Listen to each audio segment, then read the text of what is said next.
the speakers to be heard at a given meeting. Within this time frame, I would like to appeal to speakers to deliver their statements at a reasonable pace so that interpretation into the other official languages may be provided properly. I would also like to draw your attention to the decision taken by the Assembly at previous sessions, namely that the practice of expressing congratulations inside the Assembly Hall after speech has been delivered is strongly discouraged. After delivering their statements from the rostrum, speakers are invited to exit the hall through room JA200, located behind the podium, before returning to their seats. May I take it that the Assembly agrees to proceed in this manner? It's so decided. Finally, I should like to draw the attention of Member States that during the general debate, official photographers are in the room and will take official photographs of all speakers by the Department of Global Communications. Members interested in obtaining these photographs are requested to contact the Photo Library of the United Nations. By this, the Assembly will hear an address by His Excellency Luiz Inácio Lula da Silva, President of the Federative Republic of Brazil. I request the protocol to escort His Excellency and invite him to address the Assembly.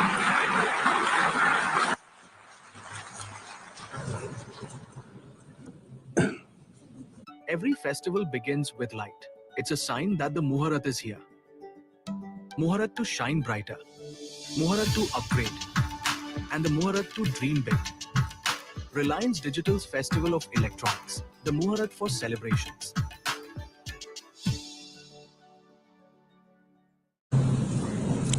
Este deveria ser um momento de celebração das Nações Unidas. Criada no fim da guerra. Here. This should be a time to celebrate the United Nations.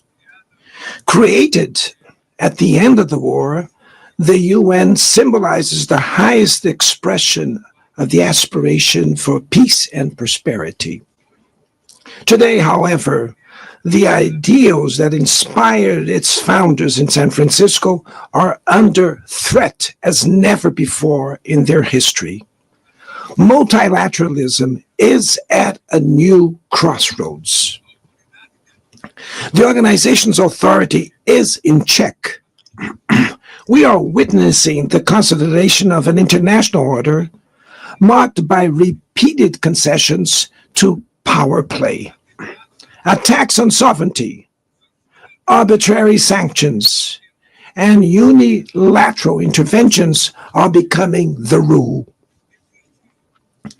There is a clear parallel between the multilateralism crisis and the weakening of democracy. Authoritarianism is strengthened when we fail to act in the face of arbitrary acts, when the international society falters in defending peace, sovereignty, and the rule of law. The consequences are tragic. Throughout the world, anti-democratic forces are trying to subjugate institutions and stifle freedoms. They worship violence, praise ignorance, act as physical and digital militias, and restrict the press. Even under an unprecedented attack, Brazil chose to resist and defend its democracy, regained 40 years ago by its people after 2 decades of dictatorial governments. There is no justification for unilateral and arbitrary measures against our institutions and our economy. The aggression against the independence of the judiciary branch of power is unacceptable.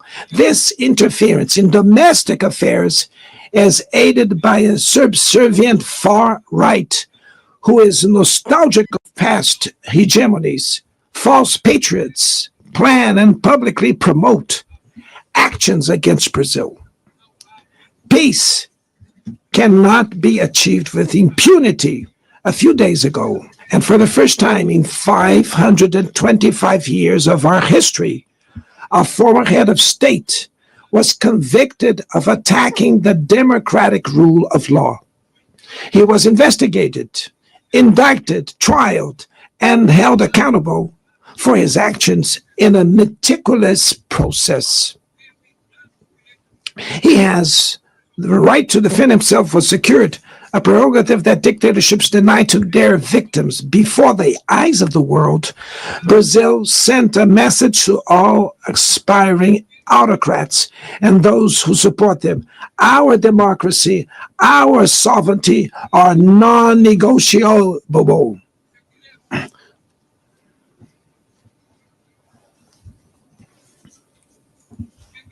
We will continue as an independent nation and as a people free from any type of guardianship. Sound democracies go beyond the electoral ritual.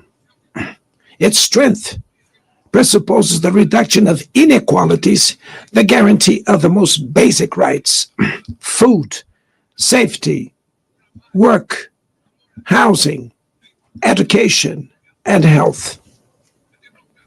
Democracy fails when women earn less than men or die at the hands of partners and family members.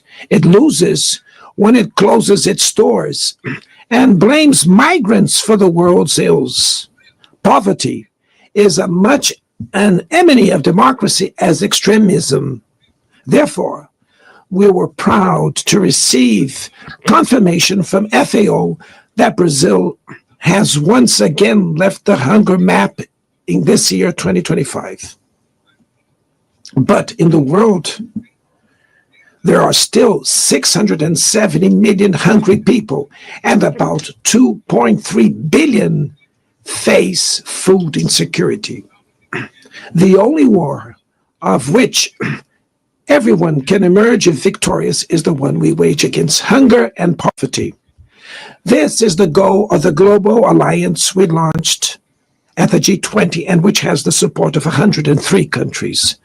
The international community needs to revise its priorities, reduce arms spending, and increase development aid.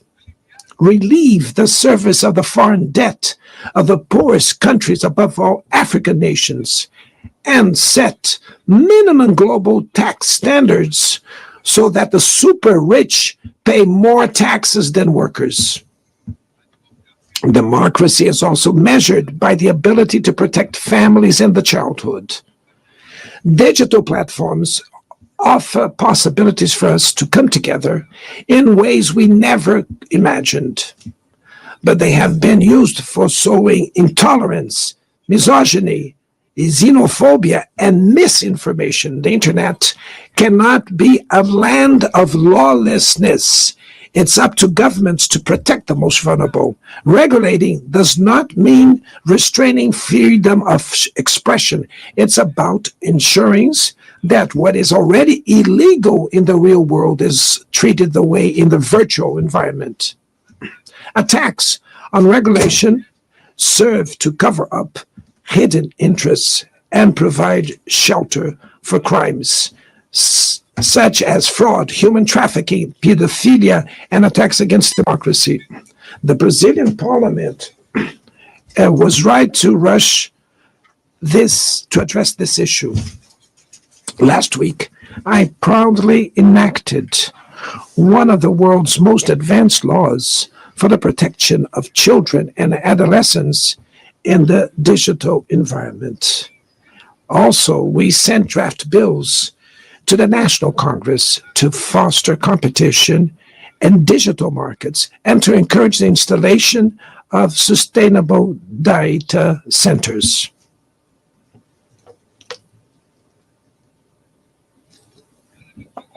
To mitigate the risks of artificial intelligence, we are committed to building multilateral governance in line with the Global Digital Compact that was approved in this plenary last year. Ladies and gentlemen, Your Excellencies, in Latin America and the Caribbean, we are experiencing a time of growing polarization and instability. Maintaining the region as a zone of peace is and was our priority. We are a continent free of weapons of mass destruction, without ethnic or religious conflicts. The comparison between crime and terrorism is worrying. The most effective way to combat drug trafficking is to cooperate to suppress money laundering and limit arms trade. Using lethal force in situations that do not constitute armed conflict is tantamount to executing people without trial. Other parts of the planet have already witnessed interventions that cause greater damage than intended, with serious humanitarian consequences. The path to dialogue must not be closed in Venezuela. Haiti has the right to a violence-free future, and it is unacceptable that Cuba be listed as a country that sponsors terrorism. In the conflict in Ukraine,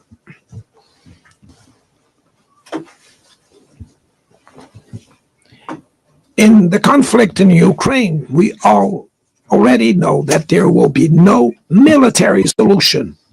The recent meeting in Alaska raised hopes for a negotiated way out.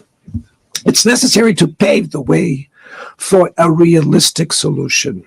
This implies taking into account the legitimate security concerns of all parties. The African Initiative and the Friends for Peace group created by China and Brazil can help promote dialogue and a diplomatic solution. No situation is more emblematic of the disproportionate and illegal use of force than the one occurring in Palestine. The terrorist attacks perpetrated by Hamas are indefensible from any angle, but nothing, absolutely nothing, justifies the ongoing genocide in Gaza.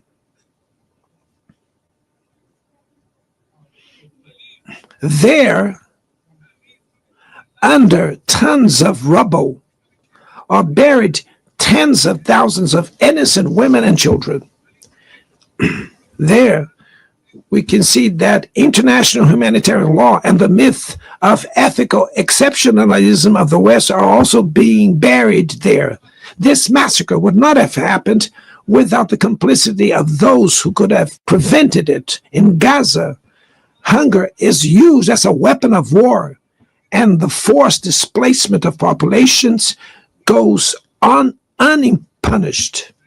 I express my admirations to the Jews who, inside and outside Israel, oppose this collective punishment.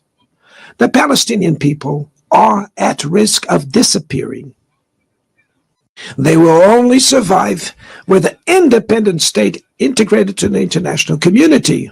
This is the solution defended by more than 150 UN members, reaffirmed yesterday here in this very plenary, but barred by a single veto. It is regrettable that President Mahmoud Abbas was prevented by the host country of occupying the Palestinian bench at this historical moment.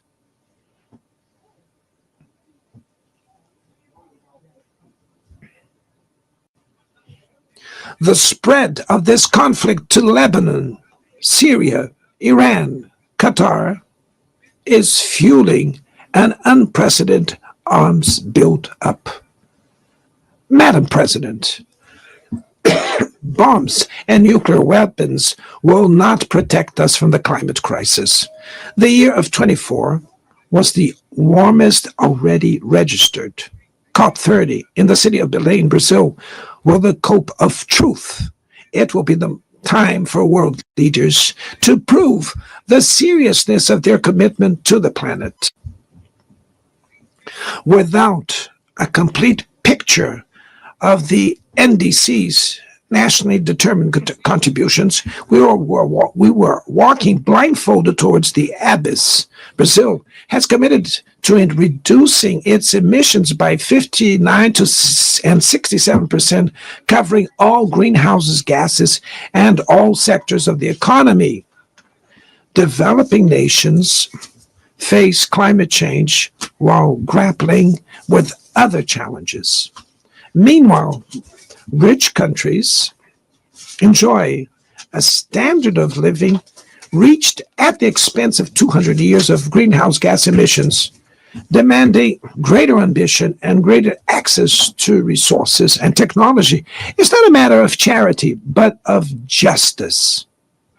The race for critical minerals essential for energy transition cannot reproduce the predatory and asymmetrical logic that has characterized recent centuries. In Belém City, the world will learn about the reality of the Amazon. Brazil has already reduced deforestation by half in the region in the last 2 years.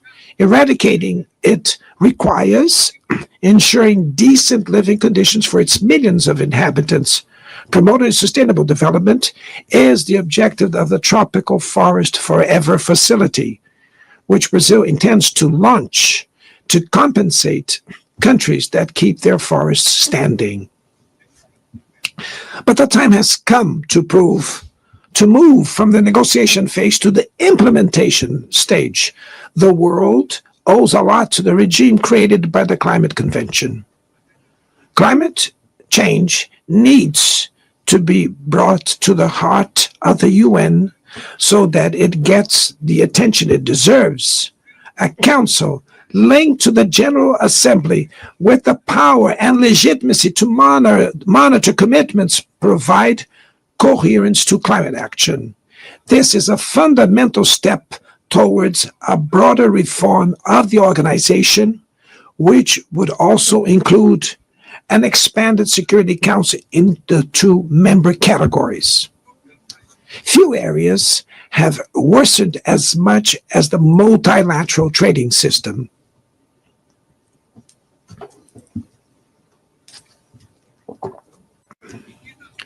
Unilateral measures have rendered fundamental principles, such as the most favored nations clauses, meaningless.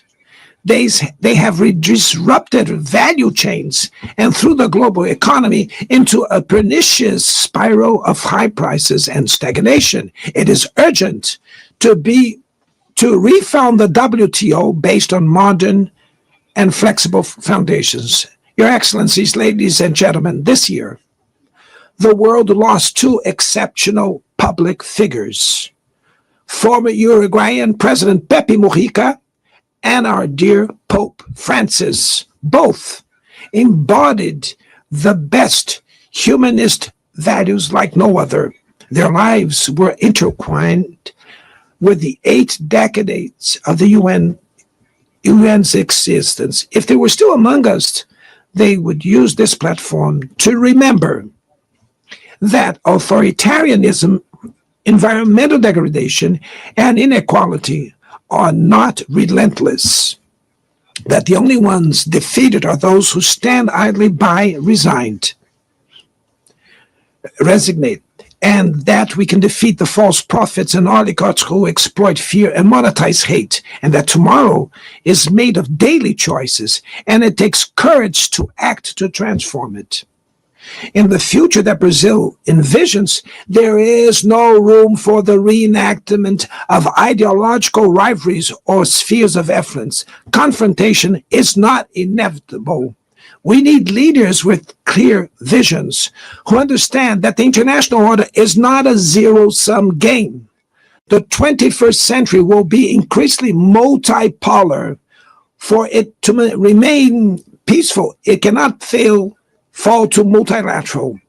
Brazil is giving increasing importance to the European Union, the African Union, ASEAN, CELAC, BRICS, and the G20. The voice of the global South must be heard. The UN The UN has today almost 4 times more members than the 51 who were at its foundation.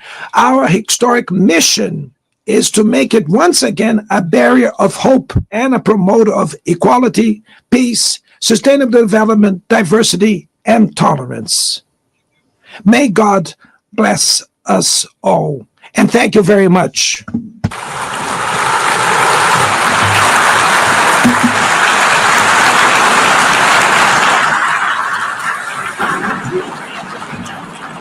On behalf of the Assembly, I wish to thank the President of the Federative Republic of Brazil,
The Assembly will hear an address by His Excellency Donald Trump, President of the United States of America.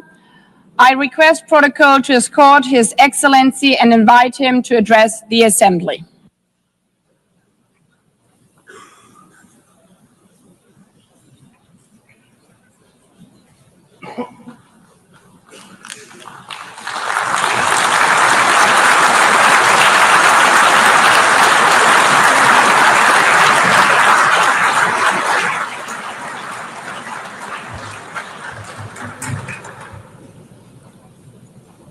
Thank you very much. Very much appreciated.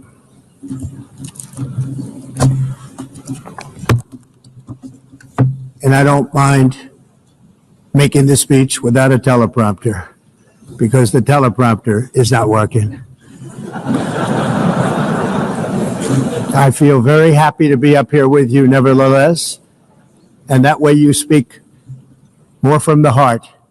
I can only say that whoever's operating this teleprompter is in big trouble.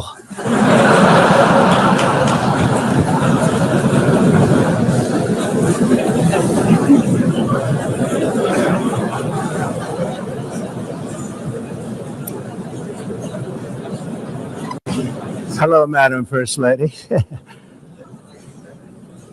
Thank you very much for being here. And Madam President, Mr. Secretary General, First Lady of the United States, distinguished delegates, ambassadors, and world leaders. 6 years have passed since I last stood in this grand hall and addressed a world that was prosperous and at peace in my first term. Since that day, the guns of war have shattered the peace I forged on 2 continents. An era of calm and stability gave way to one of the great crises of our time. And here in the United States, 4 years of weakness, lawlessness, and radicalism under the last administration delivered our nation into a repeated set of disasters. 1 year ago, our country was in deep trouble, but today, just 8 months into my administration, we are the hottest country anywhere in the world, and there is no other country even close. America is blessed with the strongest economy, the strongest borders, the strongest military, the strongest friendships, and the strongest spirit of any nation on the face of the earth. This is indeed the golden age of America. We are rapidly reversing the economic calamity we inherited from the previous administration, including ruinous price increases and record-setting inflation. Inflation like we've never had before. Under my leadership, energy costs are down, gasoline prices are down, grocery prices are down, mortgage rates are down, and inflation has been defeated. The only thing that's up is the stock market, which just hit a record high. In fact, it hit a record high 48 times in the last short period of time.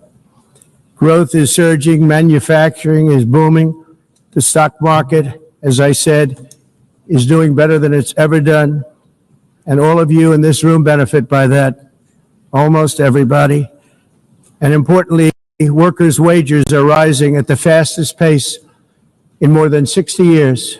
And that's what it's all about, isn't it? In 4 years of President Biden, we had less than $1 trillion of new investment into the United States. In just 8 months since I took office, we have secured commitments and money already paid for $17 trillion.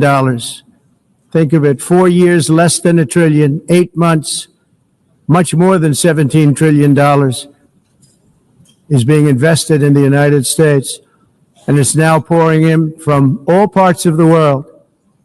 We've implemented the largest tax cuts in American history and the largest regulation cuts in American history, making this once and again the best country on earth to do business. And many of the people in this room are investing in America, and it's turned out to be an awfully good investment during this 8-month period. In my first term, I built the greatest economy in the history of the world. We had the best economy ever, history of the world. And I'm doing the same thing again, but this time it's actually much bigger and even better. The numbers far surpass my record-setting first term. On our southern border, we have successfully repelled a colossal invasion.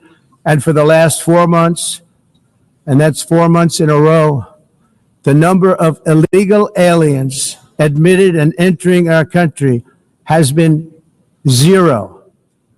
Hard to believe, because if you look back just a year ago, it was millions and millions of people pouring in from all over the world, from prisons, from mental institutions, drug dealers, all over, from mental institutions, drug dealers, all over the world they came.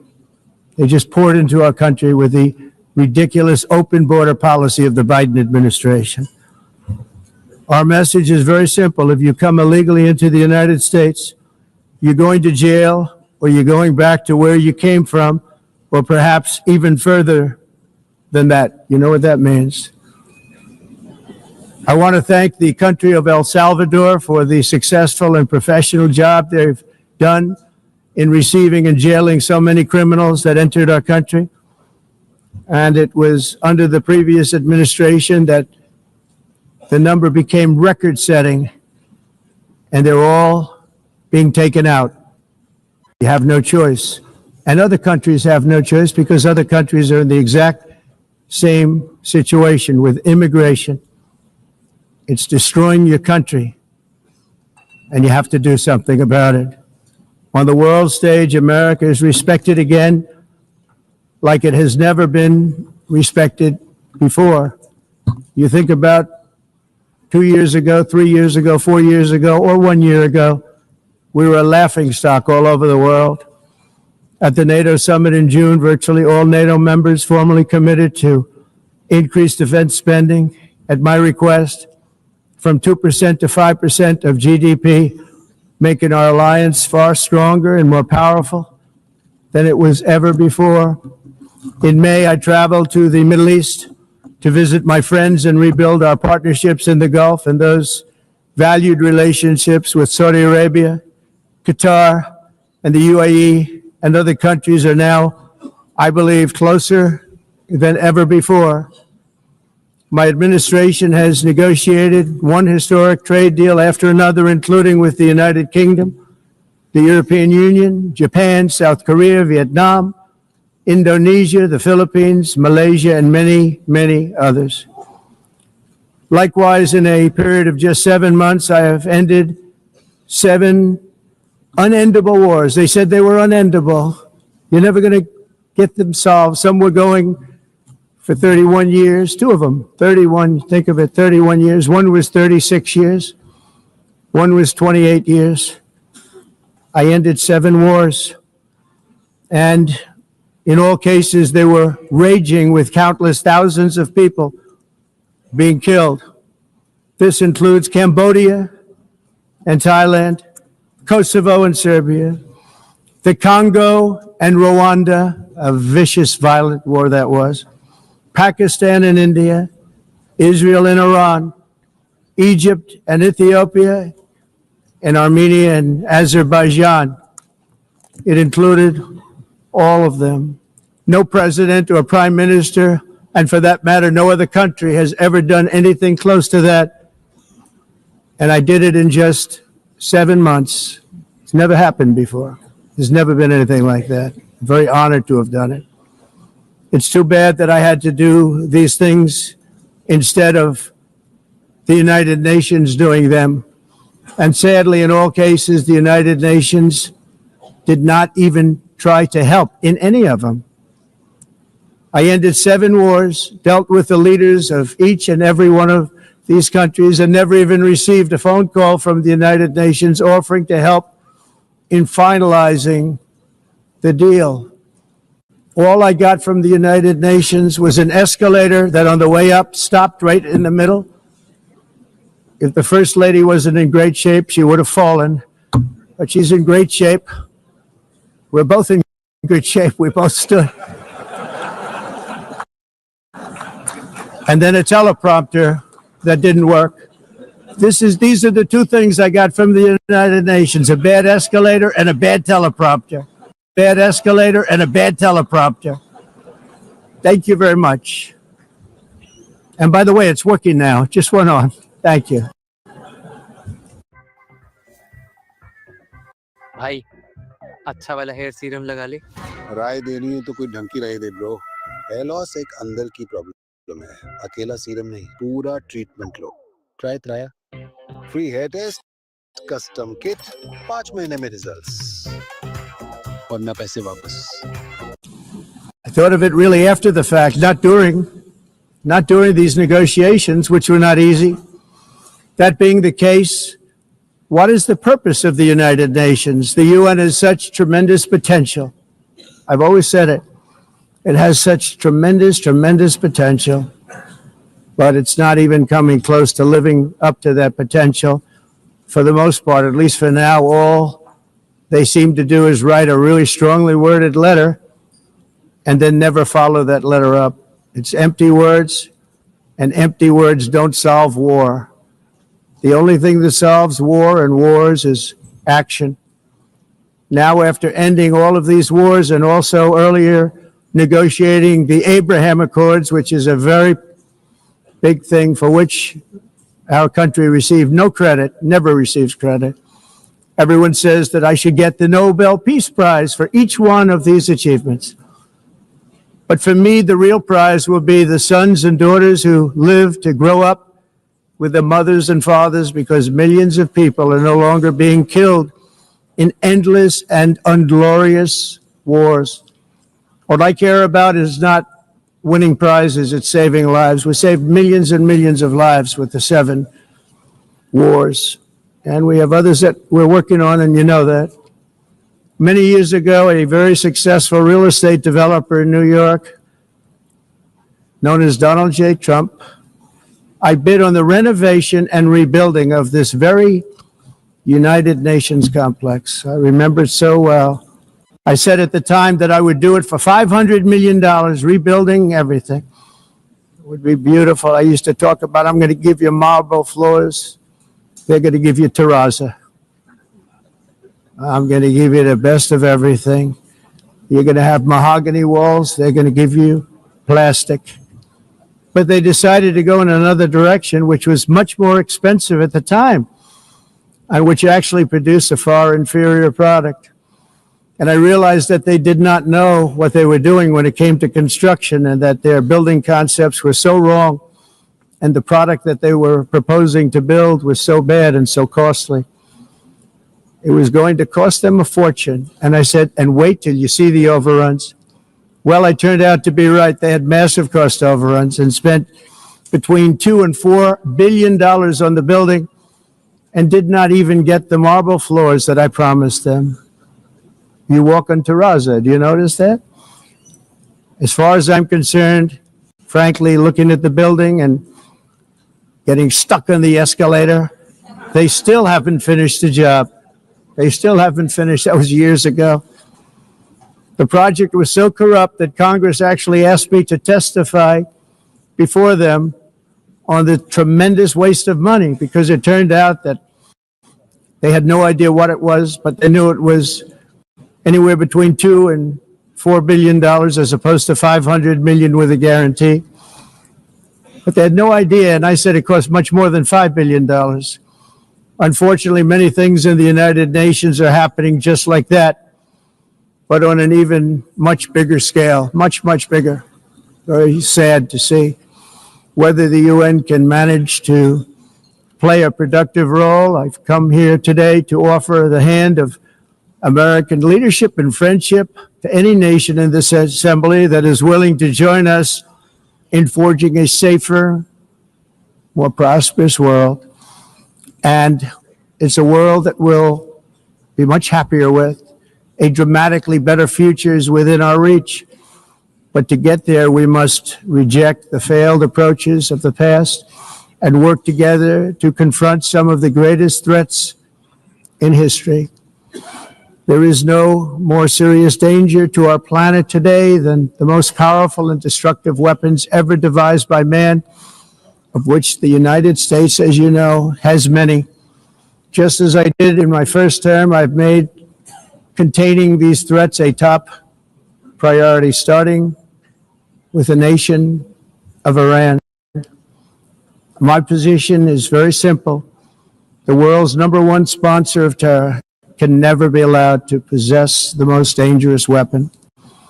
That's why shortly after taking office, I sent the so-called Supreme Leader a letter making a generous offer. I extended a pledge of full cooperation in exchange for a suspension of Iran's nuclear program. The regime's answer was to continue their constant threats to their neighbors and U.S. interests throughout the region, and some great countries that are right nearby. Today, many of Iran's former military commanders, in fact, I can say almost all of them, are no longer with us. They're dead. And 3 months ago, in Operation Midnight Hammer, 7 American B-2 bombers dropped the 14 30,000-pound each bombs on Iran's key nuclear facilities, totally obliterating everything. No other country on earth could have done what we did. No other country has the equipment to do what we did. We have the greatest weapons on earth. We hate to use them. But we did something that for 22 years people wanted to do. With Iran's nuclear enrichment capacity demolished, I immediately brokered an end to the 12-day war, as it's called, between Israel and Iran, with both sides agreeing to fight no longer. As everyone knows, I have also been deeply engaged in seeking a ceasefire in Gaza. Have to get that done. Have to get it done. Unfortunately, Hamas has repeatedly rejected reasonable offers to make peace. We can't forget October 7th, can we? Now, as if to encourage continued conflict, some of this body is seeking to unilaterally recognize a Palestinian state. The rewards would be too great for Hamas terrorists for their atrocities. This would be a reward for these horrible atrocities, including October 7th, even while they refuse to release the hostages or accept a ceasefire. Instead of giving to Hamas and giving so much, because they've taken so much, they have taken so much. This could have been solved so long ago. But instead of giving in to Hamas's ransom demands, those who want peace should be united with one message: release the hostages now. Just release the hostages now. Thank you.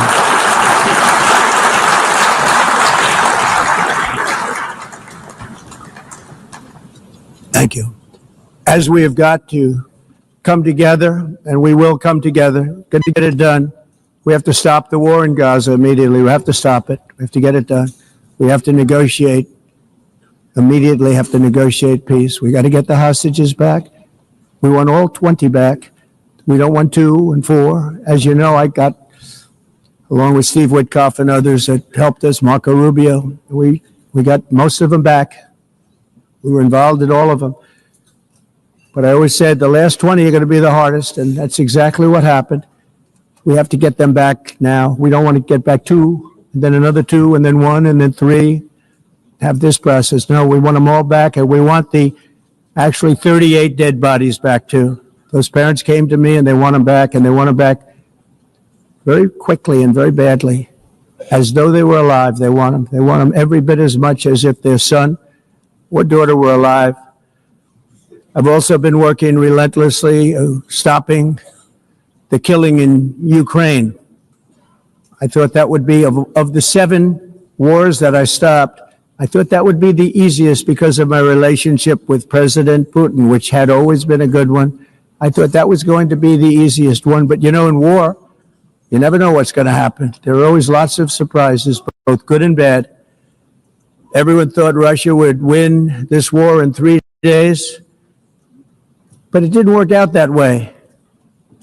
It was supposed to be just a quick little skirmish. It's not making Russia look good. It's making them look bad. No matter what happens from here on out, this was something that should have taken a matter of days, certainly less than a week.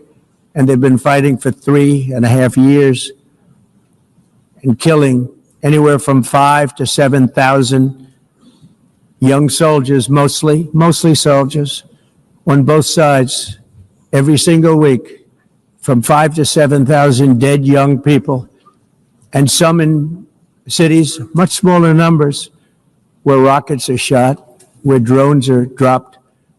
This war would never have started if I were president. This was a war that should have never happened. It shows you what leadership is, what bad leadership can do to a country. Look what happened to the United States, and look where we are right now in just a short period of time. The only question now is how many more lives will be needlessly lost on both sides. China and India are the primary funders of the ongoing war by continuing to purchase Russian oil. But inexcusably, even NATO countries have not cut off much Russian energy and Russian energy products, which, as you know, I found out about 2 weeks ago, and I wasn't happy. Think of it. They're funding the war against themselves. Who the hell ever heard of that one? In the event that Russia is not ready to make a deal to end the war, then the United States is fully prepared to impose a very strong round of powerful tariffs, which would stop the bloodshed, I believe, very quickly. But for those tariffs to be effective, European nations, all of you are gathered here right now, would have to join us in adopting the exact same measures. I mean, you're much closer to the city. We have an ocean in between. You're right there. And Europe has to step it up. They can't be doing what they're doing. They're buying oil and gas from Russia while they're fighting Russia. It's embarrassing to them. And it was very embarrassing to them when I found out about it, I can tell you that. They have to immediately cease all energy purchases from Russia. Otherwise, we're all wasting a lot of time. So I'm ready to Too zoomed in. It's too blurry. Bro, my face is cut out. इसीलिए कह रहा था इस दिवाली हम महंगा phone खरीदते हैं offers पे अच्छी डील मिलती है अगर दिवाली में लेना है तो लो Realme 15 Pro. Now starting at just ₹26,999 DL है धमाका और इसका कैमरा धमाकेदार With 50 MP flagship camera and 7,000 of dangerous weapons today. I'm also calling on every nation to join us in ending the development of biological weapons once and for all. And biological is terrible, and nuclear is even beyond, and we include nuclear in that. We want to have a cessation of the development of nuclear weapons. We know, and I get to view it all the time. Sir, would you like to see? And I look at weapons that are so powerful that we just can't ever use them. If we ever use them, the world literally might come to an end. There would be no United Nations to be talking about. There would be no nothing. Just a few years ago, reckless experiments overseas gave us a devastating global pandemic. Yet despite that worldwide catastrophe, many countries are continuing extremely risky research into bioweapons and man-made pathogens. This is unbelievably dangerous. To prevent potential disasters, I'm announcing today that my administration will lead an international effort to enforce biological weapons convention, which is going to be meeting with the top leaders of the world by pioneering an AI verification system that everyone can trust. Hopefully the UN can play a constructive role, and it will also be one of the early projects under AI. Let's see how good it is, because a lot of people are saying it could be one of the great things ever, but it also can be dangerous, but it can be put to tremendous use and tremendous good, and this would be an example of that. Not only is the UN not solving the problems it should, too often, it's actually creating new problems for us to solve. The best example is the number one political issue of our time, the crisis of uncontrolled migration. It's uncontrolled. Your countries are being ruined. The United Nations is funding an assault on Western countries and their borders. In 2024, the UN budgeted $372 million in cash assistance to support an estimated 624,000 migrants journeying into the United States.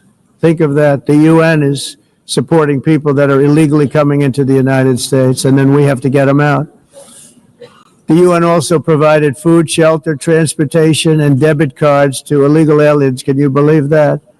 On the way to infiltrate our southern border. Millions of people came through that southern border. Just a year ago, millions and millions of people were pouring in, 25 million altogether over the 4 years of the incompetent Biden administration. And now we have it stopped, totally stopped. In fact, they're not even coming anymore because they know they can't get through. But what took place is totally unacceptable. The UN is supposed to stop invasions, not create them and not finance them. In the United States, we reject the idea that mass numbers of people from foreign lands can be permitted to travel halfway around the world, trample our borders, violate our sovereignty, cause unmitigated crime, and deplete our social safety net. We have reasserted that America belongs to the American people, and I encourage all countries to take their own stand in defense of their citizens as well. You have to do that because I see it. I'm not mentioning names. I see it, and I can call every single one of them out. You're destroying your countries. They're being destroyed. Europe is in serious trouble. They've been invaded by a force of illegal aliens like nobody's ever seen before. Illegal aliens are pouring into Europe. Nobody is ever, and nobody's doing anything to change it, to get them out. It's not sustainable. And because they choose to be politically correct, they're doing just absolutely nothing about it. And I have to say, I look at London where you have a terrible mayor, terrible, terrible mayor. And it's been so changed, so changed.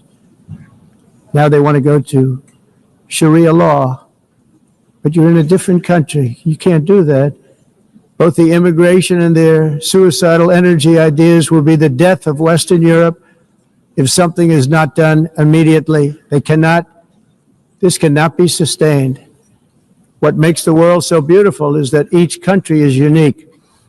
But to stay this way, every sovereign nation must have the right to control their own borders. You have the right to control your borders, as we do now, and to limit the sheer numbers of migrants entering their countries and paid for by the people of that nation that were there and that built that particular nation at the time. They put their blood, sweat, tears, money into that country, and now they're being ruined.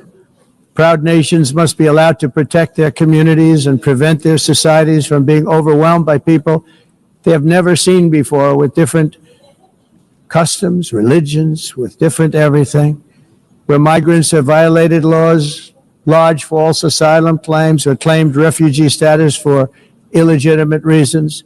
They should, in many cases, be immediately sent home. And while we will always have a big heart for places and people that are struggling and truly compassionate, answers will be given. We have to solve the problem, and we have to solve it in their countries, not create new problems in our countries. And we are very helpful to a lot of countries that are just not able to send their people anymore. They used to send them to us in caravans of 25, 30,000 people each. These massive caravans of people pouring into our country, totally unchecked and unvetted. But not anymore.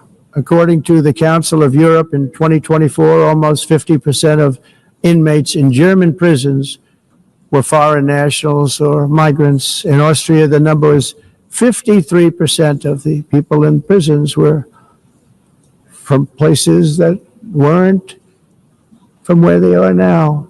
In Greece, the number was 54%, and in Switzerland, beautiful Switzerland, 72% of the people in prisons are from outside of Switzerland. When your prisons are filled with so-called asylum seekers who repaid kindness, and that's what they did, they repaid kindness with crime. It's time to end the failed experiment of open borders. You have to end it now. I can tell you. I'm really good at this stuff. Your countries are going to hell. In America, we've taken bold action to swiftly shut down uncontrolled migration. Once we started detaining and deporting everyone who crossed the border and removing illegal aliens from the United States, they simply stopped coming. They're not coming anymore. We're getting a lot of credit, but they're not coming anymore. This was a humanitarian act for all involved, because on the trips up, thousands of people a week were dying. Women were being raped. Nobody's ever seen anything like it. Raped, horribly beaten, raped. On the trip up, the journey up, it was a long walk. It was a long, arduous journey, indeed.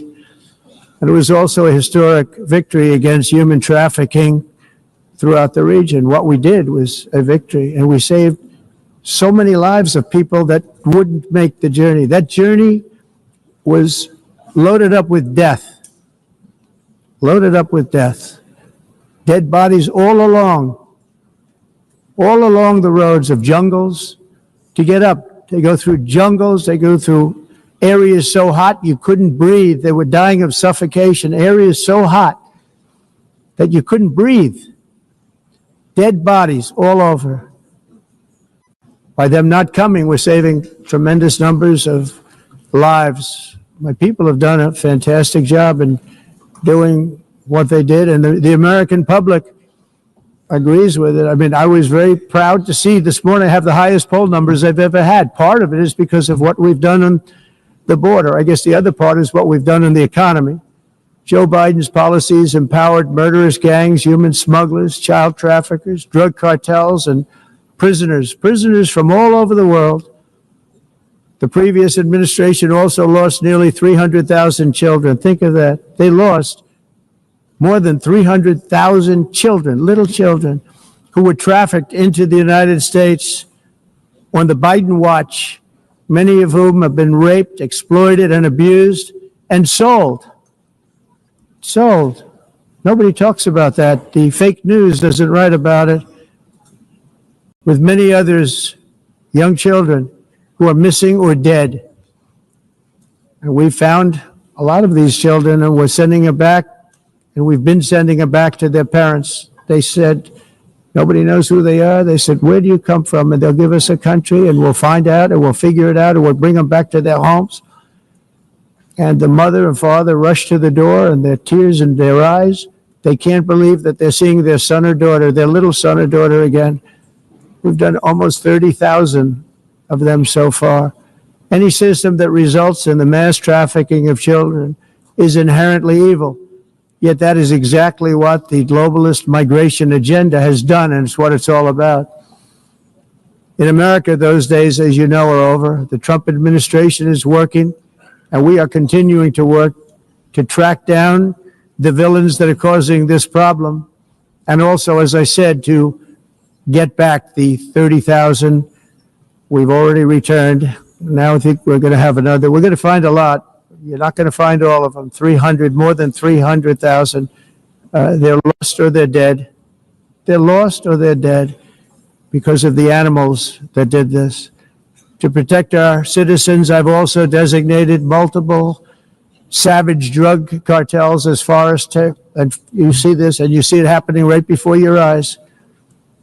Let's put it this way. People don't like taking big loads of drugs in boats anymore. There aren't too many boats that are traveling on the seas by Venezuela. They tend not to want to travel very quickly anymore. And we virtually stopped drugs coming into our country by sea. We call them the water drugs. They kill hundreds of thousands of people. I've also designated multiple savage drug cartels as far as foreign terrorist organizations, along with two bloodthirsty transnational gangs, probably the worst gangs anywhere in the world, MS-13 and Tren de Aragua. Tren de Aragua is from Venezuela, by the way. Such organizations torture, maim, mutilate, and murder with impunity. They're the enemies of all humanity. And for this reason, we've recently begun using the supreme power of the United States military to destroy Venezuelan terrorists and trafficking networks led by Nicolas Maduro. To every terrorist thug smuggling poisonous drugs into the United States of America, please be warned that we will blow you out of existence. That's what we're doing. We have no choice. Can't let it happen. They're destroying. I believe we lost 300,000 people last year to drugs, 300,000. Fentanyl and other drugs. Each boat that we sink carries drugs that would kill more than 25,000 Americans. We will not let that happen. Energy is another area where the United States is now thriving like never before. We're getting rid of the falsely named renewables. By the way, they're a joke. They don't work. They're too expensive. They're not strong enough to fire up the plants that you need to make your country great. The wind doesn't blow. Those big windmills are so pathetic and so bad, so expensive to operate. And they have to be rebuilt all the time, and they start to rust and rot. Most expensive energy ever conceived, and it's actually energy. You're supposed to make money with energy, not lose money. You lose money, the governments have to subsidize. You can't put them out without massive subsidies. And most of them are built in China, and I give China a lot of credit. They build them, but they have very few wind farms. So why is it that they build them and they send them all over the world, but they barely use them? You know what they use? Coal. They use gas. They use almost anything, but they don't like wind. But they sure as hell like selling the windmills. Europe, on the other hand, is a long way to go, with many countries being on the brink of destruction because of the green energy agenda. And I give a lot of credit to Germany. Germany was being led down a very sick path, both on immigration, by the way, and on energy. They were going green, and they were going bankrupt. And the new leadership came in, and they went back to where they were with fossil fuel and with nuclear, which is good. It's now safe, and you can do it properly. But they went back to where they were, and they opened up a lot of different plants, energy producing plants, and they're doing well. I give Germany a lot of credit for that. They've said this is a disaster, what's happening. They were going all green. All green is all bankrupt. That's what it represents. And it's not politically correct. I'll be very badly criticized for saying it, but I'm here to tell the truth. I don't care. It doesn't matter to me. I'm in New York City. I'm feeling a lot safer. Crime, we're getting crime down. And by the way, speaking of crime, Washington, D.C. was the crime capital of America. Now it's a totally, after 12 days, it's a totally safe city. Everyone's going out to dinner. They're going out to restaurants. Your wife can walk down the middle of the street with or without you. Nothing's going to happen. My people have done a fantastic job. And yes, I called in the National Guard, and the National Guard took care of business, and they weren't politically correct, but they took care of business. We got 1,700 career criminals out, brought them back to where they came from, the countries where they came from, or put them in jails.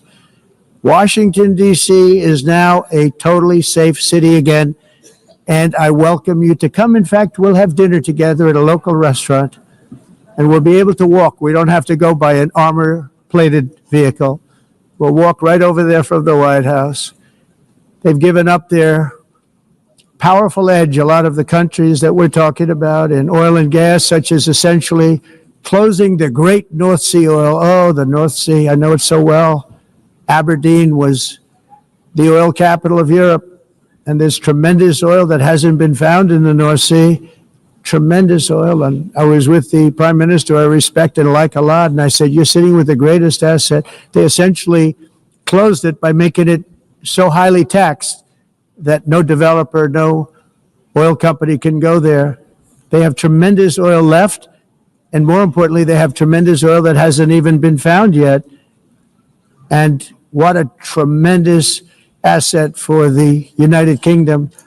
And I hope the Prime Minister is listening, because I told it to him 3 days in a row. That's all he heard. North Sea oil, North Sea, because I want to see them do well.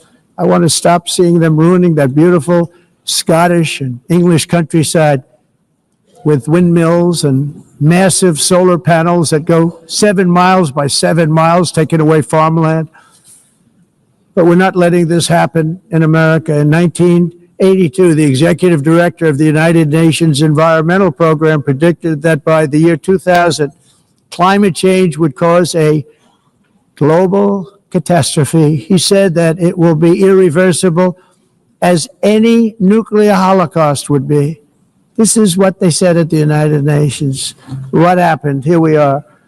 Another UN official stated in 1989 that within a decade, entire nations could be wiped off the map by global warming. Not happening.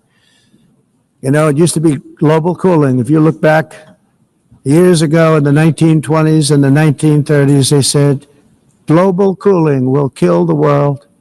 We have to do something. Then they said global warming will kill the world, but then it started getting cooler, so now they could just call it climate change, because that way they can't miss. It's climate change, because if it goes higher or lower, whatever the hell happens, there's climate change. It's the greatest con job ever perpetrated on the world, in my opinion. Climate change, no matter what happens, you're involved in that. No more global warming, no more global cooling. All of these predictions made by the United Nations and many others, often for bad reasons, were wrong. They were made by stupid people that have cost their countries fortunes and given those same countries no chance for success. If you don't get away from this green scam, your country is going to fail. And I'm really good at predicting things, you know. They actually said during the campaign, they had a hat, the best-selling hat. Trump was right about everything. And I don't say that in a braggadocious way, but it's true. I've been right about everything.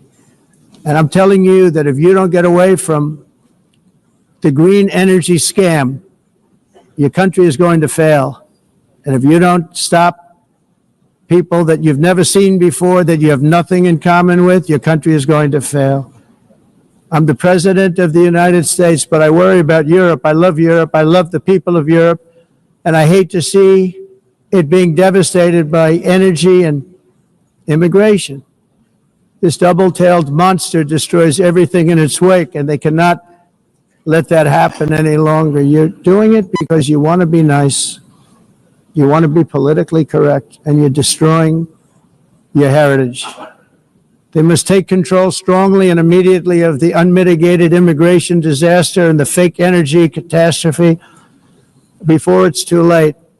The carbon footprint is a hoax made up by people with evil intentions, and they're heading down a path of total destruction. You know, the carbon footprint was a big, big thing a few years ago, I remember hearing about the carbon footprint, and then President Obama would get into Air Force One, a massive Boeing 747, and not a new one, an old one with old engines that spew everything into the atmosphere.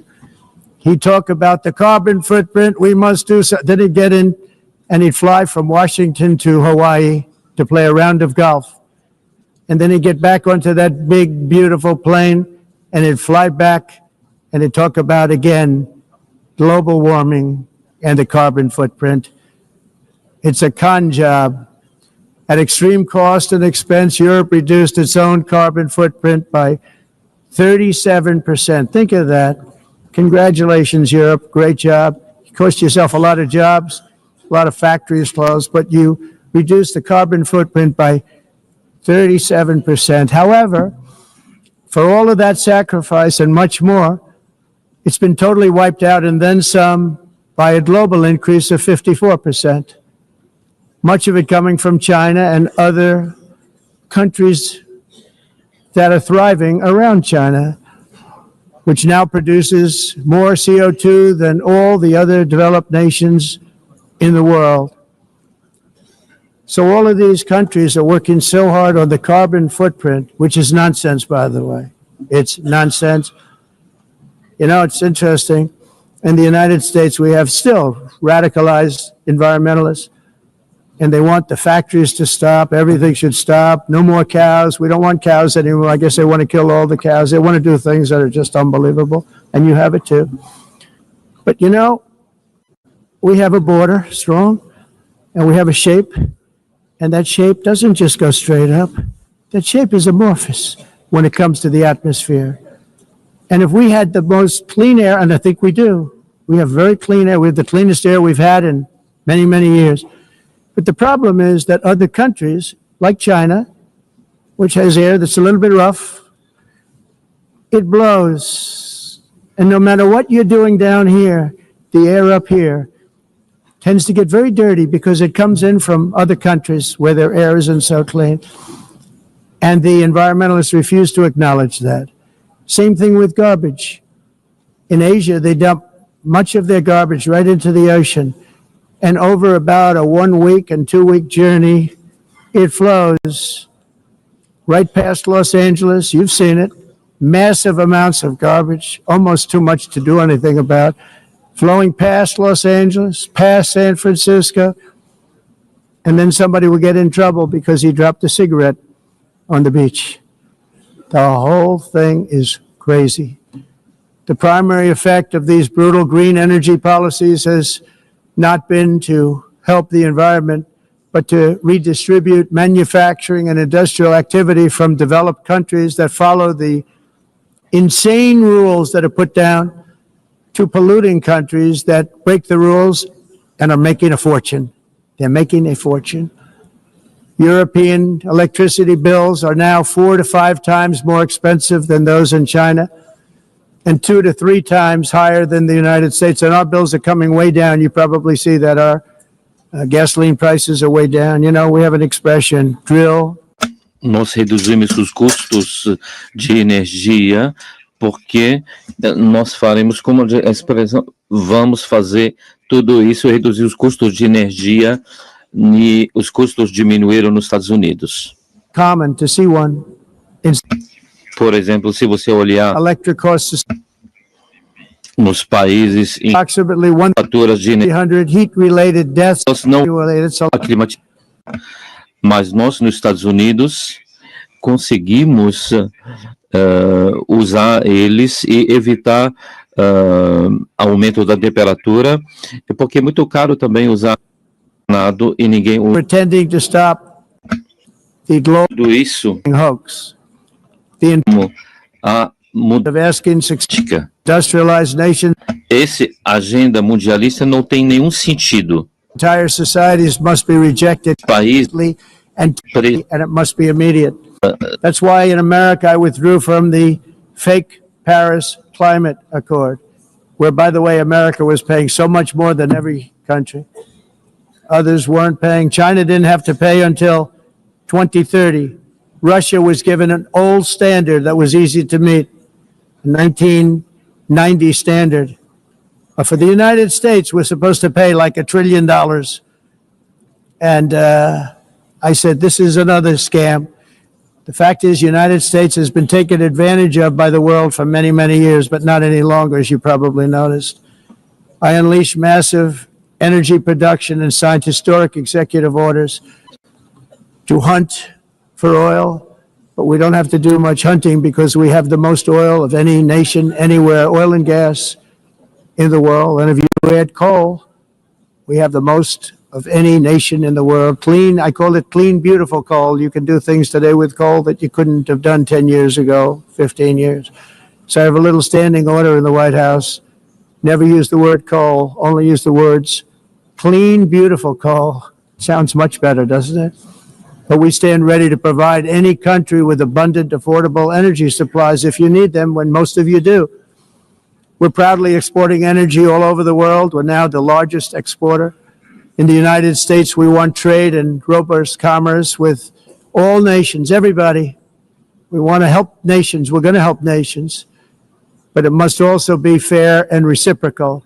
The challenge with trade is much the same with climate. The countries that followed the rules, all their factories have been plundered.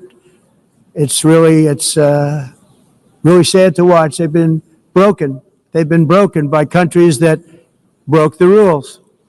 That's why the United States is now applying tariffs to other countries, and much as these tariffs were for many years applied to us, uncontrollably applied to us. We've used tariffs as a defense mechanism under the Trump administration, including my first term, where hundreds of billions of dollars in tariffs were taken in.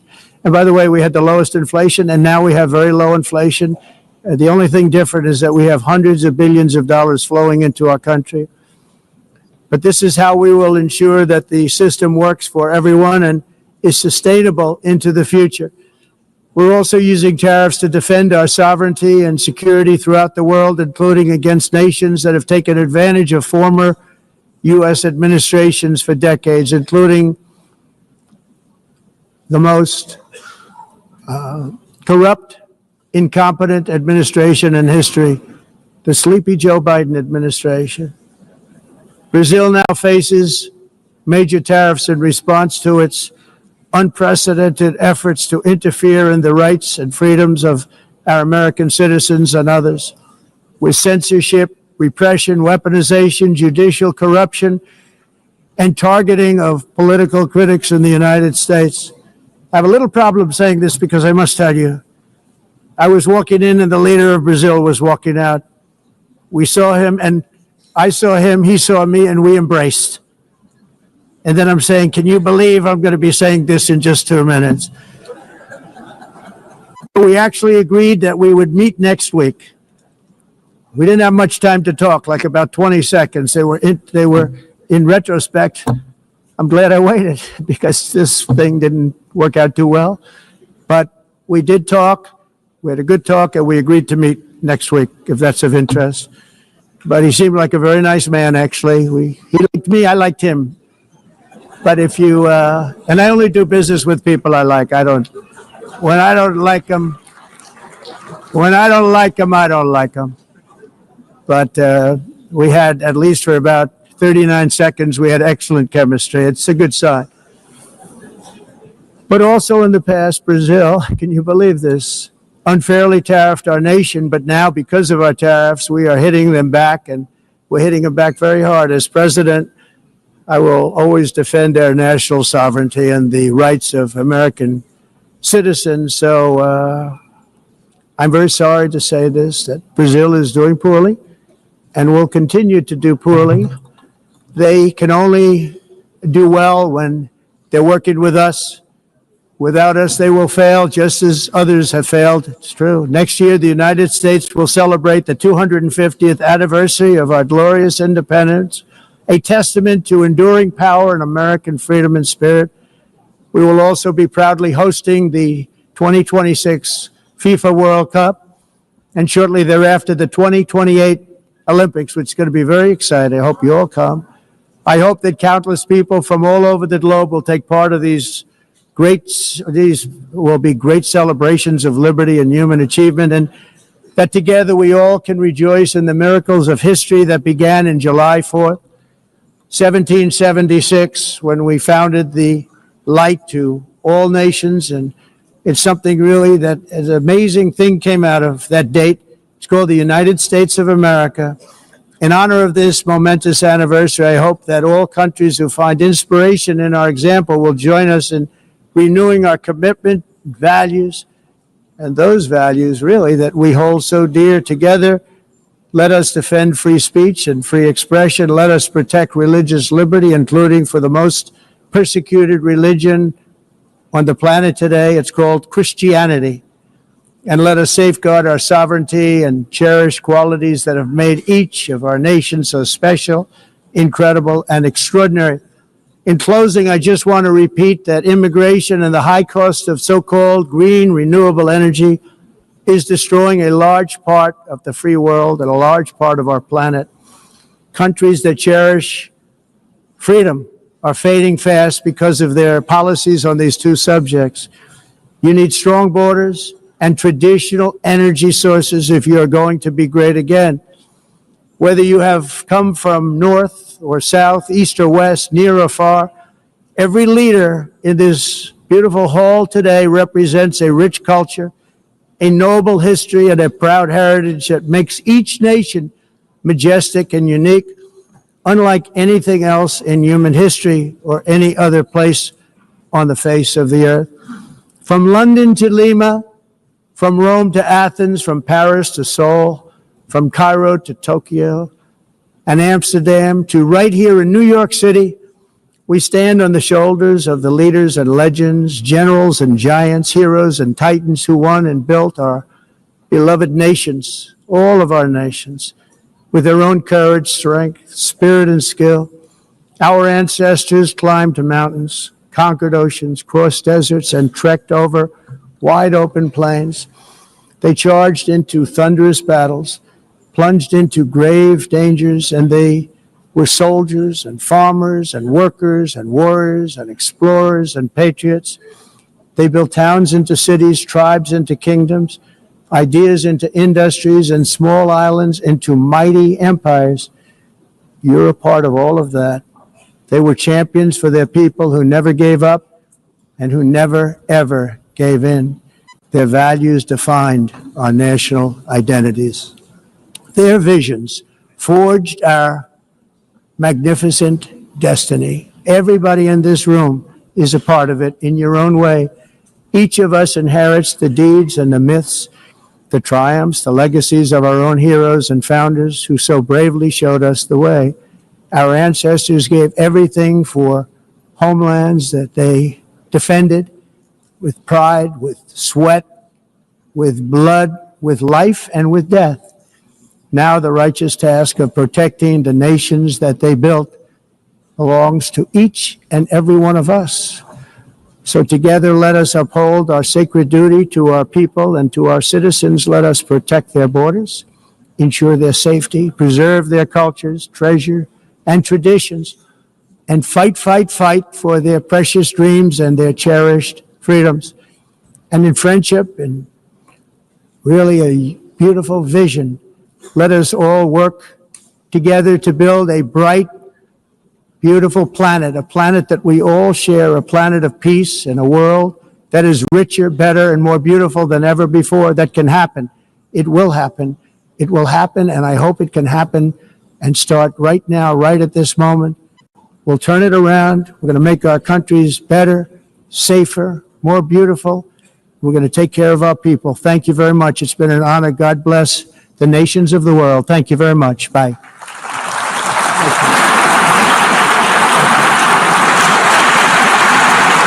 Thank you very much.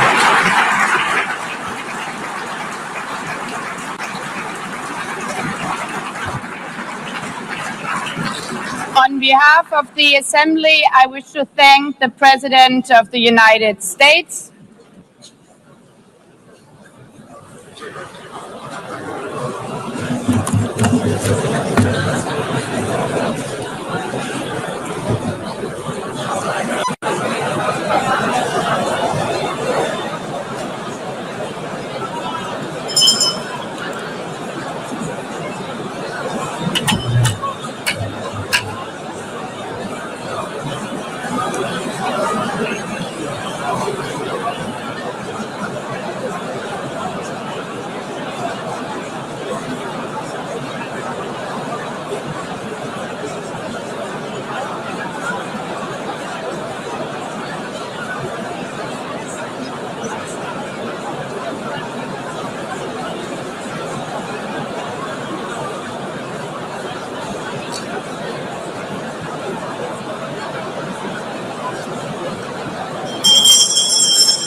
seated.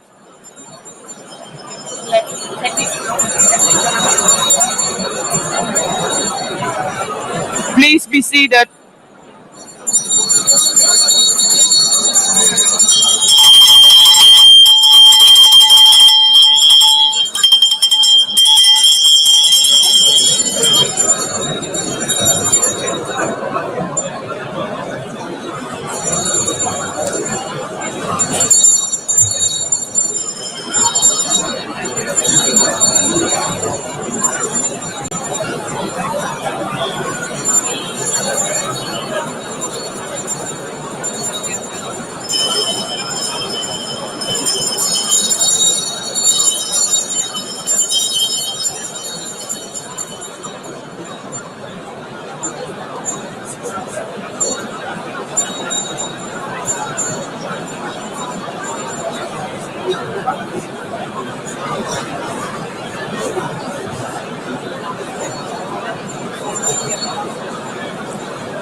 Excellencies, could you please take your seats in due respect to the next speakers?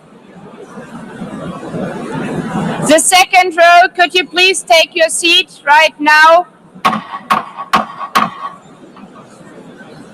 We are walking in between to get them to go.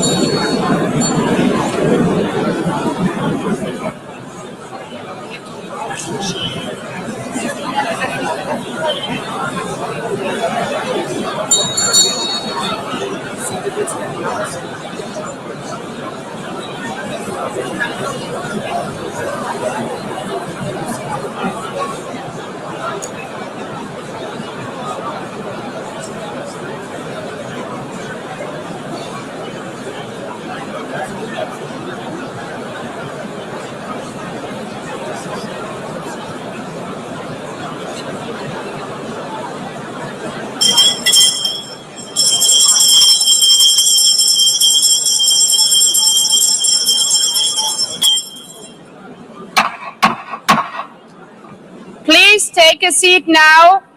With due respect to the next speakers, I would kindly ask you, gentlemen in the left row, please take your seats. We will continue.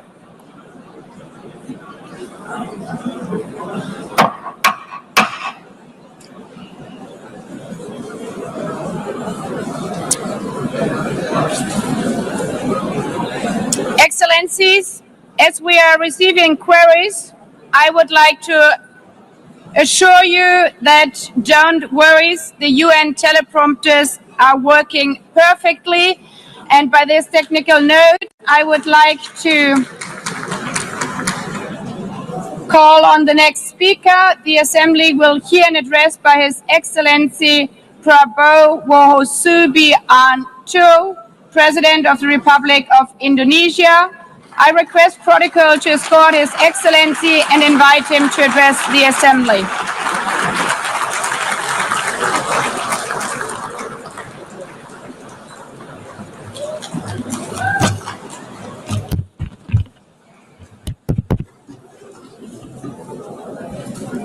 His Excellency Mr. Antonio Guterres, Secretary General of the United Nations, Her Excellency Madame Annalena Baerbock, President of the United Nations General Assembly, His Excellency Mr.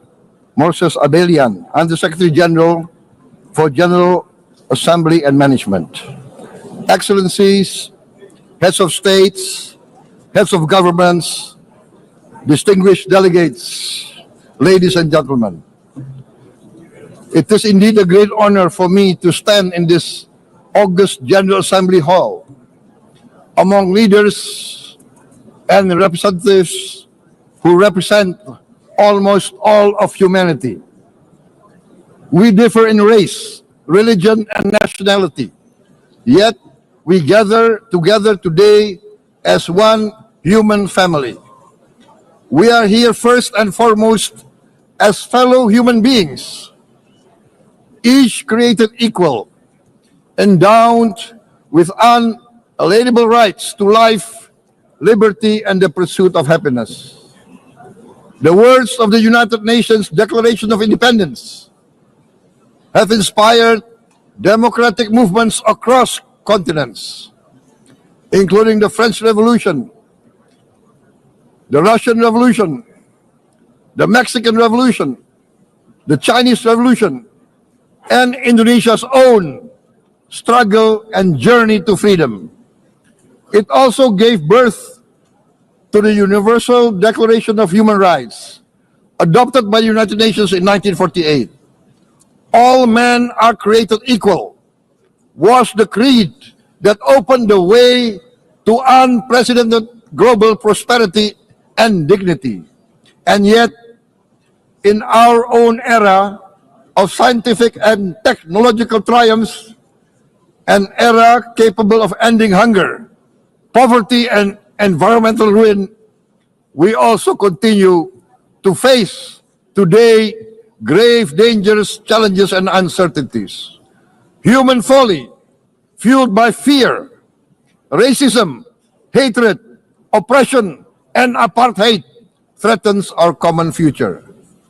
My country knows this pain.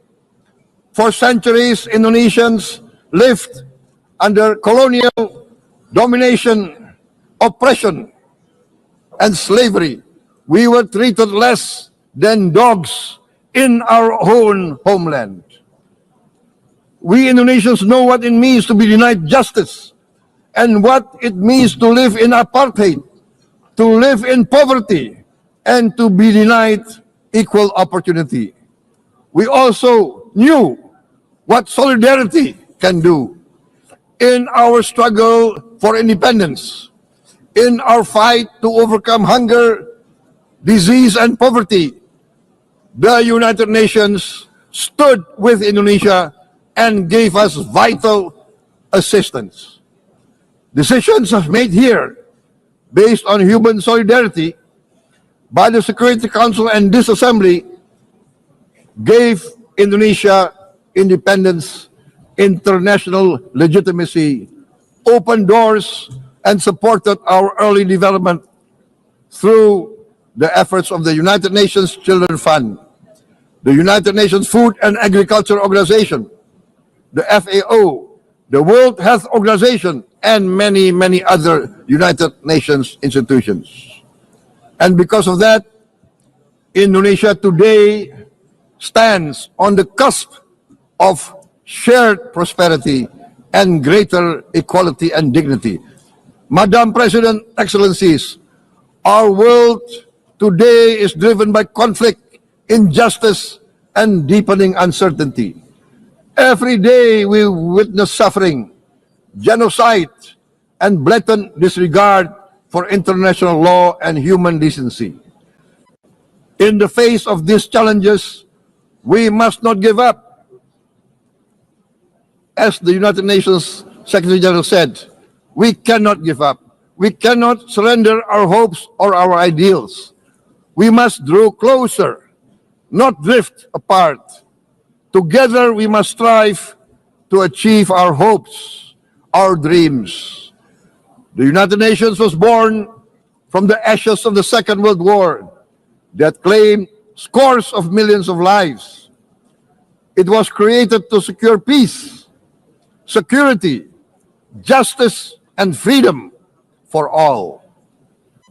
We remain committed to internationalism, to multilateralism, and to every effort that strengthens this great institution. Today, Indonesia is nearer than ever before to meeting the sustainable development goals of ending extreme poverty and hunger. Because years ago, this very chamber chose to listen and uphold social and economic justice. We will never forget. And today, we must never be silent while Palestinians are denied that same justice and legitimacy in this very hall. Excellencies, Thucydides warned, the strong do what they can, the weak suffer what they must. We must reject this doctrine. The United Nations exist to reject this doctrine. We must stand for all, the strong and the weak. Might cannot be right. Right must be right. Indonesia today is one of the largest contributors to United Peacekeeping Forces. We believe in the United Nations. We will continue to serve where peace needs guardians, not with just words, but with boots on the ground.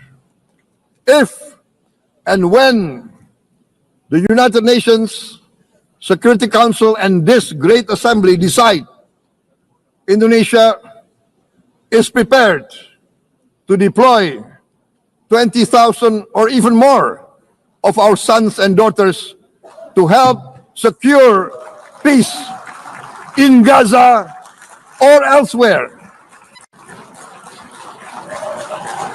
in Ukraine, in Sudan, in Libya, everywhere when the peace needs to be enforced, peace needs to be guarded, we are ready.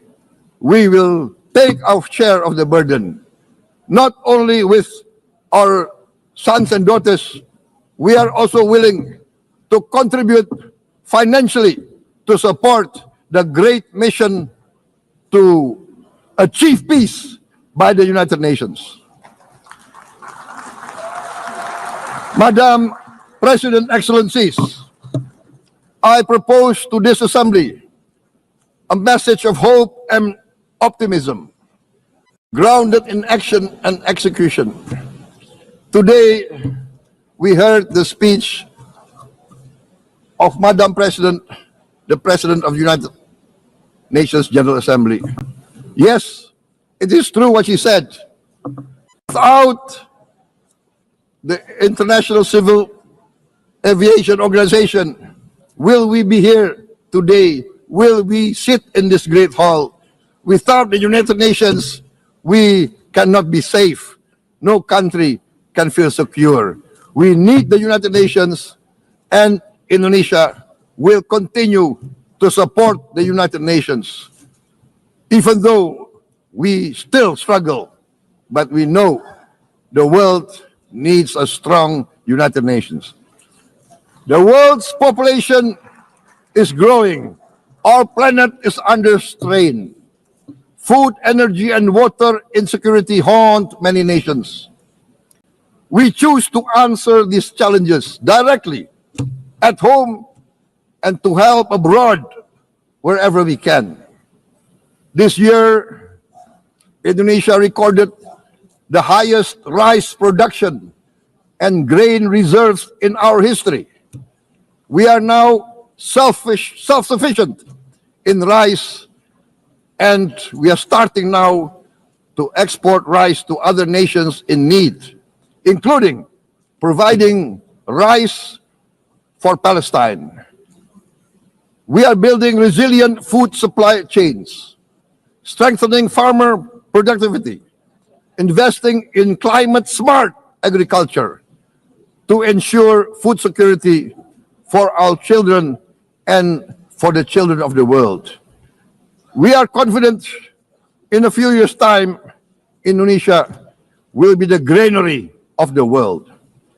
As the world's largest island state, we testify before you that we are already experiencing the direct consequences of climate change, particularly the threat of rising sea levels.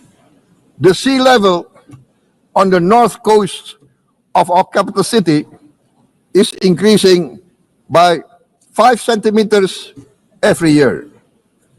Can you imagine in 10 years? Can you imagine in 20 years? For this, we are forced to build a giant seawall, 480 kilometers in length. It will take us maybe 20 years, but we have no choice. We have to start now. Therefore, we choose to confront climate change not by slogans, but by immediate steps. We are committed to meeting our 2015 Paris Agreement obligations.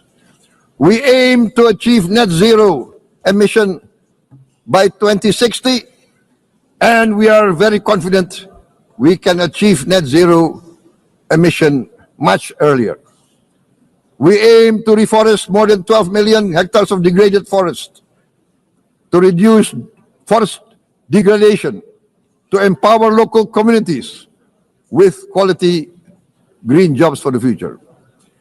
Indonesia is shifting decisively from fossil fuel-based development towards renewable-based development.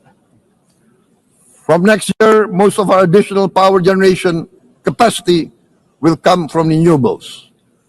Our goal is clear: to lift all of our citizens out of poverty and make Indonesia a hub for solutions to food, energy, and water security. Madam President, Excellencies, we live in a time when hatred and violence can seem to be the loudest voices. But beneath this loud noise lies a quieter truth, that every person longs to be safe, to be respected, to be loved, and to leave a better world to their children. Our children are watching. They are learning leadership not from textbook, but from our choices.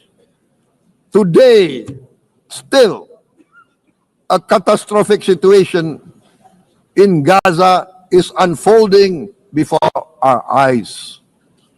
At this very moment, the innocent are crying for help, are crying to be saved. Who will save them? Who will save the innocent? Who will save the old and women? Millions are facing danger at this very moment. As we sit here, they are facing trauma. They are facing irreparable damage to their bodies. They are dying of starvation. Can we remain silent? Will there be no answer to their screams? Will we teach them that the human family can rise to the challenge? Madam President, we must act now. Many speakers said that. We must stand for a multilateral order where peace, prosperity, and progress are not the privilege of a few, but the right of all. With a strong United Nations, we can build a world where the weak do not suffer what they must, but live the justice that they deserve. Let us continue humanity's great journey of ideals, the selfless aspirations that created the United Nations. Let us use science to uplift, not use science to destroy. Let rising nations help others to lift themselves. I am convinced that the leaders of the great world civilizations of the West, of the East, of the North, of the South, leaders of America, Europe, of India, China, the Islamic world, the whole world I am convinced they will rise to the role demanded by history. We are all hopeful that the leaders of the world will show great statesmanship, great wisdom, restraint, humility, overcome hate, overcome suspicion. Madam President, distinguished delegates, we are greatly heartened by the events of the last few days, where significant leading countries of the world have chosen to side with history, to choose the right side of history, the path of the moral high ground, the path of rectitude, the path of justice, the path of humanity, to shun hatred, to overcome suspicion, and to avoid the use of violence. The use of violence will beget violence. No one आदर आदाब अभिनंदन आभार रुको यार 25 साल कितने सवाल यही सलाम क्या फिर एक बार जेन एक्स से शुरू हुआ ये शो अब जेन जी तक पहुंच गया है कुछ नया करके दिखाओ ना यार तो इसी बात पे आइए मिलाते हैं हाथ आज से हम भी हैं आपके साथ पुराने संस्कार और नए अंदाज के इस अनोखे रिश्ते के साथ मैं अमिताभ बच्चन एक बार फिर आ रहा हूं आपके सामने सोमवार से शुक्रवार सोनी लिव पर of injustice, this sense of oppression will unite into a strong force that will overcome this oppression, that will overcome this injustice. To close, I would like to reiterate again Indonesia's complete support for the two-state solution in Palestine. We must have an independent Palestine, but we must also recognize, we must also respect, and we must also guarantee the safety and security of Israel. Only then we can have real peace, and no longer hate and no longer suspicion. The only solution is this two-state solution. Two descendants of Abraham must live in reconciliation, peace, and harmony. Arabs, Jews, Muslims, Christians, Hindus, Buddhists, all religions, we must live as one human family. Indonesia is committed to being part of making this vision a reality. Is this a dream? Maybe, but this is the beautiful dream that we must work together towards. Let us work towards this noble goal. Let us continue humanity's journey of hope, a journey started by our forefathers, a journey that we must complete. Thank you. Wassalamualaikum warahmatullahi wabarakatuh.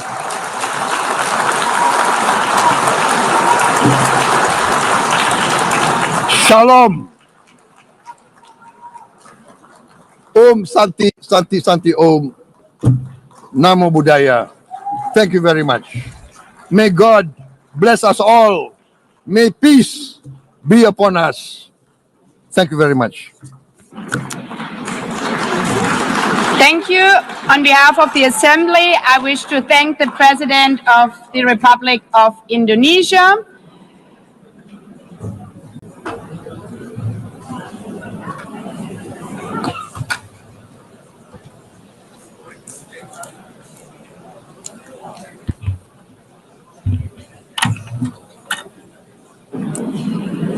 The Assembly will hear an address by His Excellency Recep Tayyip Erdogan, President of the Republic of Turkey. I request protocol to escort His Excellency and invite him to address the Assembly.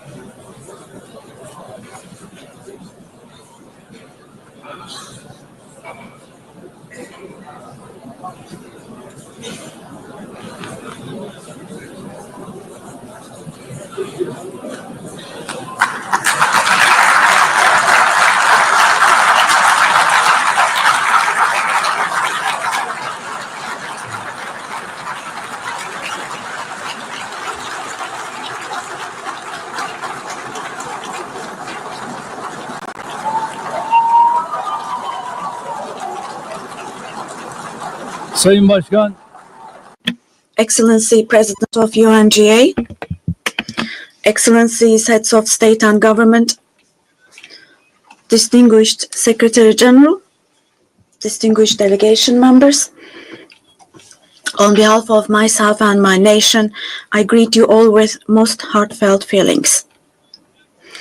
I wish for the 80th United Nations General Assembly to bring blessings to all humanity. I am deeply honored to address you once again from this podium, which represents the collective conscience of humanity.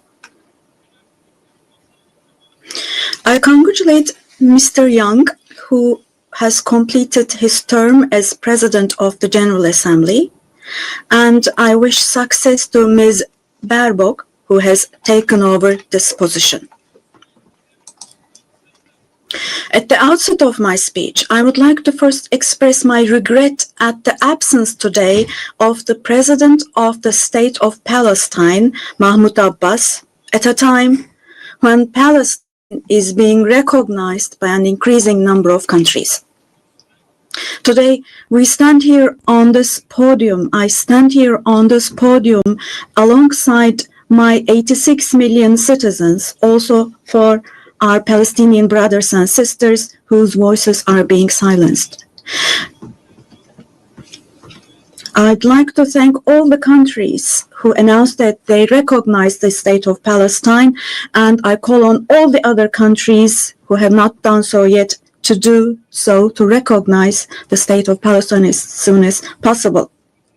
Esteemed President, distinguished members, the United Nations Charter was signed in San Francisco 8 years ago, and it entered into force on October the 24th, 1945. I would like to recall here again the first words of the first article of the UN Charter. Quote, "The purpose of the United Nations is to maintain international peace and security," unquote. As we celebrate the 80th anniversary of the UN in this hall, grave events are unfolding in many parts of the world that cast a shadow over the very first words of the UN Charter's opening article.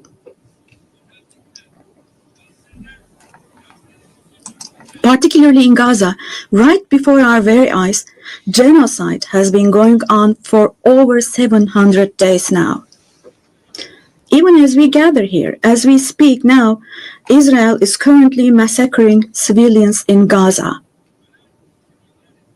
The number of civilian casualties in Gaza has surpassed 65,000.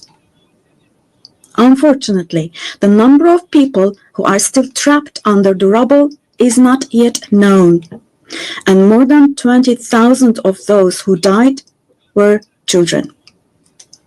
For the last 23 months, a child has been murdered by Israel in Gaza every hour. Yes, every hour. These are not just figures, dear friends. All of these, each one of these is a person, a human being, innocent people. People are now being killed not with weapons, but with the weapon of starvation. In the 21st century, under the gaze of the civilized world, 428 people died of starvation. Out of those 428, 146 were children, and this number is increasing every day. Now, I will show you a photo, which is a picture from daily life in Gaza. The first photo, as you see, these are people. These are women with these cups that they are holding in their hands, cups and buckets. Just feel your conscience and answer the following question. Can we possibly have a reasonable reason for this brutality in 2025?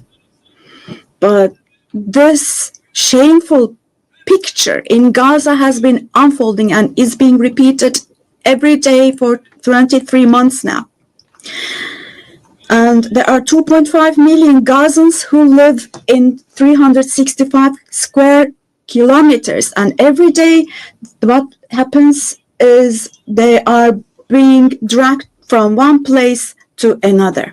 The healthcare infrastructure of Gaza is completely collapsed. Doctors have been killed or they have disappeared while under custody. Ambulances have been hit. Hospitals targeted and destroyed. Treatment is not possible. Surgery is not possible. It's not possible to find medications. Now, dear friends, now as Tayyip Erdogan, with a heavy heart, with my heart bleeding here, I'm telling you, innocent little ones, just 2 or 3 years old, without hands, arms, or legs, have become, unfortunately, a common sight to see in Gaza.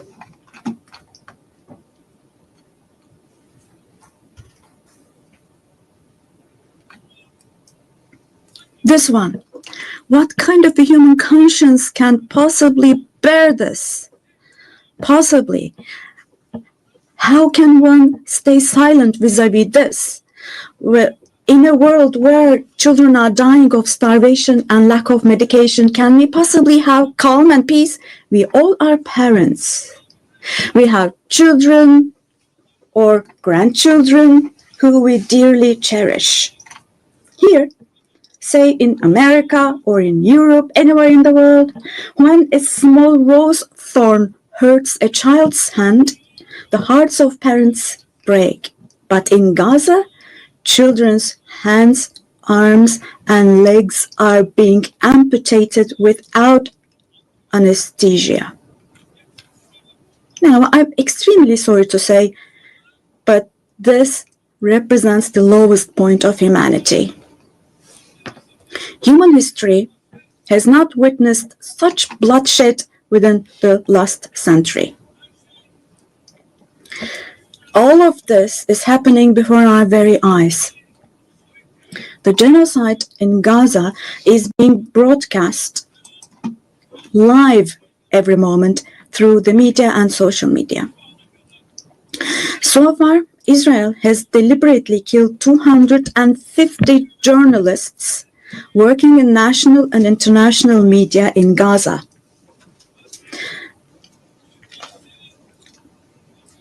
And they have closed all the entrance into Gaza, but they still have not been able to cover up the genocide.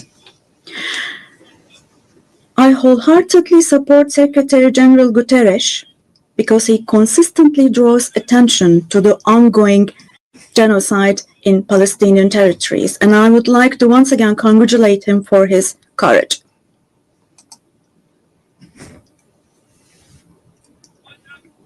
But the United Nations has not even been able to protect its own personnel in Gaza, unfortunately. In Gaza, 500 people rushing to help others have been killed. Out of those 500, 326 were UN staff members. Esteemed President, distinguished members, now, genocide, like the Holocaust, is a shameful concept which refers to the mass extermination of people. It's a barbaric concept. But today, it's not only people who are being killed in Gaza, mind you. Animals are being targeted and killed in Gaza. In Gaza, agricultural land, gardens, trees, grass, century-old olive trees are being destroyed. In Gaza, water supplies are being destroyed and polluted. Buildings, homes, libraries, hospitals, schools, mosques, churches, and historical structures in Gaza are being deliberately destroyed. The soil of Gaza is being rendered useless for humans, for animals, and for plants. So, Now, let me show you yet another photo. And let me ask you here. Look at this photo. What could this photo here possibly have to do with security concerns? This is being against life, don't you think? Let me state this openly from this podium. There is no war in Gaza. We cannot possibly talk about the presence of two sides in Gaza. Because in Gaza, on one side, there is a regular army with the most modern, most lethal weapons. And on the other hand, there are innocent civilians, innocent children. This is not fight against terrorism.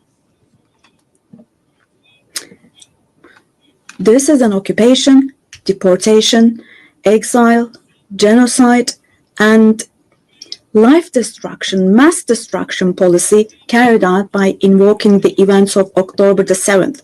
Today, while Gaza is being destroyed under the pretext of Hamas, concurrently, simultaneously, the West Bank, where Hamas is not in power, is also being occupied step by step, and innocent civilians are being massacred through executions. Moreover, Israel is not limiting itself to Gaza and the West Bank only.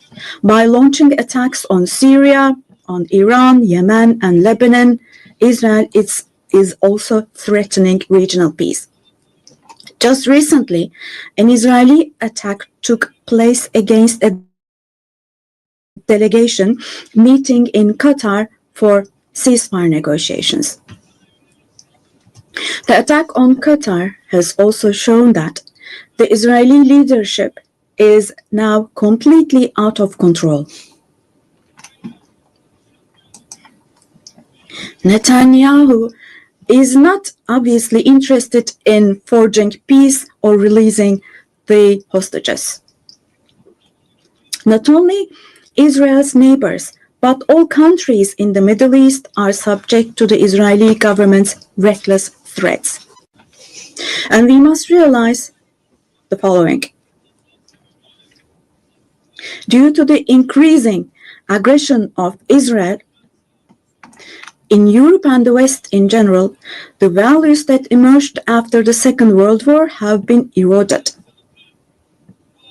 The most fundamental human rights, such as freedom of expression, freedom of the press, freedom of assembly and protest, women's rights, children's rights, democracy, equality, and justice, have been shelved away. At this point, we all have to see the following truth, my dear friends. The Israeli government, driven by an obsession with the promised lands, is openly threatening regional peace and the shared values of humanity.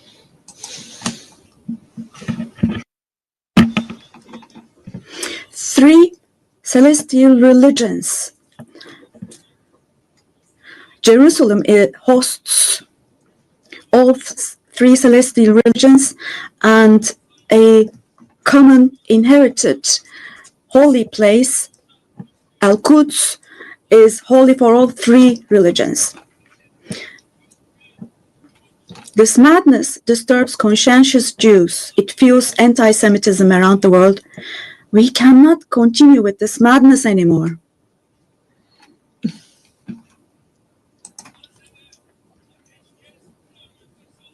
We have to have ceasefire in Gaza as soon as possible. Attacks should stop.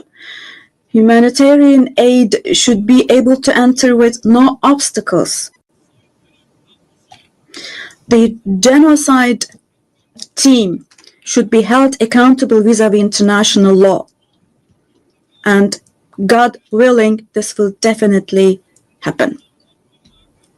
Vis-à-vis the barbarity taking place in Gaza, everyone who is keeping silent is accomplice to this barbarity.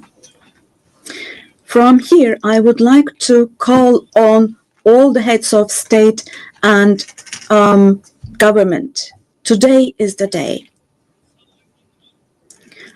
Today is the day to stand firm alongside the oppressed Palestinians and alongside humanity. While your peoples back home are reacting to the barbarity in Gaza, do show the courage to take action here. Fulfill your humanitarian duty toward Gaza, where children are raising children. On this occasion, I would like to say the following. There are peoples all around the world who are taken to the streets. Unarmed activists and volunteers from different countries of the world, academicians, students, journalists, everyone, all the defenders of Palestine. I would like to say to them, thank you so much. And clear bows and favorable winds for their actions. Esteemed delegation members, for 13 years, I have spoken to you from this platform about the oppression and conflicts in our neighbor, Syria. Just as I raise my voice today for the oppressed people of Gaza, likely for 13 years, I have also drawn attention to the cries of the Syrians, and here I became their voice and breath as well. The persecution that caused the death of 1 million people and that forced millions more to flee their homeland has, thankfully, become a thing of the past with the December 8th revolution. Our Syrian brothers and sisters opened the doors to a new period as of December the 8th. I believe that the people of Syria who fought against a bloodthirsty regime will also be able to carry the victory they achieved at great cost to its rightful place, God willing. We'll support with all our means the vision of a one and unified Syria with no forms of terrorism, especially ISIS, being present. A free Syria where security is established is what we want. As stability takes root in Syria, the winners for sure will be all the neighboring countries, our entire region, along with Syrians. And the brotherly countries in the Gulf. I would like to thank them for their contributions for Syria to recuperate.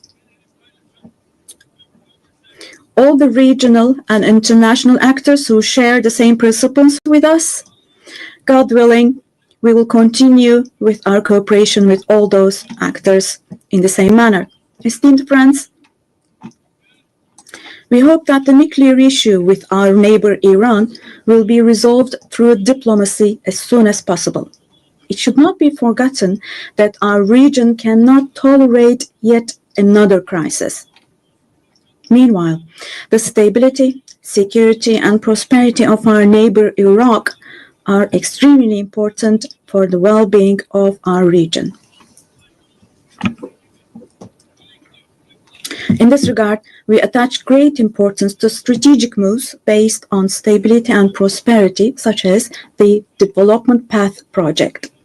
In the north, we are hosting with great enthusiasm the Istanbul process between Russia and Ukraine, both of which are our neighbors.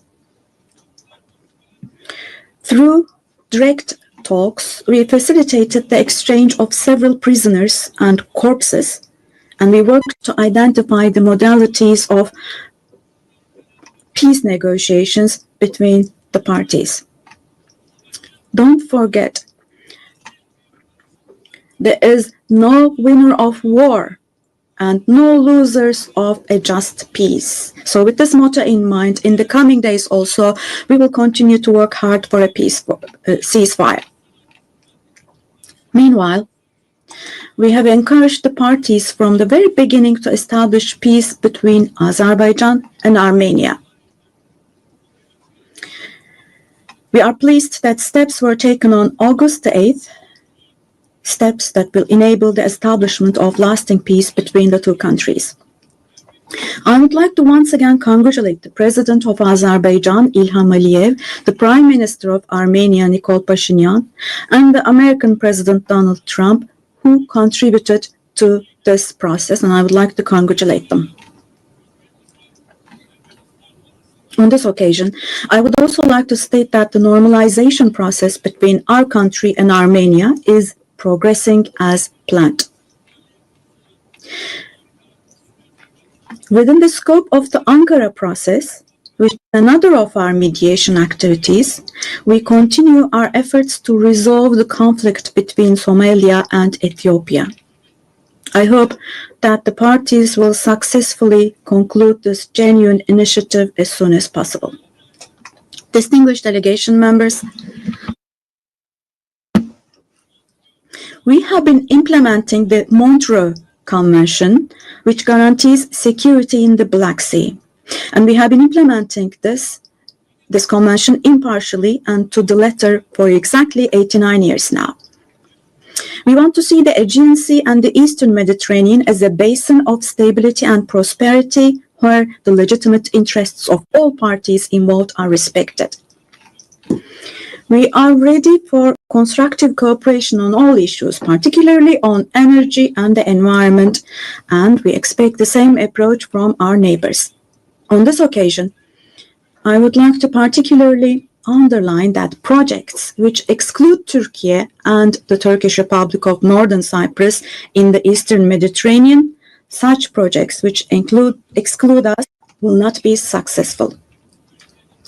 Turkey has rights and authority in the western part of the island of Cyprus, while the Turkish Cypriots have legitimate rights in the area surrounding the island.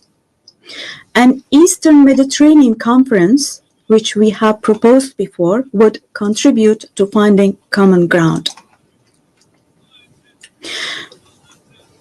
Resolving the Cyprus issue has been tried many times before, but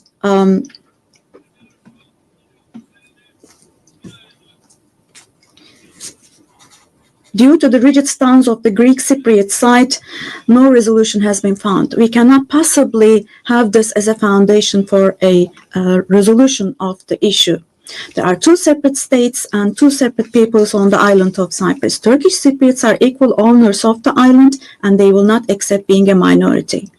The international community must put an end to the unfair and inhumane isolation that the Turkish Cypriots have been subjected to for half a century now.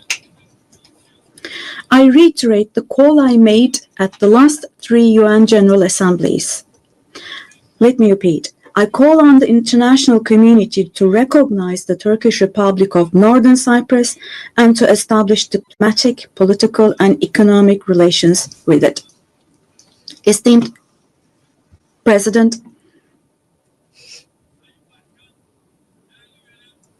distinguished members, in the coming period, we desire a new beginning and vision in Turkey-European Union relations.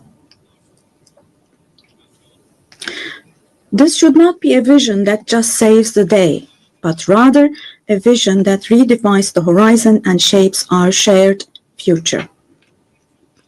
For this, it is of course important that the European Union is as willing and determined as we are.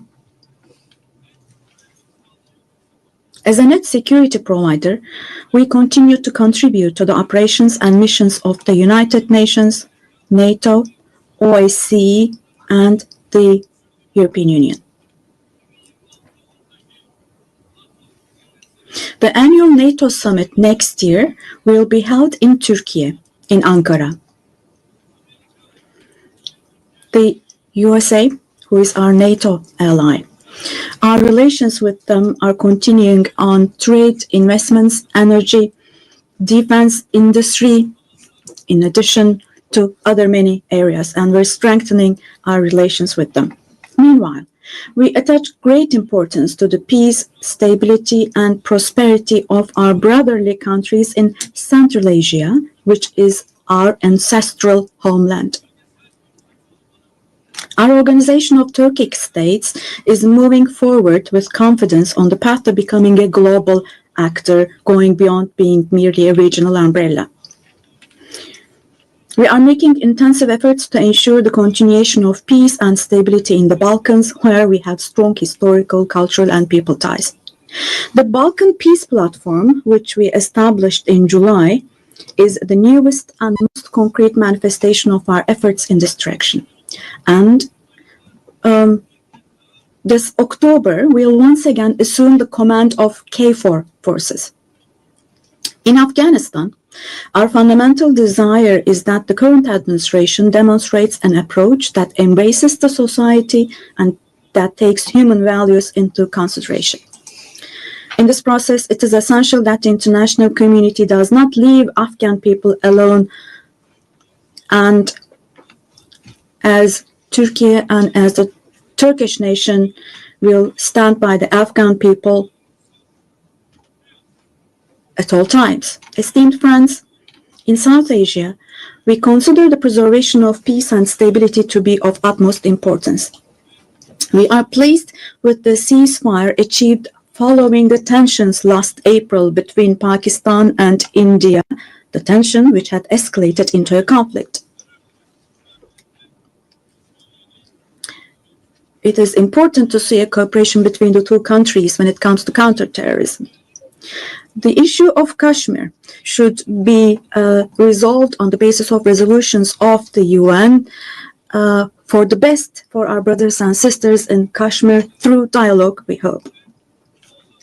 In the continent of Africa, from education to health, from infrastructure to in other areas, our relations are improving annually. And while providing all possible support to Somalia, we are also continuing our humanitarian aid activities. In Sudan, the conflict that has been going on for over 2 years saddens us deeply. Stopping the bloodshed in Sudan and establishing sustainable peace is the shared responsibility of the international community. And Turkey's efforts in this direction will continue. The Great Lakes region has suffered greatly from years of ongoing instability and conflict. Our hope is that these conflicts in the east of the Democratic Republic of the Congo will give way to lasting peace and stability. We wholeheartedly support the efforts being carried out under the mediation of the US and the facilitation of Qatar. The increasing terrorist activities in West Africa, particularly in the Sahel Basin, are also of great concern to us. We will continue our unwavering efforts to ensure peace, tranquility, and stability for the peoples of this region with whom we share historical ties. Drawing inspiration from the historical double-headed Turkish Selçuk eagle, I would like to emphasize that our relations with Asian countries in Turkish foreign policy are of great strategic importance. We pursue a 360-degree approach in this policy. Within the framework of our Return to Asia initiative, we are deepening our engagement with regional organizations such as ASEAN, the Indian Ocean Rim Association, such as ASEAN, the Indian Ocean Rim Association, for example. We will continue to develop new partnerships with Asian countries, and we attach great importance to developing our relations with Latin America and the Caribbean region in a spirit of partnership and a win-win approach. We are determined to further strengthen the friendly ties we have established with all the countries in the region. Esteemed delegation members, increasing protectionist trends in international trade and disruptions in supply chains are leading to fundamental changes in the global economy. To successfully address current challenges, we support the reform of rules-based international trade, including the World Trade Organization. I believe access to affordable, safe, and sustainable energy is essential, particularly for developing countries, to be able to achieve their development goals.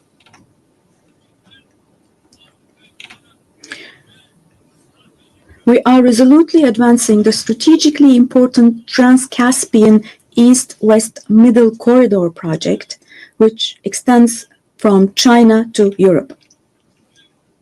We contribute to the development of world trade with our modern transportation infrastructure and the Baku-Tbilisi Kars line. On our journey to build a future that respects nature, we are moving forward with determination towards the 2053 net zero emission target. We are pleased to observe that the zero waste movement, under the patronage of my wife Emine Erdogan, has grown in waves around the world every year, reaching more people and hearts.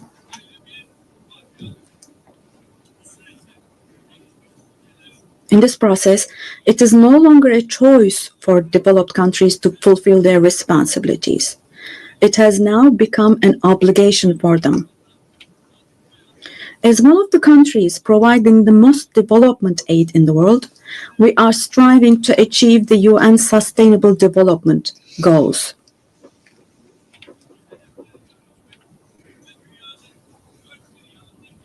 To achieve the 2030 goals, and to enable hundreds of millions of people around the world to live with dignity, we advocate for aligning the global financial architecture with the principle of leaving no one behind. And here, let me also particularly draw your attention to the following. While we grapple with geopolitical challenges, humanity is also witnessing an extraordinary leap forward in artificial intelligence, AI. The transformative power and the benefits offered by these technologies, no society should be deprived of these benefits. AI technologies should be used for the benefit of humanity, not as a new tool of domination. The UN Technology Bank for the Least Developed Countries, which we host in Turkey, plays a critical role in closing the digital and technological gap.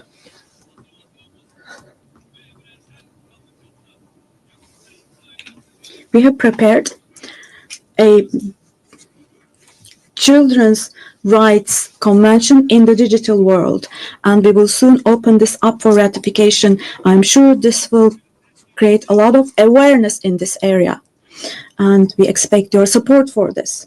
On the other hand, in today's world, where racism, xenophobia, and particularly Islamophobia have reached alarming levels, combating these trends that directly threaten the culture of coexistence has now become an essential duty for humanity. It is significant that Mr. Moratinos, High Representative of the Alliance of Civilizations, has also been appointed as the UN Secretary General's Special Envoy on combating Islamophobia. As I stated here last year, the institution of the family is under threat today as never before. Defending the family, consisting of a woman and a man, means defending humanity, defending nature, life, and the future. Turkey will continue to defend the family in the face of ever-increasing attacks. Distinguished delegation members, the roots of the UN, established to prevent humanity from experiencing the disaster of war again, are filled with values that will eliminate the dark era we are in. We fully support the UN 80 initiative launched by Secretary General Guterres to make our organization more effective and more efficient. I hope this initiative succeeds as a process that will further strengthen all the activities of the UN. I express our readiness to provide strong support to this process, also driven by our vision of making Istanbul a UN hub. I sincerely believe that it is our shared responsibility to take steps that will restore the founding spirit of the UN in its 80th year. We will continue to say,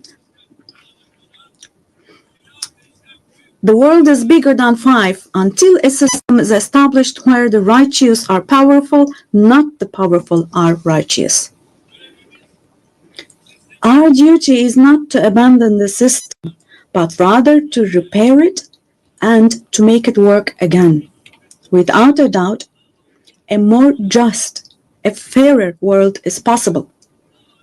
Turkey will patiently continue its fight for the construction of a more just world. So may God help and aid us all. Once again, let me greet you all with kind regards and thank you.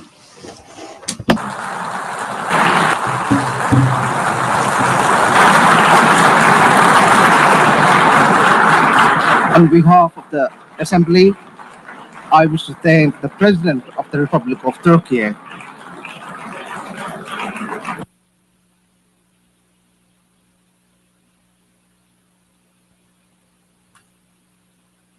Assembly will hear an address by Her Excellency Dina Ercilia Boluarte Segara, President of the Republic of Peru. I request protocol to escort Her Excellency and invite her to address the Assembly.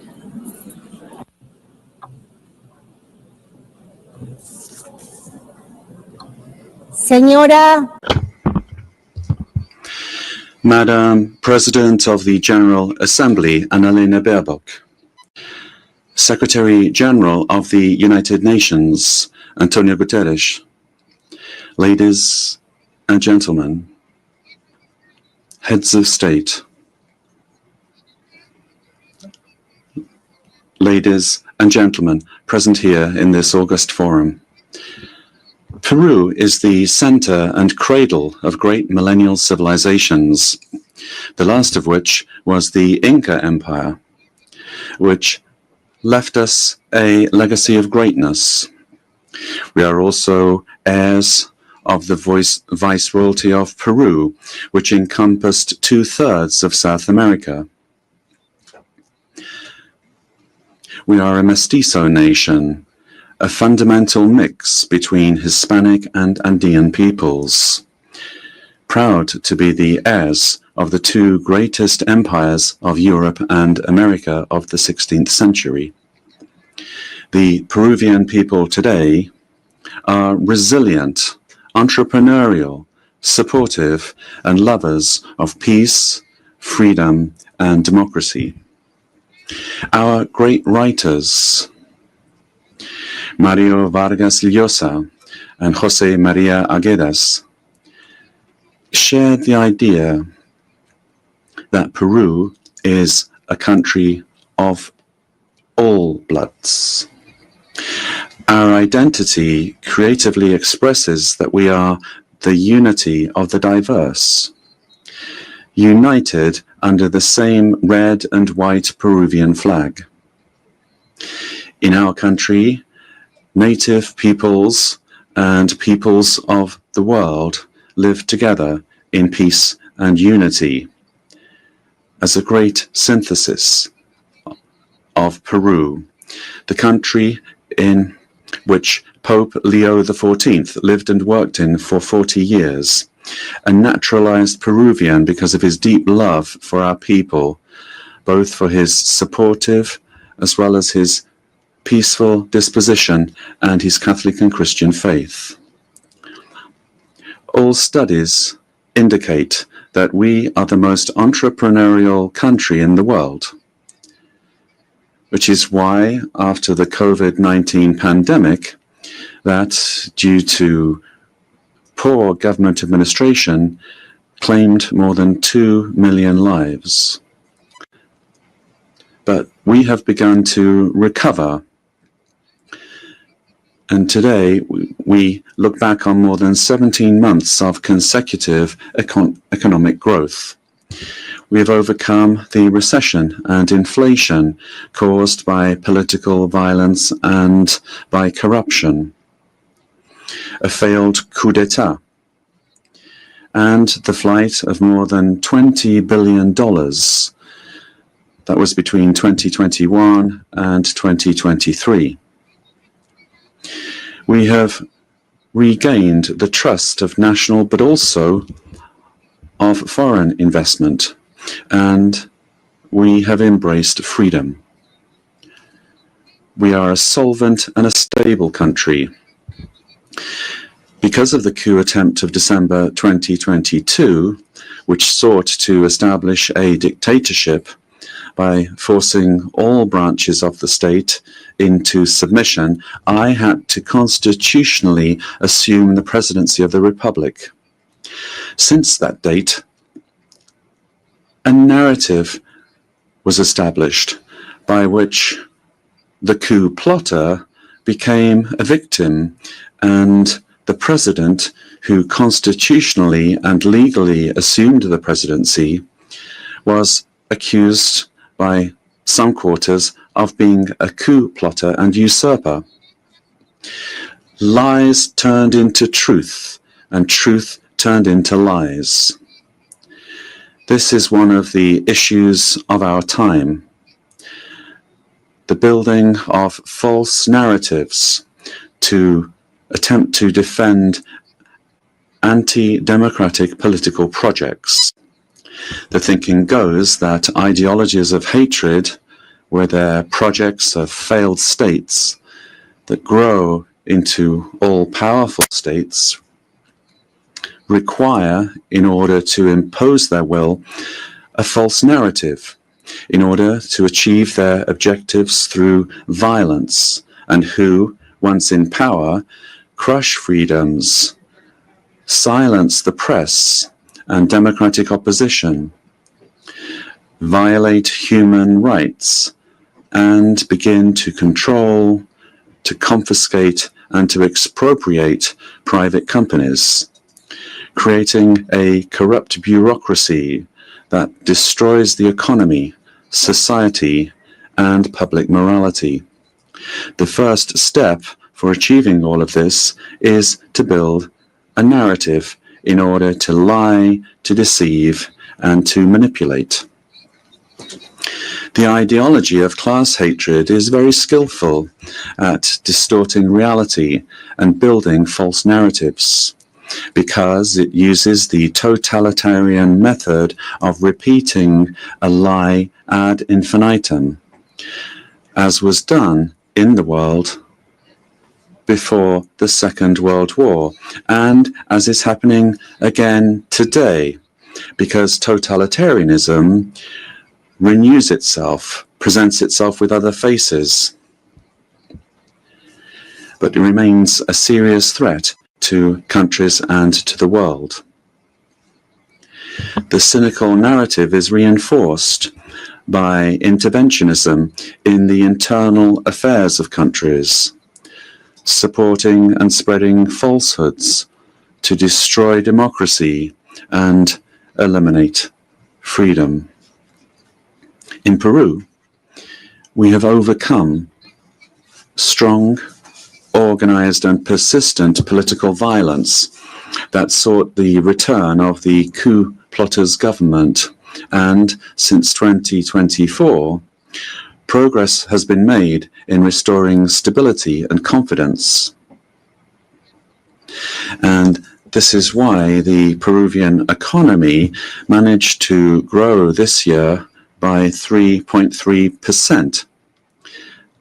And in the current year, 2025, is exceeding 3.5% growth, with forecasts that in 2026, the trend of economic growth will continue. The government guarantees 3 years of economic growth, being the leader in South America. Inflation is below 2% annually.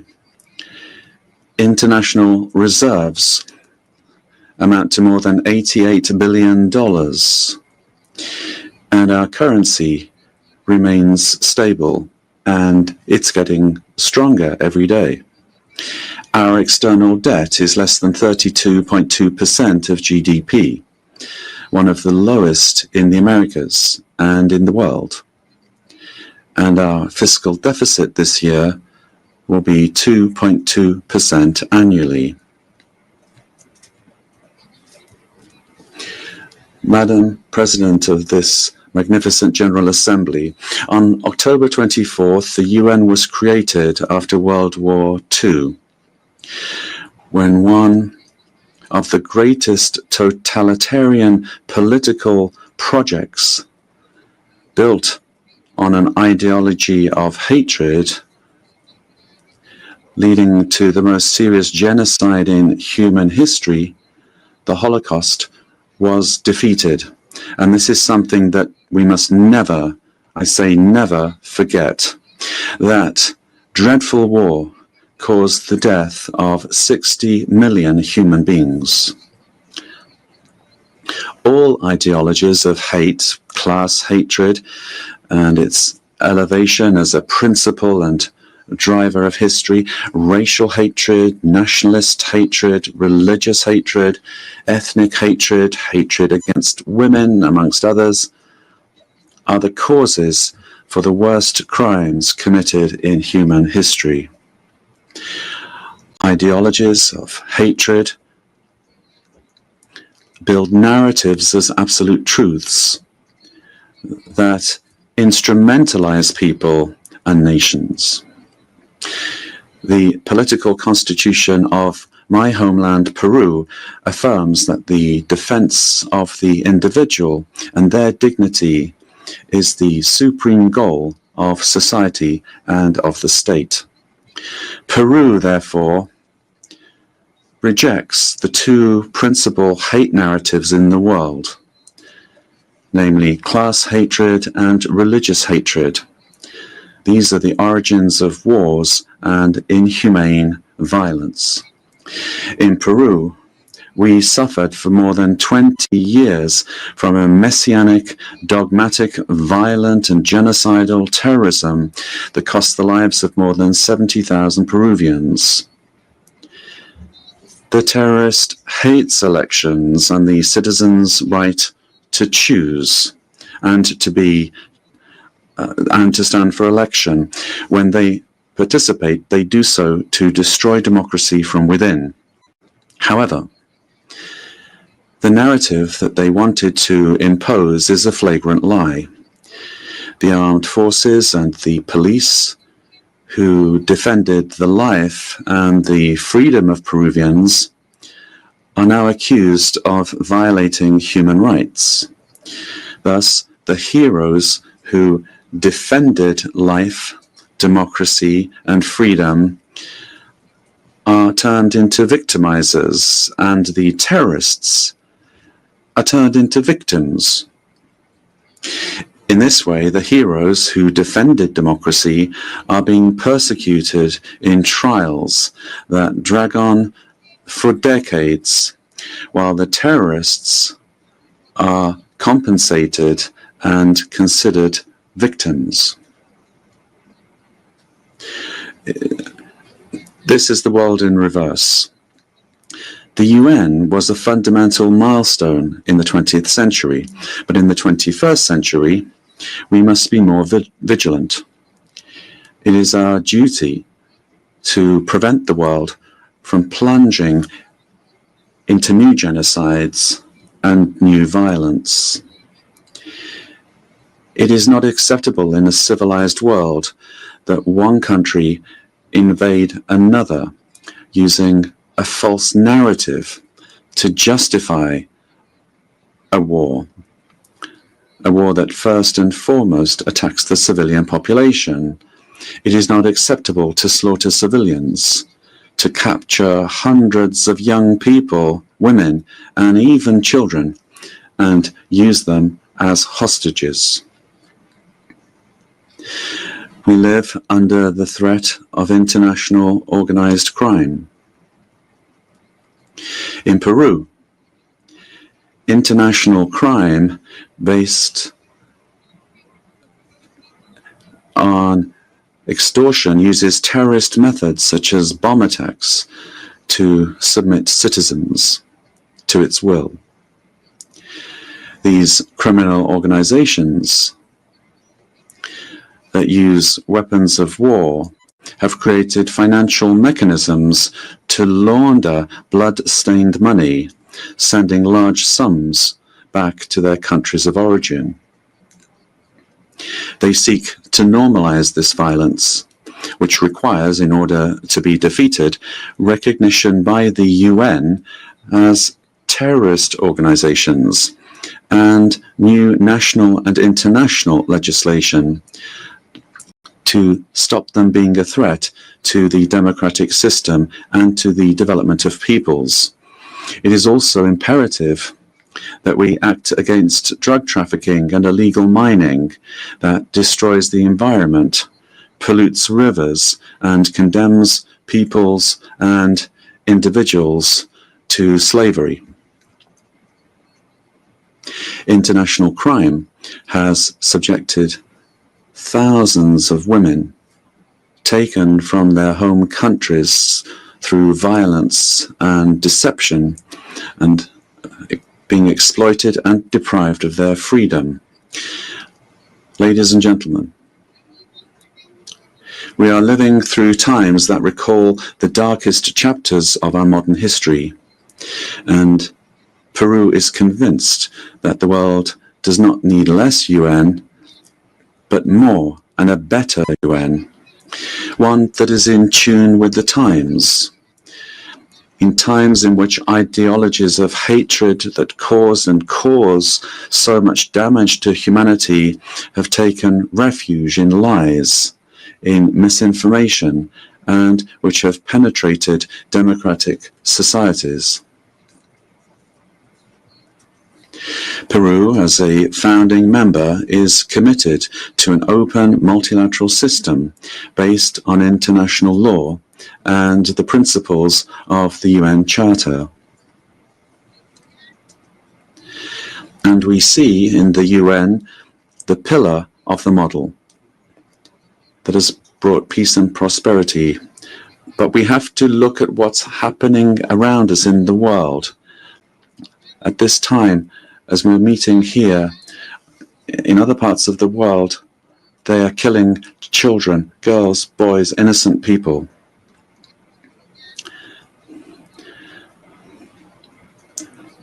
Prosperity will only come if we are united and work together. And we have to adapt to new threats. Each of our countries has the duty to make their contribution towards finding solutions to the problems that we all face together. And my country is striving to do this. But the interconnection of our societies and economies means that it is only through international cooperation that we can resolve the crises which we face. If we do not reform the United Nations, our common home, to restore representativeness and effectiveness to its action, then we run the very serious risk of seeing one of the most precious instruments that the international community has for world stability disappearing.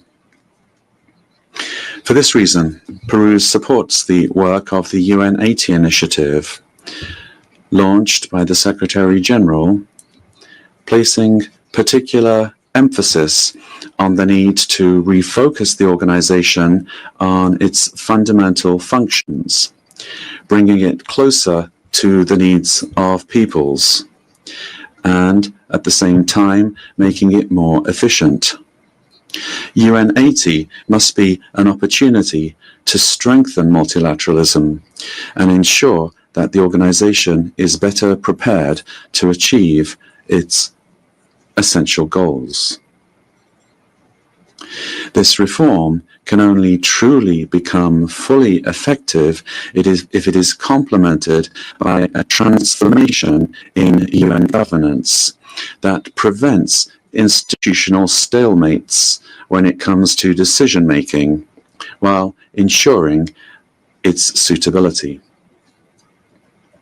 Ladies and gentlemen,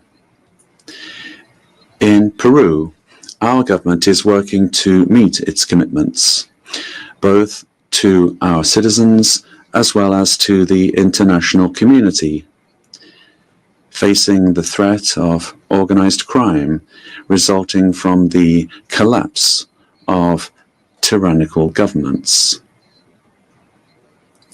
that led to migration to other countries. This is true of our country. From day one, my government has fought to restore governance in the country and to defeat polarization and violence. In Peru, there is full separation of powers, the rule of law, respect for freedom, and human rights. My government is the most stable of the last 5 years, during which 5 presidents have succeeded one another. We are fighting for citizen security, facing crime that takes advantage of the rise in the price of gold and drug trafficking. We have achieved positive, verifiable results in these areas. We are working to strengthen human capital. We are fighting child malnutrition and anemia. And we are building schools and hospitals throughout the country, which has not been done in recent years.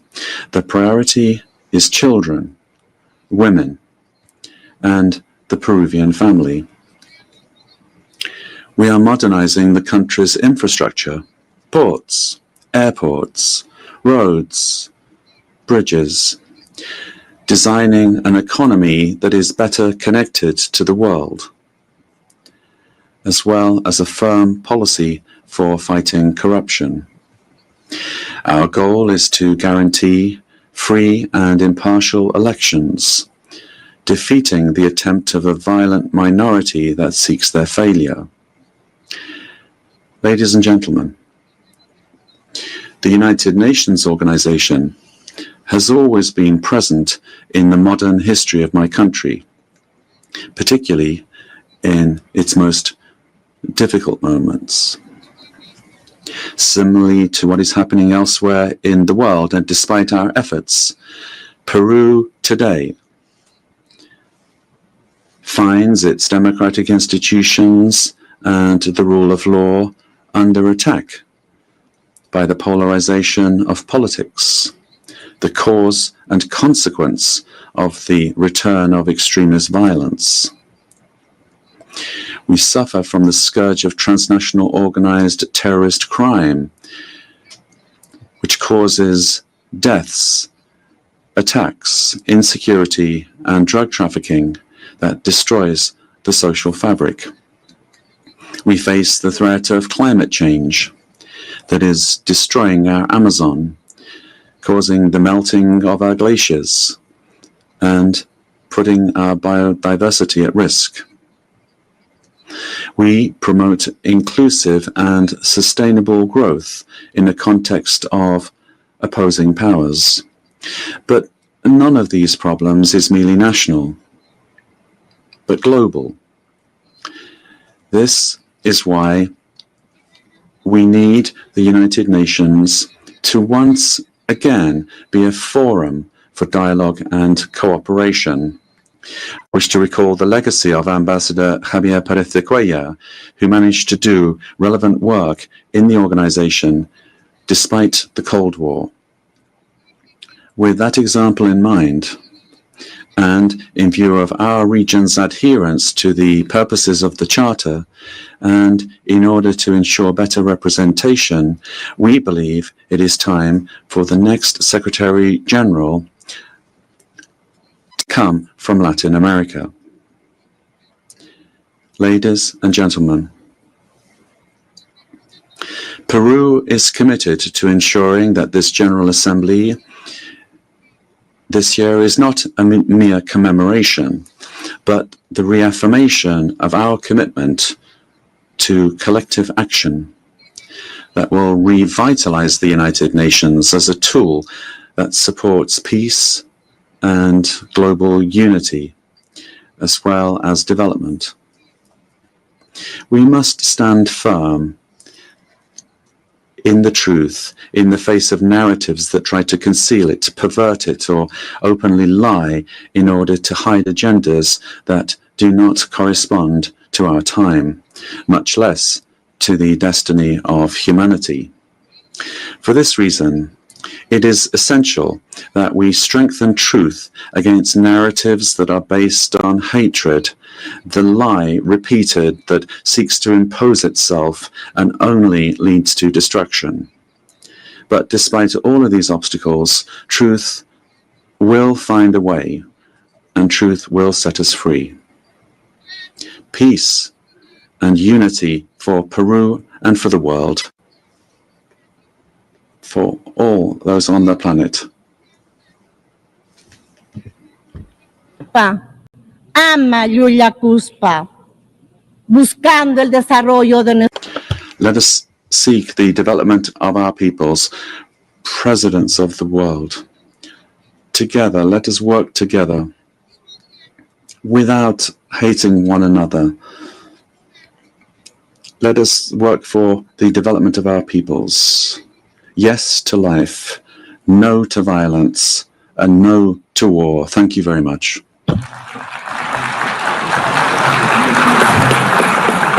On behalf of the General Assembly, I wish to thank the President of the Republic of Peru.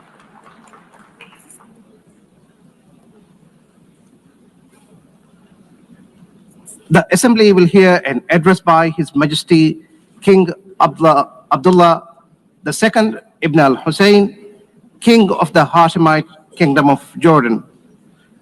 I request protocol to escort His Majesty and invite him to address the Assembly.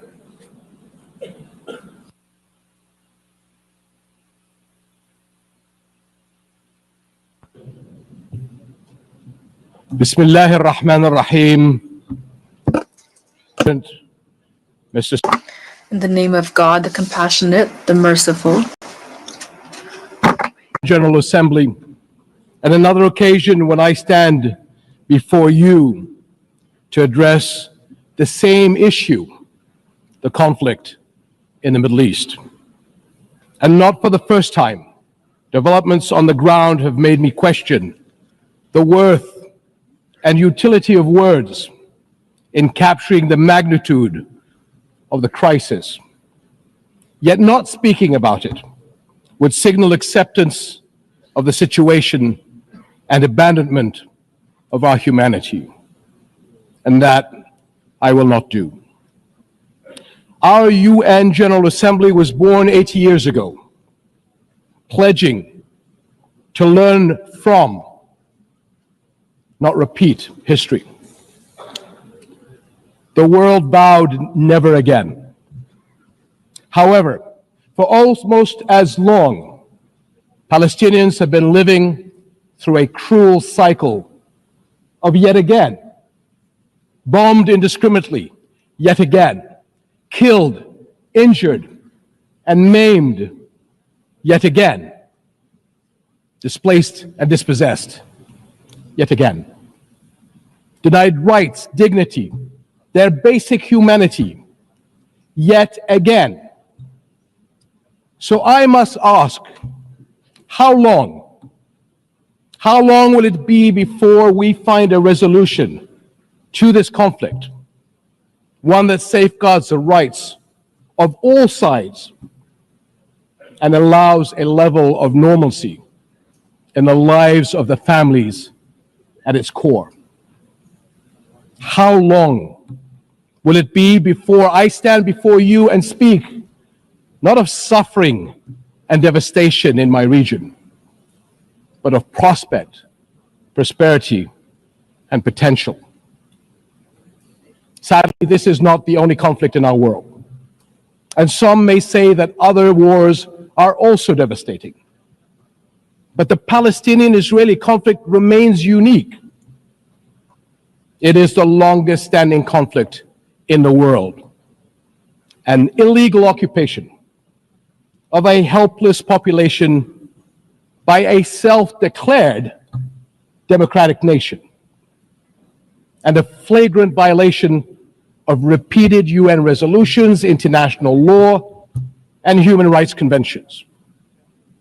A failure that should have elicited outrage and action, especially from major democracies. Instead, it has been met with decades of inertia. My friends, the war in Gaza marks one of the darkest moments in this institution's history. But although it is today's horror, the injustice stretches back decades. The Palestinian-Israeli conflict has been on the UN agenda throughout its 8 decades of existence.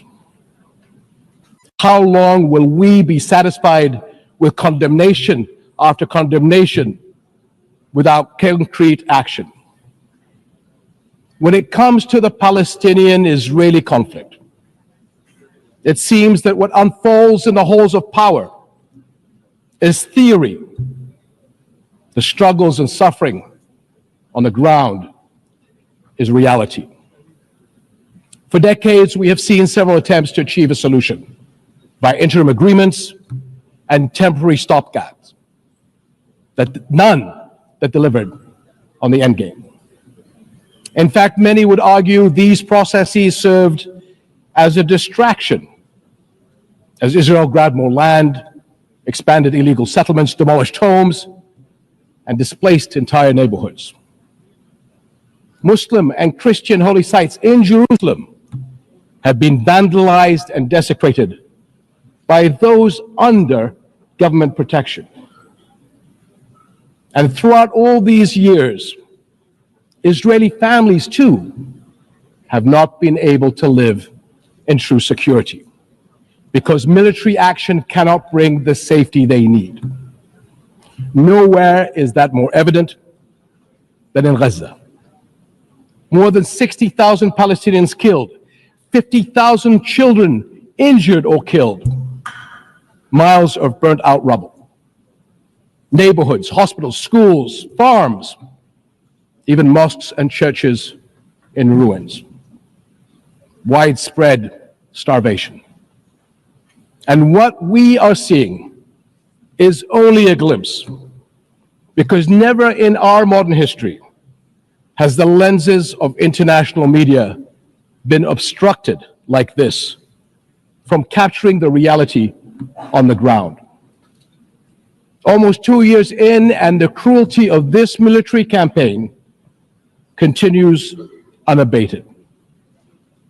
Furthermore, the current Israeli government's provocative calls for a so-called Greater Israel can only be realized through the blatant violation of the sovereignty and territorial integrity of its neighbors. And there is nothing great about that. I can't help but wonder if a similar outrageous call were made by an Arab leader, would it be met with the same global apathy? The international community must stop entertaining the illusion that this government is a willing partner for peace. Far from it. Its actions on the ground are dismantling the very foundations on which peace could stand, and intentionally burying the very idea of a Palestinian state. It has shown how little it respects the sovereignty of other countries, as we have seen in flagrant violations in Lebanon, Iran, Syria, Tunisia, and most recently, Qatar. And its hostile rhetoric calling for the targeting of Al-Aqsa Mosque will incite a religious war that would reach far beyond the region and lead to an all-out clash that no nation would be able to escape. How long before we hold all nations to the same standards? How long before we recognize the Palestinians as people who aspire to the same things you and I do, and we act on that recognition? How long before we recognize that statehood is not something Palestinians need to earn? It is not a reward. It is an indisputable right.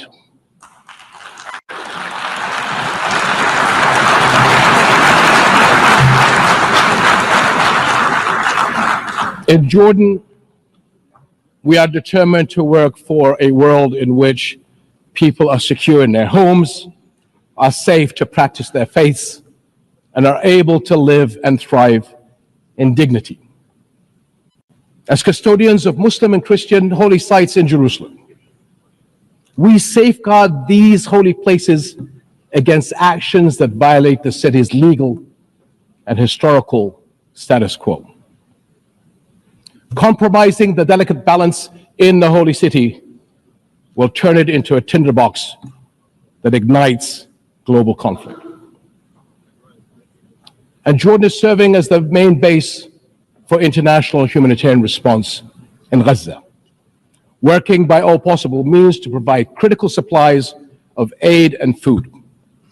And we appreciate our regional and international partners.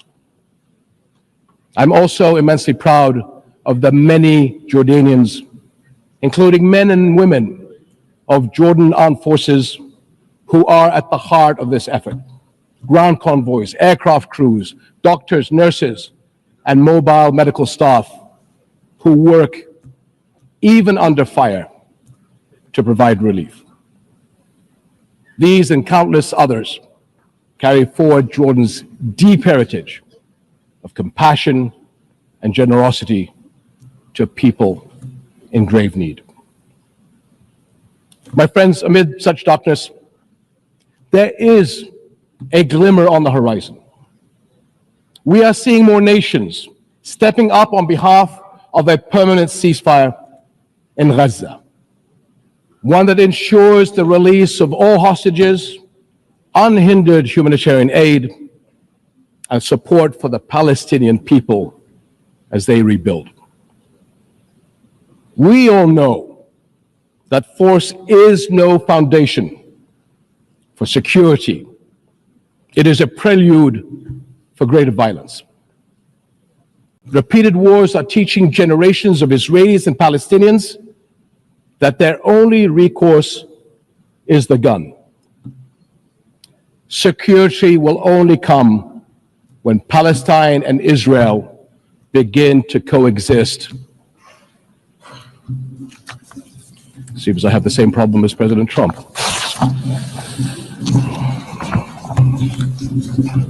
Begin to coexist side by side.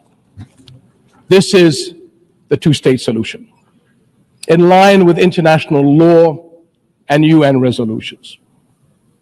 An independent and viable Palestinian state with East Jerusalem as its capital, alongside a secure Israel living in peace with its neighbors. For almost a quarter of a century, this has been the promise of the Arab Peace Initiative, in which Arab and Muslim partners around the globe extended their hand. My friends, for the past 2 years, we have finally seen the world's conscience stirring in the courage of ordinary people from every walk of life and every corner of the globe, raising their voices as one and declaring, it has been too long.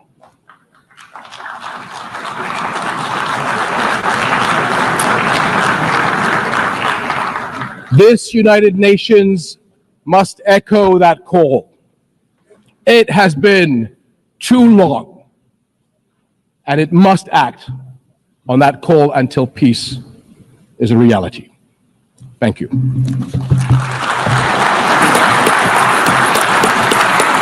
On behalf of the Assembly, I wish to thank the King of the Hashemite Kingdom of Jordan. The Assembly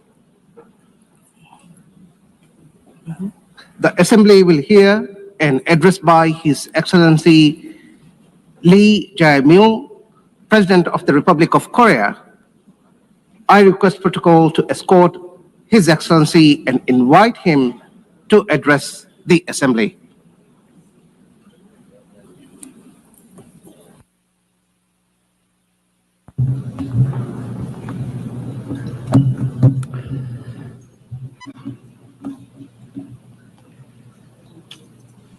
I would like to express my respect and gratitude to all members of the United Nations and staff of the UN Secretariat for their contribution to world peace and shared prosperity.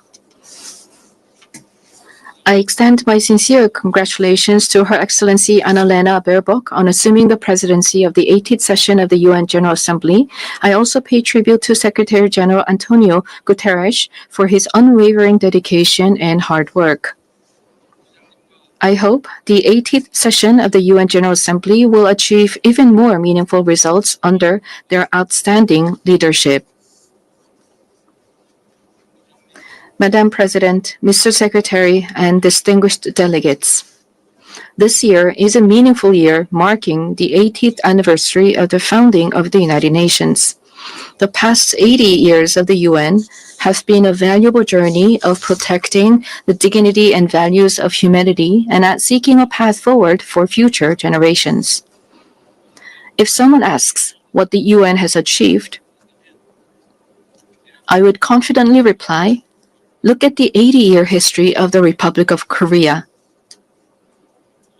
It is no exaggeration to say that the Republic of Korea's history, dotted with challenges and responses, is the history of the United Nations, which has constantly confronted enormous challenges facing humanity.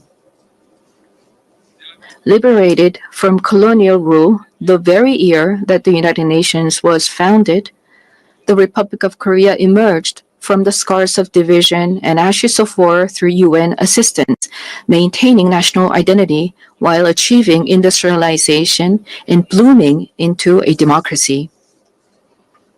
Therefore, the Republic of Korea in itself is a country that has proven the value of the UN's existence.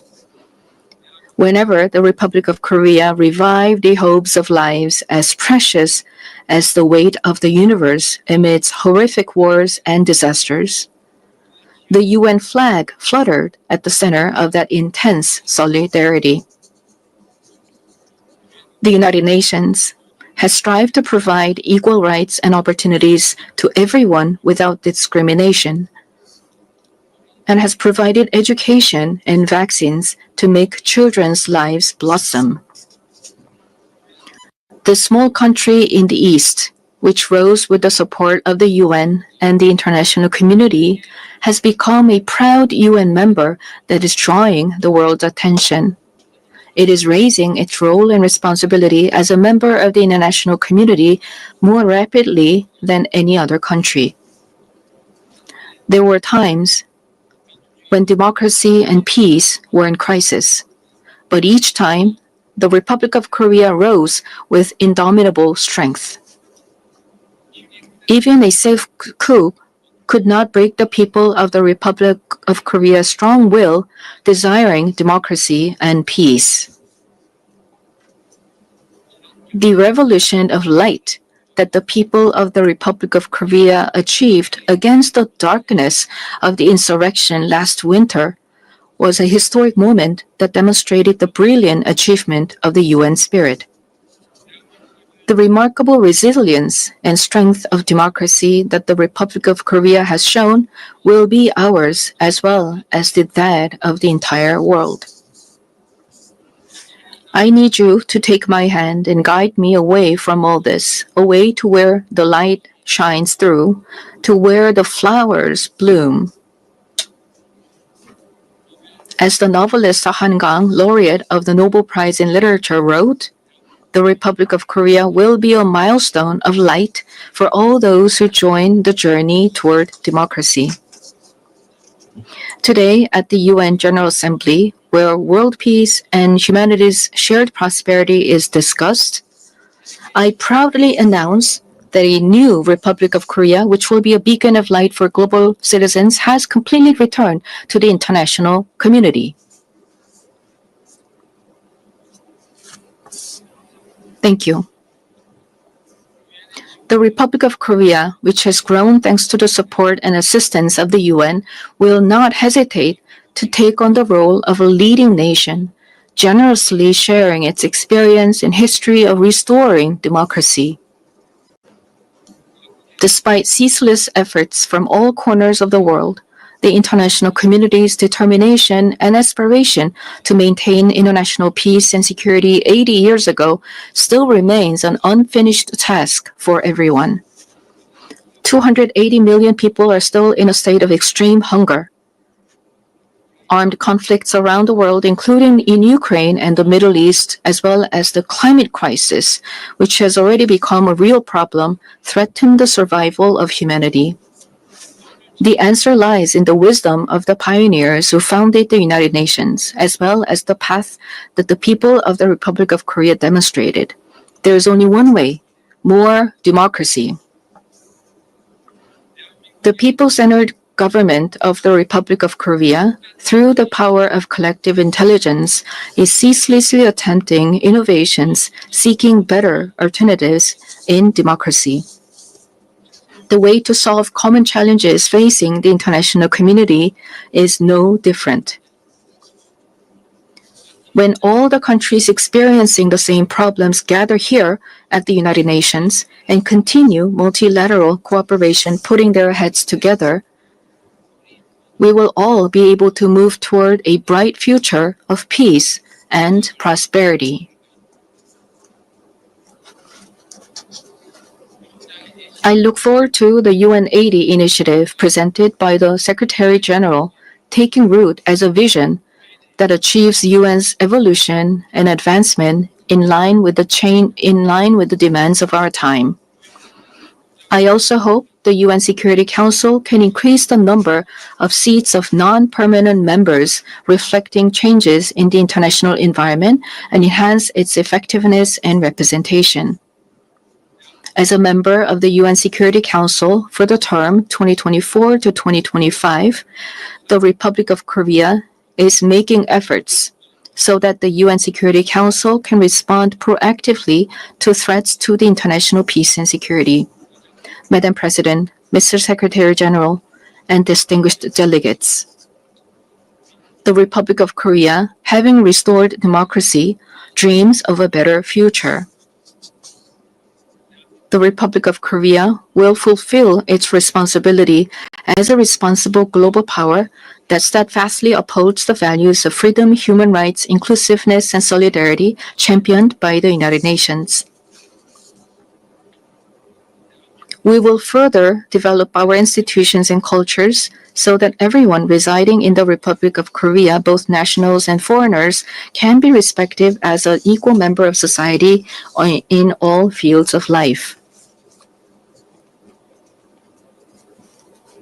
The Republic of Korea will strengthen and lead cooperation with the international community while realizing the value of respect for human rights. In a time of crisis where immediate survival is urgent, words like solidarity, coexistence, and cooperation may feel somewhat distant.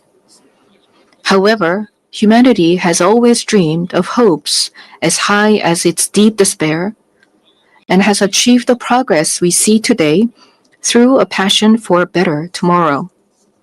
The more difficult the times are, the more we must return to the basic spirit of the UN, which is trust in universal values of humankind. Just as the determination to not pass down the devastation of wars led to the founding of the UN and has prevented conflicts and preserved peace, we today must cooperate more, trust more, and join hands more firmly in order to build a better future, a better world for future generations. Democratic Korea will lead the way in multilateral cooperation toward a sustainable future. Peace is a value that is more important than anything else. In the Republic of Korea, as well as elsewhere in the world, peace is the basic foundation for democracy and economic development. The disputes and conflicts we are currently facing vividly show how easily the ideals of human dignity and sustainable development can crumble without peace. Today, the Republic of Korea is fulfilling its responsibility as a key contributor to the United Nations peacekeeping and peacebuilding activities. Our brave soldiers, who have steadfastly defended the Republic of Korea, a divided nation, are helping to pave the way towards sustainable peace led by the UN. Threats to peace are not only physical elements.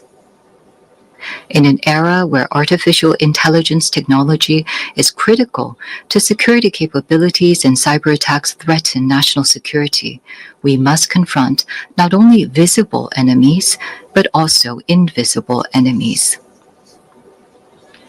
If we passively let ourselves be dragged along by the changes of the AI era, we will meet a dystopia of deepening polarization and inequality, unable to shake off the dark shadows of human rights abuses caused by the misuse of technology. However, if we proactively respond to these changes, we can use the high productivity as a driving force to build a foundation for innovation and prosperity and create a useful base for strengthening direct democracy. I hope the open debate that I will preside over as UN Security Council President tomorrow will significantly contribute to the international community's efforts to promote the responsible use of AI. Furthermore, we intend to share our vision for the future of AI through the APEC AI initiative at the APEC Economic Leaders Meeting, which will be held in Gyeongju, Korea next month. We will strive to ensure that the vision of AI for all, where advances in cutting-edge technology contribute to the universal values of humanity, becomes a new normal for the international community. AI-driven technological innovations will be an important new tool for solving global challenges like the climate crisis. Over the past 80 years, the United Nations has paved the way for sustainable development and spearheaded efforts to address climate crisis threatening the survival of humanity. Nations around the world must respond to these efforts. The Republic of Korea is pursuing a great energy transition, leveraging science and technology and digital innovation to increase energy efficiency and expand the share of renewable energy. We will submit a responsible, nationally determined contribution within this year, joining the united will of the international community. At the 4th UN Ocean Conference that will be co-hosted by the Republic of Korea and Chile in 2028, we will also work to build substantive solidarity for the sustainable development of oceans. Such efforts by the Republic of Korea to actively address global challenges are based on a firm commitment to fulfilling humanity's shared promise of sustainable development. Since the United Nations established the Sustainable Development Goals 10 years ago, the international community has made much progress in eradicating poverty and reducing inequality. However, the demand for development financing is continuously increasing, and the most vulnerable are still suffering. Let us squarely face this grave reality and create new momentum for change. We must move toward structurally reforming global development governance while enhancing the quality of financial resources. I trust that we will pull together in order to bring about more cases like the Republic of Korea growing and developing from an aid recipient country to an aid donor country. This year marks the 80th anniversary of the founding of the United Nations, as well as the 80th anniversary of the division of the Korean Peninsula, new challenges as well as unresolved tasks await us. Democratic Korea will begin a new journey toward peaceful coexistence and shared growth on the Korean Peninsula. The first step will be to restore broken inter-Korean trust and shift to a stance of mutual respect. The government of the Republic of Korea clearly reaffirms that it respects the North's current system, that it will not pursue any form of unification by absorption, and that it has no intention of engaging in hostile acts.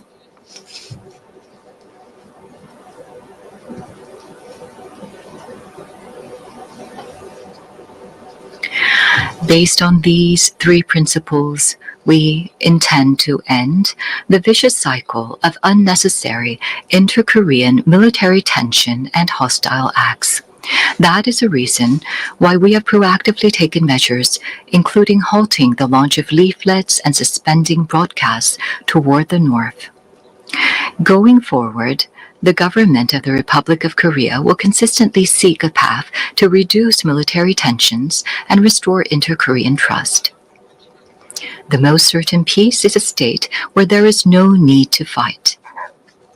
Through comprehensive dialogue centered on exchange, normalization, and denuclearization, in other words, END, we must end the era of hostility and confrontation on the Korean Peninsula and usher in a new era of peaceful coexistence and shared growth. The fact that exchanges and cooperation are a shortcut to peace is a timeless lesson demonstrated by the history of fraught inter-Korean relations.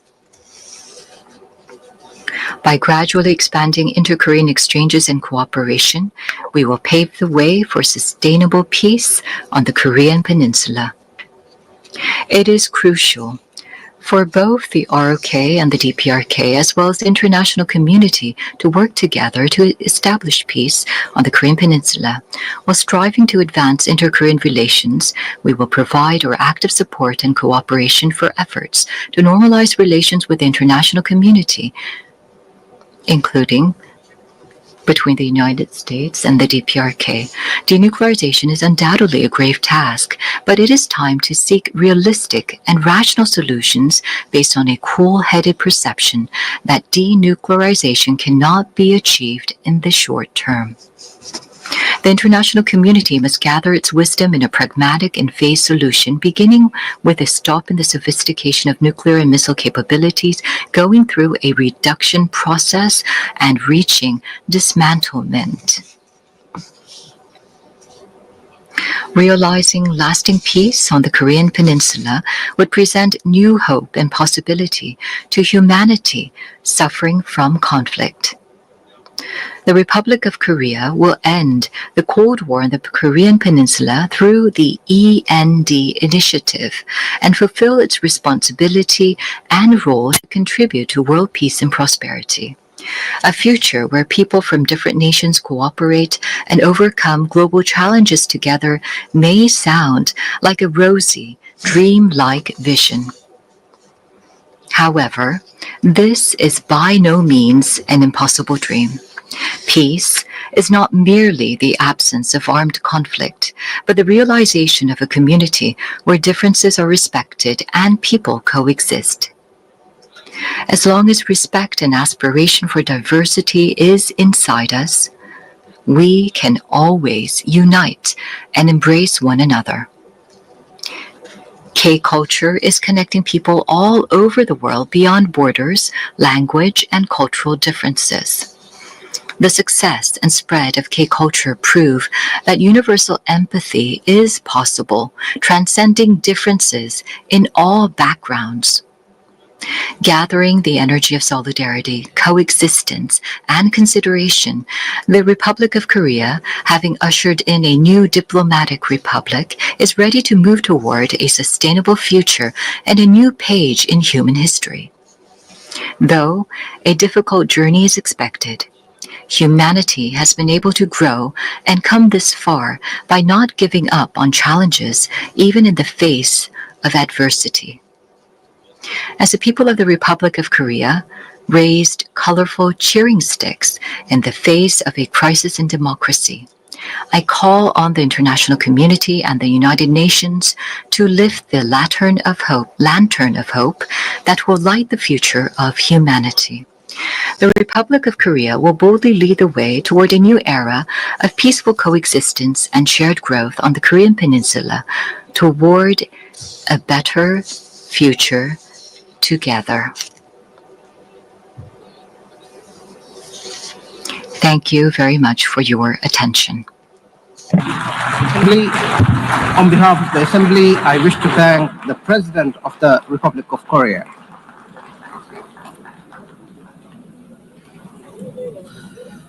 The Assembly will hear an address by His Highness Sheikh Tamim bin Hamad Al Thani, Amir of the State of Qatar. I request protocol to escort His Highness and invite him to address the Assembly.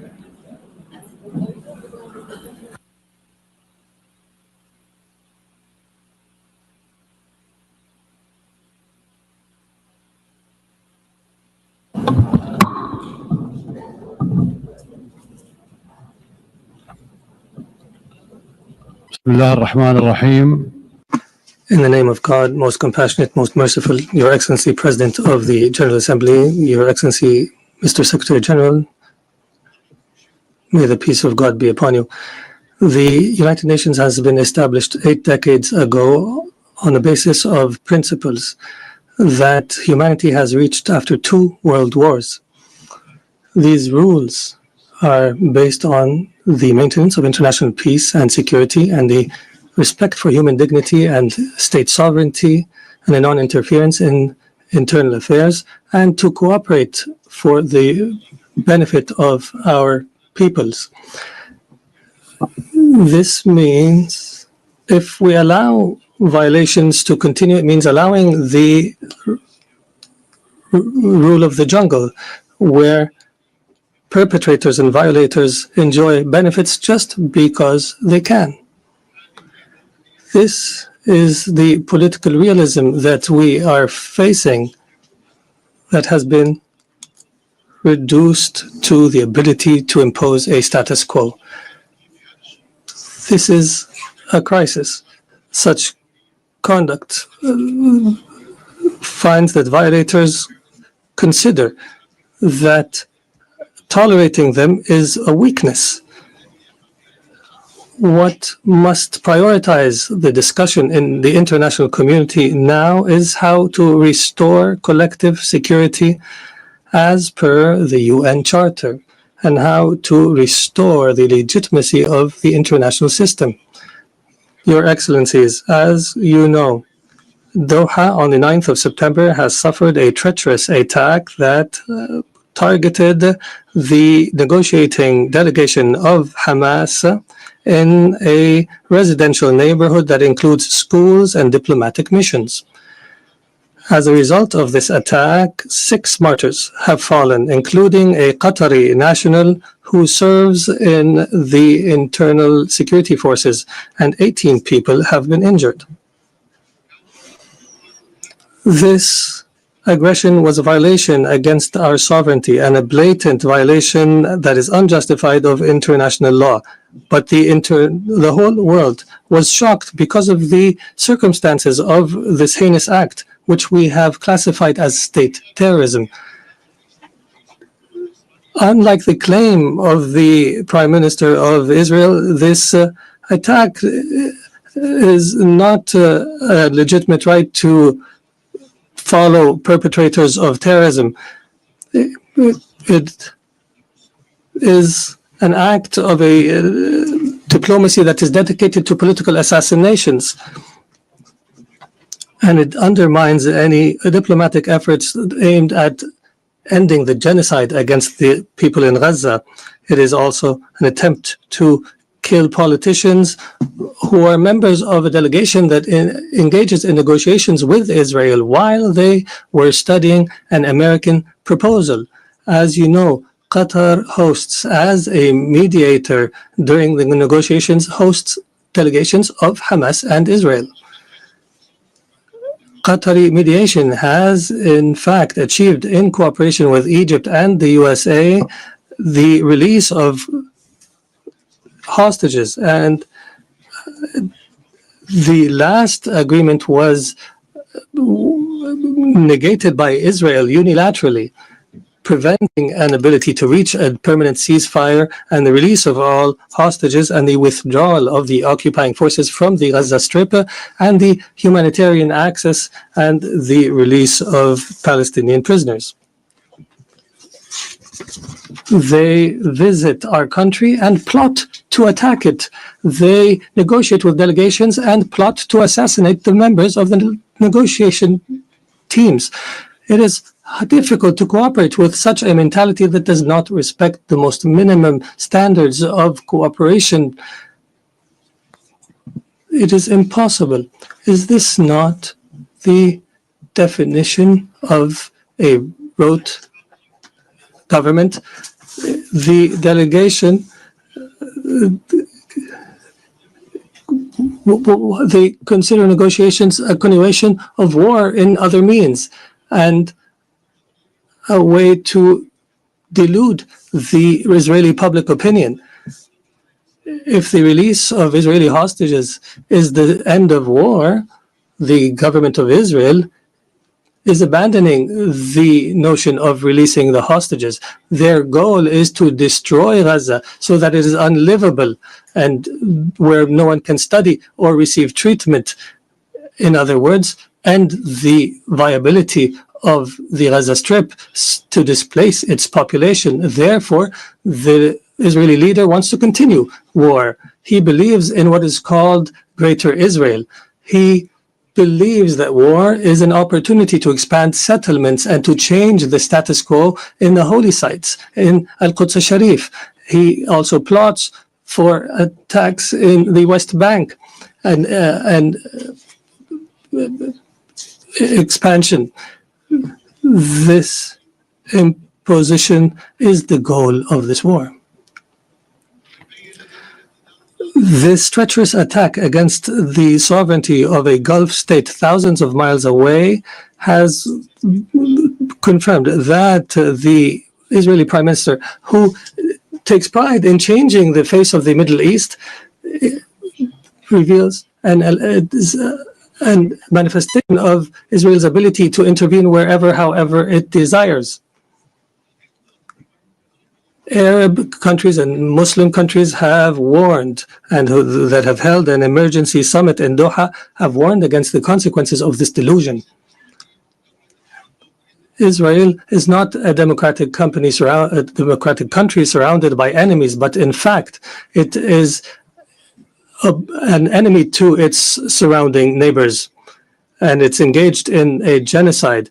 And its leader is proud of preventing the establishment of a Palestinian state. And he promises that such a state will never be established.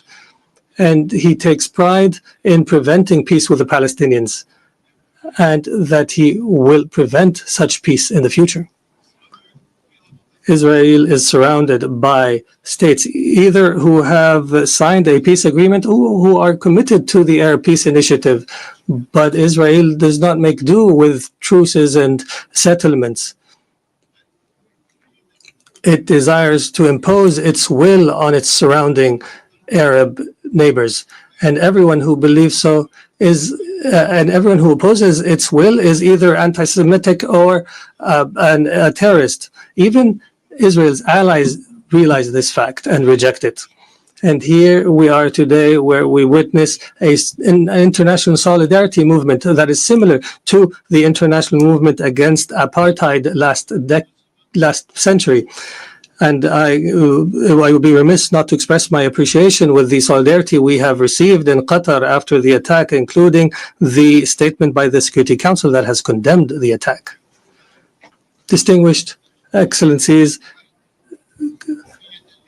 Qatar will remain true to its history and legacy, opposing the crimes that take place. We believe in the ability of reconciling interests with security.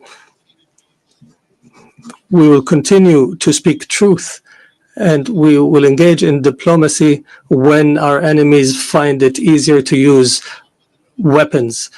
We have engaged to mediate an end to the war and allow for humanitarian access and release hostages, and we have faced disinformation campaigns. However, these campaigns will not deter us. We will continue our efforts in cooperation and partnership with Egypt and the United States of America. We are firmly convinced that peace can only be achieved in our region through a firm position from the Security Council, from accepting and tolerating the occupation's crimes,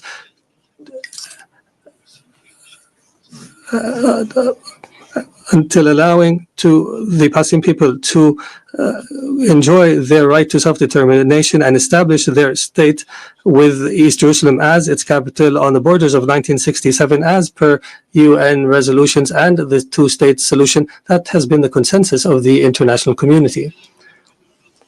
We appreciate the role of states that have recognized the state of Palestine. There is no doubt that such recognition is morally important because it sends a message that violence and more violence will not succeed in liquidating a just cause such as the cause of Palestine, and we urge more states to recognize the state of Palestine. We believe that instability knows no border and that humanity's destiny is intertwined. Therefore, Qatar has continued its diplomatic efforts to contribute to the settlement of other crises, such as in Ukraine and wars in Africa.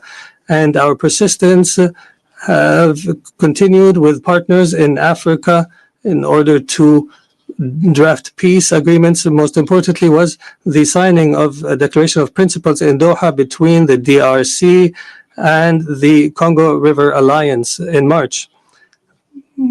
Our efforts support the leadership of the U.S. to achieve a peace agreement in the east of the country, and Qatar will continue to engage as an international partner in order to achieve the peaceful settlement of conflicts and to seize opportunities to establish global peace. Your Excellencies, some states in our region still suffer the lack of security and stability. However, there is hope through some positive developments.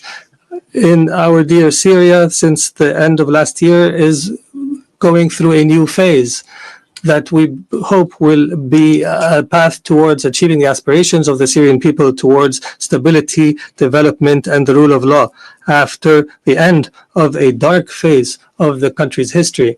Egypt has stood by the Syrian people throughout the previous years. I recalled and urged to support Syria from this podium, even when it seemed to fall off the international agenda. The international community is called upon to assist Syria now in order to succeed through the transition phase after decades of suffering. Our experience in other Arab countries has taught us that building state institutions and establishing relations between a state and others is based on equality, and internal stability on the basis of respect for diversity are paramount issues at this stage. Qatar will not spare an effort to provide the necessary support to our brothers and sisters in Syria. And we have no doubt that the Syrians will be able to overcome this phase and to reject sectarianism in all its forms, and that they will reject external interference, especially the Israeli attempts to divide Syria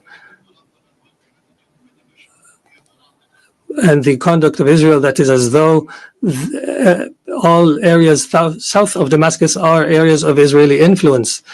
The Middle East has also witnessed positive developments through the election of President Ahmed Joseph Aoun in Lebanon and the appointment of Mr. Nawaf Salam as a prime minister, which is a step towards stability in the country. Qatar will continue to support Lebanon government and people and institutions and will continue to support the Lebanese army. We emphasize the need to implement Security Council Resolution 1701 and the withdrawal of Israeli forces from the areas it occupied during the last war and to end Israeli interference in internal Lebanese affairs. For Sudan, the people in Sudan continue to suffer an unprecedented humanitarian crisis because of the continued violence. We call once again on all parties to prioritize the national interest and to engage in a comprehensive dialogue that leads to a permanent peace and that preserves the unity of Sudan and its territorial integrity and independence and that achieves development and stability. We declare our support for all international efforts that aim to achieve this goal. Distinguished Excellencies, Doha has always been a global capital that hosts major events in all spheres and an area where leaders convene and decision makers from around the world to engage in negotiations and the formulation of solutions. Doha will host the Second World Summit for Social Development from the 4th to 6th November this year. And we look forward to welcoming you all during this conference. There is no doubt that the trust of the international community in Qatar is based on our successes in the past throughout the years. And accordingly, based on this legacy, we have submitted our application to host the Olympics, believing that sports is not just competition, but a bridge between cultures and a means to promote peace and understanding. And as such, we have also organized and hosted the FIFA World Cup, proving that we are able of hosting sporting events of this magnitude. In conclusion, the state of Qatar, realizing the seriousness of the challenges facing the international community, commits to our partnership in seeking truth, peace, and justice in international relations. Thank you, and may the peace of God be upon you.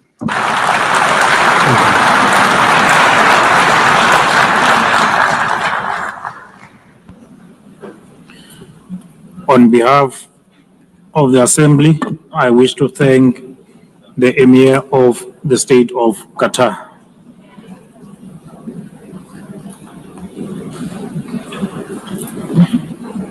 The Assembly will now hear an address by Her Excellency Jennifer Gillings-Simons, the President of the Republic of Suriname. I request the protocol to escort Her Excellency and invite her to address the Assembly.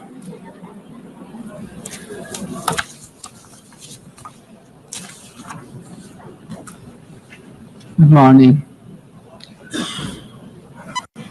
Madam President, we are here to commemorate in this special moment in history as we celebrate the United Nations 80th anniversary. And this 80th anniversary of the General Assembly coincides with the 50th anniversary of the independence of the Republic of Suriname and our membership of this organization. On behalf of the government and the people of the Republic of Suriname, I express sincere congratulations to the international community on this occasion. It is clear that a journey that spans over 80 years cannot be and has not been without challenges.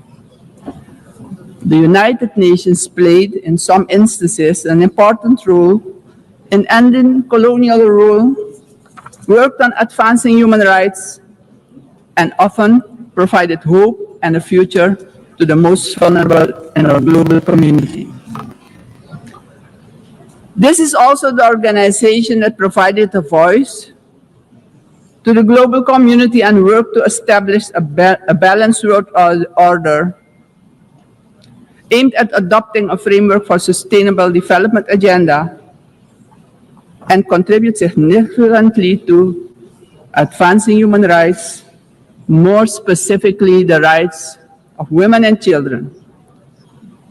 The organization promoted education for all and universal access to healthcare. In some instances, the peaceful resolution of conflicts was achieved, preventing misery and saving human lives. Madam President, on the other hand, we must admit that the UN at other times regrettably has been unsuccessful in avoiding conflicts, wars, and violations of human rights. As we look at the world today, we see that in Europe, war has returned. Elsewhere, wars are displacing millions, killing many, and threatening global security and peace. In other countries and regions, for instance, in the Middle East, we have witnessed unspeakable terror at the hands of terrorist organizations. The UN was not able to prevent that. At this moment, there are increased occurrences of grave violations of human rights and more specifically, the rights of children. For example, in Gaza, it is unbearable to even think about their suffering. Also, within our own region, which is the Caribbean, we have not been spared of rising tensions. It is with heightened concern that we noted the Secretary General's recent briefing on the Security Council meeting on the situation in Haiti, mentioning that the Haitians are enduring a perfect storm of suffering. Haiti is still paying a hefty price for being the first to throw away the shackles of slavery in the region of the Caribbean. Our hearts go out to the people of Haiti. Suriname strongly reiterates its position that conflict should primarily be resolved through dialogue. And we remind the international community that Latin America and the Caribbean are proclaimed a zone of peace. We do not want military aggression in our region.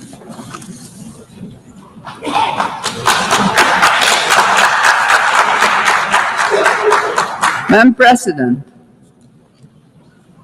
this is the moment, on the 80th anniversary, we should reflect and ponder on the next 80 years.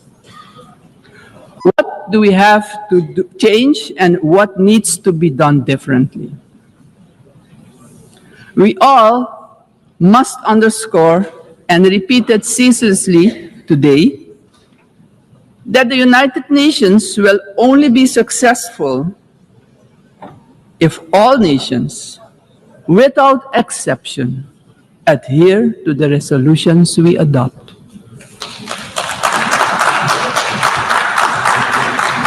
We can only keep the peace if we stop allowing that the votes of all the countries in the world can be nullified by one veto. Today, partially because of the work done by our organization, some poor countries have developed substantially, economically and otherwise. They have become powers who can't be ignored any longer. We have to remind ourselves that the world in which the United Nations was established 80 years ago does no longer exist. The task ahead, therefore, is that we, in the first place, renew our vows, recommit to the principles and objectives of the Charter of our organization, and recognize all the voices in the world, because people from all regions should have opportunities for a dignified life. Furthermore, the UN should adjust to the world we currently live in. This means, for example, the Security Council should expand to include all nations who exert major influence in the world. Exclusion of these players will only increase the risk of conflict and obstruct the beneficial cooperation necessary for humanity to develop and prosper. It is of great importance that all economically and otherwise strong nations and countries maintain a healthy competition that promotes the scientific advancement we need for sustainable development.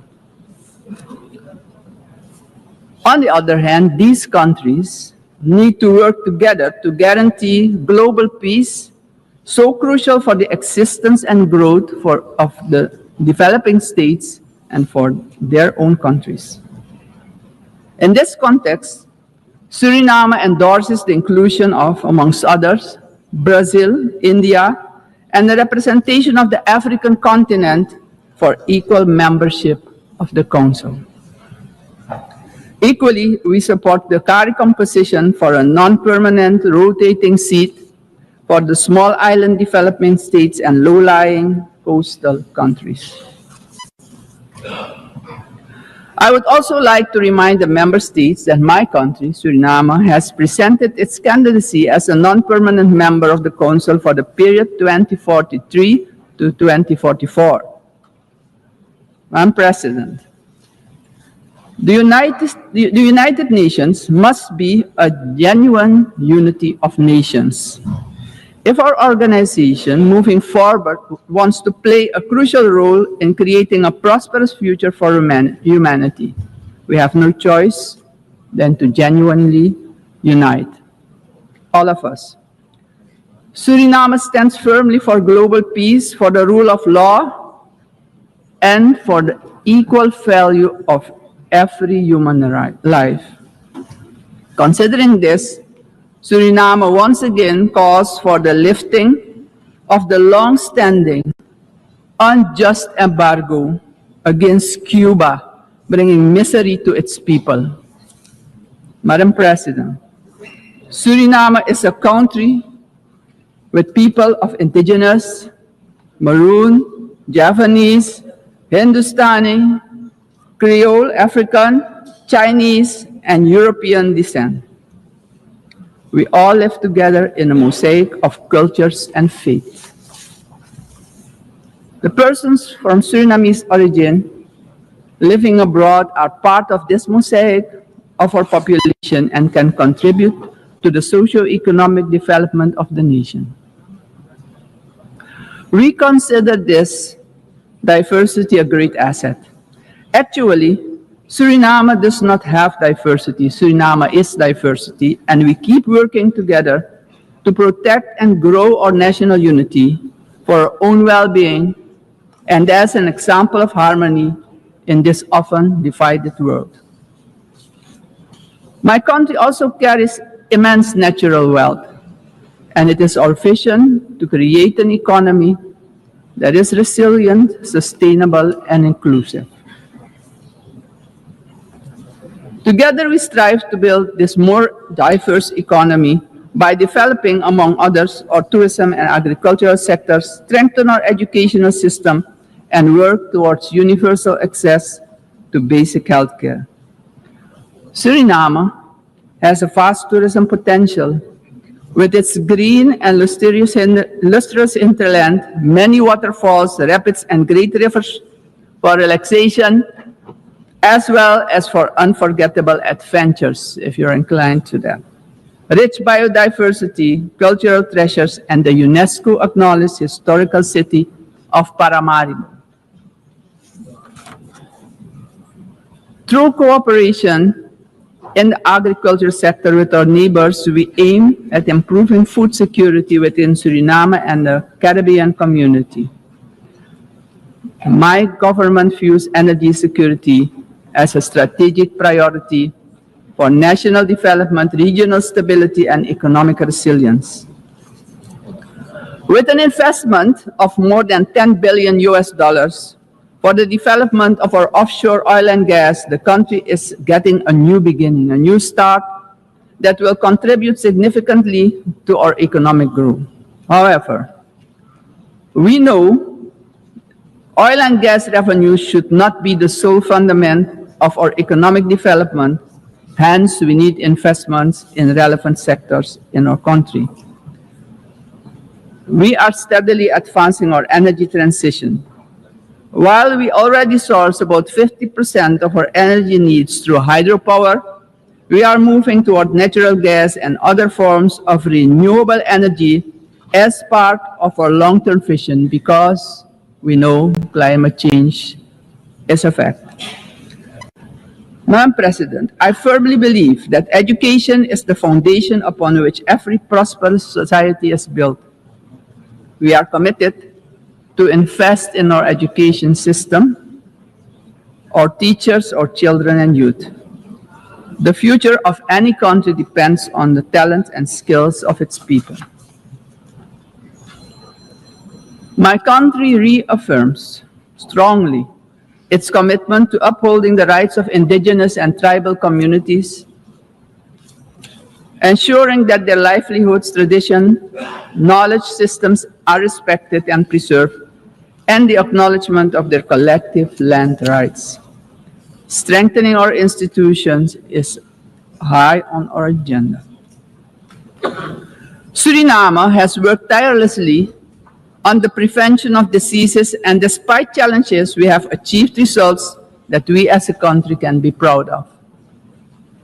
As of June 30, 2025, Suriname has officially been declared malaria-free by the World Health Organization after 30 years of continuous fight against this disease, the first in the Amazon region to receive such a recognition. We are aware of the responsibility to remain vigilant as government as well as a community to ensure that these gains are sustained. Suriname's example showcases that we too can surely make a valuable contribution in combating infectious diseases. Madam President, the Caribbean community is expanding its outreach. And in this light, Suriname also welcomes the recently concluded Second Africa CARICOM Summit held in the Republic of Ethiopia. This, Madam President, honors the historic, cultural, and human bonds between the regions of the Caribbean and Africa. Suriname also acknowledges the CARICOM 10-point plan for reparatory justice, which has our full and strong endorsement. Slavery was a crime, is a crime against humanity, and we're talking about reparations, yes. We will furthermore continue to contribute with CARICOM, aiming at enhancing the organization's geopolitical influence. Despite our commitment as a country to the Paris Agreement 10 years ago, we see that the climate crisis is worsening. It's worse than we feared. Our countries have least contributed to climate change and carbon emissions, but are hit the hardest by its effects, directly impacting the livelihood and economic growth of our peoples. Suriname calls for the urgent attention of the international community to address the detrimental impact of climate change facing the small island developing states and countries with low-lying coastal areas. Our forests stand strong.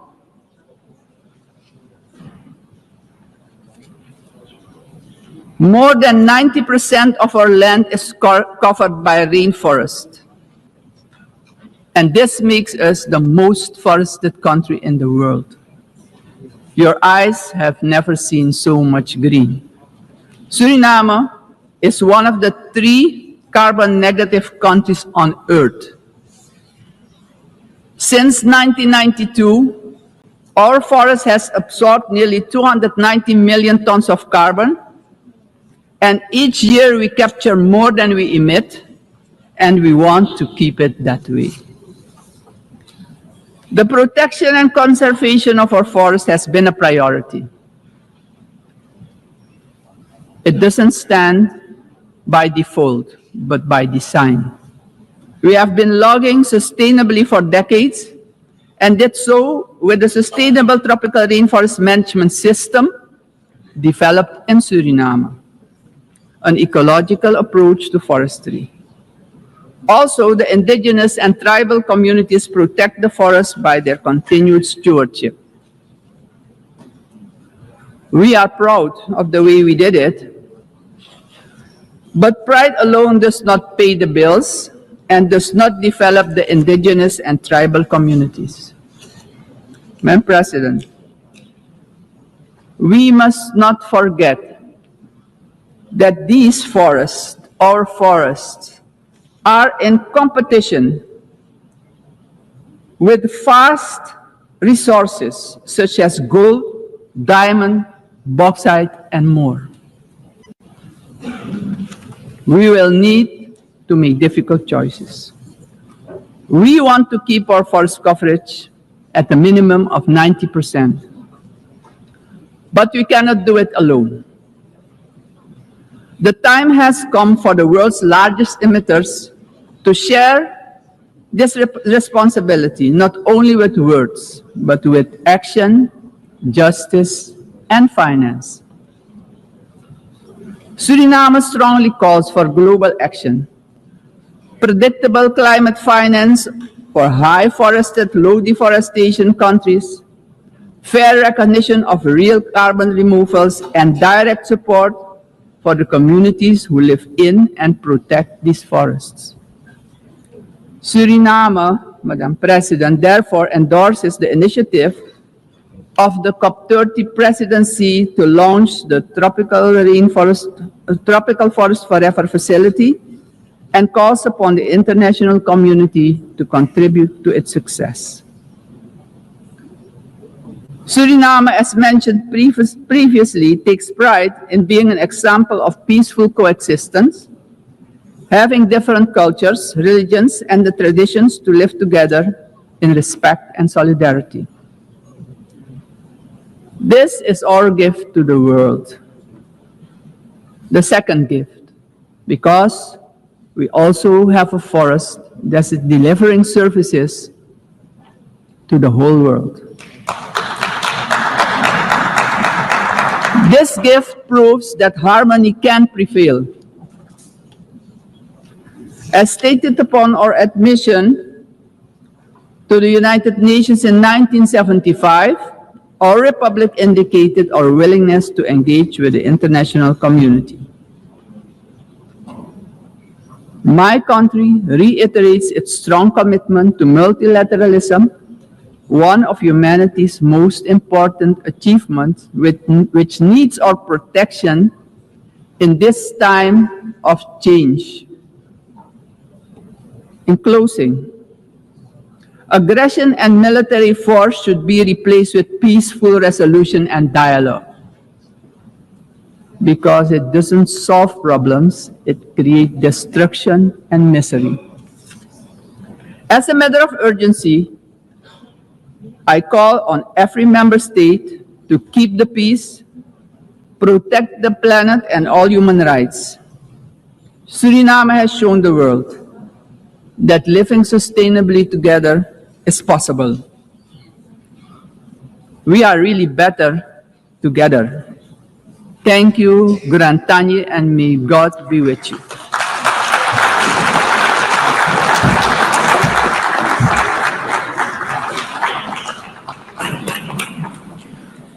On behalf of the Assembly, I wish to thank the President of the Republic of Suriname. The Assembly will hear an address by His Excellency Katinas Nauseta, President of the Republic of Lithuania. I request protocol to escort His Excellency and invite him to address the Assembly.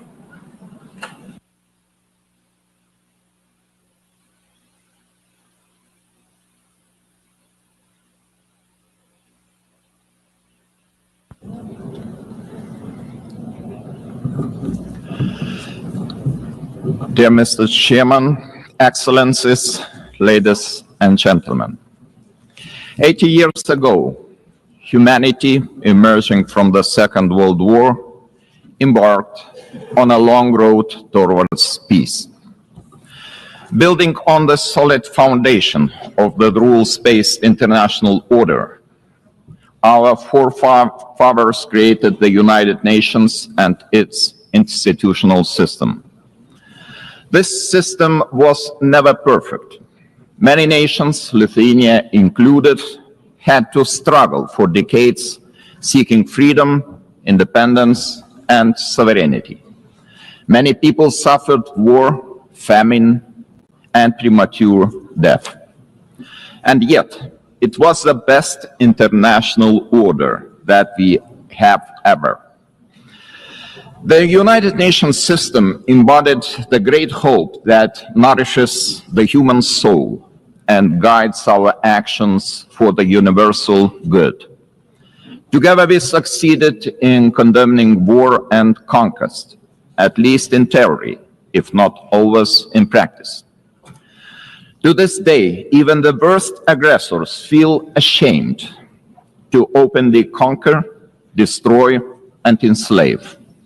Instead, they talk about special military operations and the need to protect those who frankly do not want to be protected. This shame is a significant achievement of our time.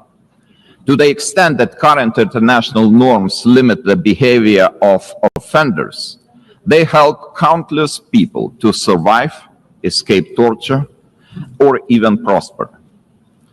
Thus, it is an ever-growing concern to witness these same norms being subjected to increasingly open and brutal attacks. Our international order is being slowly eroded by the irresponsible actions of those who should know better. The world is turning into a much more dangerous place. We have seen this before. We cannot ignore the striking parallels between the present day and the events of 1938, a time when the world chose appeasement over international law and diplomacy over deterrence, culminating in the infamous Munich Pact. That was a short-sighted attempt to satisfy a dangerous revisionist aggressor by giving away the territory of a sovereign nation. It proved to be a complete failure. The Munich Pact not only emboldened the Nazi regime, but also opened the door for Soviet expansion. Soon after, the secret protocols of the Molotov-Ribbentrop Pact carved Europe into spheres of influence and sealed the fate of many independent states. As Europe descended into another great war, Lithuania and the other Baltic states were illegally occupied, annexed, and brutalized.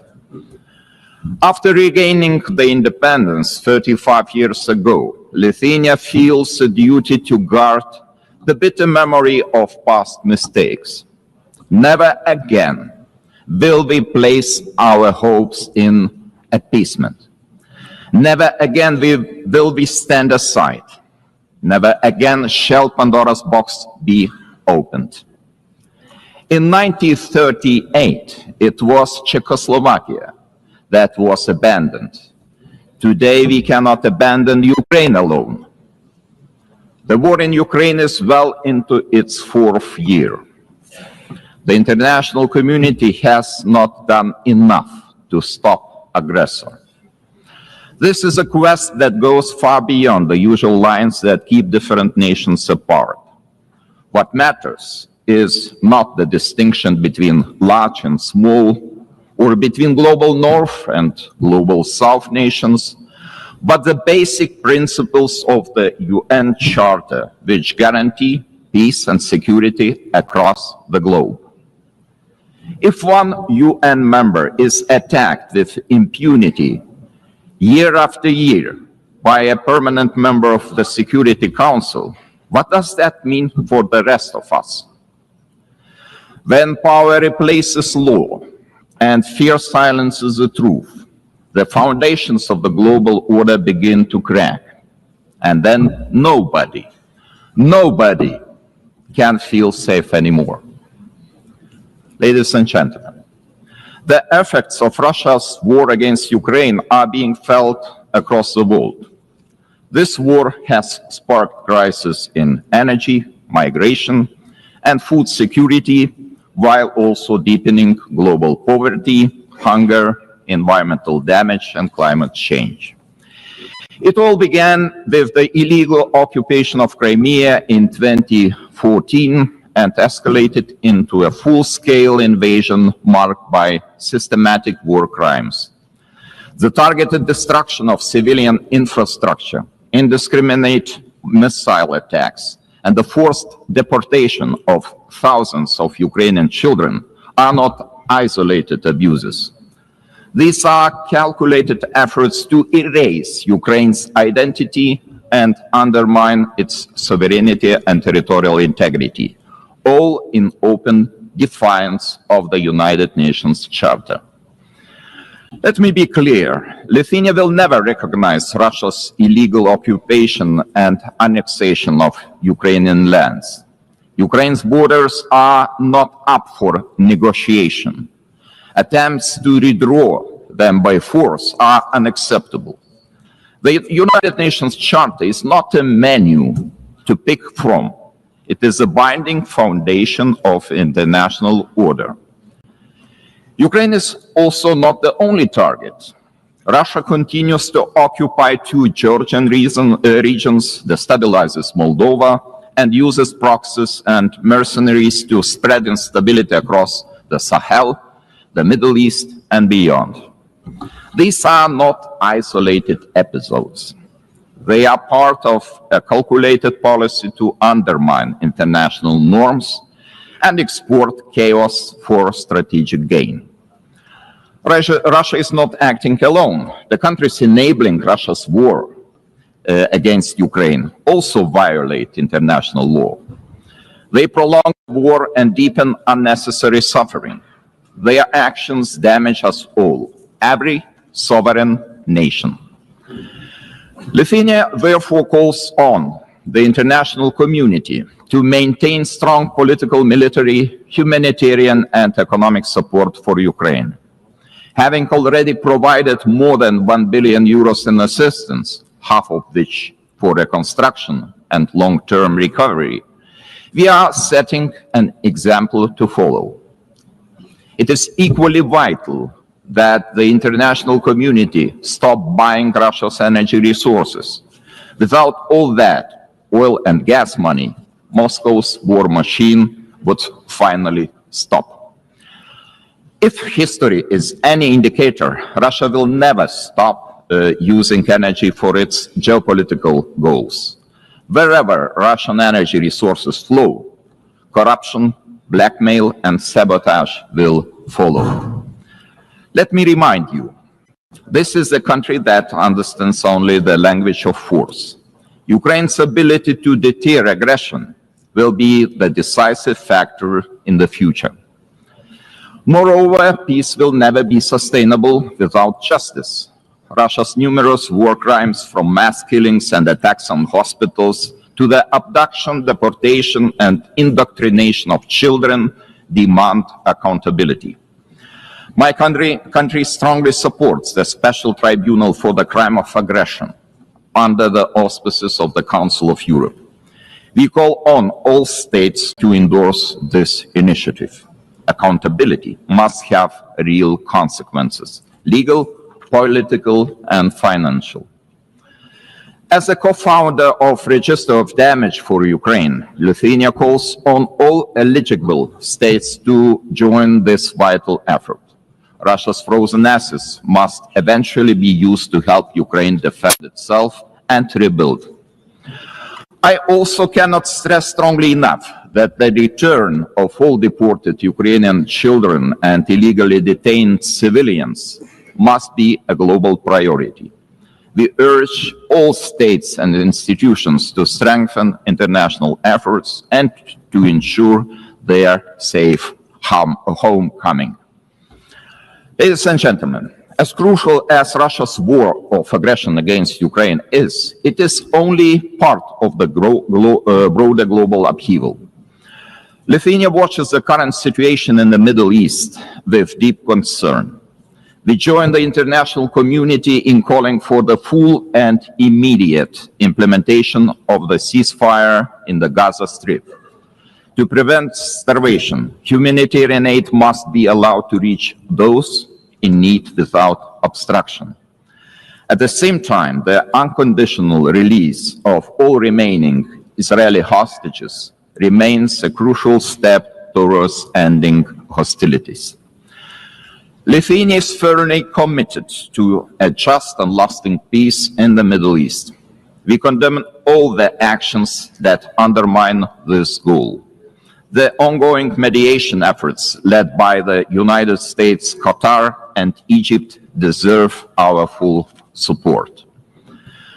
There is no alternative but to revitalize a credible political process towards a two-state solution, ensuring that the state of Israel and an independent, democratic, contiguous, sovereign and viable state of Palestine can live side by side in peace, security and mutual recognition, with Jerusalem as the future capital of both states.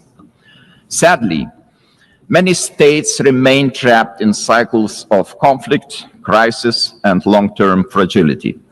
It is our shared responsibility to support those in need as destabilization spreads far and wide across international borders, regions, and continents. Our attention must also focus on the growing challenge of disinformation, which is increasingly being used to undermine democratic institutions and destabilize entire nations and societies. Lithuania calls on all members of the international community to defend truth as the supreme value and to fight attempts to rewrite history. Historical memory must be preserved.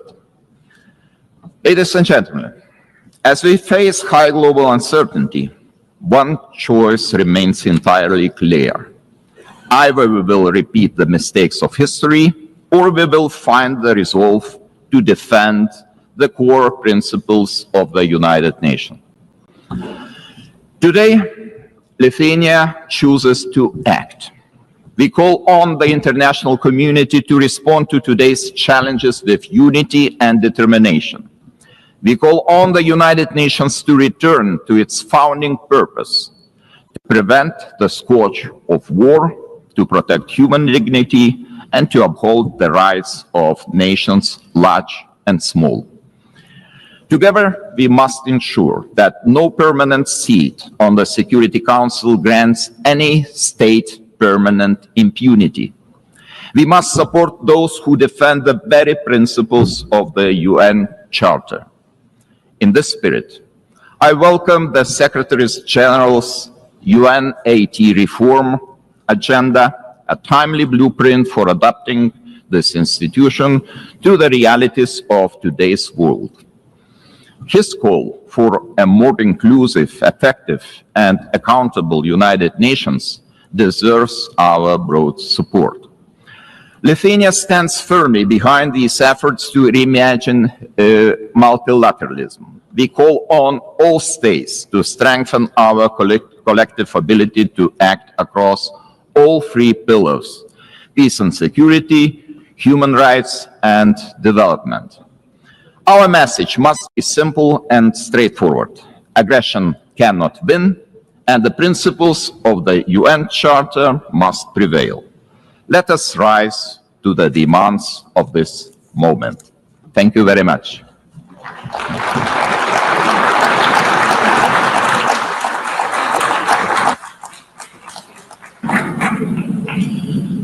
On behalf of the Assembly, I wish to thank His Excellency, the President of the Republic of Lithuania. The Assembly will hear an address by His Excellency Marcelo Rebelo da Sousa, the President of the Portuguese Republic. I request protocol to escort His Excellency and invite him to address the Assembly.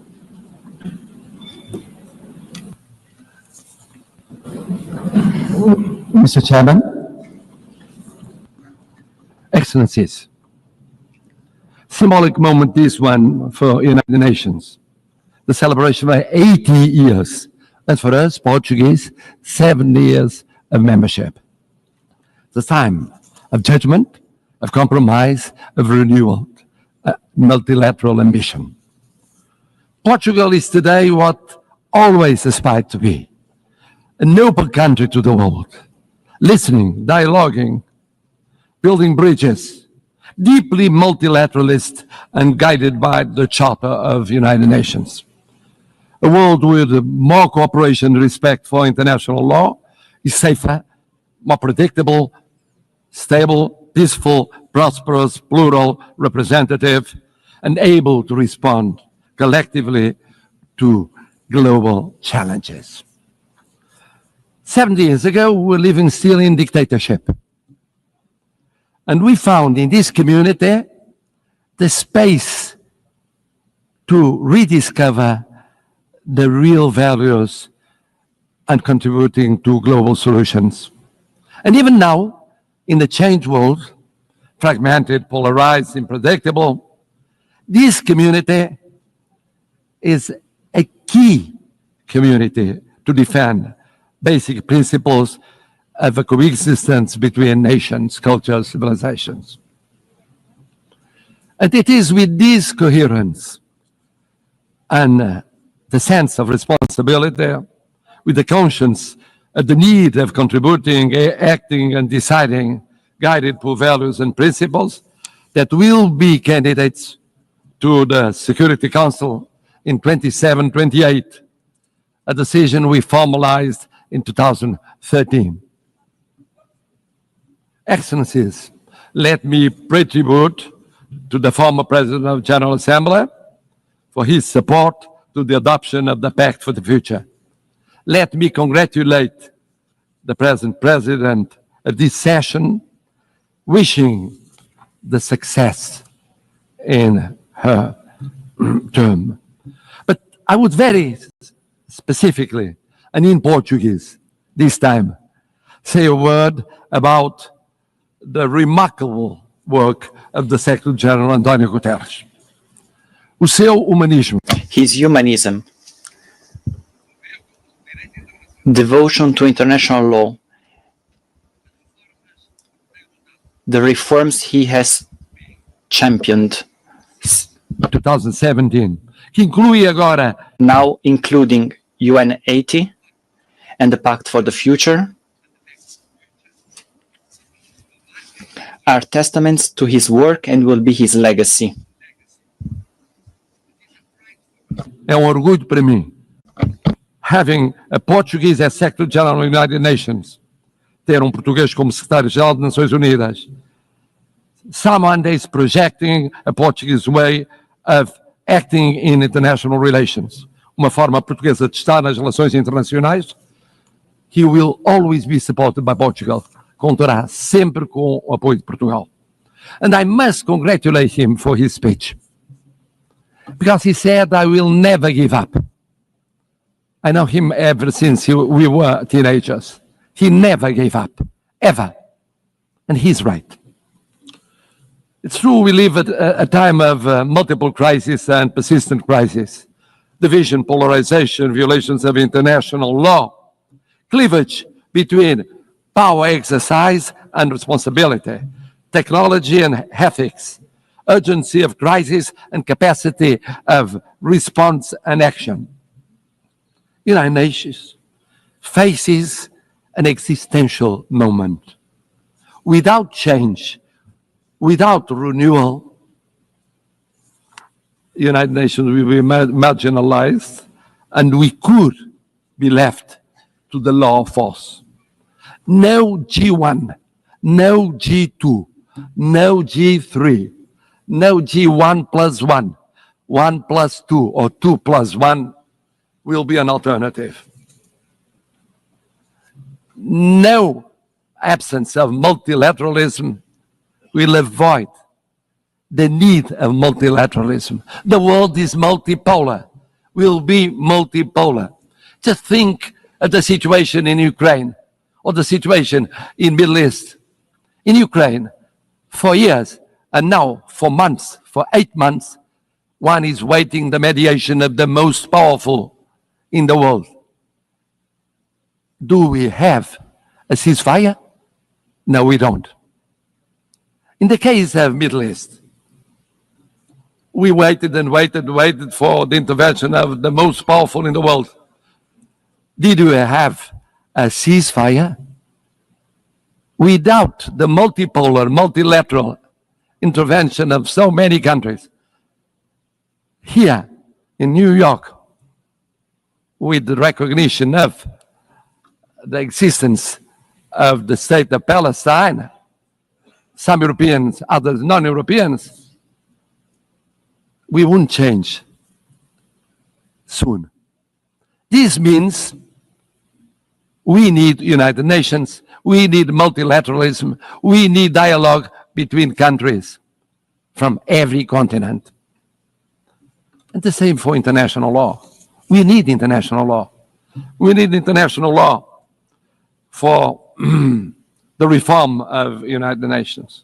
We need international law as a foundation of peace and justice. A world governed by rules is a safer and more predictable and equitable world. We need a Charter of United Nations as a common compass. Of course, we must adjust United Nations, but we must never forget the lesson of the League of Nations.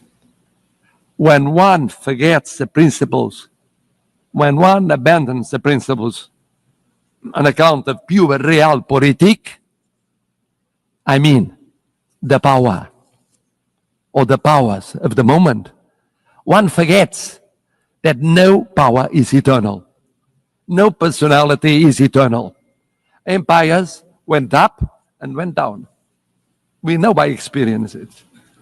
Colonial empires, European empires inside Europe, all kinds of empires went up and went down.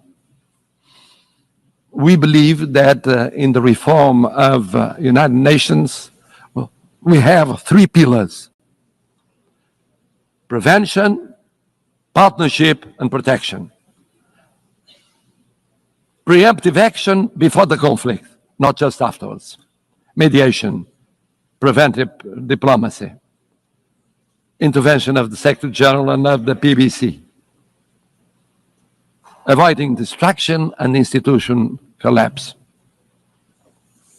Building peace, fighting against the deep causes of violence, promoting resilient and peaceful societies. But development, peace building without development, preventive action without development doesn't work. We co-presided, together with an African partner, Burundi, the preparation of the 4th Conference on Financing of Development. Ideas, dialogue, determination, results. Without sustainable development, no lasting peace is possible. Never forget to implement the 2030 Agenda and the reform of the international financial architecture. It's a priority involving the digital, the space, the artificial intelligence technologies as force for peace, not tools for domination. Bridging the digital and technological divides as central to build resilient societies.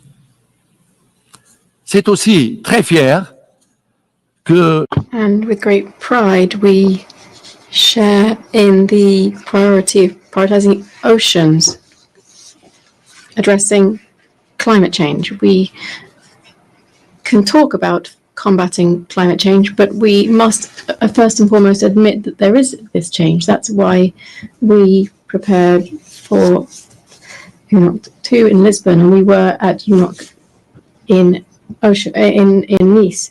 We were one of the first European states to ratify the BBNJ Treaty.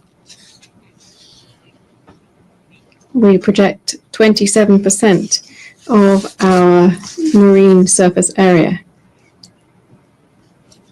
That is 3% of the objective for 2030. Speaking of the appeal of partnership, the United Nations must deepen partnerships, strategic partnerships with regional organizations. Portugal has the experience that is very specific. We have the experience of the community of Portuguese-speaking countries. Portuguese-speaking community, present in 9 countries, 4 continents, 1 language.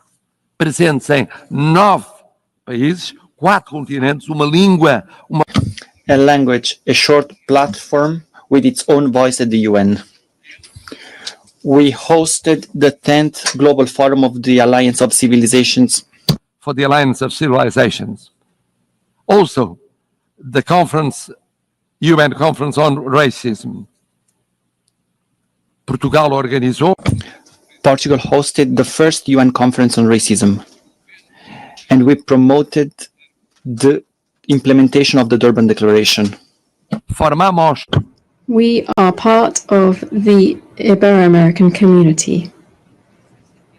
Indeed, Portugal feels like a kindred spirit of Latin America. We share common priorities, such as inclusive multilateralism, sustainable development, and social cohesion. A nossa parceria, our South, is made of respect and solidarity. Lançamos as primeiras. We launched the first EU-African Union summits. Initiative of the first and second summits between European Union and African Union. We cooperate actively with the PMA, CITES, and LLDC. At the same time, we think that protecting means also protecting the role of women, youth, as agents of change, the access to education, leadership, political participation. The world needs more women and more youngest as leaders in the procedures of decision. Third pillar, protection. We participate for 65 years in peacekeeping. Thousands of armed forces and security forces participated in 25 missions in 4 continents, mostly in Africa. Peacekeeping now with 4 peace operations, a quick reaction force, punctual payment, example of intervention in every continent, defense of a predictable and stable financing, including for the missions that are promoted by Security Council or accepted by Security Council, but initiative of African Union. This year, we celebrate the 25th anniversary of the additional protocol to the Convention of Rights of Children involved in armed conflicts. It's a drama. It's a drama. Children going on being victims in every war scenario. We have the legal duty, the political and the moral duty of protecting them. And then, of course, humanitarian international law. One spoke of it, about the situation in areas of conflict. Geneva Conventions are not suggestions. They involve duties. we participated in the 6th Commission preparing the Convention on Crimes Against Humanity. Human rights. Human rights. Human rights mean personal rights, political rights, freedom of expression, economic rights, social, cultural rights, universal, interdependent, and inseparable. Não podemos ficar. We cannot remain indifferent concerning major crises. We just declared our decision of recognizing the state of Palestine. In the Middle East, now we think that the following step is creating conditions for a ceasefire, immediately releasing the hostages, humanitarian assistance, but also creating political, economic, and social conditions to strengthen two sovereign states, rebuilding economies and societies, giving an opportunity to peace, to the daily life of Israelis and Palestinians, so that they can live, not die. Live, not die. In Ukraine, sovereignty, independence, and integrity with global total ceasefire, immediate and unconditional, first step for a fair peace, respecting international law and respecting the Charter of the United Nations. In Sudan, intervening to react much more quickly to perhaps the greatest humanitarian catastrophe in Africa. On Haiti, In Haiti, where the suffering of the population is no longer tenable. This in light of the barbaric atrocities committed by criminal gangs and the recruitment of child soldiers. Decisive UN assistance to the multinational security support mission is required before it is too late. Excellencies, at a time when we are witnessing the largest number of armed conflicts since the creation of the United Nations, Portugal is ready to take on greater responsibilities and represent a global voice in the Security Council, bringing the experience of almost lessons learned in recent decades and proximity to all the states here represented, without discrimination. And for that, our vision for the Security Council will act to prevent and creating partnership and protection, and with the reform of the Security Council to make it more representative and effective, to reflect the geopolitics of the 21st century and doesn't remain stuck in 1945, with representation of the African continent, with seats represented, and recognition of major emerging powers such as Brazil and India, with more transparent, a council that is more plural and consistent with the content and the spirit of the Charter. A Security Council which in 2024 met frequently since 1989. But it met frequently with less resolutions adopted and the highest number of vetoes casted. It's unacceptable that the use of veto continues to paralyze essential decisions. It is therefore unacceptable in the face of human suffering. The Charter is clear. A party to a conflict shall not be the judge of its own case. Portugal supports the ACT Group's code of conduct, measures to restrict the use of veto, and all initiatives that strengthen transparency and accountability within the Council. A last word. Portugal is presenting itself to the Security Council without hidden agendas, but rather with an agenda aligned with the values and objectives of the UN. with humility, but with confidence, contributing to a council that is more effective, representative, and close to those who expect protection from it. We are a predictable country, a bridge builder, a reliable partner, an uncompromising defender of the UN Charter. It is in this spirit that we want to serve, that we reaffirm our commitment to the United Nations today, and that we hope will earn your trust for the future of the United Nations, but mostly for the future of the world, more peaceful, more just, more respectful of dignity, human dignity, in so many conflicts that represent a shame for all of us. Thank you.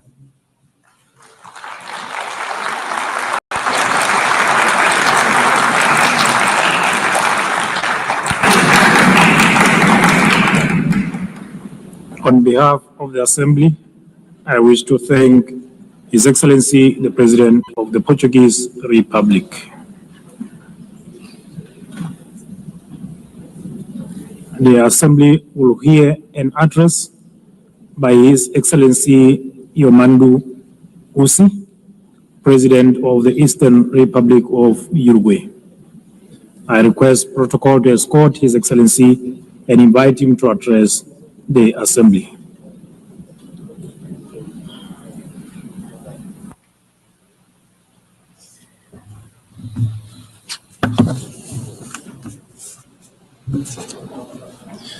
Señora Presidenta. President of the General Assembly, Secretary General, heads of state and government, representatives of international organizations, official delegations, ladies and gentlemen. I come from a republic that lies to the east of the Uruguay River, one which on maps in history and in culture occupies a small corner of the southernmost tip of the world. This is a country of grasslands overlooking the ocean, which stands out for the tranquility and hospitality of its people. I come from a country where it is now common practice for a president to visit neighboring countries accompanied by his predecessors from other political parties. This is a country where the handover between governing parties does not trigger an institutional crisis. On the contrary, this handover represents business as usual. I come from a country whose president can walk among the people without security, can enjoy a football match standing in the stands like any other supporter. I come from a country whose political parties, almost all of them, more than half a century old, are always willing to agree on national solutions to national emergencies. Uruguayan solutions, as we call them. In saying this, I'm trying to express how Uruguay lives its profound vocation for peace and respect every day. I live in a country, of course, that does not stand on the threshold of paradise, since we are also facing fresh challenges in child poverty, public security, and social inequality. And on these issues also, there is, generally speaking, national consensus. Our historically robust institutions and political system have allowed Uruguay to continue to stand out in the region for its high level of human development and its income distribution policies. It has allowed us to be a country with stable rules, where contracts are honored, where international commitments are respected, and where macroeconomic stability is a state policy. But this impressive record can also be seen beyond our borders, because Uruguay is recognized worldwide for its commitment to peace, its tireless pursuit of the peaceful resolution of conflicts, its unfettered respect for international law as the greatest guarantee of the sovereignty of peoples, and for being a fraternal and hospitable land for migrants from all latitudes. From that small country which breeds tolerance, dialogue, and agreement as the historical key to coexistence, and which lies on a continent free of conflict and interstate wars, we come to this assembly to join efforts to contribute to stability and peace in an increasingly tumultuous and challenging world. The growing geopolitical tension and increase in conflicts, together with the underfunding of efforts for a peaceful and rules-based global order, are posing enormous challenges on a planetary scale. A few facts suffice to illustrate this. According to the 2025 Global Peace Index, in 2023 there were 59 interstate conflicts. This is the highest number since the end of the Second World War. In 2024, global military expenditure rose by almost 10% in real terms when compared to 2023. This represents the largest annual increase since the end of the Cold War. We're talking about military expenditure of $2.7 trillion. We're not only talking about increased conflict between nations, nor of rapidly growing military expenditures to sustain this, but we're also talking about new forms of cruelty and death that wars now bear. We are well aware that since the very birth of civilization, the absence of violence or war has perhaps been nothing more than a pipe dream. But in our time, technological progress has unleashed other, much more perverse means of waging war, such as the use of military practices aimed at sowing fear, terror, and death among the civilian population. Let it be very clear. We condemn all forms of terrorism, since it constitutes, among other things, a despicable act of cowardice. There is another perspective, a current perspective, one that leads us to believe that the main objective of current wars seems to be the systematic practice of extermination. The end has never justified the means. We must banish that old precept that war is the continuation of politics by other means. All war is criminal, irrespective of where it occurs, irrespective of the God invoked to justify it, and it will always deserve our most visceral condemnation. It is true that every nation has the right to its own territory and government. It's true that they have the right to establish a level of self-determination that allows a nation to coexist with other peoples. And the value of the United Nations is precisely to ensure that these principles are realized in a peaceful and civilized manner. No state that claims to be democratic and to live under the rule of international law can, even under the legitimate right to defend itself against terrorism, exercise barbarity against any civilian population, least of all against especially vulnerable and defenseless persons. Since 1948, Uruguay has maintained a consistent and steadfast position in line with the principles of self-determination and peaceful coexistence. Our historic stances on the main global conflicts, especially that currently underway in the Middle East, are well known. In this regard, the Uruguay has always maintained the position of two states, two peoples. The Uruguayan government hence takes very seriously the reports produced by the international community concerning the Palestinian territories and urges the implementation of the recommendations made by the United Nations. At the same time, we urge the immediate suspension of military operations of death. We urge the suspension of death of innocent civilians. And we request the release of the hostages. In our world, at the same time, there are other persistent and worsening, more widespread and permanent tragedies, to such an extent that the Universal Declaration of Human Rights, adopted in this very assembly 77 years ago, stands as a revolutionary manifesto in the times that we're living through. Beginning with its first article, which proclaims all human beings are born free and equal in dignity and rights, and endowed as they are with reason and conscience, should act towards one another in a spirit of brotherhood.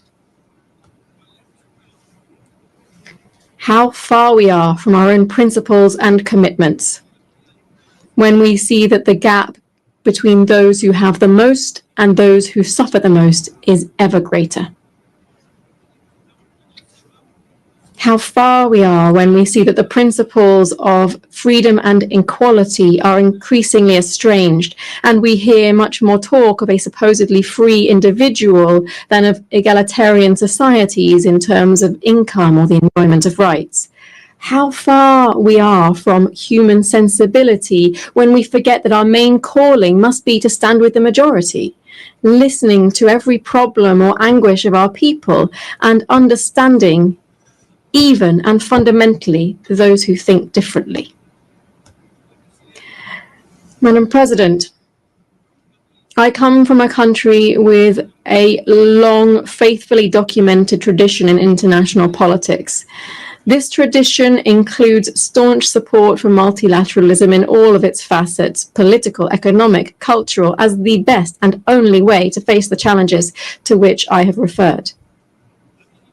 It also, of course, includes a permanent commitment to international law, a commitment to dialogue and to the building of peace as one of our greatest contributions in the context of a fragmented and polarized world.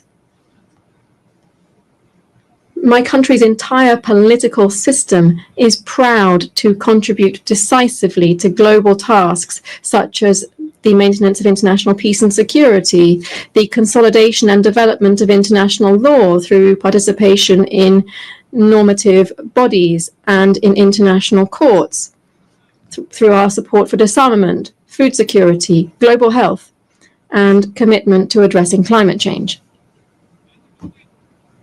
In this context, I wish to highlight my country's historic commitment to the multilateral peacekeeping system. In the last 35 years, and without interruption, Uruguay has deployed battalions to various United Nations peace operations. We've taken on this role to such an extent that we've become the leading country in Latin America and the second per capita worldwide in contributing to this type of missions. Moreover, we have done this with particular distinction because our troops have been specialized in the most emblematic role of these peace operations, that is, the protection of civilians in armed conflicts. The nations represented in this assembly are well aware that my small country is very far from standing out for its military might or its economic dominance. And it is there, paradoxically, that our strength lies. Because we are incapable of standing in anyone's way. On the contrary, our strength lies in intangible capacities that this world greatly needs, because we are a country that can be relied upon to promote dialogue and peace. First, because those principles define us as a republic and are evident in our respect for the separation of powers and the rule of law, the strengthening of our democratic system, and our respect and promotion of human rights and social equity, among other things. Secondly, because this is how we have historically conducted ourselves on the international stage. As early as in 1907, for instance, my country took a firm stance at the Hague Conference on Arbitration, seeing it as an essential and obligatory mechanism for resolving conflicts between states. Just a few years later, in 1921, Uruguay was the first state in the world to accept the jurisdiction of the Permanent Court of International Justice, the predecessor of the International Court of Justice. On the basis of these and other historical precedents, I hereby reaffirm that Uruguay is in an excellent position to be able to offer itself to the world as a host for negotiations, as a promoter of networks of dialogue and mediation, leading to the construction of peace and the prevention of conflicts. Believe me, we are prepared for this ever more urgent and necessary challenge. Among other reasons, because we have learned, as my country's former president, José Pepe Mujica, said, that tolerance is the foundation for peaceful coexistence. Thank you.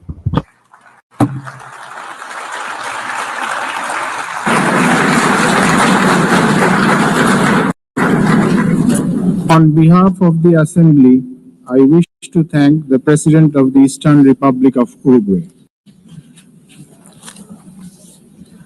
The Assembly will hear an address by Her Excellency Nataša Pirc-Musar, the President of the Republic of Slovenia. I request protocol to escort Her Excellency and invite her to address the Assembly.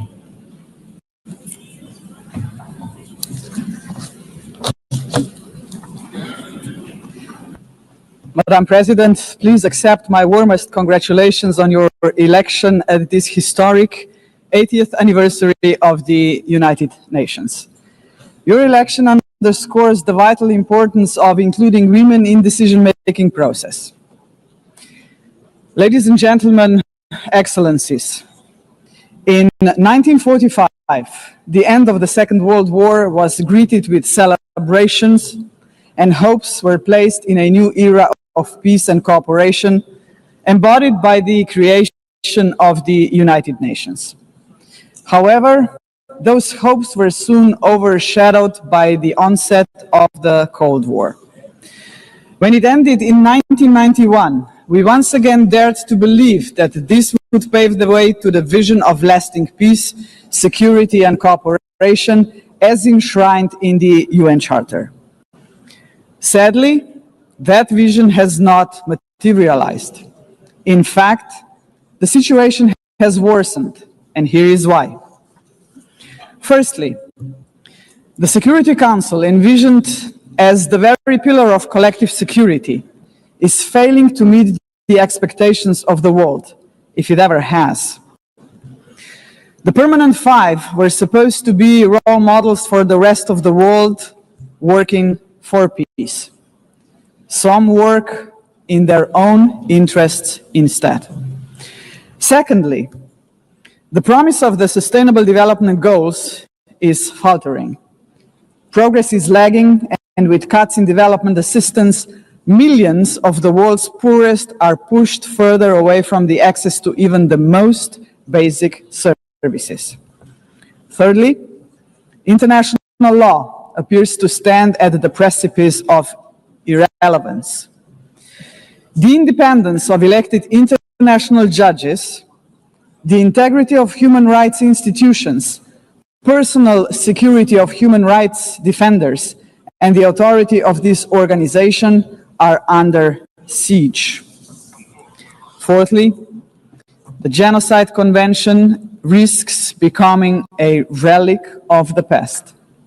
Some states have put the International Criminal Court to its greatest challenge ever. Its prosecutors, whose only duty is the pursuit of justice, and its judges, whose responsibility is to uphold the law, our international law, now face sanctions and intimidation. As if the states that sanction them would prefer to shield the alleged perpetrators of atrocities rather than confront the truth and help deliver justice. Fifthly, the landmark opinion of the International Court of Justice affirming that international law obliges states to prevent harming the climate already feels obsolete. And finally, states are withdrawing from the Paris Climate Agreement, from the Ottawa Treaty, and from the UN agencies, or simply cutting their finances. Each such act chips away at the support for multilateralism, a system designed not for the powerful few, but for the benefit of all of us. Madam President, how are we to explain these trends to our electorates, to our people, and above all, to our children? Shall we tell them that this is the new normal, that might makes right, that the strong may seize what they want because they can, that they can kill with impunity because they can, that they may pollute, wage wars, and trample on international law just because they can? Are we prepared to look our children in the eyes and say, this is the world you will inherit and there is nothing we can do about it? With the adoption of the Pact for the Future last year, we have charted a path toward a stronger, more forward-looking United Nations. But we must now create the conditions to fulfill our commitments. One way forward is to establish a permanent advocacy network to give the Pact unconditional, sustained political support. To this end, I propose the creation of a global forum for the future, an inclusive movement of states committed to multilateralism, mutual respect, and the defense of our shared vision. A movement determined to stand up for the Pact and drive its implementation at every level. As states consider how to implement the Pact for the Future, some solutions may be seen as inconvenient today, but in the long run, ladies and gentlemen, they are not optional. They are systemically necessary. The first example is the reform of the Security Council. We all recognize that it is the principal organ entrusted with the maintenance of international peace and security. But what it is not, and must never be, is a body that stands above international law to defend the interests of some at the expense of others. Jus cogens norms must be safeguarded as a matter of principle. If the prohibitions against genocide and crimes against humanity are accepted as jus cogens norms, can any permanent member claim a legitimate veto right in such circumstances? Member states have attempted to address this question through many reform proposals, but with minimal progress. This is why we must dare to go further now. We, the General Assembly, must take a bold step and request an advisory opinion from the International Court of Justice on this very question. Second, we must confront the gap between our words and actions on gender equity. Progress has been made, but far too modestly. Over the past 80 years, 13% of leaders in multilateral organizations have been women. And no woman has ever served as Secretary General of the United Nations. And this, ladies and gentlemen, must change. So, Excellencies, ladies and gentlemen, let us make history. Today, The 80th session of the General Assembly is led by only the 5th woman to hold the presidency. By the end of this session, she would be joined by a Madam Secretary General-elect, a living proof to 4 billion women that even the most impossible job is not beyond their reach. But gender representation is not enough. What we must achieve is actual gender equity because it benefits not only women and girls, but entire societies. True equity requires systemic change, and so women's empowerment must remain at the heart of our global agenda. International organizations must weave a gender perspective into every strand of policy making. And that should be a result of effective participation of women and girls themselves. Electing a Madam Secretary General would be historic, but it must only be the beginning of a much deeper transformation. Madam President, the Pact for the Future sets out clearly what must be done to change our world for the better. I have mentioned only 2 of the many challenges we must confront decisively.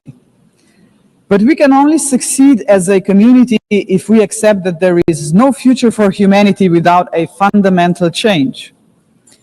The mandate of the Global Forum for the Future would be to push towards such a change. This is why it must be inclusive. It must not be merely a coalition of countries. It must inspire hundreds of millions of people. For when it comes to human dignity, the constituency of like-minded individuals is vast, diverse, and knows no borders. Human dignity is indivisible. We must fight for it no matter how great the obstacles are. And there are many, we know that. Think of hunger. Time and again, humanity rose across continents to confront the scourge of hunger, to no avail. Worse still, hunger is now being weaponized, turned into a tool of war.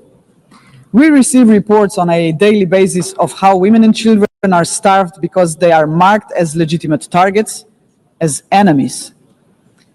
How cruel, how inhumane is that, ladies and gentlemen? We cannot allow this to happen any longer. 40 years ago, musicians stood against hunger. Instead of guns, they, the Band 8, used music. The world heard them, but they were not loud enough, as hunger has not been eradicated. Today, we have science. We can address on a scale beyond imagination not only hunger, but every act of violence against human beings and all human fears. Granted, science, technology, and global connectivity are too often twisted by cynical leaders and warmongering regimes. But they can also be harnessed for the common good. Artists, influencers, and visionaries with audiences of millions can join forces with the governments of like-minded nations. Together, their voice in defense of humanity could become irresistible. Together, we can demand real action by all governments, all world and community leaders on the Pact for the Future, and hold to account those who betray human dignity to its very core, through wars of aggression, genocidal policies, and crimes against humanity. If we join forces and make ourselves heard, nobody can ignore us, not even the most arrogant governments and individual politicians. Of course, such initiatives cannot emerge out of thin air. They require leadership, strong, inclusive, and fearless leadership. We, the leaders of today, are only transient custodians of power. Some of us may not be here after the next election, but that is precisely why we must act now. Our responsibility and destiny will be judged by how we treat our planet and its people today. We simply cannot afford silence, ignorance, or passivity, not while we hold power and possess the power of the word.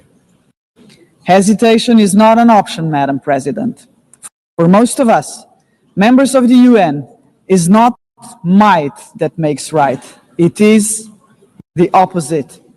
We must not allow the powerful few to ignore us. We must not surrender to a world where power alone prevails.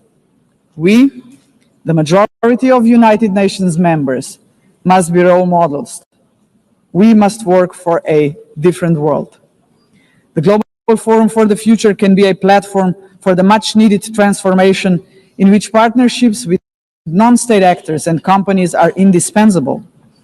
Profits must finally serve development for all. Innovation and sustainability must drive tolerance, mutual respect, and inclusive dialogue. Is that too much to ask? If we, the leaders of this planet, can offer nothing but terror, conflict, pollution, fear, inequalities, and war to 8 billion people, then we must confront the truth.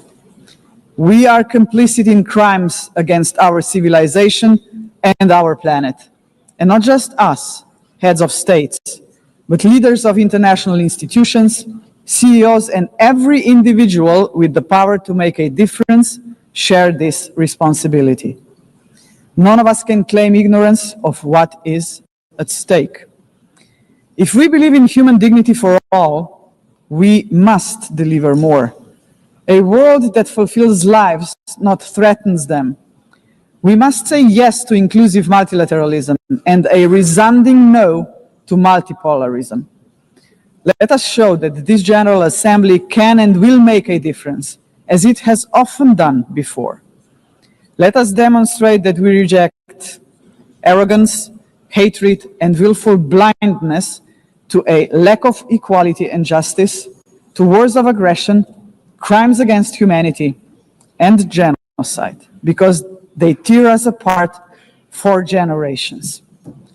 And let us proclaim in all seriousness and sincerity that we embrace personal and collective responsibility to uphold humanity, sustainable development, and international law, because this will keep us together as a civilization for generations. And Madam President, let me end on a personal note. For the sake of future generations, to fulfill our responsibility as human beings, to ensure that we are on the right side of the history, we should do the right thing. We did not stop the Holocaust. We did not stop the genocide in Rwanda. We did not stop the genocide in Srebrenica. We must stop the genocide in Gaza. There are no excuses anymore. None. Ladies and gentlemen, thank you very much.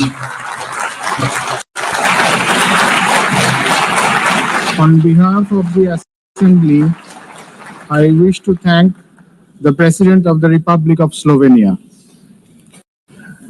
The Assembly will hear an address by His Excellency Kasim Jomart Tokayev, the President of the Republic of Kazakhstan.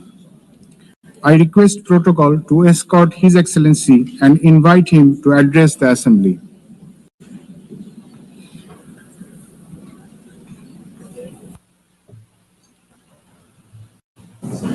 Madam President, Mr. Secretary General, distinguished delegates, for 8 decades, the United Nations has played a pivotal role in combating humanity's global challenges. Over that time, it has led our common efforts on collective security, nuclear non-proliferation, peacekeeping, development, poverty reduction, sustainability, and human rights. But we must also face the truth. The world around us has changed profoundly and, unfortunately, not for the better. That's why the United Nations remains today a symbol of hope for millions around globe. This historic meeting is a unique opportunity to recommit ourselves to the founding principles and goals of our universal and truly indispensable organization. However, we cannot turn a blind eye to the real crisis trust in multilateral institutions. Serious violations of international law have become new normality, which undermines global stability and erodes confidence between peoples, between political leaders, and between states. In this challenging time, we all must empower the United Nations to make it more adjustable to the realities of today's unpredictable world. The spirit of mutual understanding and eagerness to cooperate must prevail over dangerous warmongering.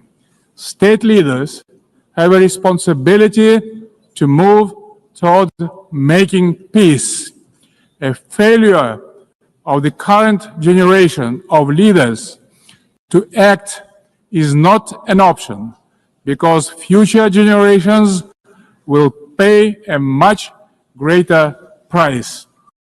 In this regard, comprehensive reform of the United Nations is a strategic necessity, not a subject for endless contemplations. We need to establish a new group of truly dedicated people who will highly professionally and without any hesitations make concrete proposals for reforming the United Nations to make it better suited to the challenges of today and objectives of tomorrow. A central pillar of this bold effort to renew the United Nations should be a reform of the Security Council. Major powers of Asia, Africa, and Latin America should be represented in the Security Council on the rotational basis. In addition, Kazakhstan strongly believes that the voices of responsible middle powers also need to be seriously amplified in the Security Council. In fact, they have already started to play a larger positive role in international relations, bringing balance and building trust. They can act as bridges within the United Nations when major powers are divided or failing to resolve pressing issues of common concern. Above all, a credible United Nations for the 21st century requires member states to take concrete steps toward durable peace and security. Otherwise, the United Nations is doomed to forever mitigate consequences while root causes forever proliferate. We can begin this process already today by reaffirming our steadfast commitment to the Charter of the United Nations. The founding principles of sovereignty, territorial integrity, and peaceful resolution of disputes must be upheld without exception. Selective application of the Charter undermines its credibility. The world needs a new consensus based on trust, inclusiveness, and shared responsibility. For example, the enemy state clauses of the Charter, historical remnants of the Second World War, have already been recognized by the overwhelming majority of the international community is obsolete. For all these reasons, it's time to have a serious conversation about Charter review. Today we face an alarming reality. Arms control treaties are collapsing, and with them, so are the foundations of strategic stability. Global military spending in 2024 hit a record $2.7 trillion. The global cost of violence reached nearly $20 trillion. Therefore, rebuilding a robust global security architecture should remain a top priority for the international community. We advocate relaunching high-level dialogue among nuclear powers and stronger multilateral action to drastically reduce the looming threat of nuclear weapons. More widely, we must begin the hard work of getting rid of the militant mindset. We can do so by tracking closely how much our countries invest in peace. Kazakhstan is ready to host a new dialogue on nuclear disarmament and non-proliferation. We can focus on informal, inclusive exchanges that reinforce the NPT and support progress toward the CTBT. We also call to advance our proposal to establish International Agency for Biological Safety and Security. Kazakhstan remains concerned by the Ukrainian crisis, which continues to seriously harm civilians, damage global trust, and undermine international security. Nonetheless, bilateral and international diplomatic efforts on this conflict should continue along with political flexibility to meet the long-term interests of both states. Territorial disputes are never easy to resolve and require mutual restraint and responsibility for the sake of future generations. The psychology of animosity drags all involved in conflicts to the abyss, leaving no chance to reach peace. The humanitarian crisis in Gaza has reached a disastrous scale that cannot be ignored. This conflict stems from a complex historical background. We cannot ignore the root cause of this belligerence. Kazakhstan calls for full protection of all civilians and unhindered humanitarian access in strict compliance with international humanitarian law.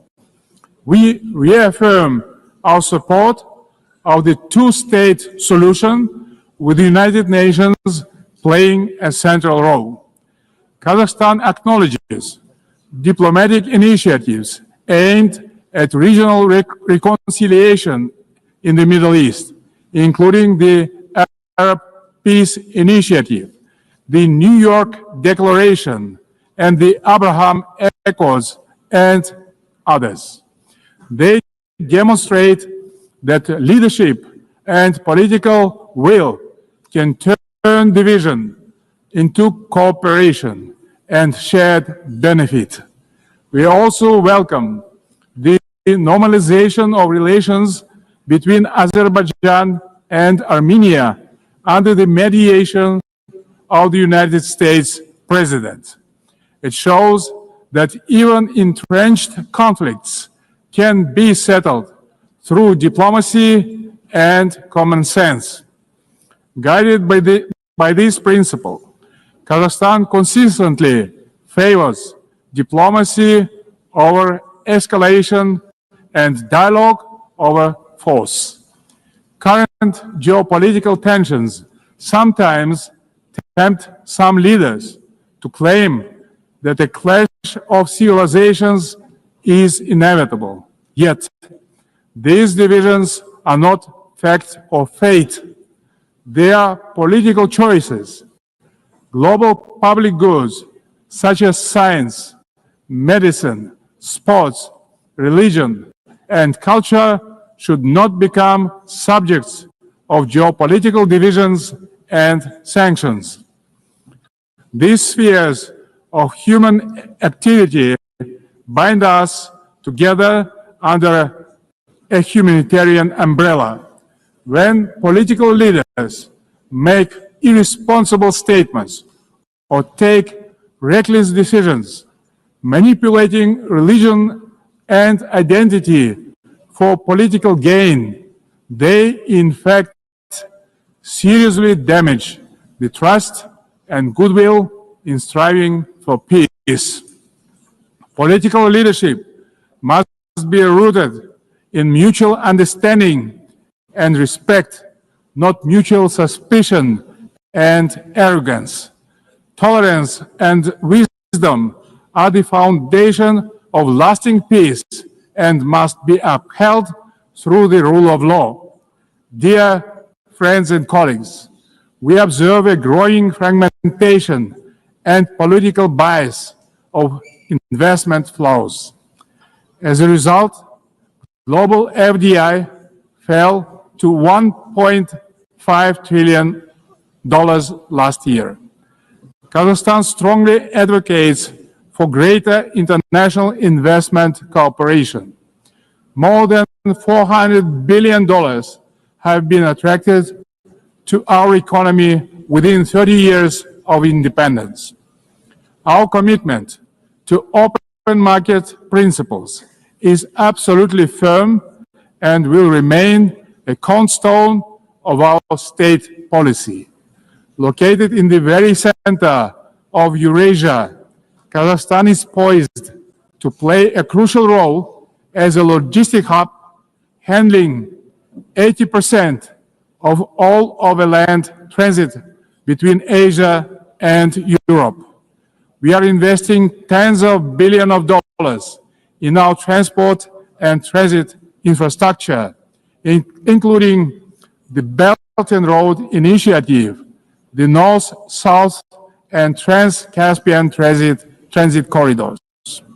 Kazakhstan will continue to develop regional supply chains that are the heart of the emerging global transport network. By 2029, we plan to build 5,000 kilometers of new railway lines.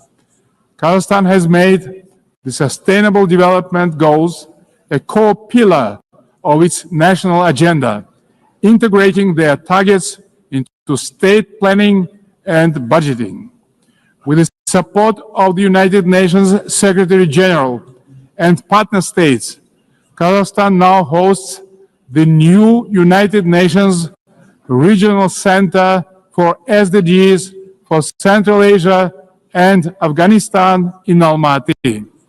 Today, Central Asia is demonstrating a renewed sense of unity and mutual trust. It is emerging as a proactive contributor to international peace and progress. The Central Asian Five are strengthening cooperation, proving that regional solidarity can be a powerful force for development and security. This has enabled our region to engage key global partners in the unique Central Asia Plus dialogue format. Kazakhstan believes that inclusive development in Afghanistan is a basis for long-term regional peace and stability. We continue to support the Afghan people through humanitarian assistance and cooperation in trade, food security, infrastructure, and transport connectivity. Distinguished delegates, last year was the hottest year in human history, and Central Asia is warming at twice the global rate. The melting of glaciers in the Alatau Mountains is accelerating, multiplying threats to water and food security for millions. Kazakhstan has drawn profound lessons from the tragedy of the Aral Sea. Thanks to our consistent efforts, including at the international level, we succeeded in preserving the northern part of the sea. As the current chair of the International Fund for Saving the Aral Sea, Kazakhstan will continue to play a proactive role in this common priority. Meanwhile, the Caspian Sea is rapidly shrinking. It is no longer just a regional concern. It is a global warning signal. Therefore, we call for urgent steps to preserve the Caspian water resources with our partners across the region and the wider international community. Last year, Kazakhstan co-organized the One Water Summit with France, Saudi Arabia, and the World Bank. Looking forward, stronger coordination, investments, and sustainable solutions are urgently needed to prevent future water crises. To help advance this agenda, Kazakhstan will host a regional ecological summit in Astana in April next year, to be convened in partnership with the United Nations and other international organizations. As part of our broader environmental commitment, Kazakhstan is implementing a nationwide Clean Kazakhstan campaign. This national movement mobilizes millions of volunteers in cleanup actions, waste reduction, and eco-education. At this initiative of Kazakhstan, the United Nations declared 2026 the International Year of Volunteers for Sustainable Development. We invite all member states to collaborate on this important endeavor. In this spirit, I propose that the General Assembly adopt a resolution proclaiming April 22 as the International Day of Greening the Planet. Dear friends, Kazakhstan views artificial intelligence not as one more technological advancement, but as a major breakthrough that can be a true engine of human progress. Yet, as artificial intelligence accelerates, so do the related risks, specifically deepening technological, economic, and geopolitical divides. At the same time, we should not let ethical norms fall behind this rapid evolution. Pressing questions of fairness, accountability, and individual rights must be addressed with clarity and urgency. We must act collectively to ensure that every country can benefit from AI. Kazakhstan welcomes the establishment under UN auspices of the Global Dialogue on AI Governance. We stand ready to actively contribute to this platform to help ensure that AI remains safe, inclusive, and human-centered. In Kazakhstan, artificial intelligence will be integrated across all sectors of economy and public services. The basic infrastructure to deliver this plan is being built, and our bright young people are getting ready to turn this vision into reality. Our strategic goal is to transform Kazakhstan into a fully digital power within the next 3 years. Large-scale digitalization and widespread use of AI have become a national priority in Kazakhstan. E-government is an important pillar of our national development strategy. Around 90% of public services are already digitalized. Kazakhstan has recently launched its fastest national supercomputer ever. But AI and automation are expected to threaten jobs in many countries. That's why digital progress must go hand in hand with professional education. Therefore, Kazakhstan believes it is imperative not just to increase employment, but to valorize the technical professions. Ladies and gentlemen, amid global turbulence, Kazakhstan is pursuing a bold national renewal to build a truly just and fair state. Over the last 3 years, we have carried out large-scale political and economic reforms that are unprecedented in our part of the world. Through a national referendum, we introduced a single 7-year presidential term, thereby strengthening democratic accountability. We remain committed to the formula of strong president, influential parliament, and accountable government. Guided by strong wish to modernize Kazakhstan, I have proposed a single-chamber parliament for a national referendum to consider. Our objective is to continuously embrace the political system to make it more transparent, effective, and reflective of people's aspirations. At the heart of these reforms lies a clear principle: law and order must prevail. We believe that only governance rooted in common sense and the rule of law can ensure public order and protect the rights of all citizens. It creates good conditions for international investment, trade, cooperation, and more broadly, the dynamic development of our country. The interests of law-abiding people and decent citizens must always come first, maintained through justice, accountability, and mutual respect. Kazakhstan's economy is showing clear signs of sustainability and resilience. This year, economic growth is expected to exceed 6%, underscoring the sustainability of our economy as the largest in our part of the world. But we are not complacent. We will continue our efforts to ensure a long-term growth.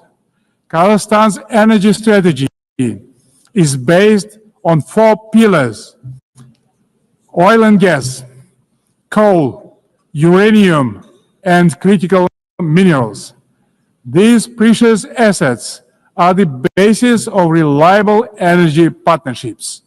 Climate change and the green agenda cannot be accepted by all countries that have huge deposits like coal, which nowadays can be cleaned up by advanced technologies. That's why we have committed to decarbonize our country in 35 years.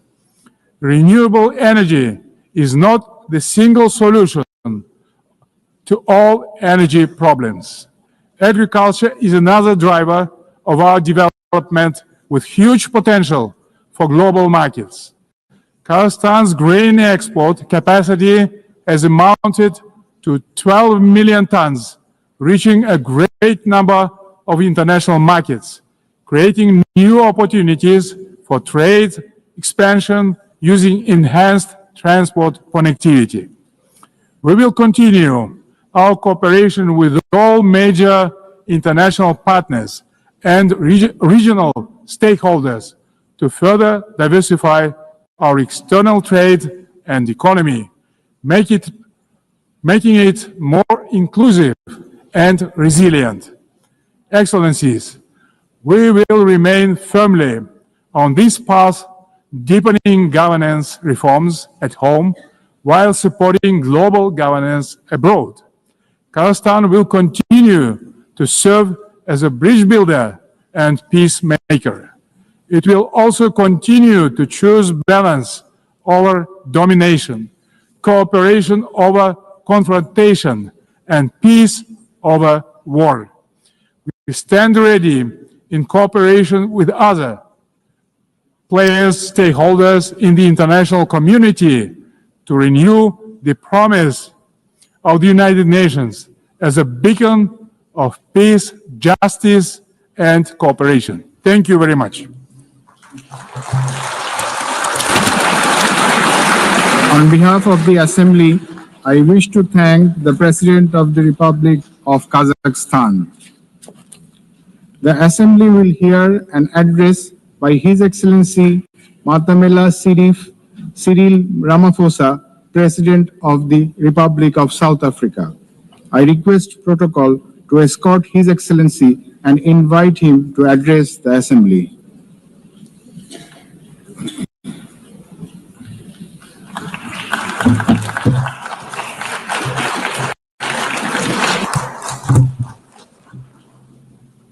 Thank you, President of the 80th session of the UN General Assembly, United Nations Secretary General, Excellencies, Heads of State and Government, and ladies and gentlemen. 80 years ago, the United Nations was established to save succeeding generations of humanity from the scourge of war and to build a peaceful, prosperous, and just world arising from the devastation brought about by global conflict.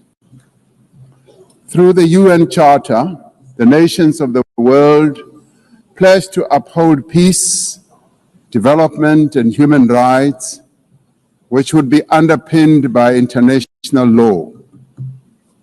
Now more than ever, we are called upon to uphold the values and advance the purpose of the United Nations.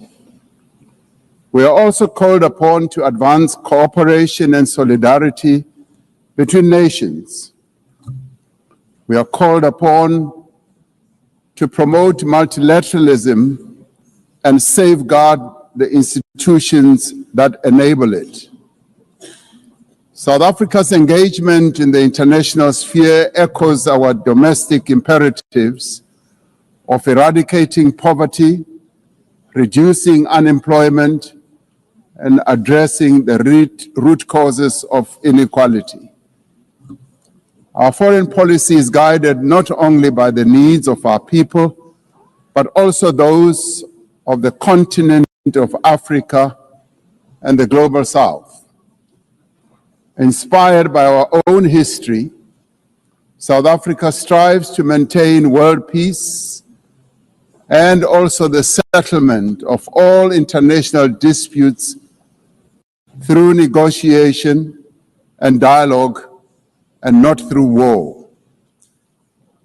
We therefore welcome the strong partnership between the African Union and the United Nations in promoting peace, security, and stability on the African continent. This year, South Africa is honored to preside over the G20. This is the first time that G20 Leaders Summit will be held on the African continent, the cradle of humanity. South Africa's G20 presidency is guided by the theme equality, solidarity, and sustainability. To give full meaning to our theme of equality, solidarity, and sustainability, we have invited the G20 countries to join us in prioritizing the following areas. Firstly, in discussion to strengthen disaster resilience and response by addressing the increasing frequency and impact of climate-induced natural disasters. Secondly, to ensure that we have debt sustainability for low-income countries by crafting innovative ways to support countries to have low levels of debt to maintain economic stability. Thirdly, to discuss how to mobilize finance for a just energy transition by encouraging investments in renewable energy and sustainable technologies without foregoing what we would call base load energy sources. Fourthly, by harnessing critical minerals for inclusive growth and sustainable development through the value addition processes, that is beneficiation of these minerals at the source where the minerals are extracted, to foster the development of communities where these minerals are found. These priorities reflect South Africa's commitment to addressing global challenges and promoting inclusive growth and sustainable development. Our country's G20 presidency is a significant opportunity for South Africa to advocate for Africa's development agenda and to amplify African voices in global economic governance for a continent that is irreversibly on the rise. As member states of the United Nations, we have all adopted the Sustainable Development Goals. However, many of these goals remain elusive. There are many reasons that hold many countries back from fulfilling and implementing these development goals. Some of these reasons are lack of sufficient financial resources that can finance the advance that these countries need to make to fulfill those goals. Many countries with developing economies, especially in Africa and the global South, do not have adequate capital to finance their development goals. They are indebted and are paying much more on debt servicing than they do on health and education. In fact, these countries pay much more than countries in the North for their debt. Yet through global solidarity, by having fairer lending rules, especially for several of the global South countries, we can achieve our shared commitment. Through the G20 process, we are working towards building consensus on how this problem can be tackled, including the reform of international financial institutions, particularly multilateral development banks, to better tackle global challenges that many countries face. The multilateral trading system needs to be reformed as we reconfirm that the World Trade Organization remains the only multilateral body that is capable of managing differences and coordinating positions in global trade. Trade is one of the most important instruments to mobilize domestic resources for development.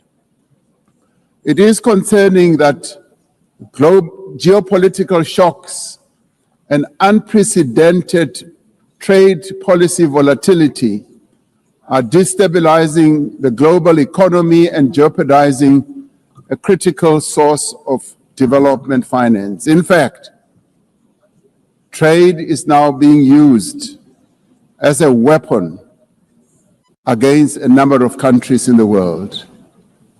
We must redouble our efforts to strengthen the link between trade and development. Unilateral trade practices and economic cohesion have a detrimental impact on many nations. This includes the economic embargo against Cuba, which has caused untold damage to the country's economy over the years. This unfair embargo must be lifted, and we want it lifted sooner rather than later.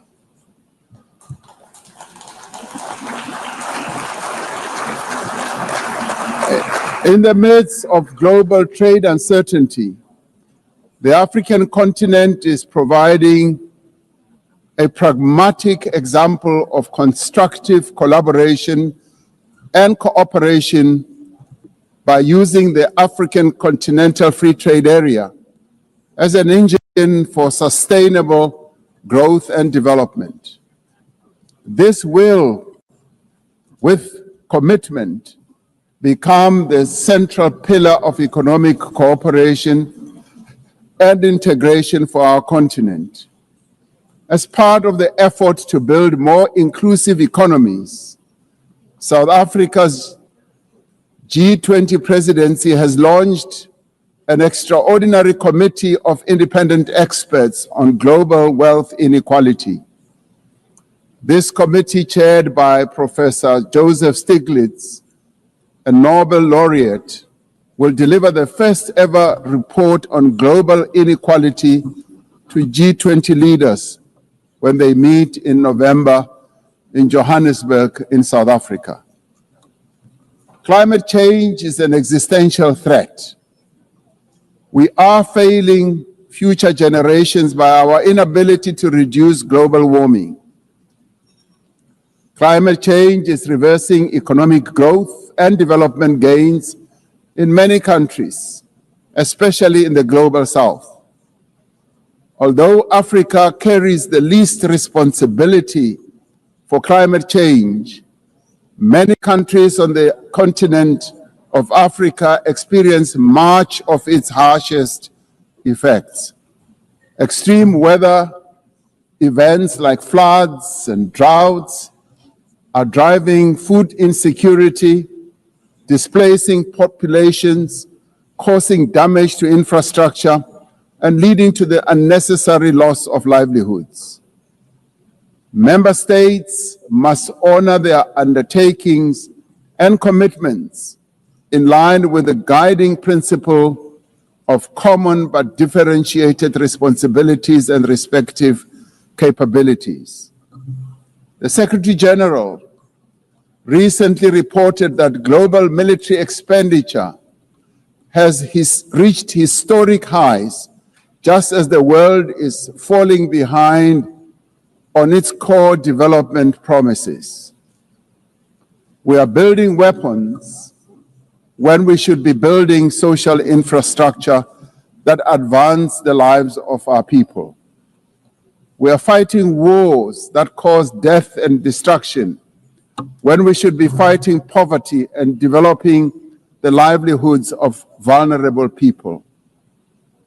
We must act decisively to silence all the guns everywhere to realize the goal of sustainable development and global peace. And I do believe that this is an objective that is possible to reach. As we commemorate the 80th anniversary of the UN, the relevance of this institution and various multilateral processes for the maintenance of international peace and security is being willfully undermined.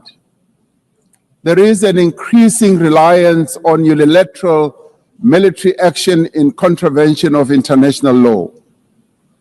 The United Nations Security Council has proven to be ineffective in its current form and composition in carrying out its charter mandate to maintain international peace and security.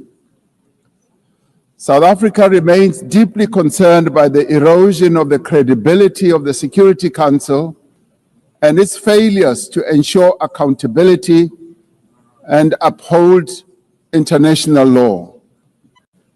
As the security and humanitarian situations in the Democratic Republic of the Congo, Sudan, Gaza, and elsewhere deteriorate, It is a matter of great concern that there are countries that continue to violate international law and also defy the United Nations resolutions and rulings, also from bodies like the International Court of Justice.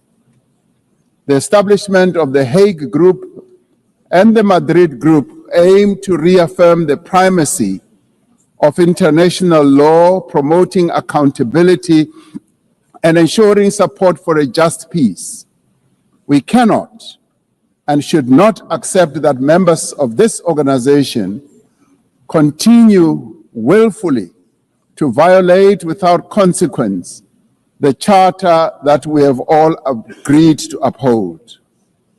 Therefore, as nations that have pledged to uphold the UN Charter, we have the ultimate responsibility to ensure and protect the rights of the Palestinian people to self-determination, consistent with the case that South Africa brought before the International Court of Justice.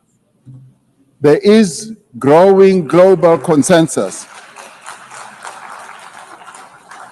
There is growing global consensus that Israel is committing genocide in Gaza. Just last week, the United Nations Independent International Commission of Inquiry found that Israel is responsible for the commission of genocide in Gaza. As Palestinians continue to face genocide and famine, we have a duty to act. South Africa has acted in the interest of saving lives by insisting that the International Court of Justice should make a ruling that indeed genocide is being committed in Gaza and that it should stop. And we stand here to say it must stop.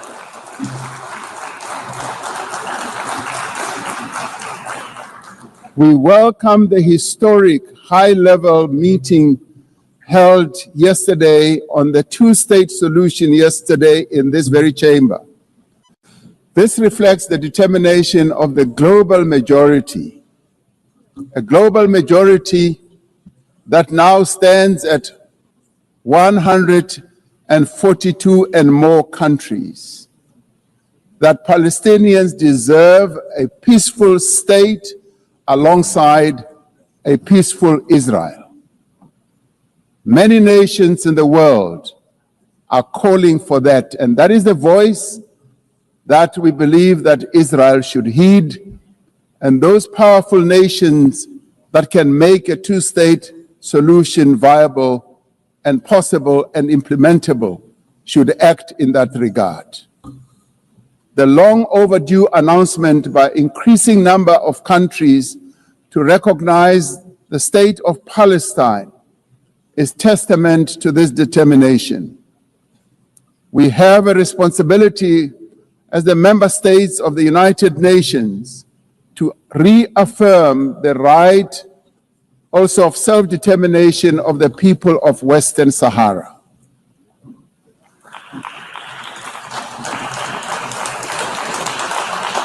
The very first resolution of the United Nations General Assembly in January of 1946 called for the elimination of atomic weapons.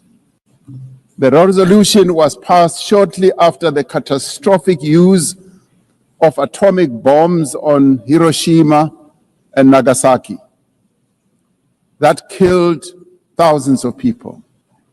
Decades later, we have not made significant progress in the fulfillment of the commitment to nuclear disarmament. In 2026, next year, South Africa will be presiding over the first review conference of the Treaty on the Prohibition of Nuclear Weapons. This treaty reaffirms that there is no greater assurance of non-proliferation than the complete prohibition of nuclear weapons. I was glad to hear that a number of leaders stood here to speak against nuclear weapons, and the use thereof. This year, we celebrate the 30th anniversary of the Beijing Declaration and Platform for Action as a roadmap for the achievement of gender equality, the empowerment of the women and girls of the world. South Africa reaffirms its unwavering commitment to the empowerment of women and their full, equal, and meaningful participation in all spheres of life. Yes, we would support also the election of a female Secretary General of the United Nations. The way forward, building an organization that is able to address our common challenges. We must rise to the occasion and do our utmost together to ensure the political, economic, and social freedom of all humanity. We must reaffirm that freedom is indivisible and that the denial of the rights of one person diminishes the freedom of all of us. We must reaffirm the equal dignity and worth of every person and must therefore leave no one behind and no country behind. I thank you. On behalf of the Assembly, I wish to thank the President of the Republic of South Africa. The Assembly will hear an address by His Excellency Shavkat Mirziyoyev, President of the Republic of Uzbekistan. I request protocol to escort His Excellency and invite him to address the Assembly.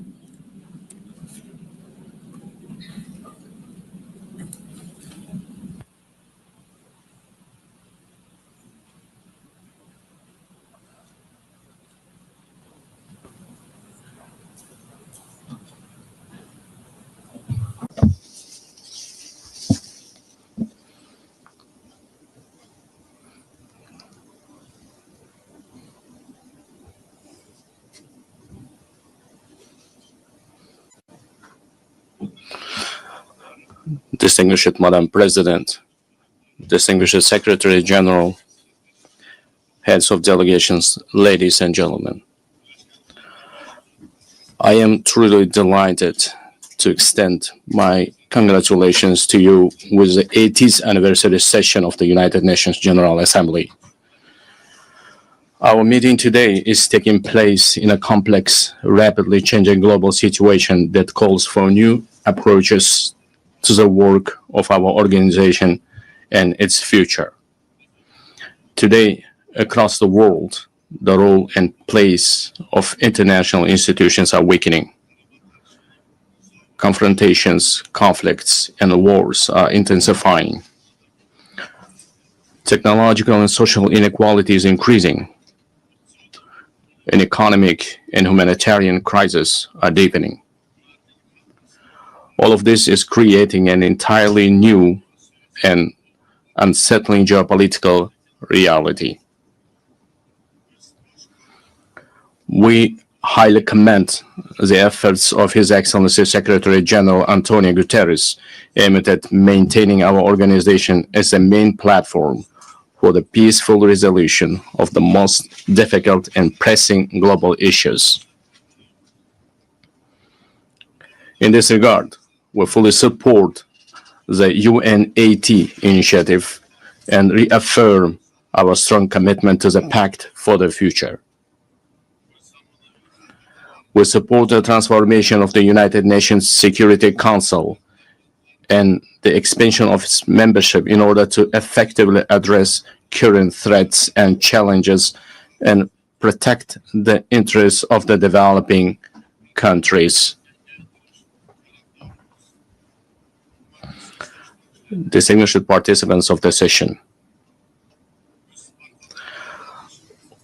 we are pursuing a policy to build a democratic, law-governed, social, and secular new Uzbekistan in full alignment with the Sustainable Development Goals. To this end, we are consistently continuing our irreversible reforms. Our top priority goal is to fundamentally transform the lives of each and every family and citizen in our country to enhance human dignity and well-being. In recent years, we have managed to reduce the poverty rate in Uzbekistan from 35% to 6.6%. We have achieved this result primarily through the transformation of the education and science sector, establishment of innovative industries and high-tech manufacturing enterprises, modernization of green energy and transport infrastructure, comprehensive development of small businesses, and as a result, the creation of millions of jobs. In our country, preschool education coverage has increased from 27% to 78%, while the higher education uptake among our youth has risen from 9% to 42%. Most importantly, we consider enhancing the prestige of the teaching profession as a key issue. In order to create a single international platform for the exchange of teachers' experience and knowledge, we propose to hold a World Summit on Professional Education in Uzbekistan. We are also creating an advanced healthcare system in our country. We invite all our foreign partners to participate in a high-level event dedicated to the fight against childhood cancer and other serious diseases, which will be held tomorrow at our initiative at the United Nations headquarters. Another important area is gender policy. We aim to further strengthen the role of women in social, political, and business life of our country.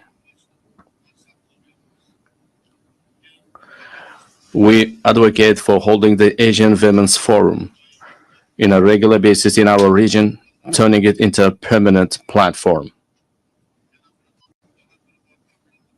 I would like to emphasize once again, we remain committed to our obligations in achieving the Sustainable Development Goals. By the year 2030, we intend to join the ranks of upper middle income countries. To this end, we will consistently continue our open and pragmatic policy. Ladies and gentlemen, 8 years ago, from this esteemed podium, we declared our firm determination to transform Central Asia into a region of peace, good neighborliness, and partnership. Today, we can confidently declare that we have achieved this strategic goal. The era of closed borders, unresolved disputes, and conflicts is in the past. In recent years, the volume of mutual trade, investments, and transportation of goods in our region has increased fivefold. We are implementing joint investment funds, cross-border trade, and industrial cooperation zones, and major infrastructure projects. We also recognize as a common achievement that the consultative meeting of the heads of the state of Central Asia have become an effective mechanism for deepening regional integration. I can confidently affirm that as of now, we are at the beginning stage of the forming a new Central Asia. Our region, thanks to its unity, stability, and distinct identity, is steadily securing a stronger position in the system of international relations as an independent actor. In order to achieve our goals, we intend to give top priority to expanding mutually beneficial ties with all our foreign partners. In this regard, together with UN structures, we propose to implement a number of new projects and programs in our region. In particular, we propose holding an international forum under the auspices of ECOSOC and UNCTAD, dedicated to the economic development of the Central Asian states, establishing a regional hub for green technologies in industry jointly with UNIDO, adopting program on the rational use of water resources, the creation of green spaces, and the achievement of demographic resilience in our region.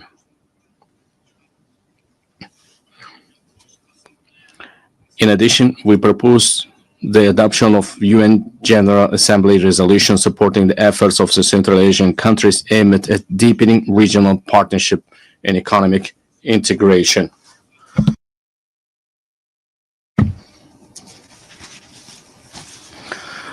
Distinguished heads of delegations, speaking about global and regional security and sustainable development, it is impossible to overlook the issue of Afghanistan. Supporting the aspirations of Afghan people for a peaceful and stable life requires the united efforts of the international community. I would like to emphasize that it is of utmost importance to prevent this country's isolation. We intend to implement large-scale economic and infrastructure projects in that country. We propose to adopt a dedicated UN resolution on the development of transport and energy corridors of international significance through the territory of Afghanistan. At the same time, we cannot turn a blind eye to the deeply worsening humanitarian crisis in the Gaza Strip. We call for an immediate cessation of hostility and the continuation of political negotiations. In line with the UN resolutions, we remain steadfast supporters of the two-state solution principle. We are also deeply concerned by the situation around Ukraine. We welcome the start of the high-level dialogue aimed at resolving the crisis through diplomatic means. Distinguished participants of the event, effective measures are being undertaken to implement the global counterterrorism strategy in Central Asia.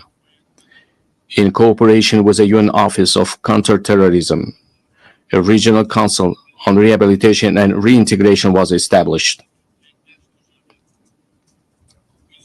We propose to transform this council into an international competence center. This very body will serve as an important platform for exchanging experiences on adapting to peaceful life for those repatriated from conflict zones. Furthermore, we stand ready to provide all the necessary conditions for the establishment of the Regional Office of Counterterrorism in Uzbekistan. Dear ladies and gentlemen, in today's world full of threats, we are witnessing how vulnerable the global transport system is. These challenges primarily have a negative impact on the stability of landlocked developing countries. It is of utmost importance to ensure the security of international transit corridors and to establish efficient logistics networks. In this regard, we believe the time has come to introduce a global mechanism on strengthening transport connectivity to achieve sustainable development goals. I would also like to draw special attention to the increasingly acute challenges of climate change. For instance, the consequences of the RLC desiccation must remain at the constant focus of the international community. We are consistently continuing our work to restore the RLC ecosystem. In recent years, salt-tolerant desert plants have been planted on 2 million hectares of the dried seabed of RLC. By the year 2030, green cover will be created on 80% of this area. Another serious issue is the water scarcity. As of now, more than 2 billion people in the world do not have access to clean drinking water. We are planning to hold a World Forum on Water Saving in our country. The outcomes of this conference are expected to recognize the water crisis is a serious threat to sustainable development. We intend to adopt a special roadmap for the wide introduction of innovation technologies in a global level. Another adverse consequence of climate change is the intensifying trend of climate migration. Unfortunately, clear international mechanisms and the legal framework in this direction have not yet been created. We advocate for the adoption of the Global Pact for a broad international partnership and coordinated policy on this serious issue. Dear participants of the meeting, it is of great importance to prevent inequalities in digital development and the use of artificial intelligence between countries. We propose to create an international cooperation mechanism aimed at the gratis exchange of practical solutions and models of artificial intelligence in healthcare, education, and culture. I would like to emphasize another priority issue. Our future, the destiny, and the prosperity of the world are in the hands of the younger generation. It is our urgent task to instill in the hearts and minds of our sons and daughters the most noble ideas, such as peace, humanism, and friendship, mutual trust, and respect. In this regard, we put forward the proposal to establish the World Youth Movement for Peace and to locate its headquarters in Uzbekistan. We are consistently implementing a policy of tolerance in our society. At the same time, we will actively continue our efforts to deeply study the ideas of Islamic enlightenment and promote them to the world. In the coming months, we will open the Center of Islamic Civilization, which is unique for our wider region. We intend to hold a special presentation at the United Nations of the rich spiritual and scientific heritage of our great ancestors, thinkers and scholars such as Imam Bukhari, Imam Tirmizi, and Imam Maturidi. Dear ladies and gentlemen, the new Uzbekistan is a supporter of mutual solidarity, open dialogue, and close partnership with all countries. We are always ready to contribute to strengthening dialogue among peoples, cultures, and civilizations, and to achieving universal human goals. I thank you very much for your attention. On behalf of the Assembly, I wish to thank the President of Republic of Uzbekistan. We have heard the last speaker in the general debate for this meeting. The next plenary meeting to continue with the general debate will be held immediately following the adjournment of this meeting. The meeting is adjourned.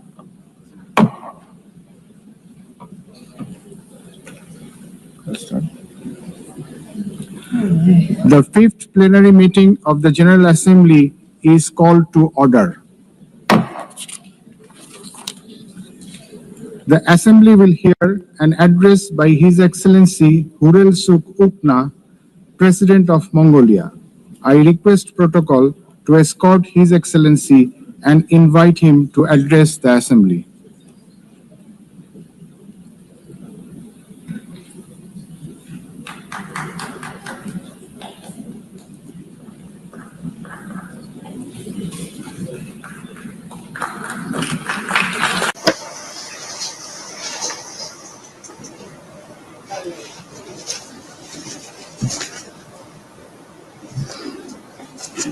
Madam President, Mr. Secretary General, distinguished delegates, ladies and gentlemen. At the outset, I wish to extend my sincere congratulations to Ms. Annalena Baerbock on assuming the important role of the President of the General Assembly at this historic moment marking the 80th anniversary of the United Nations, and my best wishes for a successful session. 8 centuries ago, the great Genghis Khan established the Great Mongolian Empire, bringing together the West and the East under the rule of justice and principled statecraft. Spanning the vast expanse of Eurasia, the Pax Mongolica era heralded a period of remarkable progress and flourishing for humankind. The Pax Mongolica embodied progressive ideals that form the basis of today's collective efforts to maintain global peace and stability.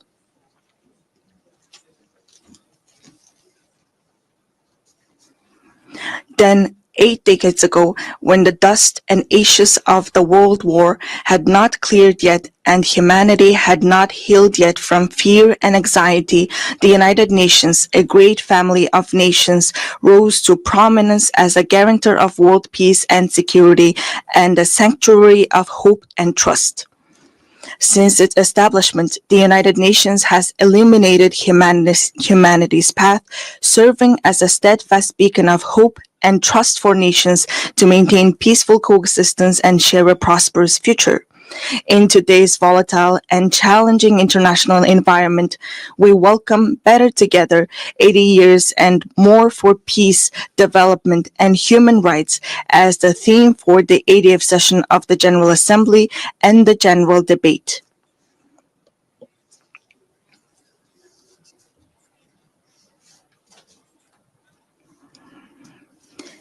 Indeed, this theme calls upon us to assess and reflect upon the United Nations' achievements and challenges over the past 80 years, further strengthen its work in accordance with the United Nations Charter and the principles of international law, and combine our collective voices and efforts in pursuit of concrete and tangible outcomes.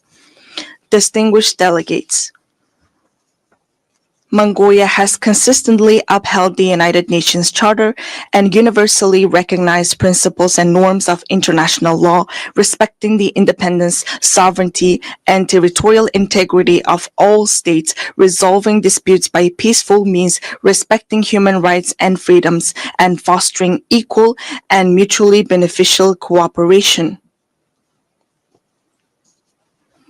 Since becoming a full-fledged member of the United Nations in 1961, Mongolia has steadfastly supported the organization's efforts to strengthen international peace and security.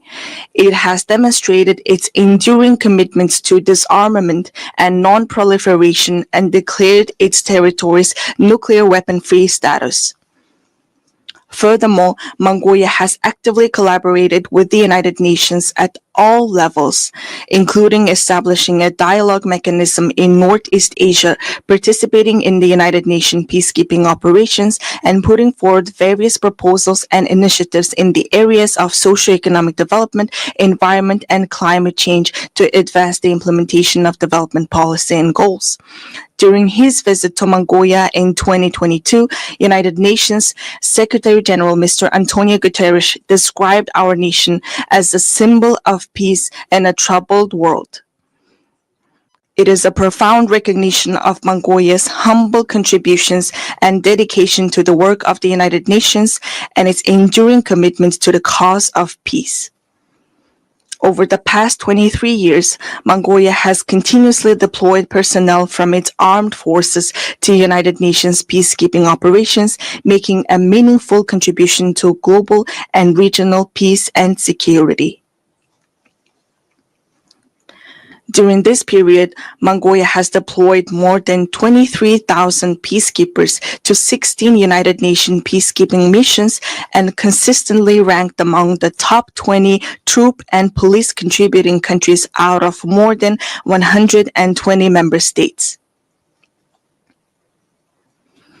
As we mark the 25th anniversary of UN Security Council Resolution 1325 on women, peace, and security, it is a pleasure to announce that through the steady increase in the deployment of female military personnel, the proportion of women peacekeepers from Mongolia has reached 14% in 2025.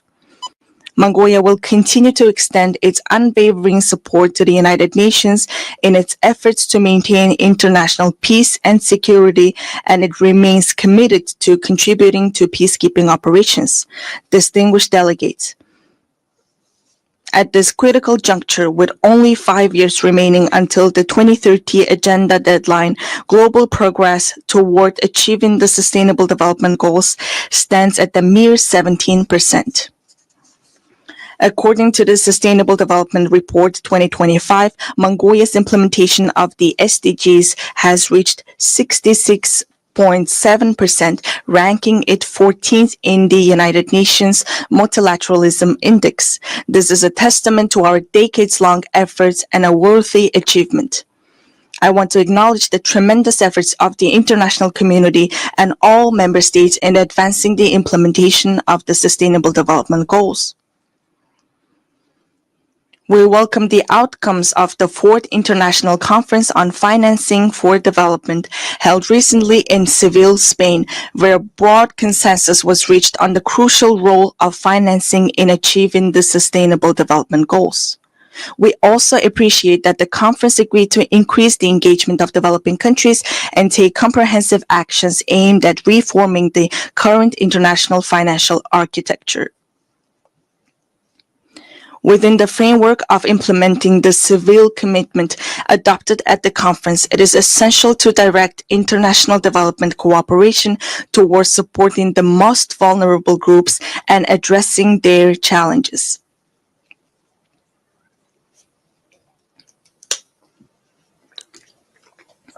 It is my pleasure to note that Mongolia has been playing an active role within the United Nations in advocating the interests of landlocked developing countries, in raising awareness of their special needs and unique circumstances, and closely collaborating with them to ensure their voices are heard on the global stage.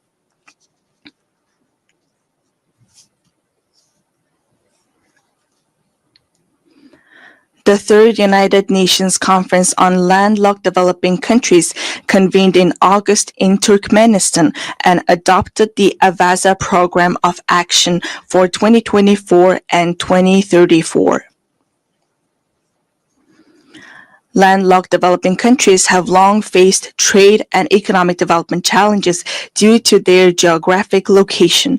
Member states have committed to implementing the program to advance the development of landlocked developing countries over the next decade and bring positive improvements to the livelihoods of more than 600 million people living in these countries.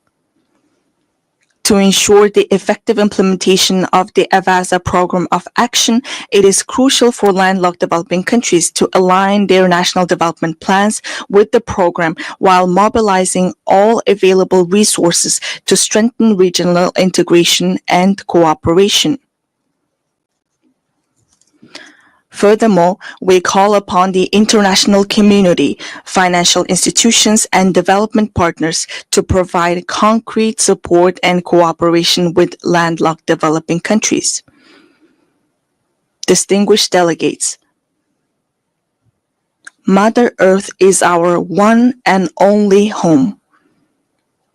However, as a result of humanity's careless behavior towards the environment, Mother Earth, with her very existence under threat, is sending a distress call like a patient in critical condition. If we do not take resolute action to preserve our Mother Earth now, she will inevitably find her own way to survive, with or without us. Since ancient times, we Mongols have believed that all beneath the sky is alive.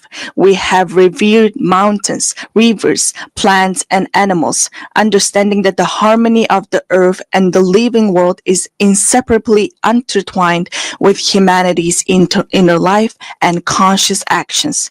2 millennia ago, the great Han Modon of the Huns, the Mongols' ancestors, proclaimed that the very foundation of the state is the land. Thus, UNESCO recognized this time-honored tradition of revering nature by inscribing the Mongolian traditional ritual of worshipping sacred sites on the last of the intangible cultural heritage in need of urgent safeguarding.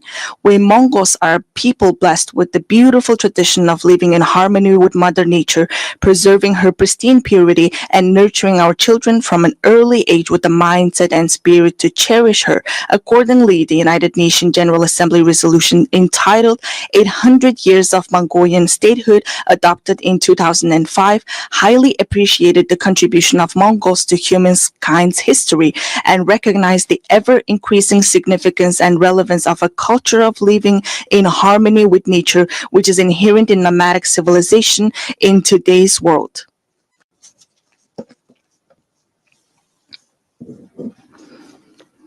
Today, we are committed to sharing our cultural heritage and traditional knowledge, rooted in a profound respect for living in harmony with nature, with the international community as a valuable contribution to building resilience and enhancing adaptation to climate change. In 2026, Mongolia will host the 17th session of the Conference of the Parties to the United Nations Convention to Combat Desertification and observe the International Year of Rangelands and Pastoralists. In this spirit, our country, in partnership with the United Nations, spearheads the International 10-Year Rangeland Flagship Initiative. We warmly invite you to join us in supporting and collaborating on this important endeavor. Mongolian people say, the source of life is water, and the source of water is tree. Access to safe drinking water is declining worldwide, with 3.6 billion people currently affected by water scarcity. Therefore, it is imperative for countries to implement integrated management of land and water resources in a coordinated manner and to place special emphasis on preventing water scarcity.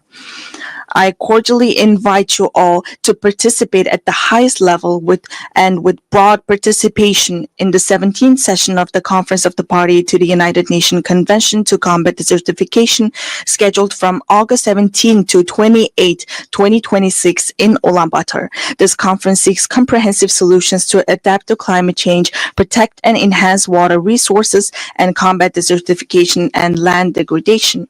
Distinguished delegates, from the moment of birth, we Mongols have grown up on horseback, carrying our glory across the world on noble steeds and contributing to the writing of humanity's proud and enduring history. We Mongols are a nation steeped in a unique cultural heritage. We honor our noble horse in our state emblem, craft our state flag with the mane and tail hair of our swift steeds, and the souls of people around the world are spellbound by the haunting melody of horse fiddle known as the morning whore. Since ancient times, horses have been integral to human livelihoods, culture, and civilization. With the goal of preserving and safeguarding cultural heritage and traditions associated with horses and highlighting their enduring role in humankind's livelihoods, Mongolia proposed a resolution to designate July 11th as World Horse Day. This resolution was adopted during the plenary meeting of the 79th session of the United Nations General Assembly on June 3, 2025. On this occasion, I would like to extend my deepest gratitude on behalf of the horse-loving people of Mongolia to all UN member states for their support in adopting this resolution to designate and observe World Horse Day on the day of Mongolia's National Nadam Festival, which is also inscribed on UNESCO's representative list of the intangible cultural heritage of humanity. Distinguished delegates, this year, countries around the world are assessing the progress made over the past 30 years since the adoption of the Copenhagen Declaration on Social Development and the Beijing Declaration and Platform for Action. Mongolia has undertaken a broad range of policies and activities to advance the social development goals outlined in these milestone documents, related legal frameworks, and the 2030 Agenda for Sustainable Development. These efforts have focused on poverty reduction, promoting social equality and inclusion, supporting families, children, and youth, and protecting the rights of the elderly and persons with disabilities. Among these efforts, the state policy on gender equality aims to ensure equal rights, opportunities, and treatment for both men and women while actively preventing and eliminating gender-based discrimination. Notably, Mongolia has greatly prioritized advancing gender equality and increasing women's participation in decision-making, with women now making up 25% of our parliament. We are pleased to underscore that, according to the Global Gender Gap Report 2025 by the World Economic Forum, Mongolia ranked 65th globally, improving by 20 places from the previous year and securing 5th place in the Asia-Pacific region.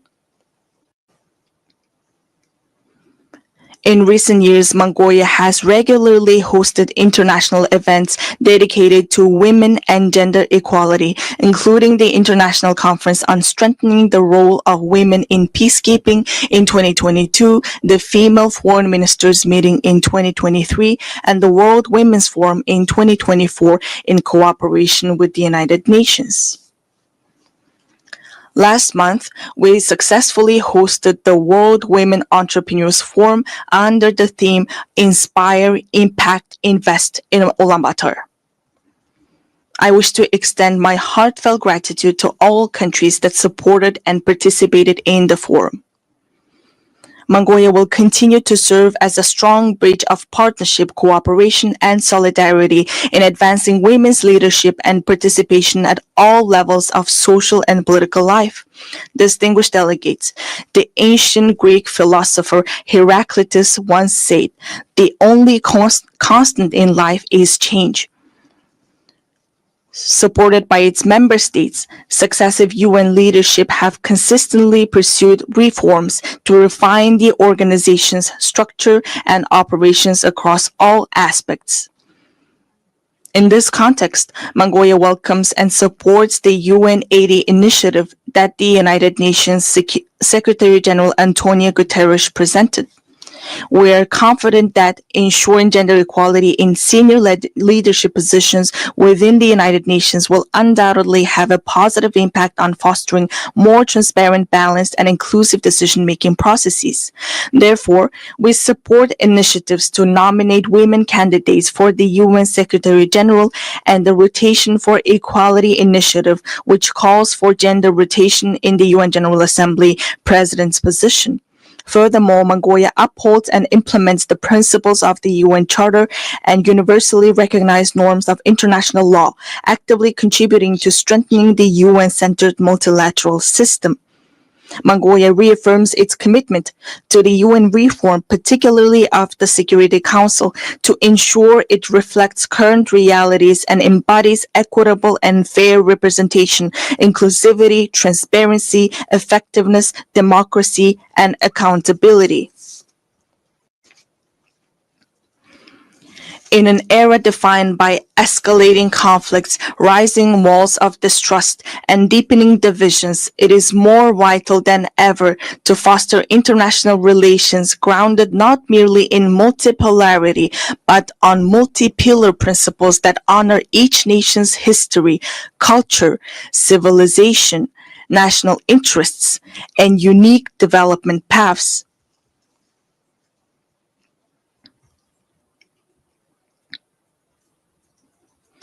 The United Nations was established 80 years ago with the noble goals of saving humanity from the scourge of war and maintaining international peace and security.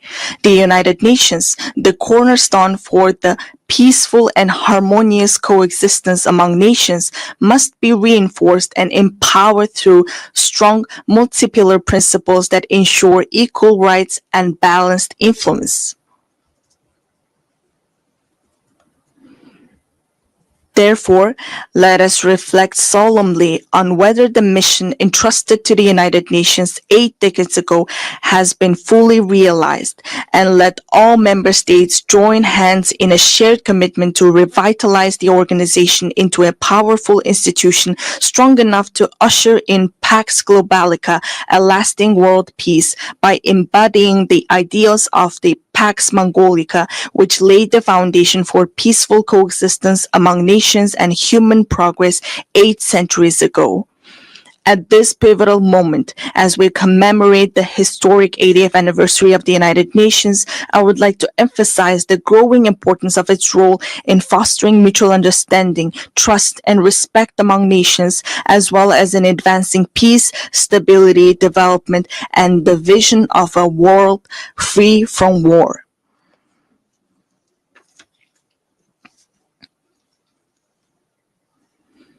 Mongolia has consistently pursued a peace-loving and multipolar foreign policy, made tangible contributions to international peace and sustainable development, and remains committed to fulfilling this responsibility with honor. I extend my heartfelt congratulations to you all on the momentous occasion of the 80th anniversary of the United Nations. May the eternal blue sky bless us with peace throughout the world. Thank you for your attention.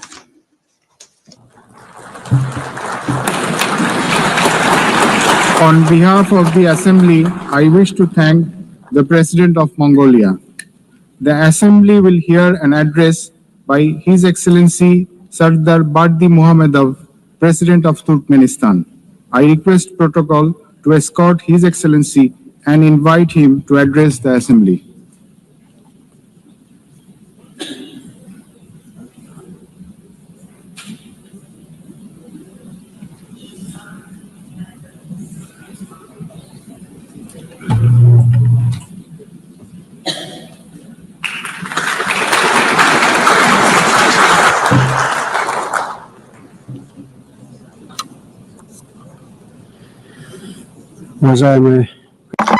Distinguished Mr. President, distinguished heads and members of delegations, ladies and gentlemen, first of all, allow me to congratulate you on the opening of the 80th session of the United Nations General Assembly and to wish you a productive session.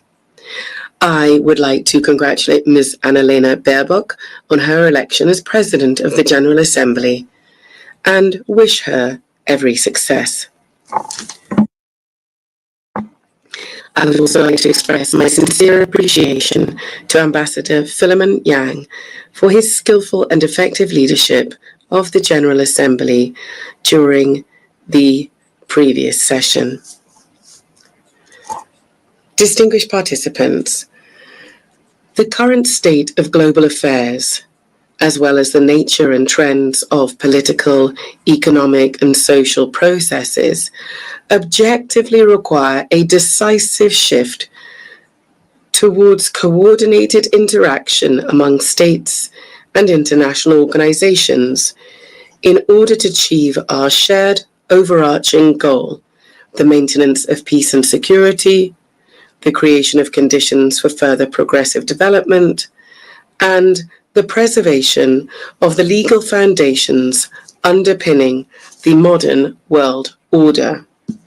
It is precisely from this standpoint that Turkmenistan views the main objectives of the 80th session of the General Assembly, placing great hopes in its role in shaping a robust, balanced, and secure global architecture. A key area of Turkmenistan's cooperation with the United Nations is ensuring international peace and security. Recognizing its responsibility as a permanently neutral state, Turkmenistan stands ready to take further practical steps to foster an atmosphere of cooperation, mutual understanding, and respectful dialogue. These are the principal defining conditions for ensuring stability and sustainable development at the global and regional levels. We are convinced that one of the most effective mechanisms for advancing and achieving these goals today is the practical application of the principle of neutrality. In this regard, Turkmenistan has initiated the inclusion of a separate item on the agenda of the 80th session of the United Nations General Assembly, entitled Neutrality for Peace and Security. We deem this important in light of the growing recognition by the international community of the significance of neutrality, as well as the awareness of its potential and utility in the context of the UN's peace-building strategy. In line with this, during this session, Turkmenistan will propose a draft resolution entitled The Role and Importance of the Policy of Neutrality in Maintaining and Strengthening International Peace, Security, and the Process of Sustainable Development. As you are well aware, this year has been proclaimed by the General Assembly the International Year of Peace and Trust on the initiative of Turkmenistan. This landmark event coincides with the anniversary of the establishment of the United Nations. In December this year, Turkmenistan will host a major high-level international forum on the Year of Peace and Trust. We see this as a tangible contribution to achieving the strategic goals of the United Nations, and we look forward to broad and representative international participation. We believe that harmonizing national approaches to global development trends, as well as to establishing and strengthening trust and mutual understanding, should be systematic and consistent. In this regard, Turkmenistan is seeking to initiate the convening of a World Summit on a culture of peace and trust. One of the key objectives of this summit would be to develop a global code of international trust. This would serve as a universal foundation for building relations between states based on the respect for sovereignty and territorial integrity, as well as on cooperation and joint efforts to address global problems. We believe that ensuring universal peace and mutual understanding is inseparable from the civilizational aspects of modern development and from the need to preserve and foster cultural and spiritual ties. In this context, Central Asia, which for centuries has played a clear role as a bridge spanning the civilizations of East and West, is now called upon to revive its historic mission to become a space for dialogue, cooperation, and the convergence of values and worldviews.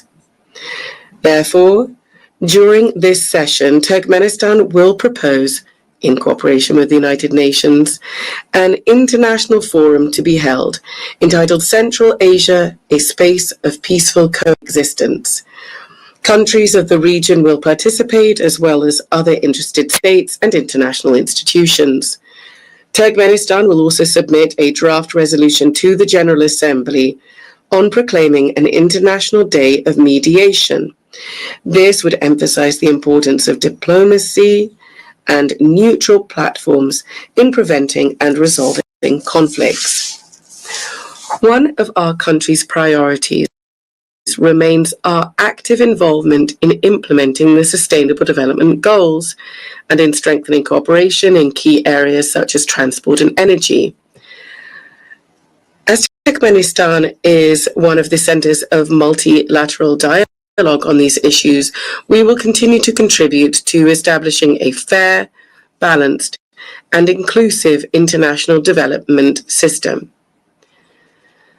During this session, Turkmenistan will initiate the proclamation of a United Nations Decade for Sustainable Transport for the period 2026-2035 and will submit the relevant draft resolution. We are convinced that this will help to consolidate the efforts of the international community in developing transport corridors, enhancing their sustainability and ensuring accessibility for all countries. Our country will also submit a draft resolution to the General Assembly entitled The Key Role of Reliable and Stable Energy Connectivity in Ensuring Sustainable Development. At present, One of the priority issues on the development agenda is the digital transformation. We are convinced that this transformation must be balanced. It must reflect the realities and legitimate interests of all states, including the developing world, and also must be free from politicization and bias. In this regard, Turkmenistan intends to put forward an initiative to establish a world platform on digital integration. This is to be based on the principles of equality, trust, and on preventing the use of information and communication technologies to harm peace, security, and sustainable development. During the 80th session, Turkmenistan will continue its work on environmental and climate issues. It will strive for them to be taken into consideration systematically, as they are basic components of ensuring security, and we will advocate for the establishment of multilateral mechanisms to monitor and respond to climate, environmental, and man-made disasters. Turkmenistan will seek to bring about a regional center to combat desertification for Central Asian countries.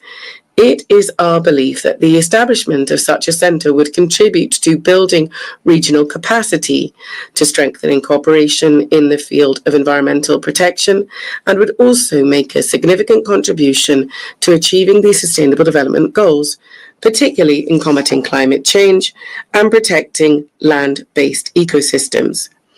Our country will promote the Caspian Environmental Initiative, proposed at the 78th session of the United Nations General Assembly, which is intended to become an international platform to preserve the Caspian Sea ecosystem. An important step in this direction is the Caspian Environmental Forum, which we propose holding in 2026.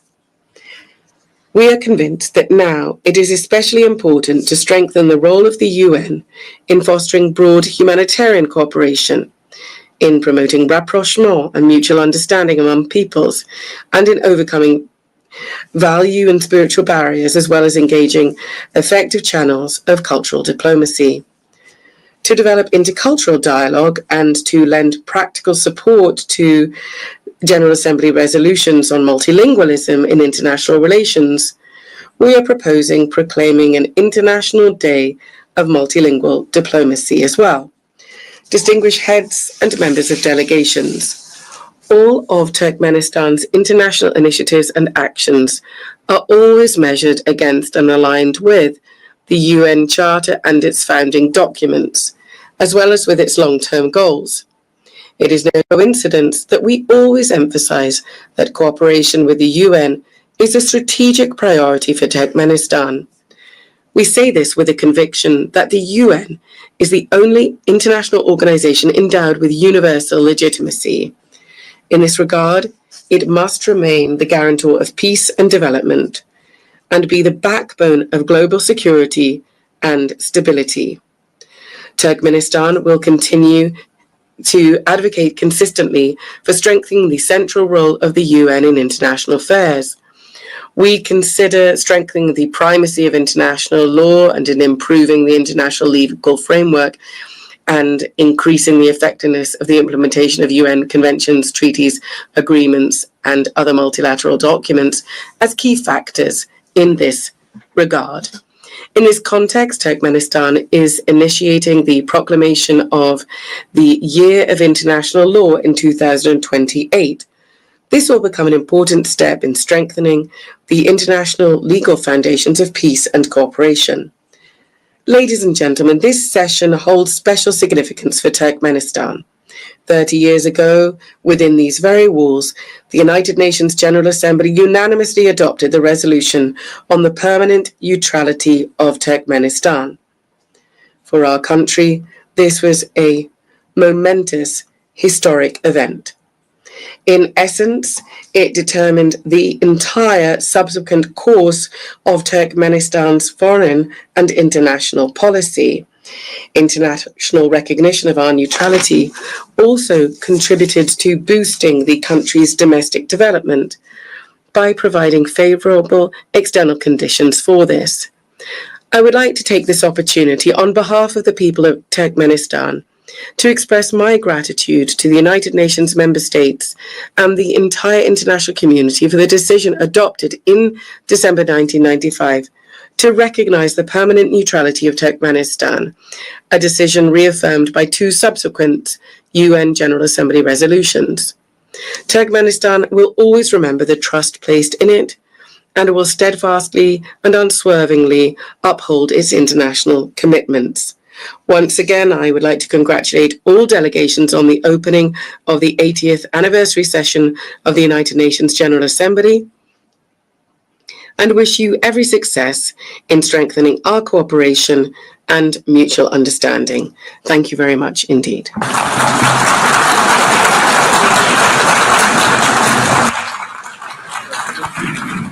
On behalf of the Assembly, I wish to thank the President of Turkmenistan. The Assembly will hear an address by His Excellency Gabriel Boric Font, President of the Republic of Chile. I request protocol to escort His Excellency and invite him to address the Assembly.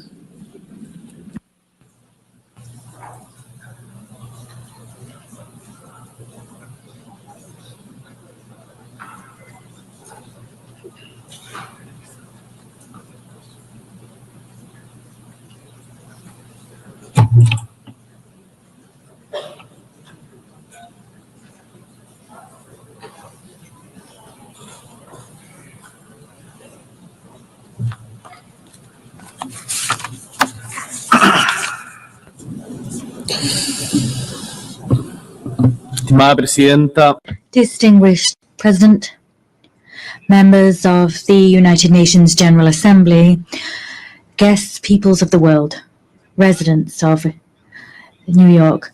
80 years have elapsed since the creation of the United Nations. 80 years have also elapsed since Gabriela Mistral, a Chilean woman who came from the Elqui Valley,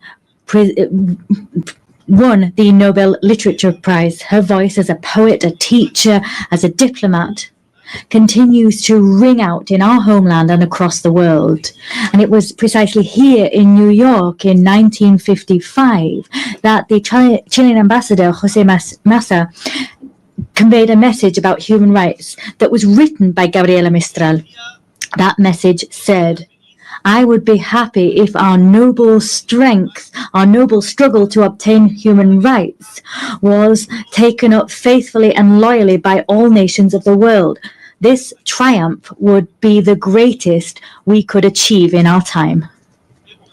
We have we notched up that victory? Have we triumphed in that way? The answer is categorical no. And the fact is, at this stage, I don't really know what to say about Gaza, because many people have said everything already at this podium and at others. But there are our words and those that may be spoken by anyone. But regardless, we still have the fact that innocent people have lost their lives. We still have the empty stares of those suffering. In 2025, thousands of innocent people have lost their lives simply on the grounds of being Palestinian. 80 years ago, the same thing happened. Millions lost their lives simply for being Jewish. Instead of talking about figures, issuing condemnations or demands, as we tend to within these walls, instead of that, I want to talk about humankind. Humanity. Gaza is a global crisis because it is a crisis of humanity. And in this chamber, and for those who are listening to us in their homes, within their delegations, in their various countries, all of us are human beings. That's what I'd like to say. So when under the rubble, we have children, boys and girls lying under that rubble, there is genuine pain and grief in our homeland in Chile. And I know that that pain is shared by the vast majority of the world's nations. And one of the problems we face as humankind is that often pain engenders hatred. But we must face up to pain and that fact and combat hatred with all of our strength. We must transform our desires to hate into a desire for justice. We can't make any concessions to violence. I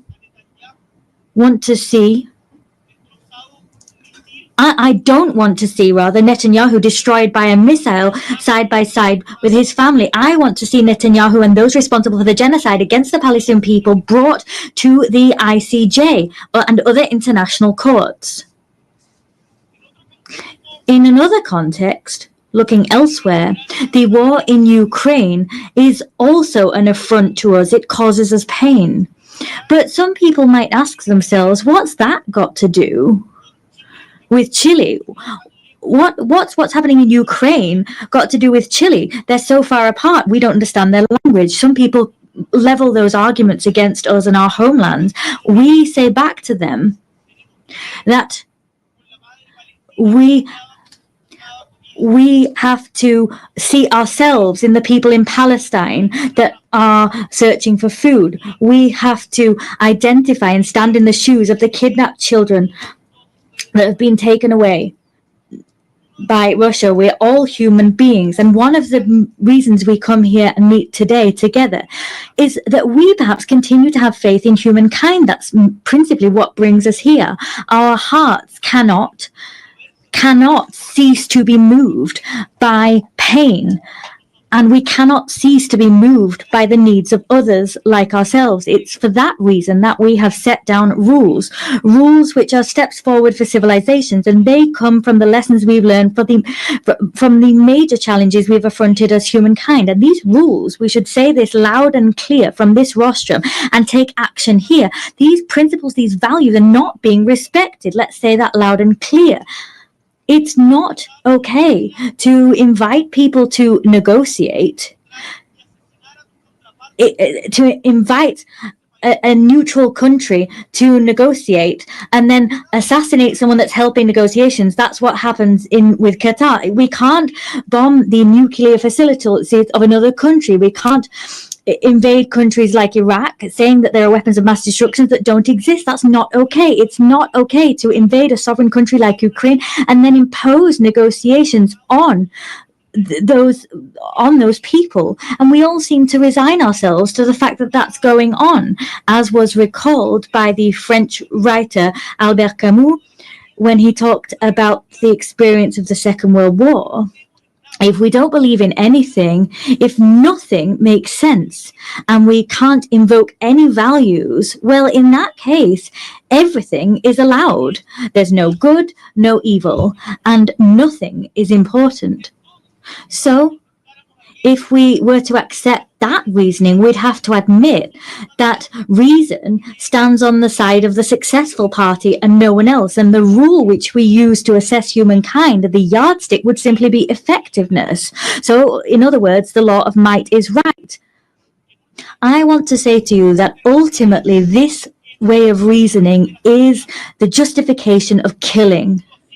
In a world where that occurs, the life of a woman, a man, or their children will always depend on fate or some whims of good or evil, arbitrary decisions. In a world like that, all of those that live without condemning hatred with all of their might are as guilty of homicide as the person dropping a bomb or pulling a trigger, particularly if you have the voice and the power to say enough, as we do, as all the leaders that we are in this room, we have, with that in mind, greater responsibility. We refuse to rule in favor of those who have might or money, and we say that we're labeled as utopian, nursing pipe dreams. But what is history if not a continued utopian voyage? There will be people who simply want to do things that produce short-term results. But in general terms, shortcuts lead us to the edge of precipices, to the abyss. And the fact is, we don't need to be successful in the way we understand success today in the Western world to continue fighting for a fairer world, because we know that this what we have together has allowed us to change the world, to make it more just, have more loyalty, more solidarity, more inclusion. We've done that. So, distinguished delegates, when we are invited to submit, to bow down, when it is said that intelligence is somehow irrelevant, when people want to show us that you can lie to get an advantage, to get ahead, we want to say no. We're not giving way to cunning trickery, violence, or passivity. Let us say no to all of that. I can and I must respect the person who likes blue more than red, someone who is of a faith that's not my own, the person who thinks it's better to increase or reduce taxes according to the circumstances. Ultimately, I can and I must respect diversity of opinion. But at the same time as I respect different opinions, the opinions of those who think different to me, I face the outrage, the fact that people lie. And what's all the more outrageous is that they're aware that they're lying. Perhaps, for example, it's been said at this very rostrum today that there's no such thing as global warming. This is not an opinion. It's a lie. And lies must be fought against. Of course, we can discuss the best way of tackling global warming, or we can talk about who are more responsible than others, but we can't deny global warming. We can argue, we can discuss how the Nazis managed to govern such vast swathes of Europe, but we can't deny the Holocaust. We can study the secondary effects of a vaccine, but we cannot state with no evidence whatsoever that vaccines cause autism. The world needs a true, genuine dialogue between those of us who think differently, between people who have different visions of the world. It's for that reason that we created the United Nations, for that precise reason, to have dialogue and to decide that brutality is not acceptable, to decide that human rights must be protected regardless of ideologies or who's the victim or who's the torturer. That international law is the guarantee that reason will prevail over might always. Opposed against this dialogue, the other direction is lies and silence, and both will bring us to the edge of an abyss, into deepest suffering. So what is the task before us today? We have to chart the course that we want as humankind and work with the United Nations, who are paving this path. Chile is rallying behind this shared vision, this shared respect for democracy, human rights, social justice, equity, unfettered respect for the freedom of expression, climate action, all of these things that stand as pillars of hope and action to address the difficult changes and weather these current storms. Today, we need to say loud and clear that we defend a commitment to democracy always in an unnuanced fashion with no excuses whatsoever. For that reason, this week, together with Brazil, Spain, and Uruguay and Colombia, we convened the second meeting for the defense of democracy. That was a collected effort that began here in the United Nations a year ago. We want to build bridges so that we can identify the shortcomings of democracy. We want to look at ways of remedying these shortcomings and of improving the quality of life of our peoples. We will not settle with simply pointing out what we don't like about the world. We will not settle for saying that doesn't represent us. We want to propose ideas that we want to see and champion them. With all of that in mind, I'd like to briefly dwell on one particular issue. I come from Chile, that is a tricontinental country. Tricontinental. It has inextricable ties to the ocean. We have more than 6,700 kilometers of coastline.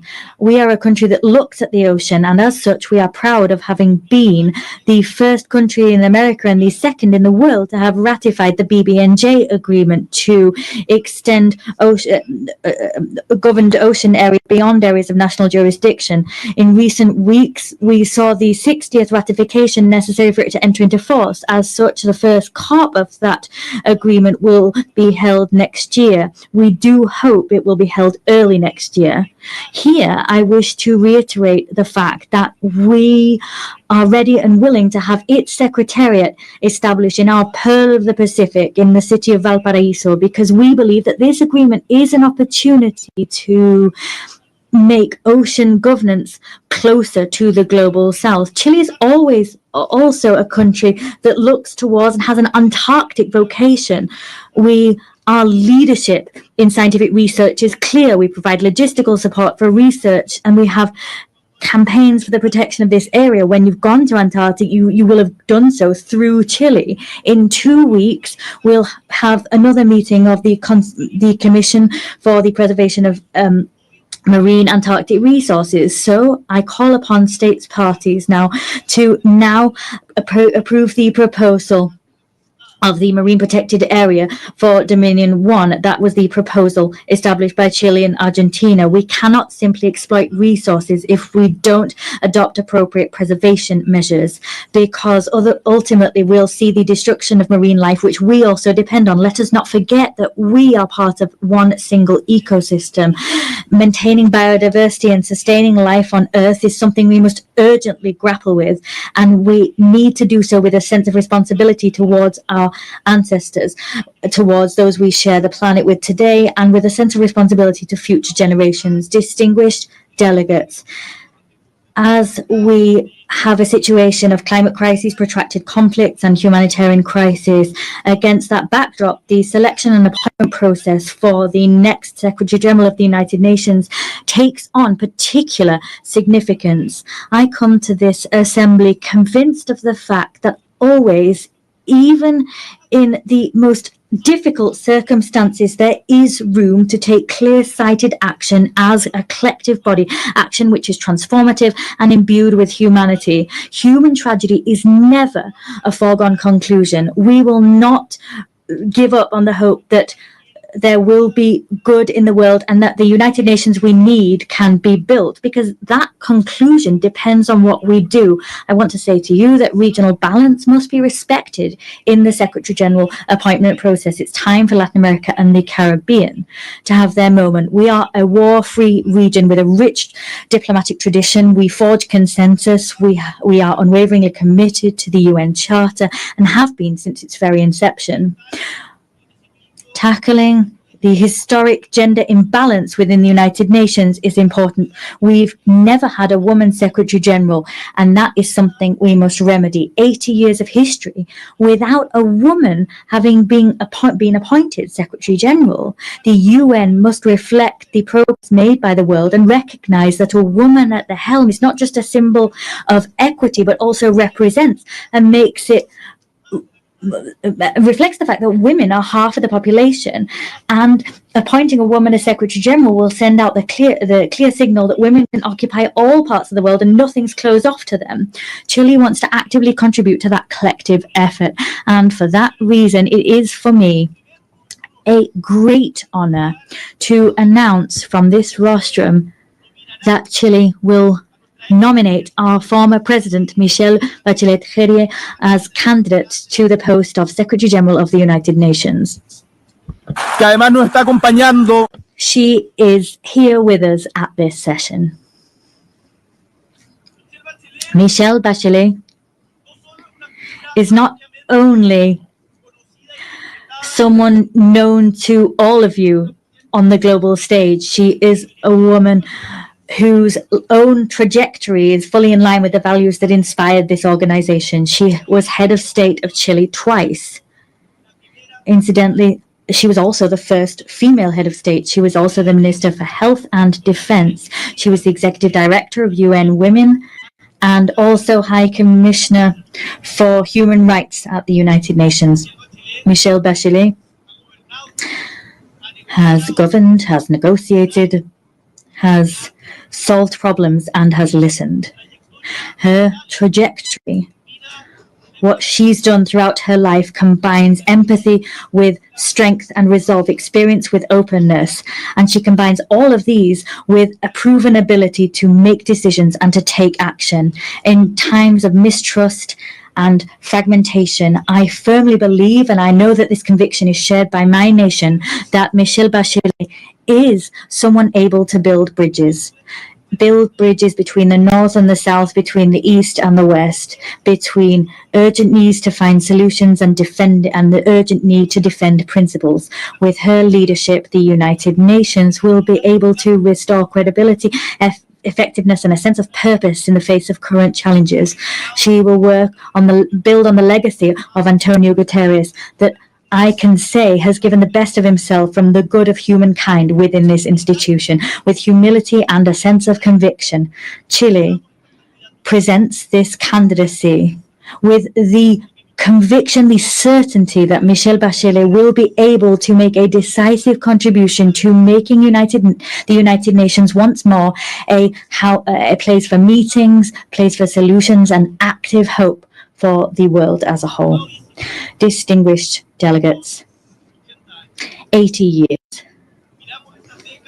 Let us look back at those decades and let us take stock of the strides forward seen in international governance. In spite of the challenges we're facing, we can also say that we have made progress. But we are eaten away at by the feeling that progress is under threat. Who will draw the maps of the future?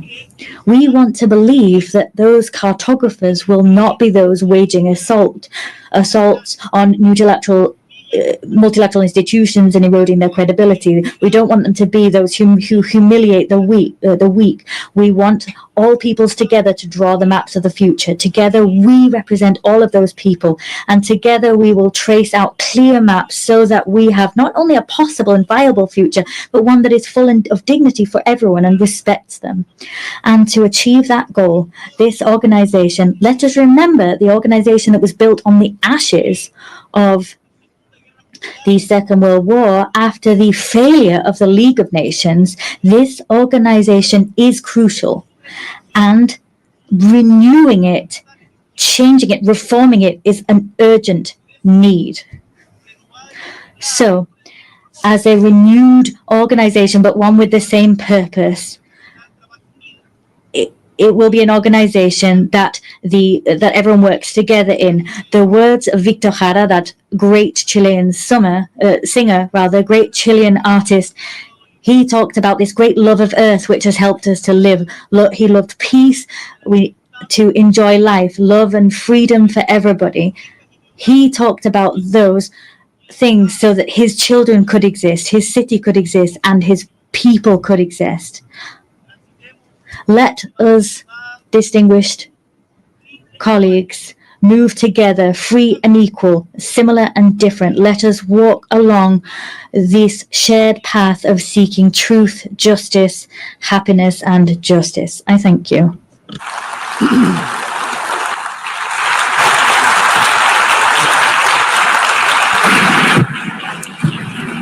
Muchas gracias. On behalf of the Assembly, I wish to thank the President of the Republic of Chile. The Assembly will hear an address by His Excellency Emomali Rahmon, President of the Republic of Tajikistan. I request the protocol to escort His Excellency and invite him to address the Assembly.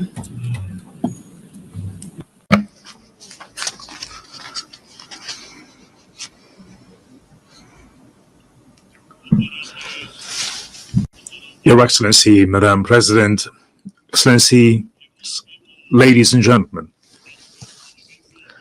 Today, as we commemorate the 80th anniversary of the adoption of the United Nations Charter, I extend to all member states my heartfelt congratulations and best wishes on this occasion.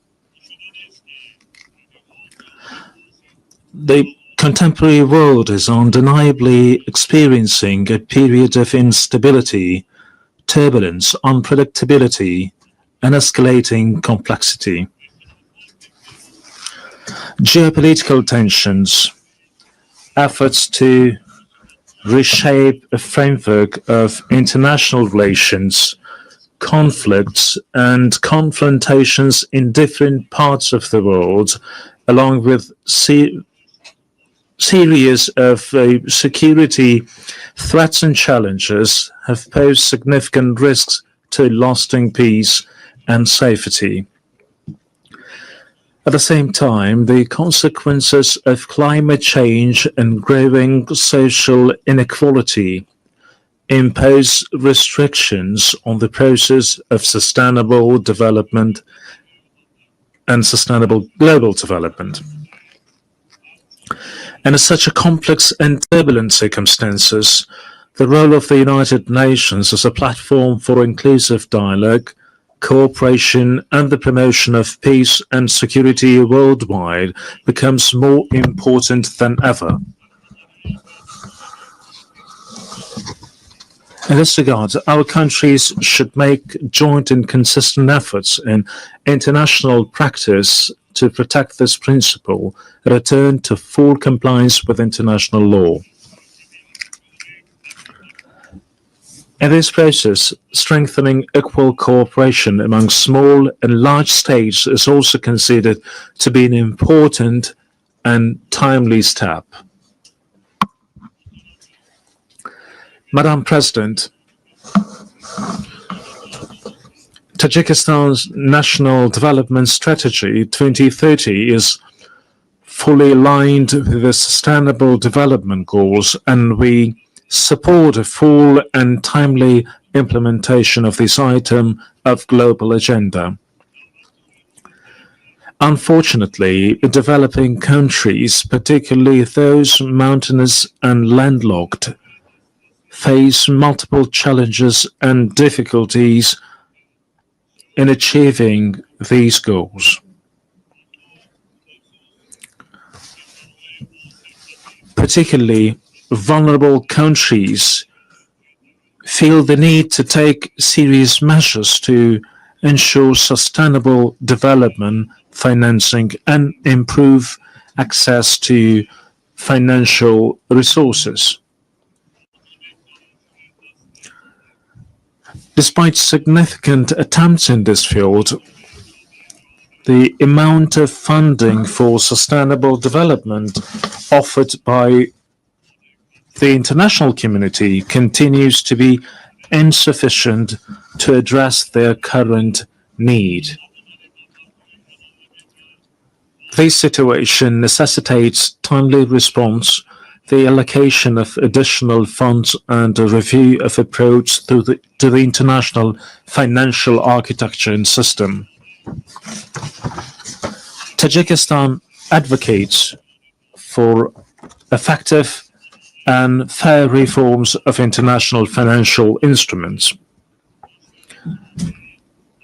At present, we are observing varying degrees of economic progress among nations, and the influence of developed nations and international financial organizations could play a significant role in tackling this issue. Many developing and less developed countries remain vulnerable to the impacts of economic and financial crisis, poverty, infectious diseases, including COVID, natural disasters, and food insecurity. They need to implement effective financial support measures, including debt relief. In our view, now is the high time to seriously consider this important item. Ladies and gentlemen, today climate change-related issues in various countries around the world, including Tajikistan, pose serious obstacles towards achieving the Sustainable Development Goals. Our country, with 93% of its land covered by mountains, is deeply concerned of an adverse effect of this situation. Changes in the hydrological cycle, a series of floods and droughts, and severe dust storms over the past decades have had a direct impact on Tajikistan's water and energy resources and food security.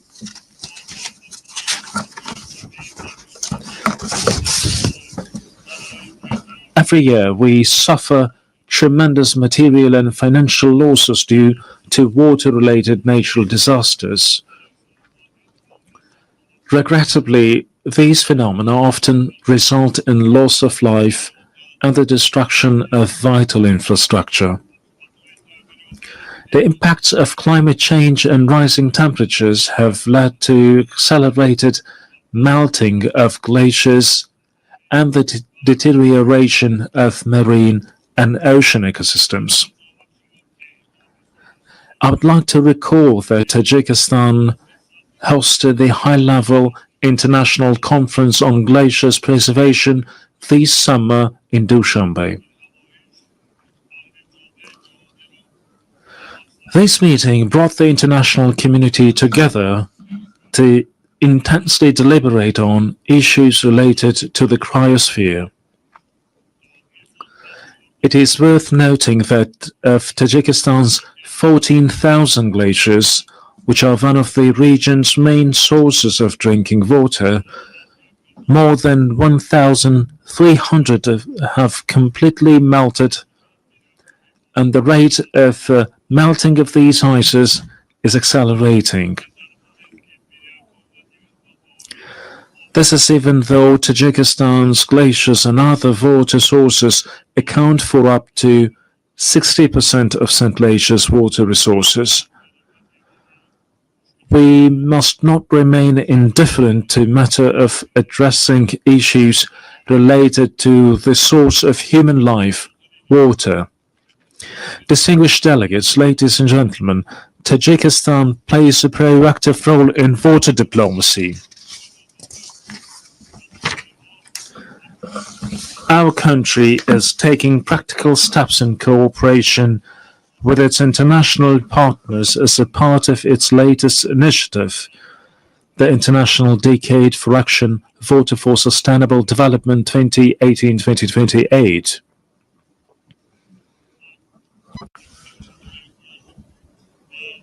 I call on member states and stakeholders to actively participate in the next event within the Dushanbe water process, the high-level international conference which will be held in Tajikistan next year. This event will undoubtedly give a new impetus to our continued joint efforts within the framework of the Water Action Agenda. We are confident that it will also serve as a solid foundation for preparations for the 2028 United Nations Water Conference in Dushanbe. Madam President, strong institutions and legal literacy are the ground of a just and stable society. Today, the international community is witnessing disrespectful and violation of international law, which is the foundation of order, peace, and stability throughout the world. We emphasize the need for strict adherence to international law and the resolution of all disputes and disagreements within the framework of the law. Being deeply aware of this reality, Tajikistan proposes that the United Nations General Assembly considers proclaiming an International Year of Legal Literacy. We call on all member states to join this initiative and strengthen the global culture of transparency and justice. Ladies and gentlemen, The rapid adoption of digital technologies and the effective use of artificial intelligence can noticeably contribute to the achievement of the Sustainable Development Goals. I would like to extend my profound gratitude to all member states for their unwavering support of Tajikistan's proposal to adopt a special resolution entitled "The Role of Artificial Intelligence in Creating New Opportunities for Sustainable Development in Central Asia." I'm confident that the resolution adopted by the General Assembly on July 25th of this year will serve as a key instrument for the safe and equitable use of artificial intelligence in our region. We, in this context, consider the establishment of a regional center for artificial intelligence in Dushanbe to be favorable. This center would undoubtedly facilitate an implementation of joint initiatives and projects among Central Asian countries in the field of artificial intelligence. It is worth noting that, along with the improvement of digital technologies, the number of new security threats, particularly cybercrime, is also growing. We therefore emphasize that cybersecurity must be an important component of collective security. It is evident that, along with cybercrime, terrorism, extremism, illegal weapons smuggling, drug trafficking, and other forms of transnational organized crime continue to pose a serious threat to the global security. Tajikistan supports the further expansion of international cooperation on global security within the framework of the Dushanbe counter-terrorism process. We are determined and willing to establish constructive interaction within this process with international organizations and the UN member states to even more enhance efforts to counter the aforementioned threats and security risks. We believe that relevant UN agencies, in particular the Office of Counterterrorism, can make an effective contribution to the comprehensive implementation of global counterterrorism strategies and programs and strengthen their support to all member states in this area. Distinguished participants, Tajikistan gives full support of the resolution of all disputes and conflicts through political and diplomatic means. We must redouble our efforts to enduring, lasting, and comprehensive peace based on international law. A year ago, from this podium, I proposed considering a special United Nations resolution proclaiming a decade of promotion of peace for future generations. A year later, the adoption of such a resolution has become even more pressing. In today's complex and volatile world, this initiative will create conditions for international cooperation to achieve lasting peace. I call on all UN member states to support this proposal for the sake of our current stability and a better and prosperous life for the generations to come. Ladies and gentlemen, we emphasize our principled, invariable position on the Palestinian issue. We believe that lasting peace in the Middle East is possible only through the implementation of the United Nations resolutions and the principle of the two-state solution. In this regard, we recall the need to resolve this issue exclusively through negotiations and diplomatic means in accordance with the international law, particularly the Charter of the United Nations. We call for a lasting ceasefire in Gaza and access to humanitarian aid. Tajikistan also supports peace and stability, overall security, and socio-economic development in neighboring Afghanistan. We are ready to render our full assistance in these places, and in this regard, call on the international community to provide humanitarian assistance, especially to regions affected by drought and recent severe earthquakes. Distinguished participants, Tajikistan supports the comprehensive reform of the United Nations system within the framework of the UN80 initiative, UN 2.0, and the UN Secretary General's vision for a modernized United Nations. At the same time, we welcome the Pact for the Future as an important collective initiative to promote peace and sustainable development. These initiatives embody the shared aspirations and will of the international community to respond to modern threats and challenges and build a solid foundation for future generations. We reiterate the need to strengthen the key and coordinating role of the United Nations in ensuring inclusive peace and security. Only with trust, cooperation, and unwavering determination we can build a just, peaceful, and sustainable future for all humanity.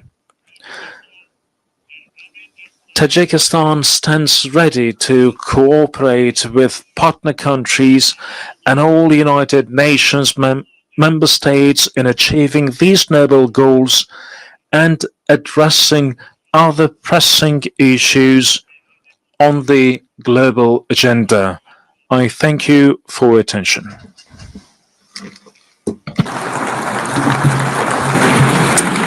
On behalf of the Assembly, I wish to thank the President of the Republic of Tajikistan. The Assembly will hear an address by His Excellency Joseph Aoun, President of the Lebanese Republic. I request protocol to escort His Excellency and invite him to address the Assembly.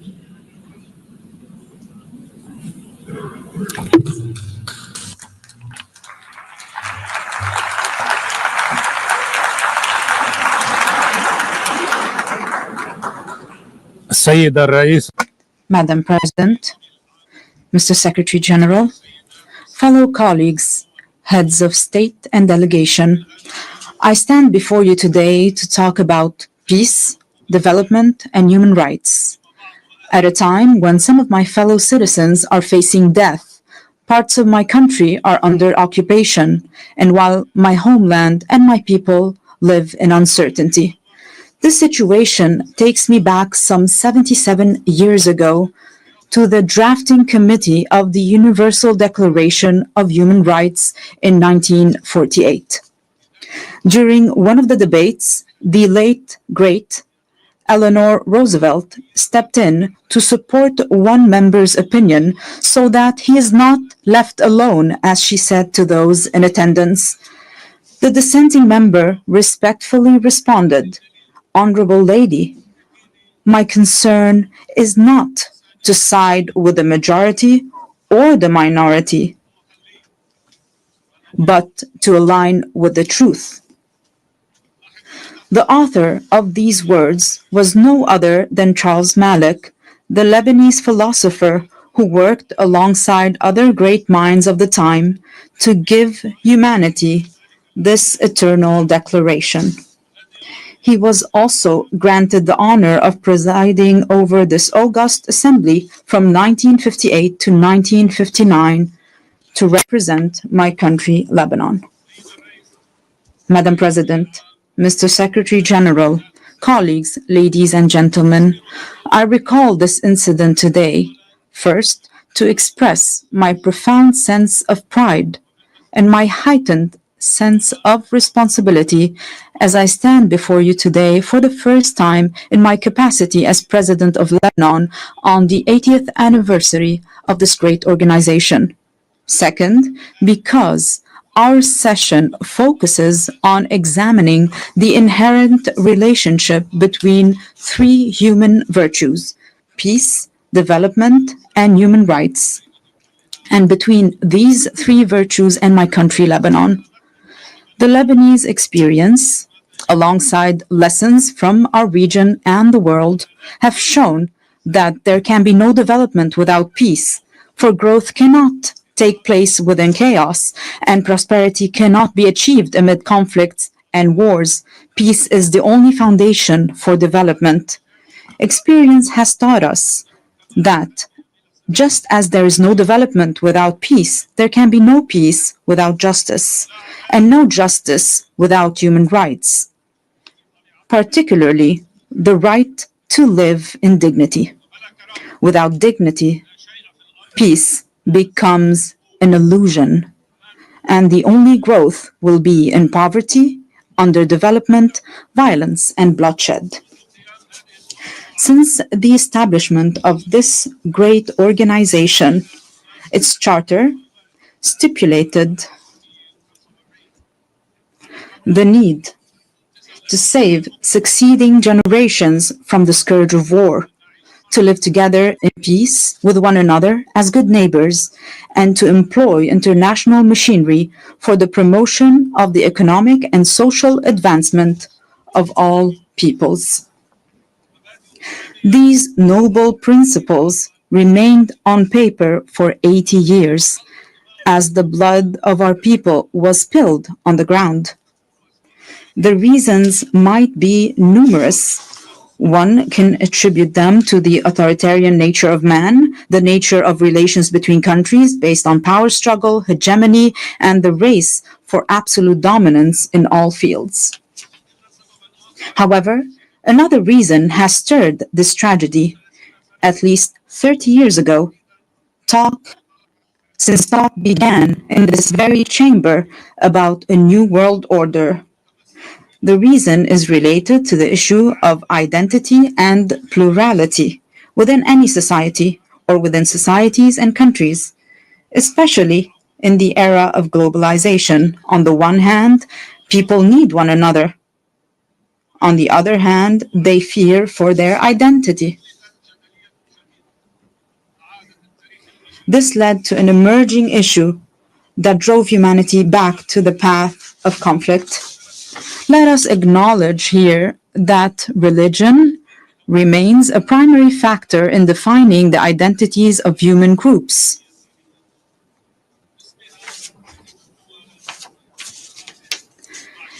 In the name of religion, countries are at war with one another. In the name of religion, many countries have imploded from within. Furthermore, religion continues to shape the world in profound ways. While Islamophobia and xenophobia grow in the West, the East is still haunted by the memory of colonialism and the remnants of old religious wars. Despite remarkable scientific progress, the world finds itself trapped in a bygone era. Madam President, Mr. Secretary General, colleagues, at the heart of this dilemma, Lebanon plays a unique role. This is its raison d'etre. This is the significance of Lebanon and its message to the world.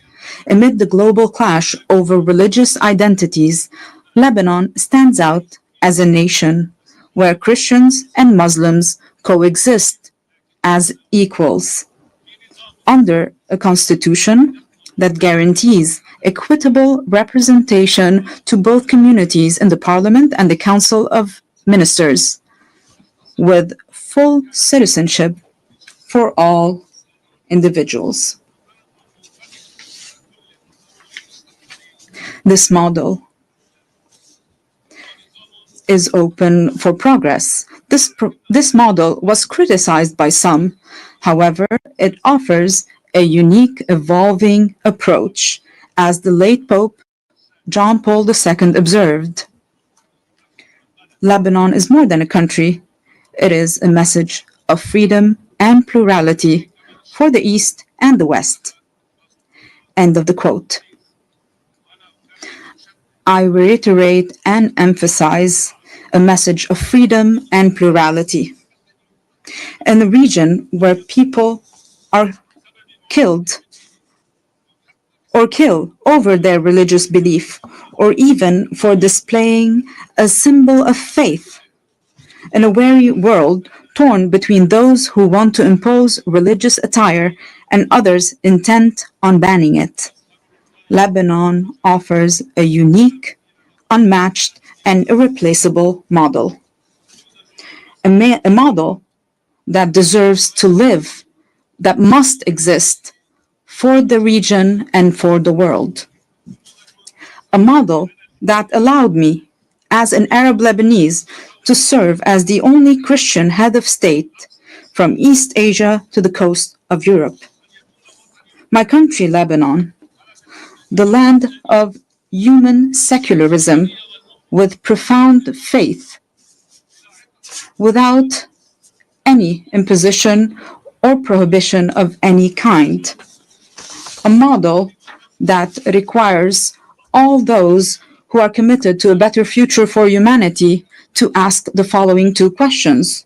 First, why would there be an international and UN obligation to preserve Lebanon? And second, how can we achieve this goal?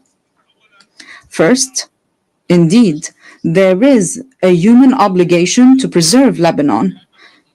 If this model falls, this model of coexistence between two different religious communities that are completely equal, where else around the world can we replicate this experience? If Christians were to disappear from Lebanon, this equation, this delicate balance will fall, and with it, justice. If the Muslim community in Lebanon no longer exists, this balance will also fall, and this will also undermine justice. The fall of Lebanon, precipitated by the loss of any of its integral components, would foster the rise of extremism, violence, and bloodshed, both in our region and in the world. It is clear to me today that many of the underlying causes of the war on Lebanon, as well as the deeper, more insidious motivations behind it, have been aimed at dismantling Lebanon's unique model. These actions serve to justify an Orient fractured by conflicting identities and perpetual ethnic rivalries, destined to remain in a state of ongoing conflict. While certain may benefit from this situation, however, it is ultimately in the interest of the world and humanity to strive for international peace. Hence, the success of the Lebanese experience will set a benchmark for any country.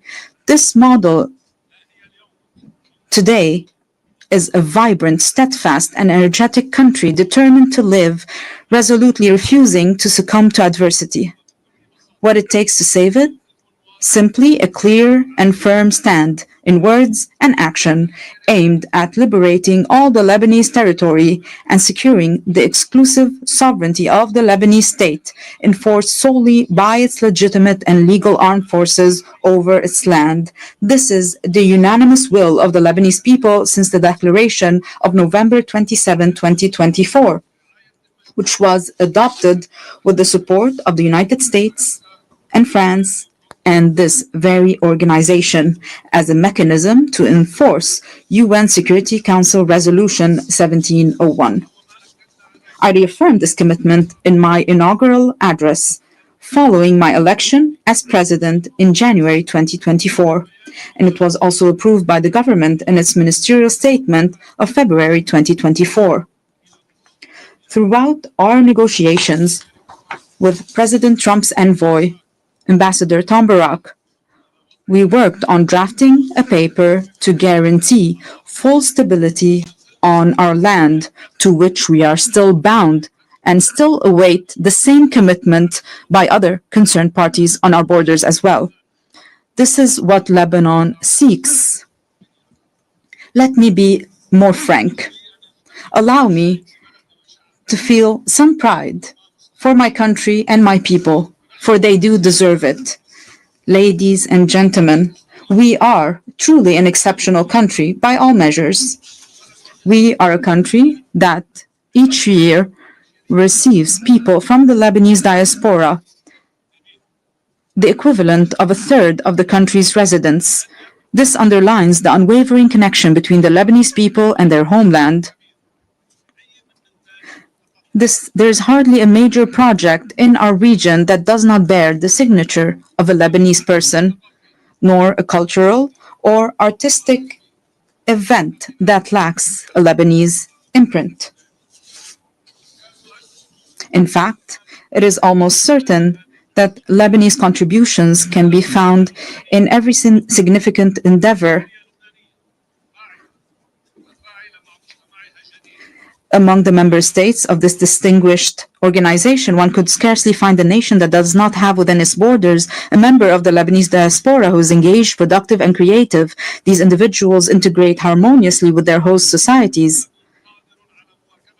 We, ladies and gentlemen, are a country capable of embracing modernization, and we have started already implementing a gradual program of financial and economic recovery.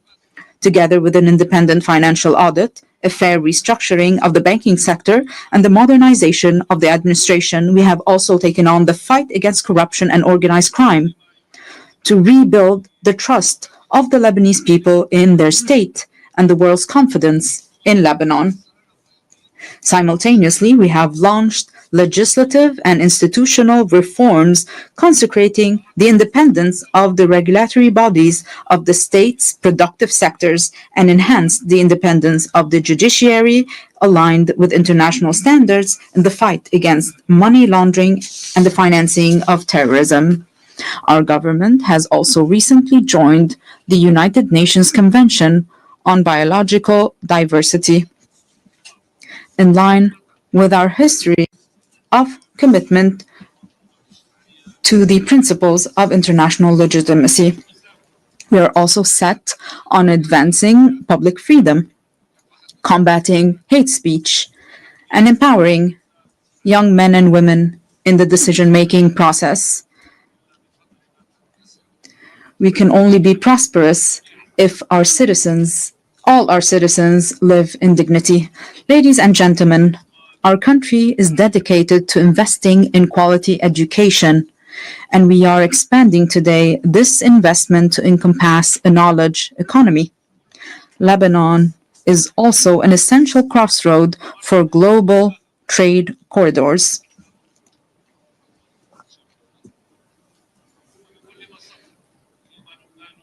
While advancing on all these fronts, our country simultaneously shoulders numerous burdens. And we shoulder these burdens with responsibility and seriousness. Most pressing among them are the persistent instabilities along our southern border.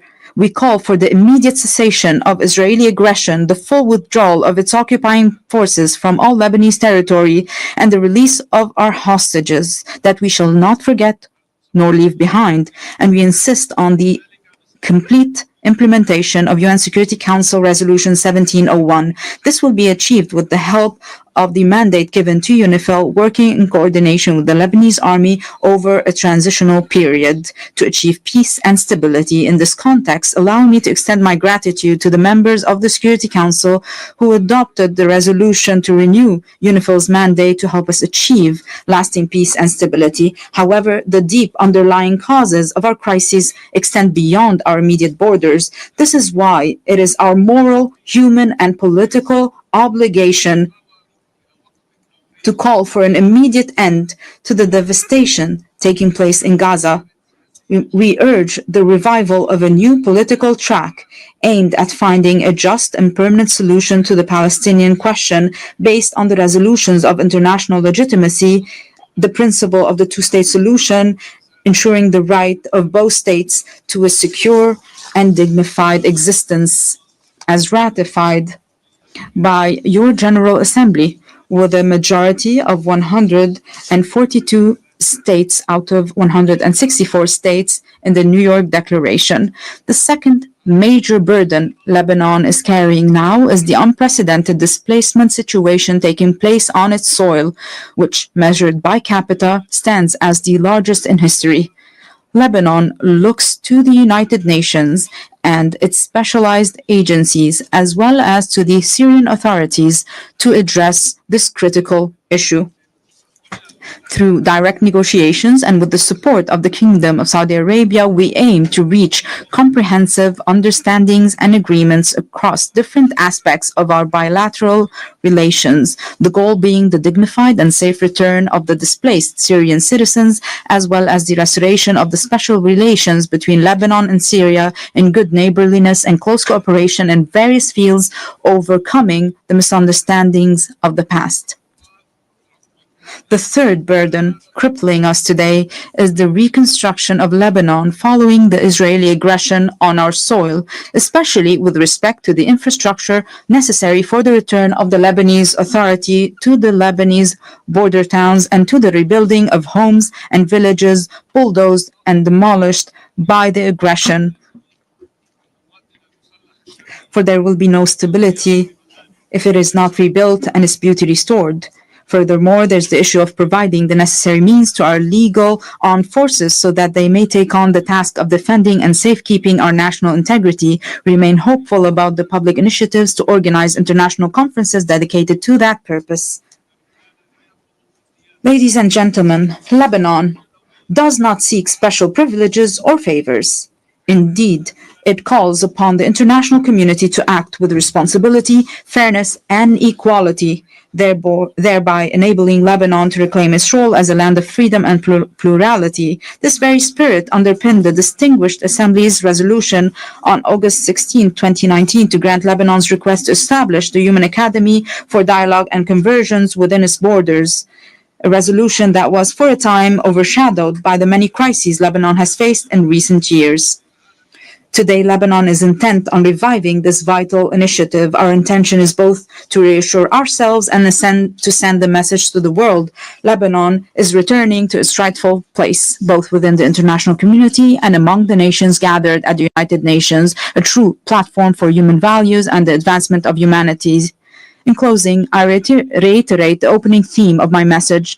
While I stand here today advocating for peace, my countrymen are being killed. The conflict is still very fierce between Lebanon being a land of life and joy and a platform that spreads both values to the region and the world, and Lebanon being a place of sorrow and wars, spreading both woes to the region and the world. We in Lebanon have made our choice. We choose to be a land of life and joy, and we shall abide by it. I call upon you all, for the sake of peace in our region, for the good of humanity, stand with us. Do not abandon Lebanon. I thank you.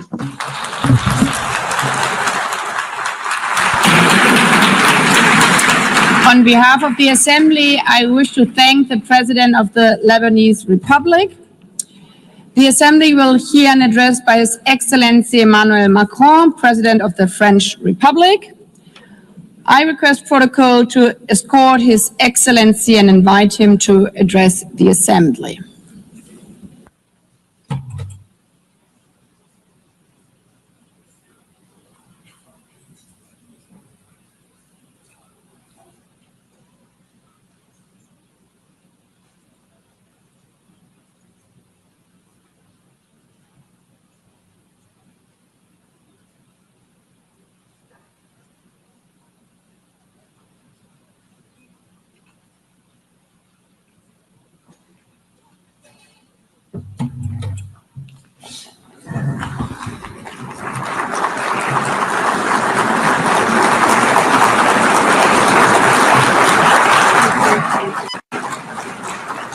Madame la Présidente de l'Assemblée. President of the General Assembly, Secretary General, Deputy Secretary General, ladies and gentlemen, heads of state and government, ministers, ambassadors, and delegates. I am delighted to once again stand before you to issue an address at the 80th session of the United Nations General Assembly. 8 decades ago, we wanted to serve peace, development, human rights, and we've been doing that for 80 years. After that 80 years, we now have to take stock of our progress and ensure that we keep pace with today's world. In 1945, March, we adopted the Charter of the United Nations following 2 world wars. At that time, war was still raging in Asia. Decolonization had scarcely begun. The Soviet Union was extending its empire, and we counted deaths in the millions, and we unveiled the horror of the Shoah. Yes, at that stage of the world wasn't yet complete, but at the same time, nevertheless, we were, through resolutions and with resolve, building our desire to spare succeeding generations from the scourge of war, and we declared our faith in the fundamental rights of mankind, and we made a commitment to create the conditions for justice, to foster social progress, to practice tolerance, and to live side by side in peace. We were not dreaming, and we invoked our past to help us. And after 80 years, I want to say before you that we were right to dream. We had the right to dream. Our world today deserves the same resolve we had then in terms of working together. 51 of us were at San Francisco, and now 193 of us are gathered here in the General Assembly. The text that created this organization enshrined the principle of collective action and enshrined common values. It defined robust processes. And I know, nevertheless, how great frustration is. We see that states are unequally represented, particularly on the Security Council, and that fuels frustration. And that's why I unequivocally support its expansion, the reform of the Security Council, particularly its expansion for the African continent. I also know the extent to which political and social balances and states of place have changed and different actors have taken on more responsibilities. Many people are asking about whether the United Nations promises have been upheld, whether it's in sync with reality, and whether it brings with it any benefits. Let us not kid ourselves.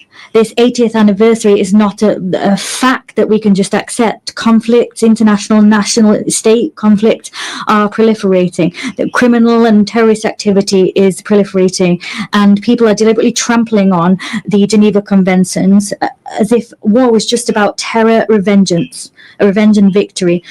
Haiti, Burma, Ukraine, the Democratic Republic of the Congo, the list is as long as it is unconscionable. There are more and more cases of violence being weathered by people whose nations are at war. Major transformation is also underway for us all across the globe. Climate change is not under control. Biodiversity is collapsing.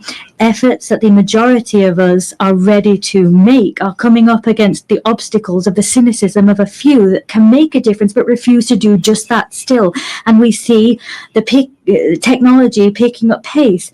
They pave the way to horizons of opportunity, but they also pave the way for dangerous forces because they're not regulated. Global trade is weathering tariff wars, and that's another form of imbalance, globally speaking.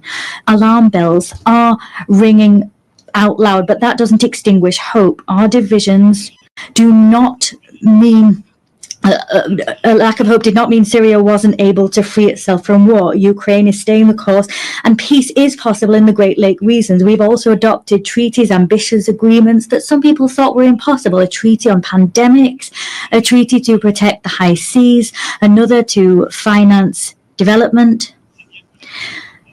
The world's complexity is not a reason to throw in the towel on our principles and our ambitions. To a certain extent, ours is a moment of paradox. We need, more than ever before, to restore the spirit of cooperation that prevailed 80 years ago. And however, in spite of that, isolating ourselves. There's more and more divisions, and that's plagued the global order. The world is breaking down, and that's halting our collective capacity to resolve major conflicts of our time and stopping us from addressing global challenges. France is proud to be among the people of the United Nations and pay tribute to all the people that serve them, soldiers wearing blue helmets that maintain peace where no one else wants to go, humanitarian personnel and healthcare workers that come to the aid of the most vulnerable, legal specialists, observers, rapporteurs that bear witness to the reality, ensure that the rule of law can prevail, that arbitrary whims do not rule the day. I'm talking, of course, about our NGOs, our nurses, our journalists, and many other people who bear witness to the fact that this organization cannot be replaced. It is for this reason that those that are its harshest critics are also those that want to change the rule of the game because they want to exert domination. And these are people that do not want the common good to prevail. They want to serve their interests, and that is the major risk of our time. The risk of seeing the facts as they are just become the ongoing state of play. We don't want to see might is right prevail, but that's the risk. We don't want to see the selfishness of some people win the day. That's the risk. The risk is that some people, an elite, will decide the course that the world will run, and that they will forget that there's an international community. There needs to be respectful relations between peers. There needs to be cooperation between peers. That alone makes peace possible. That alone makes it possible to address climate change, to have a successful digital transformation, or to fight against military proliferation. It is for this reason that 80 years later, our priority is to really find the crux of effective multilateralism, to get back to that gem, collective effectiveness. We need to be clear here. The anti-game of some people makes it almost impossible for our organization to be collectively effective. They're playing against us. We need to work together to get back to that collective multilateralism. There's no point here in dividing the North from the South to think that there can be a united West in the face of a global South. That's a pipe dream. That's a vestige of an era where we wanted to isolate ourselves in blocks, pitting ourselves against each other. Here at this forum, there are only men and women that don't share the same religion. They have different visions. Their civilizations sometimes differ, but they have decided one fine day that building peace, rising up to challenges, particularly the challenge of inequality or the major transitions of the world, they forgot their differences to cooperate together. It is for that reason we need to consolidate existing rules and the institutions that guarantee our collective authority and our collective effectiveness. Human rights remain the very fundamental pillar of the United Nations House, and they give coherence to all of the action we undertake. And at that time, at a time when conflicts spread and increase in number, we also have mass human rights crises that we're facing at the same time. Our duty is to ensure that there is a respect for international humanitarian law. We proposed ensuring that as part of the global initiative that we champion alongside a number of counterparts, South Africa, Brazil, China, Jordan, Kazakhstan, and the ICRC. Let us support the ICC in its fight against impunity. Let us allow the orders of the ICJ to be implemented, their rulings be upheld. The authority, the force of law is our best chance in stopping the rule of might is right from prevailing. Upholding our values is the only way of throwing out a double standards principle. We've always called out that principle since we came together as a global parliament. Peace and security are everything. For that reason, it's so important for the Ukraine to resist, to resist Russia and have peace. They need to get their territory, their children, their wealth, and their future back. The Russian aggression is not a problem of Europe, but rather a problem which plagues us all. It's our problem. It poses the eternal question of the force of law against might is right, freedom against imperialism. Ukraine didn't want war. Ukraine wants peace. France too wants peace. The Europeans want peace. The United States of America want peace. As such, Ukraine has a fundamental right, that is to live in security and to no longer fear that Russia will attack once more. It is for this reason France, with the United Kingdom, built a coalition of the willing, bringing together 35 nations to give Ukraine crucial security guarantees for the long term. As such, we're creating the conditions for a robust, just peace which will allow the Ukrainian people to really be masters of their own fate. And what happened in recent weeks in Poland's airspace, Mr. President, Romania, the provocations that we saw in Estonia and elsewhere are the proof that all European people are also challenged by threats of Russian destabilization. And unity can thwart those.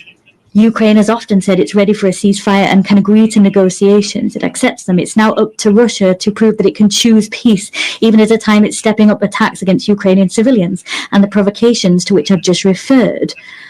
France is ready as we wait to stand shoulder to shoulder with Ukraine alongside our European partners and all those that understand that we need to hold Russia back to preserve the global order. And I welcome the proposal we saw a few hours ago from the President of the United States, recalling the gradual weakening of the Russian economy. I welcome what he said, the on-the-ground failures of Russia. In more than 1,000 days, Russia's hardly gained 1% of Ukrainian territory. There have been so much loss, so many civilian victims, and few territorial gains. I welcome the fact that the President of the USA believes in Ukraine's ability not only to hold the course, but to uphold and ensure its rights prevail with us. It's because there is this refusal of double standards that France will stand side by side with Ukraine as we do for peace in the Middle East. Yesterday, we adopted a credible plan to put an end to the war in Gaza, to preserve a two-state solution, Israel and Palestine, to allow the release of all hostages and to save so many lives. We've charted a course towards peace, which requires first and foremost that hostages still in Hamas's hands are released, that strikes on Gaza cease. And I am delighted that Saudi Arabia and France have convinced a large number of the members of this assembly to sign the New York Declaration. 142 members of this assembly have signed that declaration.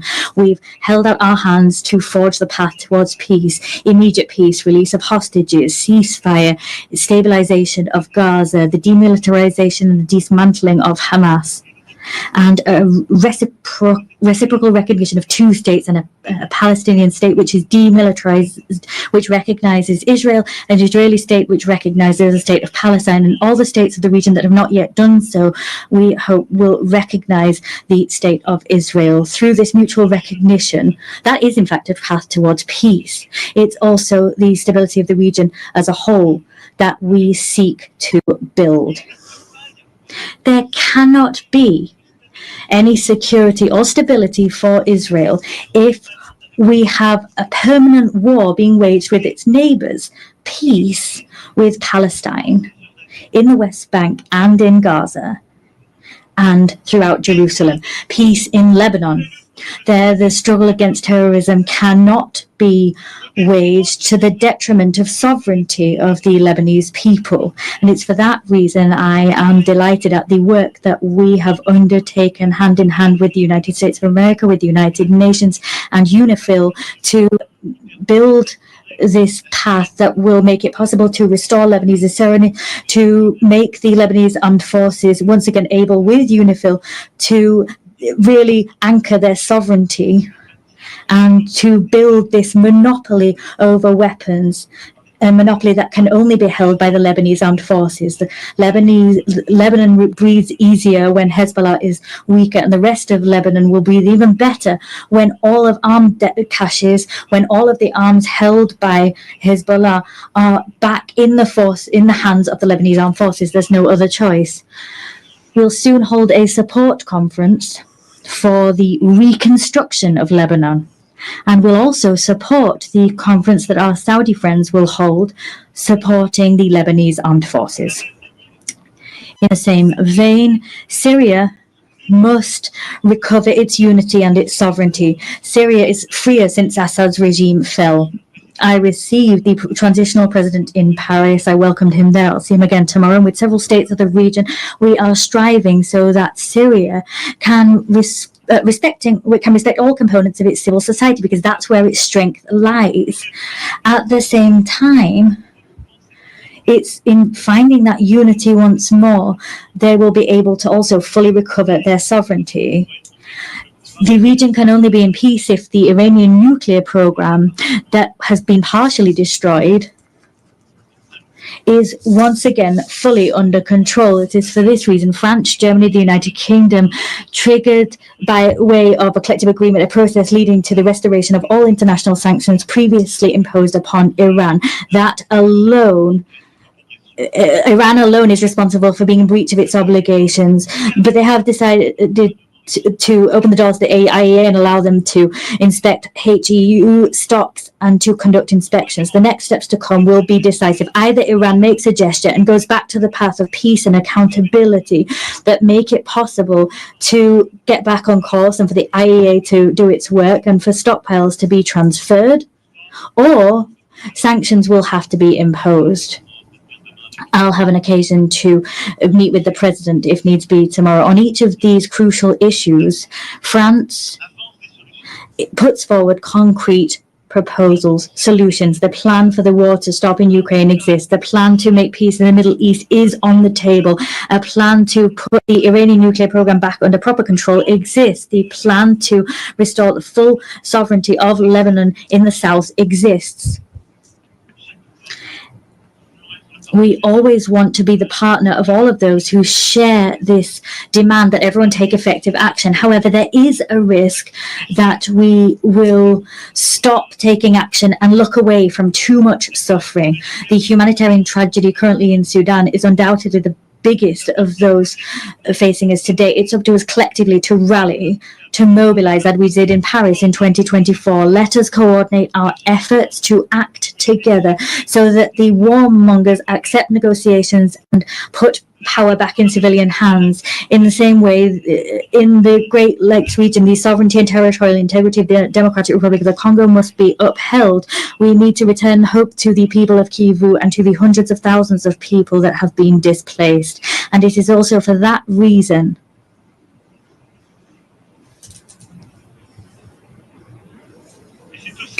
it's also for that reason that we will meet next month in Paris, all of those able to respond to the humanitarian urgency and bring together initiatives of peace. And I'm delighted at what's been done by the African Union, by so many neighbors, Qatar, USA, but the humanitarian emergency needs to be addressed. We cannot forget any of these conflicts. We have no right at any time to lose heart. This capacity to take a leap of action is our source of strength. That's what brought us together 80 years ago. We have no right to get tired, to show fatigue. Well, there are so many crises, one after the other. I'm quite clear-sighted alongside you when I look at today's world. Everywhere, we see the risks of proliferation once again return, and new threats emerge. There is an urgent need to rebuild a credible framework, a verifiable framework to combat any nuclear proliferation, to rebuild a credible framework to once again contain these threats, ballistic proliferation. I'm not forgetting bacteriological, chemical threats, or the new risks that posed by AI, cyber technology, space technology, quantum technology. We have common frameworks, but they've been weakened in all of these domains in recent years, sometimes because some people sort of said they were outdated, and sometimes because the rules for verification weren't properly observed, sometimes because the pace of technological development meant that these frameworks, their capacity to innovate, was not enough. Technological change was going too quick. However, we've got no right to give up.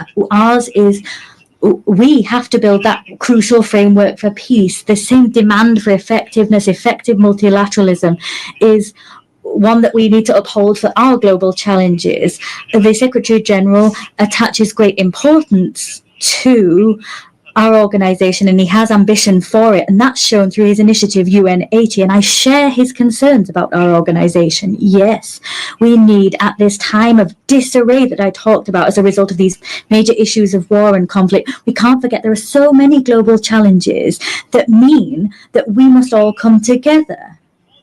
Let us stare straight in the face global imbalances, all economies affected, all economies, and I'm speaking as one of the richest among them, but also middle-income countries, developing countries, and of course the poorest nations among us.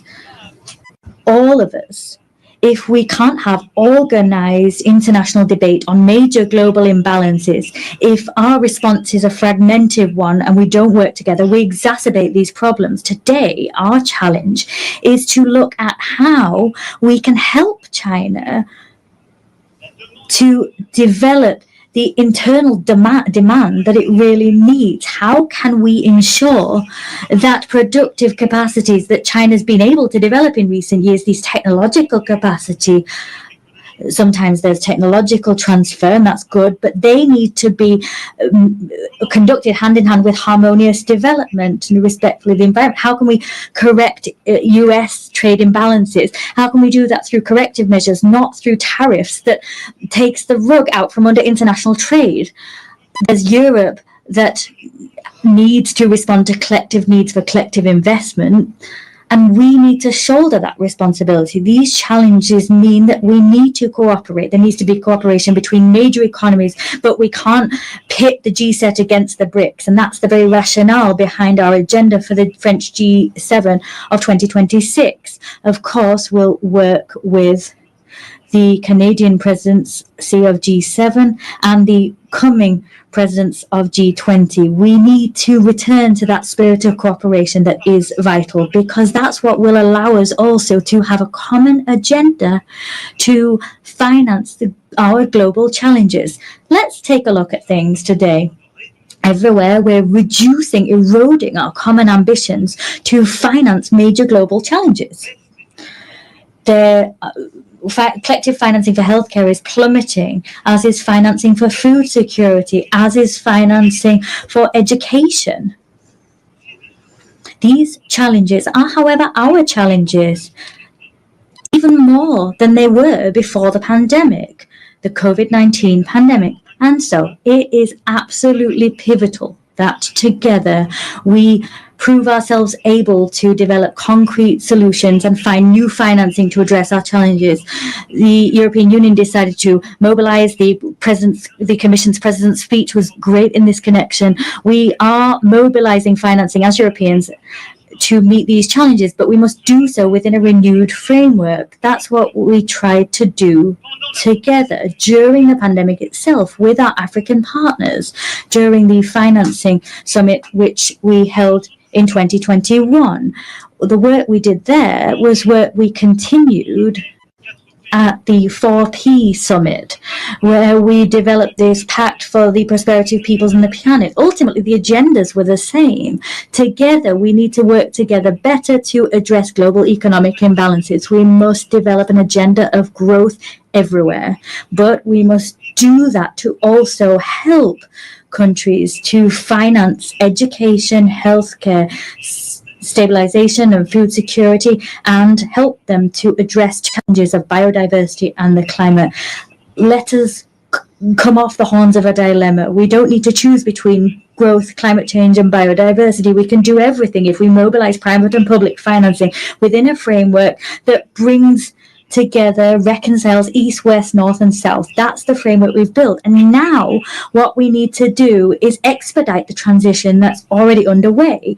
And I thank you all. The heads of the World Bank, the IMF, have commented on these efforts, but we need to go faster. The frameworks we developed have already become obsolete. We need to mobilize more private financing to accompany transitions in middle-income countries, developing countries, and the poorest nations. We must develop guarantee mechanisms that losses will be covered, and we need to mobilize more private financing to help those countries and help them to grow. That is vital if we want to avoid crises, destabilization tomorrow.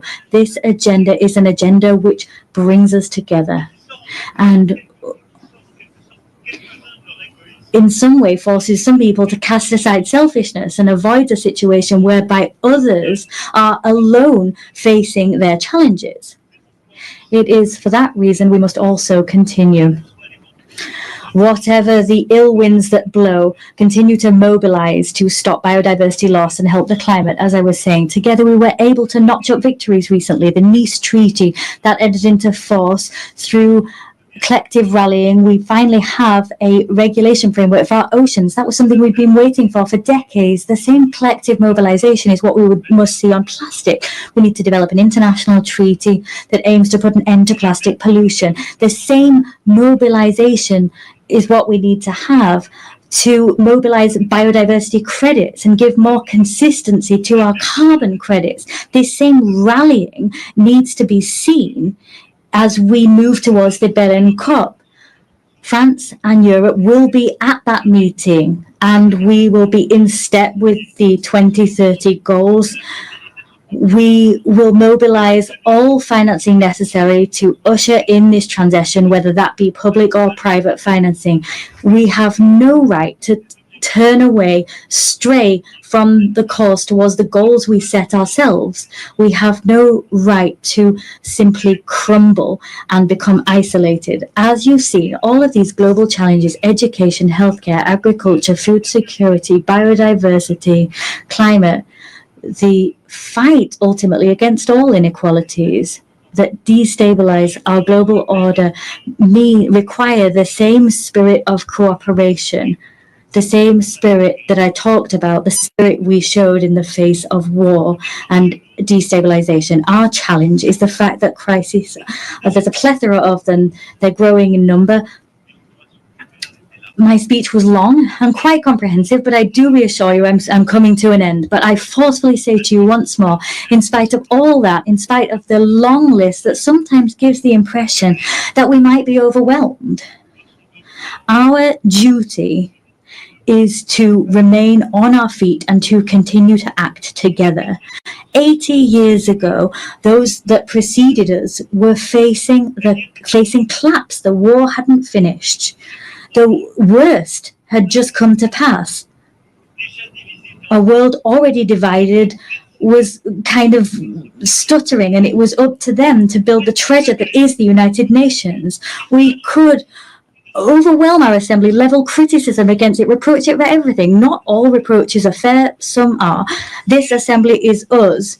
If it's ineffective, it's because some people are blocking it. Sometimes it's the most powerful. If it's not going fast enough, it's because people don't have enough resolve to make things move forward. The United Nations is all of us. There's one thing. It's that we don't have a right to be cynical. We don't have the right to get fatigued. We can't have this defeated heart, because our world is here before us, and our risk, the risk that we face, is that of fragmentation, that the law might is right will prevail, the status quo prevailing, cynicism, and to some extent that we will lose control. Yes, the loss of control. That's what all of our peoples are experiencing. Fear in the face of a future they no longer control. The fear in the face of migrations that they're weathering, a climate that we can no longer control, fear of inequalities that we can't bring under control, a fear in the face of a war we can't stop.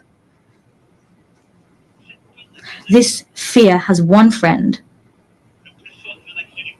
the strongest friend, the mightiest person that was able to prevail, the cynic that was allowed to prevail. We have one responsibility, that is to act together, build this multilateralism once again with the same faith, with the same resolve as the founding fathers of this assembly. We need to do that with even more effectiveness, but with the same will. We cannot give ground to injustice. We can give nothing to fatality or the sense of the inevitable. We need to act, act, and act. So it's up to us to do just that together. I thank you.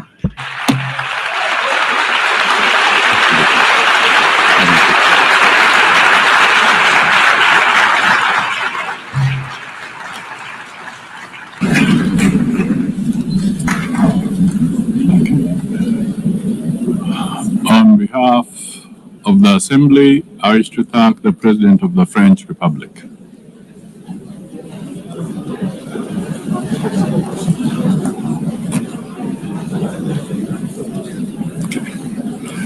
The Assembly will now hear an address by His Excellency Sadra Shadia Zaparov, President of the Kyrgyz Republic.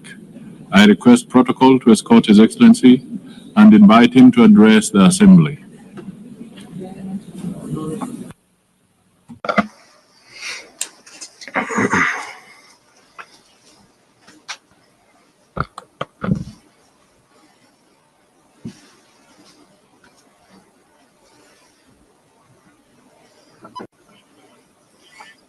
Madam President, Mr. Secretary General, distinguished heads of delegations, ladies and gentlemen. Allow me to sincerely congratulate Ms. Annalena Baerbock on her election as the President of the 80th session of the United Nations General Assembly and to wish her every success in her work. This year, we mark the 80th anniversary of the UN, a unique institution that has stood guard over peace, security, and development for nearly a century. Over these 80 years, despite numerous conflicts, the world has fortunately been spared the outbreak of a third world war. The United Nations has undoubtedly played a key role in this achievement. The organization has become not only an international platform for dialogue, but also played a special role in preventing global conflicts. Today, the trend of regionalism in world politics is strengthening. We are witnessing continued price hikes, a shortage of liquidity, and a war of sanctions in the global economy. The threat of terrorism and extremism has spread across all countries. Despite criticism, the UN remains the only truly universal organization endowed with both moral authority and institutional capacity. Today, Kyrgyzstan takes pride in the political stability it has achieved and in the ongoing social and economic transformation. These achievements did not come easily to us. For us, the price of attaining freedom and independence was very high. But I can state one thing with confidence. We have been able to establish Kyrgyzstan as a state. This achievement allows us to set ambitious goals for the future. International organizations, including the UN, recognize Kyrgyzstan as one of the freest and most stable states on the Eurasian continent with a strong civil society. A large-scale and irreversible fight against corruption and crime is considered a priority area of state policy in Kyrgyzstan. Today, our task is to pursue political modernization and economic development in line with the demands of tomorrow. We are committed to improving the investment climate, building an information society, and establishing fair and transparent public governance. Ladies and gentlemen, every year in New York, leaders of all world's nations gather to once again remind themselves and each other of the great mission for which UN was created. I too have come to New York with this mission.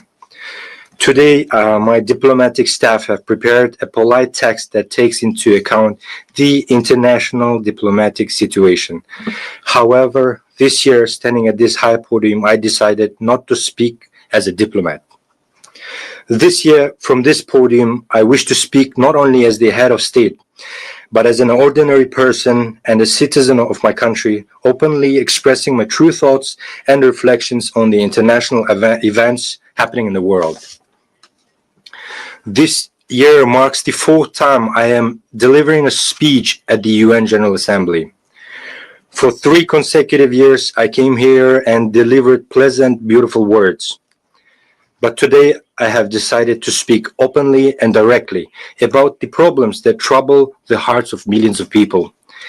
In different parts of the world, in Europe, the Middle East, Africa, and Asia, new armed conflicts and wars are erupting. Millions of people losing their homes are forced to abandon their native lands, and millions become victims. Who suffers the most? First and foremost, ordinary people. We cannot turn a blind eye to the suffering of many peoples. Palestine, Ukraine, Sudan, Syria, and others where hostilities continue. Civilians are dying and human rights are being violated.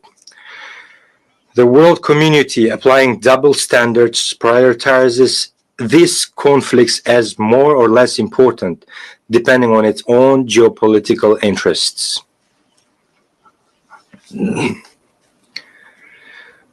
The conflict in Ukraine has lasted nearly 4 years, with people continuing to die and flee their country. We support the efforts of US President Donald Trump and Russian President Vladimir Putin to seek solutions for a peaceful settlement of conflict in Ukraine. We are interested in this outcome because we too are suffering from the consequences of the Russian-Ukraine conflict. Unilateral sanctions negatively affect us as well, a country that is only just getting back on its feet. Kyrgyzstan is making every effort to strengthen its economy independently. Therefore, we view unjustified sanctions as interference in our internal affairs and as pressure that hinders the development of our still-forming economy. I have always said, I will say again, Kyrgyzstan has strictly fulfilled and will continue to fulfill its international obligations. However, we cannot sacrifice the interests of our citizens and the economic development of our country. The sanctions imposed on Kyrgyzstan are based on false information spread by certain non-governmental organizations and dishonest people. We are ready to accept independent international audits to thoroughly review the activities of Kyrgyzstan's banks. In 2024, EU countries traded with Russia to the amount of $141 billion, of which $36 billion was Russian imports. And the UK, which imposed sanctions on 2 of our banks, the same year traded with Russia for $2.2 billion. Frankly speaking, some keep the option of cooperating with Russia in defense of their own interest, but forbid others from doing the same. How should this phenomenon be called? Before demanding something from others, be an example to yourself. You demand from us not to cooperate with Russia, yet you yourselves are cooperating extensively. We, in fact, have far deeper economic relations with Russia than you do. And therefore, economically speaking, we cannot refuse cooperation with Russia. We do not seek confrontation with others. We cooperate with virtually the entire world, pursuing a multi-vector foreign policy.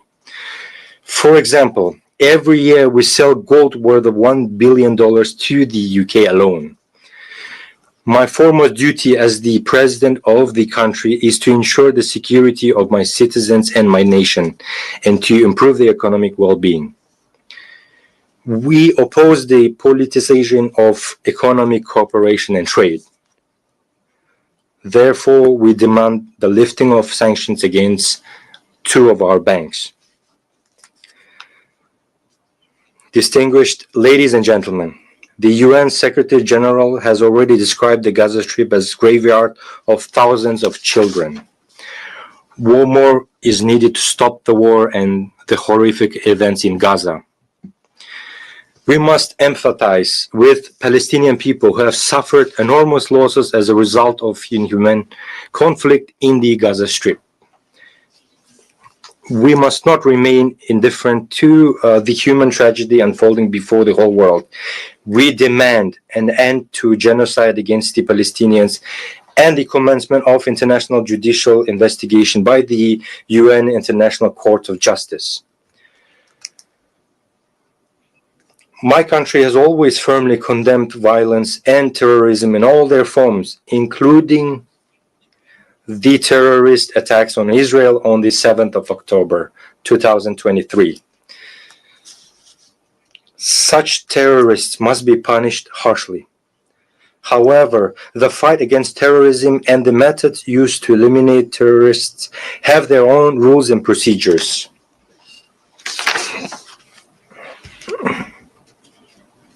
Those methods must be used. Because of actions of such terrorists, millions of ordinary civilians should not perish. Why do we allow the mass deaths of ordinary people and innocent children by the hundreds of thousands? The only way to establish a lasting peace is to implement the principle of two states for two people. Palestine must gain independence based on 1967 borders. We also condemn the recent rocket strikes on the territories of Qatar and Iran, since such attacks infringe on the sovereignty of independent states, create threats to regional stability and security, and run counter to the norms of international law. The fight against terrorism and modern threats in Gaza, Iran, Lebanon, and other regions must be proportionate to their scale and nature. Civilians, women, and children must not suffer and be sacrificed. Distinguished ladies and gentlemen, as a neighboring country, Kyrgyzstan considers it important, especially in these difficult times, to provide comprehensive support to the Afghan people by integrating Afghanistan's economy into the regional and global economic processes. To isolate Afghanistan at the international level and deprive it of foreign assistance is wrong. It is unjust. We believe that the use of financial instruments for geopolitical and ideological gain, thereby deepening the humanitarian crisis, is an act of injustice and inhumanity. Therefore, we are convinced that the assets of Afghanistan frozen by Western countries in the amount of $9 billion must be returned to the Afghan people as soon as possible. These funds could contribute to the restoration of infrastructure, expansion of access to credit through local banks, the development of agriculture, and the creation of new opportunities for millions of people living in poverty.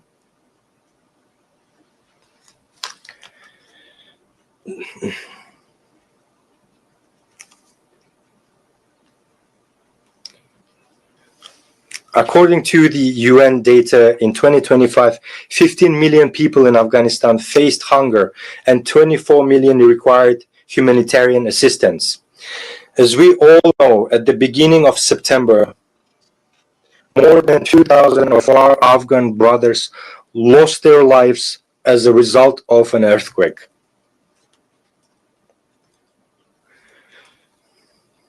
Tragically, due to lack of financial resources and weak infrastructure, timely assistance could not be provided to those affected. We call upon the leaders of Western countries to immediately return these assets for the sake of future of the Afghan people. If you truly want the Afghan people to overcome poverty, hunger, as soon as possible, return them without delay. Only then will your words about human rights and interstate obligations correspond to your actions. Distinguished participants, today's challenges in African countries, from conflicts to food insecurity, require not sympathy in words, but solidarity in action. Africa is 54 countries with a population of more than 1.5 billion people. It is the second largest continent after Eurasia. Africa possesses enormous reserves of resources, and we are confident that in the near future, Africa's role in the global economy and international politics will multiply several times. Therefore, the continent's colossal natural wealth must serve the accelerated development of Africa itself and the fulfillment of its own interests. The peacekeeping work of the UN must be strengthened. My country began sending its peacekeepers on UN missions at the dawn of its independence in the early 1990s.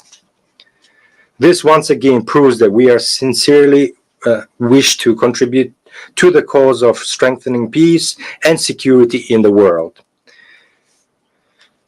The contribution of a state should not be determined by its size, but by the depth of its commitment and sincere desire for peace and solidarity. We support the strengthening of international treaties, including the Treaty on Non-Proliferation of Nuclear Weapons.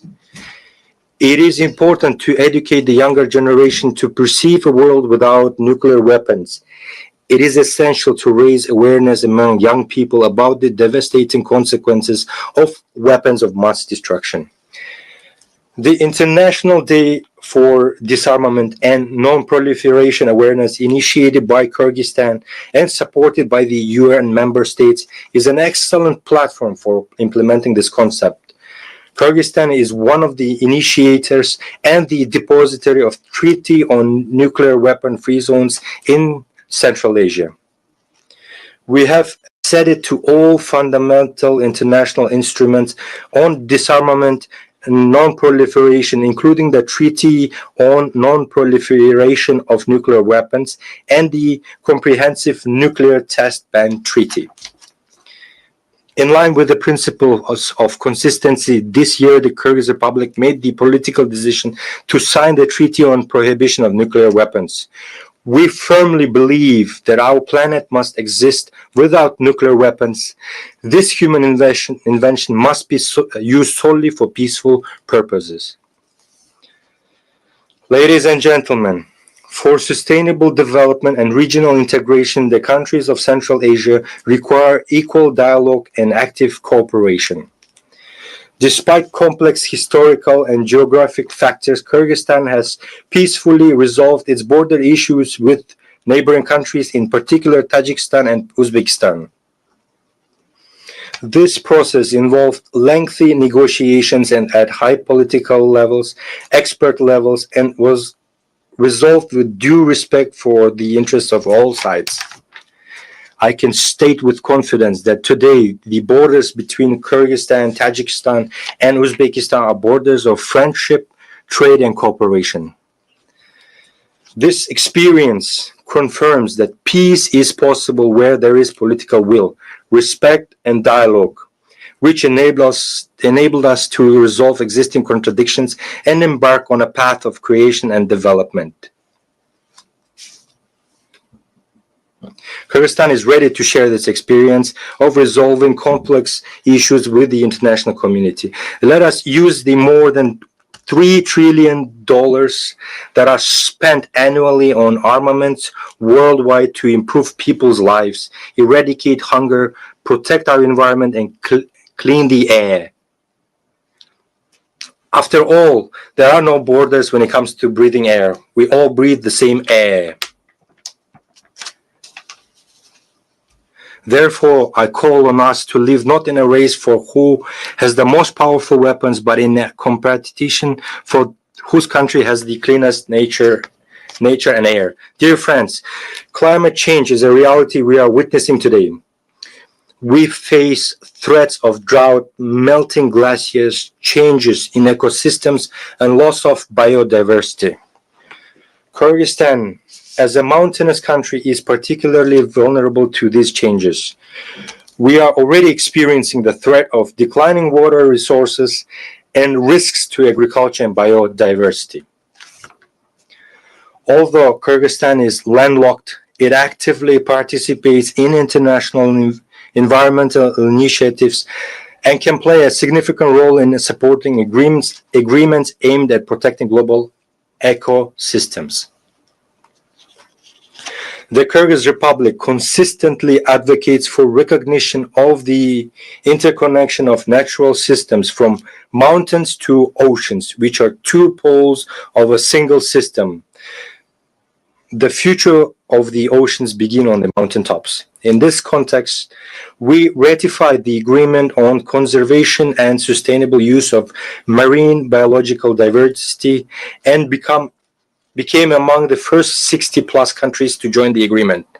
Rivers that sustain marine and coastal ecosystems originate in mountains. Thus, the protection of mountain ecosystems and the sustainable management of the oceans are interconnected. At present, the country is preparing the second Bishkek Plus 25 summit, scheduled for 2027, as a central platform for states, international organizations, and experts on sustainable development of mountain regions. We invite all of you to take an active part in this event. Dear friends, as former UN General Secretary Dag Hammarskjöld once aptly said, the UN was not created to lead humanity to heaven, but to save humanity from hell. Today, these words are more relevant than ever. The organization was born from the horrors of war, but lives and on thanks to faith in cooperation, dialogue, and respect. Now more than ever, it is important to preserve and strengthen the system of multilateralism as a shield against anarchy and unilateral decisions. There is an urgent need to develop fundamentally new international mechanisms that adequately respond to contemporary challenges and threats. Our organization needs to change. This is no longer a choice, but a requirement of time and today's realities. In this context, we support the effort of the Secretary General to reform the UN under the initiative UN 80. It is also time to improve the reform work of the UN Security Council. At present, 50 members of the Security Council effectively decide the fate of all world's states. Questions of war and peace, security and stability depend on whether they can reach a consolidated position. Moreover, the 5 permanent members of the Security Council can always block any decision. Kyrgyzstan advocates for a necessary measure to improve the UN Security Council in a way that takes into account the interest of majority of states. In this regard, it is important to achieve a compromise on all aspects of Security Council reform as soon as possible. This reform must be based on principles of universality, broad geographical representation, and wide support among UN member states. Kyrgyzstan considers it legitimate and fair to expand the rights of African states to membership in the Security Council and to eliminate historical imbalances. More than 60 member states, including Kyrgyzstan, have never been elected to the Security Council, while some countries have been elected 5 or 6 times. We think it's not fair. Distinguished delegates, Kyrgyzstan strives to make its contribution to peace, global security, and sustainable development. In order to draw the attention of the UN and the world to the challenges faced by small states, Kyrgyzstan has put forward its candidacy for non-permanent membership in the UN Security Council for the period 2027-2028.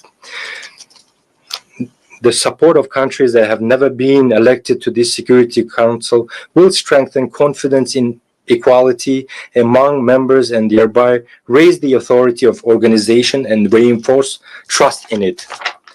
We sincerely believe in the principle of justice, and I ask UN member states to support us in the elections in June next year. Every country should have the opportunity to serve as a member of the Council and contribute to the cause of maintaining peace and security. I can confidently say that Kyrgyzstan is among those states with the experience needed to raise meaningful issues in the Security Council. We will firmly uphold international law, justice, the protection of human rights, and support the multilateral system based on mutual respect, balance of interest, and responsibility to future generations. Distinguished ladies and gentlemen, our challenges are shared, and our responses must be united. Our words must match our deeds. We cannot afford inaction. Peace requires effort. The future of our planet is in our shared responsibility. Thank you very much for your attention.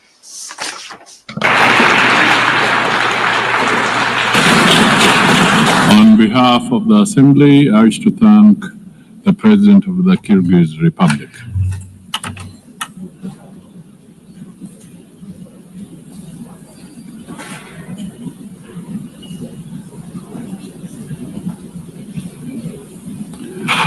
Assembly will hear an address by His Excellency Gustavo Petro Orrego, President of the Republic of Colombia. I request protocol to escort His Excellency and invite him to address the Assembly.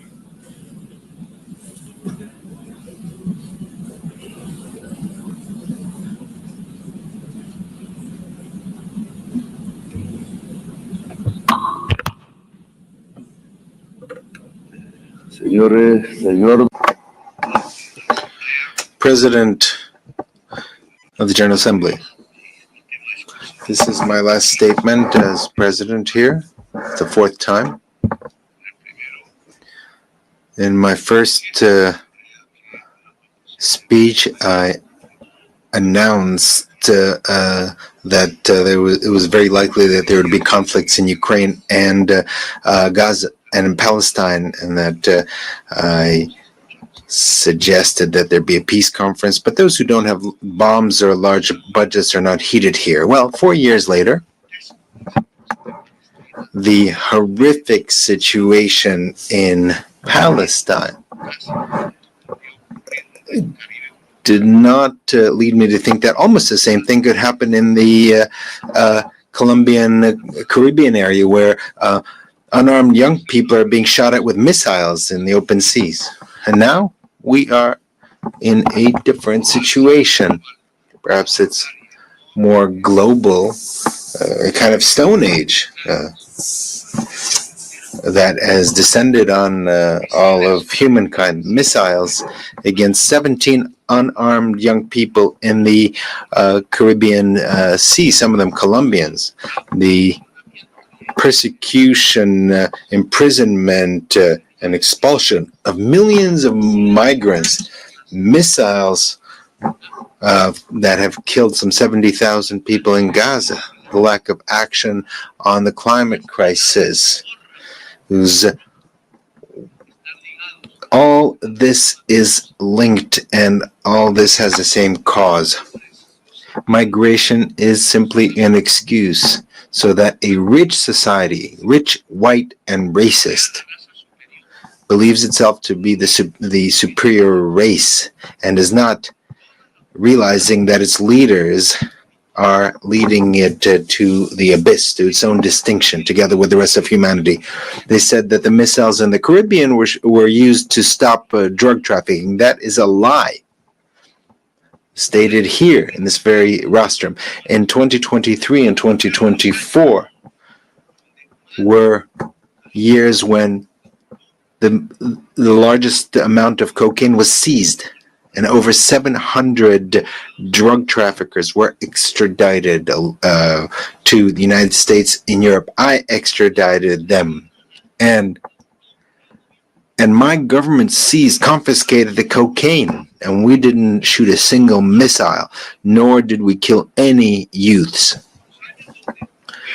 The years where I was able to prove that it's more effective to substitute coca crops than eradicate them, than forced eradication using poison, and forcing peasants to use it. The violent war against drugs was a failure, and I replaced it with an effective anti-trafficking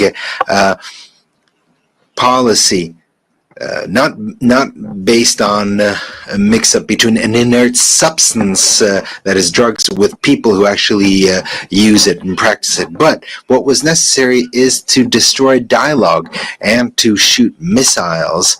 Was it really necessary on unarmed, poor young people in the Caribbean? The anti-drug policy is not meant to stop cocaine that is coming to the United States. The anti-drug policy is to dominate the peoples of the South as a whole. You shouldn't look at the drugs, you should look at who has the power and who dominates. This is why I speak to you as a decertified president. I've been decertified by President Trump, without him having any right to do this, a human right or divine right or any sensible reason. They want to force by violence tens of thousands of peasants to do what the U.S. government wants to do, which are influenced by mafia groups in Colombia. Thousands of peasants are massacred in Colombia by politicians who were senators, who were presidents, who were ministers that were bribed and on the payroll of the drug mafia. And at the same time, they were allies of the extreme right based in Florida of the United States, and now allies of the Trump administration. They've been allied for decades with drug lords, cocaine drug lords in Colombia. They were allies, and so they led this anti-drug policy from Washington. I don't know if Trump even knows that his foreign policy towards Colombia, Venezuela, and towards the Caribbean is based on advice from Colombians who are allies of the cocaine mafia. I myself denounced these politicians, including the paramilitaries, drug traffickers, and naming them by their names in the Congress of Colombia when I was senator. And many times they wanted to kill me because of that. And they did not want me to become president. They wanted me to shut up. And now they don't want another progressive government to be reelected. That is why I've been personally decertified, and they have spread calumny against Colombia. Colombia has confiscated the highest amount of cocaine in the history of the country under my government, and I've been decertified. In Colombia, we have managed to stop the increase in the rate of expansion of coca crops that was 43% under the government of Duque and has dropped to 3%. And Duque was not decertified. He was who had someone who financed his campaign who was a drug trafficker, and instead they decertified me. So the anti-drug policy is not aimed at the public health of a society, but rather to prop up a policy of domination. They don't want to give the power to the people. The young people that were killed using missiles in the Caribbean were not from Hamas. They were not from other terrorist groups. They were poor Colombians. And with apologies to those who dominate the United Nations,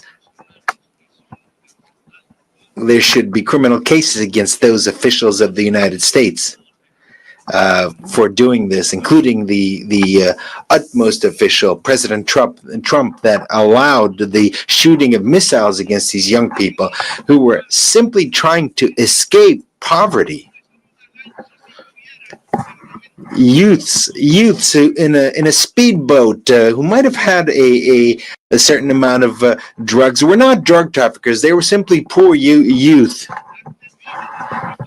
But the real drug traffickers live somewhere else, not in America, not in Latin America. So it's easy to shoot missiles against the speedboats with migrants and accusing them of terrorism and drug trafficking when they don't have a single weapon to defend themselves. When the real drug traffickers live in New York, here, just a few blocks from here, in Miami. And they reach agreements with the DEA, and they're allowed to traffic in Africa, in Russia, in China, but not in the United States, a country that has not managed to reduce its consumption of cocaine because it's drug addicts, or rather they did manage to reduce the consumption of cocaine simply because their addicts switched to another type of drug, fentanyl. which is much deadlier.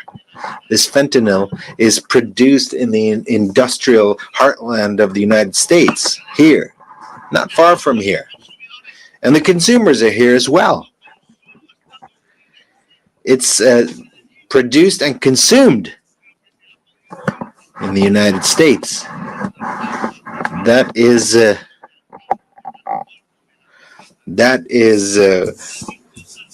the worst. They're addicted to fentanyl and to gasoline, the two main poisons of life in the world. And gasoline is even worse than fentanyl. Only the black-skinned people here, those who are ancestral here, that were thousands of years have been here, or young people, or women who don't want to see their children die of any color of their skin. The people are still hooked on fentanyl or hooked on television. Only they can stop this domination by the United States. The people who have taken to the streets in California, in New York, in Philadelphia, where the Liberty Bell stands, in spite of the National Guard that Trump sends out against its own people to shut them up, to the states that are free. These states are no longer uniting their efforts in the face of tyranny. The President of the United States does not know that 1 million Latin Americans have died. The largest share of them from Colombia. And another 1 million will die in North America in 10 years because of fentanyl. Cocaine killed 3,000 people a year to date. Fentanyl kills 130 per year, 30 times more. That is the outcome of 30 years by the United States of a policy that is absurd and that is leading its society to the horrific death due to drugs that kill the brain. And in this situation, Trump not only allows missiles to be fired at young people in the Caribbean, does not only imprison migrants, but also allows missiles to be killed against children, women, and old people in Gaza. He is an accomplice to genocide. It is a genocide, and we need to prevent it. This forum is a mute witness to a genocide. In a world where we thought that this was something only a legacy of Hitler.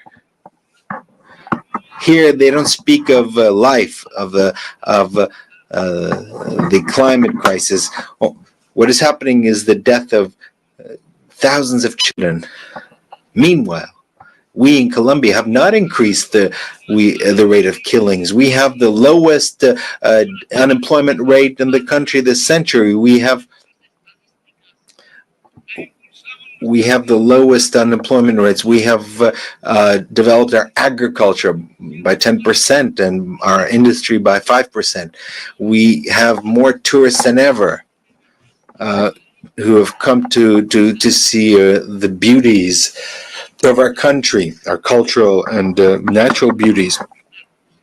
And we are seeking peace by negotiating with drug traffickers and with rebels. I will always be ready to discuss, to negotiate, to save lives, and to eradicate coca crops, but based on their own voluntary decision by Colombian peasants. Let us not be bribed by the drug traffickers, as was the case in previous governments in Colombia. And 25,000 hectares have already been eradicated voluntarily. We have been successful in this new policy. It's not an anti-drug policy, but an anti-drug traffickers policy. That is something different. And we're grateful to the countries that have helped us. such as Qatar, Cuba, Mexico, Vatican, Norway, Brazil, and Venezuela. We don't want to thank those who want to sow war between us. People of the world, listen. Latin America does not only mean drug trafficking or coke or cocaine. Latin America has a massive potential for clean electrical energy, renewable alternate energy based on wind, water. The United States has a huge demand for energy, and 70% of it is filled by fossil fuels, in other words, based on carbon, or coal, gas. Latin America is developing its clean energy potential, and we can satisfy the entire demand of the United States for energy. What is necessary is investment, and we would make the biggest contribution to fighting climate change. Given the huge potential for clean energy and the capacity to absorb by the Amazon, Latin America can make a tremendous contribution to save the life in this planet. All that is necessary is $600 billion to develop this potential. Africa and Europe can do the same. It is this decarbonization would provide us with over $1.3 trillion. This is money that is already in the treasuries of the United States, Europe, and China, but not a dollar is spent because it's not profitable. Or rather, it might be profitable in terms of human life, including life in the United States, in Europe, and China. However, they don't want to depend on Latin America and Africa. They know that to bring together the clean energy of Africa and Latin America would not only decarbonize the planet, save it from the climate collapse, but it would also change the global power of which is discussed here. But that power is spoken in terms of bombs. But this would truly create a global democracy and change the means of production, because life and humanity would become the priorities, and they would edge out greed. Greed is the poison of life. And Mao spoke of this, Chairman Mao. According to science, we have 10 more years until we reach a point of no return in terms of the climate. And once we reach that point, we won't be able to do anything. We will simply observe the disasters, and we'll feel them in our own families and cities. Because it will be irreversible. The extinction of life, extinction of human life there'll be an irreversibility of the process, and no technology, no political or social force will be able to do anything about it to stop this collapse. And we only have 10 years left. That is what science tells us. But here people don't believe in science. The most powerful man in the world does not believe in science. That is the irrationality. And Germany, the country of great philosophers, of Kant, Feuerbach, and others, was became prey of irrationalism in 1933, and today it's this country that is becoming irrational. The solution is to stop consuming fossil fuels and to quickly switch to water, wind, hydrogen. But the word decarbonization sounds subversive at the conferences of the most powerful countries, the G7 or G20 or Davos, among the rich.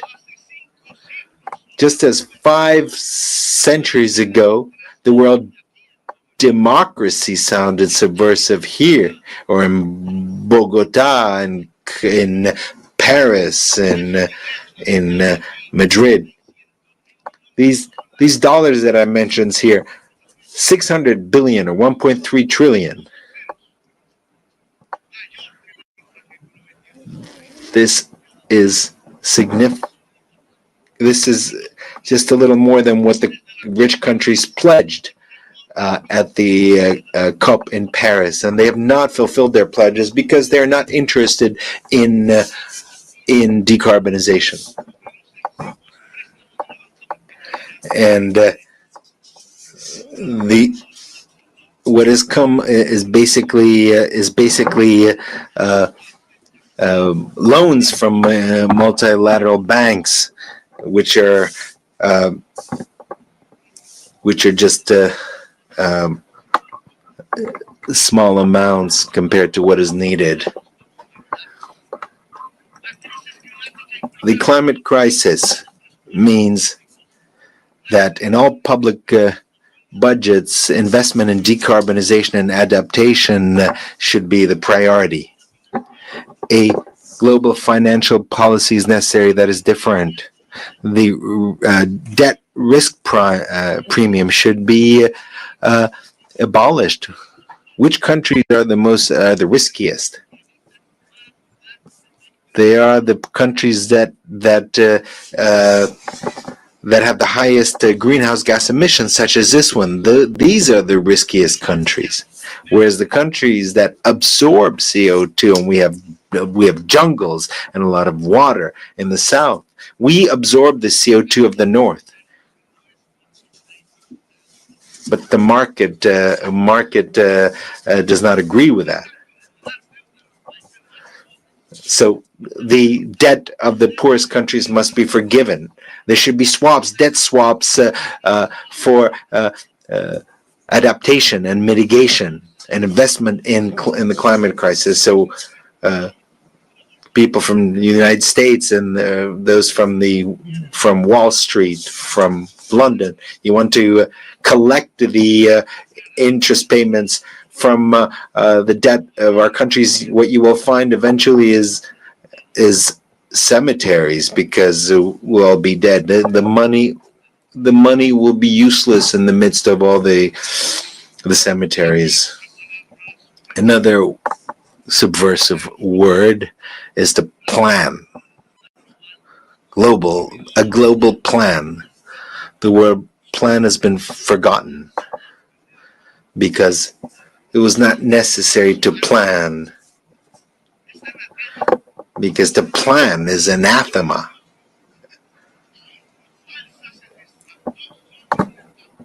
And there was a fundamentalist belief in the markets, thinking that markets would bring happiness. The Swiss economist Arras said this. And in fact, the market leads to an abyss. It leads to death, as we are already witnessing today. Malras, that was his name, was wrong. Neoliberalism was mistaken from the very beginning, and it's been guiding our countries for the past 50 years based on completely erroneous formulas. The plans should be binding on national states. There should be a global democracy supervised by a Security Council that does not have the right to veto. Because we have to understand that the market will not resolve the the climate crisis because it has produced that crisis. It was capital, which is based on unequal relationship between those who own the means that create the carbon and those who work, who are salaried employees. And this is a system that has to produce more and more objects that the boss, the owner, has to sell. And the same thing for the production of fossil fuels. That is what has produced the climate crisis. Produce more, to consume more, to sell more, and thus create more carbon, more oil until we die. But this will not last forever because carbon and fossil fuels have reached the end, because that is perhaps will mean the end of capital in general, because if it's not the end of capital, it'll be the end of life. The owner of capital is an individual that has power. It's not a thing. It's not some kind of puppet. It is a human being with his greed, a slave to his greed.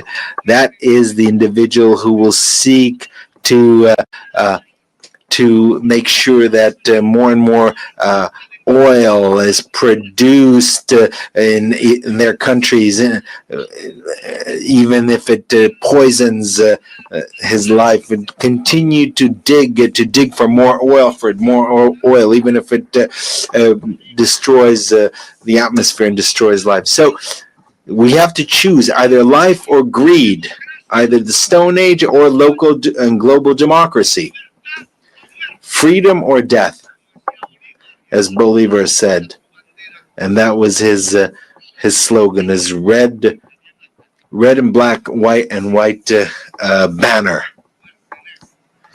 Freedom red, death black, and possible peace white."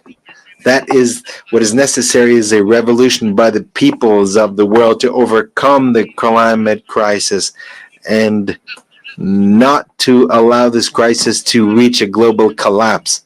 It is a revolution of the united peoples, of civilizations that need to engage in dialogue more than states themselves. It is a revolution of entire humanity to save life on the planet, and perhaps with the cooperation of certain governments that want to support life. Today, the United Nations is experiencing a crisis, and there's a need to transform it. Today, we have nation states gathered here who no longer have power, and that no matter how much they vote, they are ignored because the nation state has also reached its decadence, its ultimate fall. Because capital has become global. It's not contained in a state. Socialism was supposed to be global, but Stalin, in fact, in Yalta, condemned a global revolution that was occurring in Spain and in Greece, and it might have occurred in Latin America and other places. So humanity is a new political subject that is emerging rather than the nation state. And so the United Nations has to become a united humanity, even though a diverse but united humanity. A new subject is appearing in human history, and this is very important. And I think that this is wonderful because we have to overcome the idea of a nation state to become humanity, but that humanity must be united. For that, there needs to be democracy around the world. There needs to be permanent dialogue in the midst of diversity. It is our differences that compels us to coordinate our action at the global level.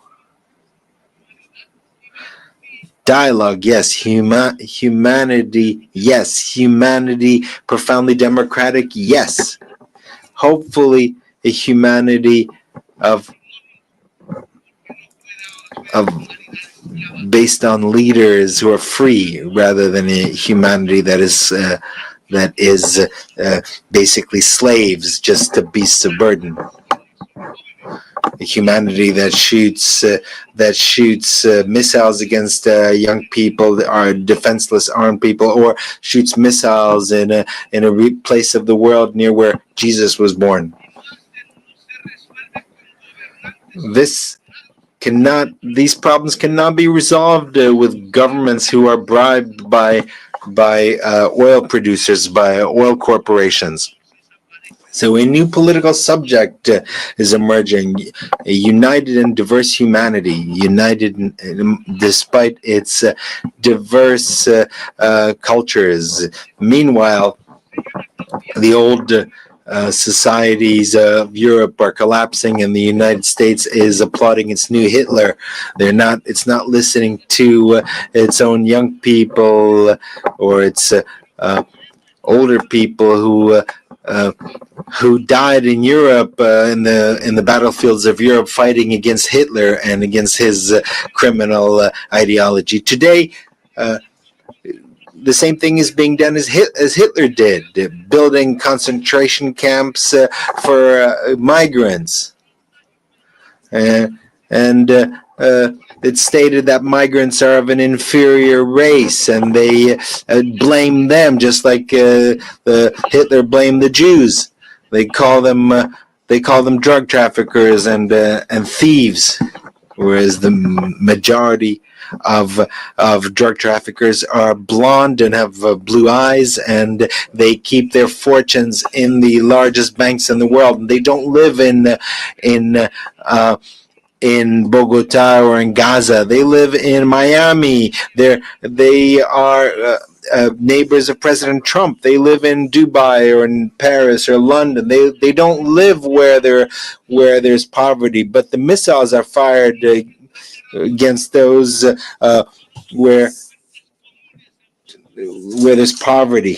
Tren de Aragua is a group that is considered a terrorist group, but that is not true. Migrants are not criminals. They should not be put in concentration camps, expelled and chained up. Immigration is not immigration is due to a blockade against countries like Iraq or Cuba. Immigration is a result of the impoverishment of many countries because of their indebtedness, because of wars unleashed by the United States and Europe to grab their oil. Immigration is a consequence of a climate crisis that leaves the tropics without water and destroys the environment. The solution to migration is very different from missiles or prisons or camps. There is no higher race. There's no supreme race.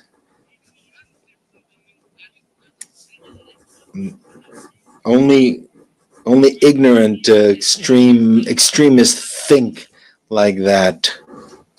All of humanity is made in God's image. They use immigration as a scapegoat to do nothing against the climate crisis, which will put an end to life. They use immigration to get the votes of the whites, but what is necessary is to put an end to the consumption of CO2 and oil, and stop drilling for oil. We need a different world, a humane world. And first and foremost, we need to stop the genocide in Gaza. Humanity cannot allow a single day more of this genocide, or for the genocidal Netanyahu and his allies in Europe and the United States to continue. The United Nations must uphold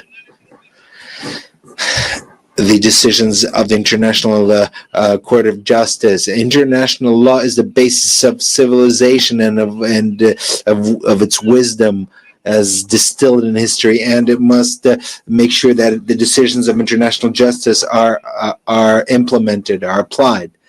Diplomacy has been tried in Gaza. It could not resolve the situation.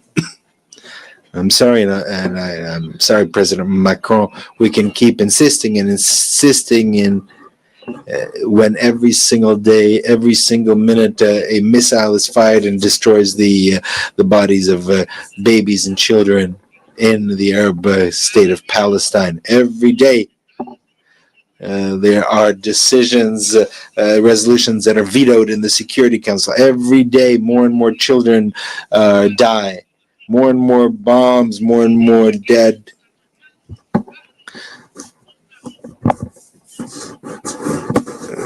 Perhaps those who do this, who shoot this, are robots. Maybe they don't have their own children. They're not human.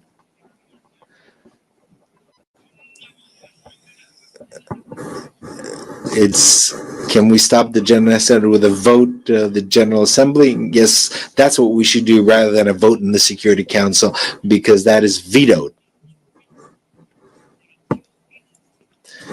United for peace for Palestine. We should establish a peacekeeping force to protect. What's necessary today are words, not blue helmets that are often lack training, and they're not ready to do this. No, what we need is a powerful army of countries that do not accept genocide. That is why I invite nations of the world and their peoples, most importantly, as a integral part of humanity, to bring together weapons and armies and to defend Palestine. I invite the armies of Asia and the brave people, the brave Slavic people who defeated Hitler, and the Latin American people of Bolivar, of Garibaldi and others.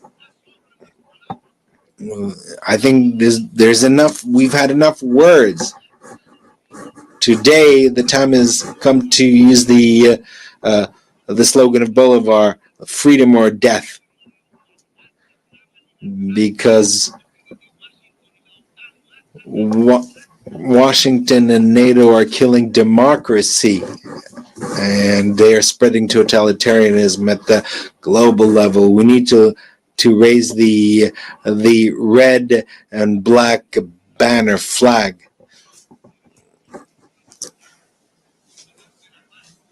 Without forgetting the white color, which was the color of peace and the color of hope in the heart of humanity.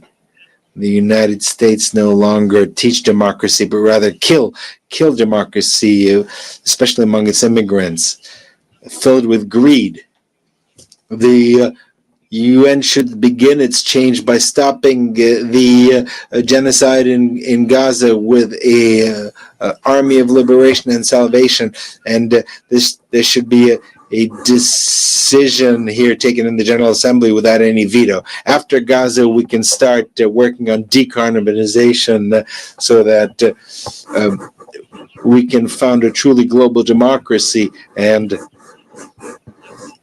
a new Security Council can be established without any vetoes, and where its decisions would be binding, and the global and national financial system should be based on decentralized capital. That is the way that humankind can regulate capital, to subordinate capital to life, to regulate it to people. That is the path by which the United Nations will move from an alliance of states to an alliance of cultures and peoples. If we overcome the climate crisis, and if we unite as humanity, we will managed to make the United Nations an assembly of peoples which seeks to make sure that every individual is free, making sure that every human being achieves their potential, and because the intelligence of human beings, illuminated by science, will make it possible to not only save life, but to fulfill the mission of humanity by expanding life into the stars. A humanity that is united and free can look at the stars and reach the stars, as the Romans, the legionnaires, thought of Judea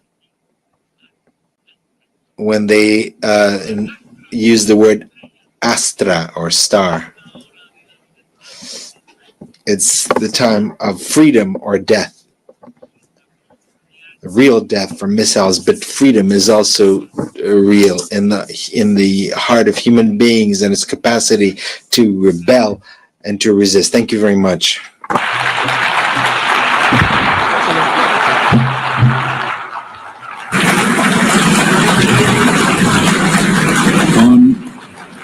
On behalf of the Assembly, I wish to thank the President of the Republic of Colombia.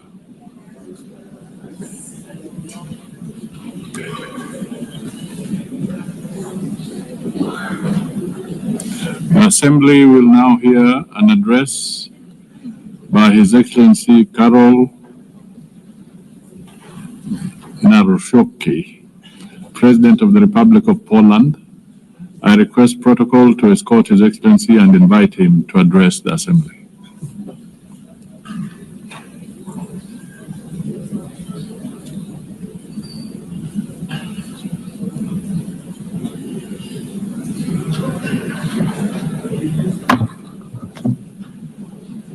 Ladies and gentlemen, excellencies, I like and appreciate a lot English language, but I love Polish language, which epitomizes more than 1,000 years of Polish heritage, Polish culture, and Polish history. So I would like to share with you Polish language. Szanowny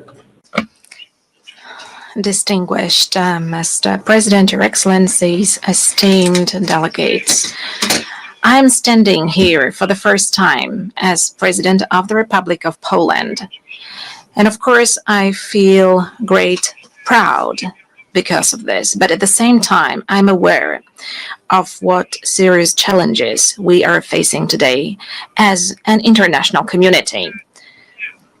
This is indeed so, for the world has changed completely over the last couple of years since the start of the Russian invasion of Ukraine. On February the 24th, 2022, we were brutally, all of us, awakened from our blissful dream of a world at the end of history. The history did not finish, and the history will not finish, and we need to be aware of that. So we were awakened from our blissful dream in which we strive for universal peace and respect for the principles of international law. I believe these are the words which are repeated more frequently in this community. This dream, ladies and gentlemen, does no longer exist, and we often repeat the words which do not reflect reality, which surrounds us, both in Central Europe, in Eastern Europe, and in many other regions of the world from which you have come. State borders have ceased to be untouchable, as a matter of fact, and international law, which has so far been considered the compass of the world order, began to be treated more as a suggestion rather than a rule. Let me remind you that shortly after the outbreak of the war and the attack of the Russian Federation on Ukraine, Polish men and women demonstrated incredible solidarity with the fighting Ukrainian nation. We opened our hearts, our borders, we opened up our homes. We provided material, financial, and military assistance, as well as diplomatic one. Today, ladies and gentlemen, 1 million Ukrainian refugees live in Poland. Ladies and gentlemen, the Russian invasion of Ukraine is not only the most serious conflict in Europe since World War II, but it is also a turning point. The existing international order is crumbling before our eyes. The world has entered a new and dangerous era of rivalry between great powers, breaking rules and testing how far one can go before someone says a clear enough stop. The principle of sovereignty. You can ask this question. It is increasingly trampled upon. The prohibition of aggression reduced to a dead letter. Instead of law, an attempt to use naked and brutal force. We are at a turning point in history, a time when the decisions made today will have consequences for decades to come. And all of us need to be aware of this, and all of us are taking responsibility for this. That is why now, as a community of democratic states, or those aspiring to be democratic states, we must view the current situation as a battlefield for principles whose observance may determine the future of our civilization. Ladies and gentlemen, I think this is the last moment to take concrete action. Ladies and gentlemen, Russia's aggression against Ukraine is not just a regional conflict.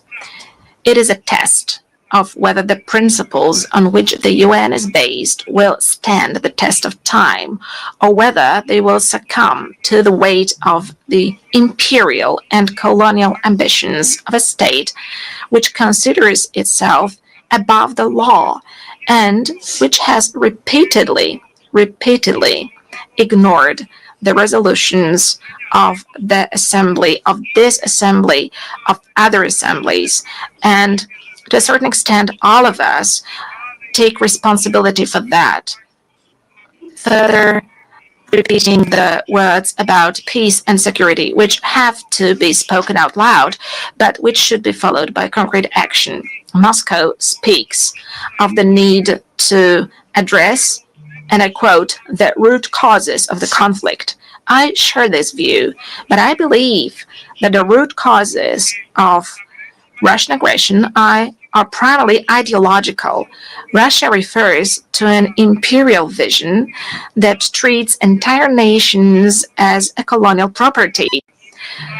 It denies them subjectivity on a regular basis, claiming that they are artificial constructs, and it justifies the invasion as a historical correction.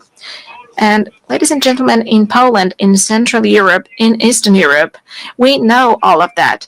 We have known it for at least 86 years. It is the same set of notions which appears also in the 21st century during our discussions, plenary sessions, and assemblies. To us in Central Europe and in Eastern Europe, this set of notions is nothing new.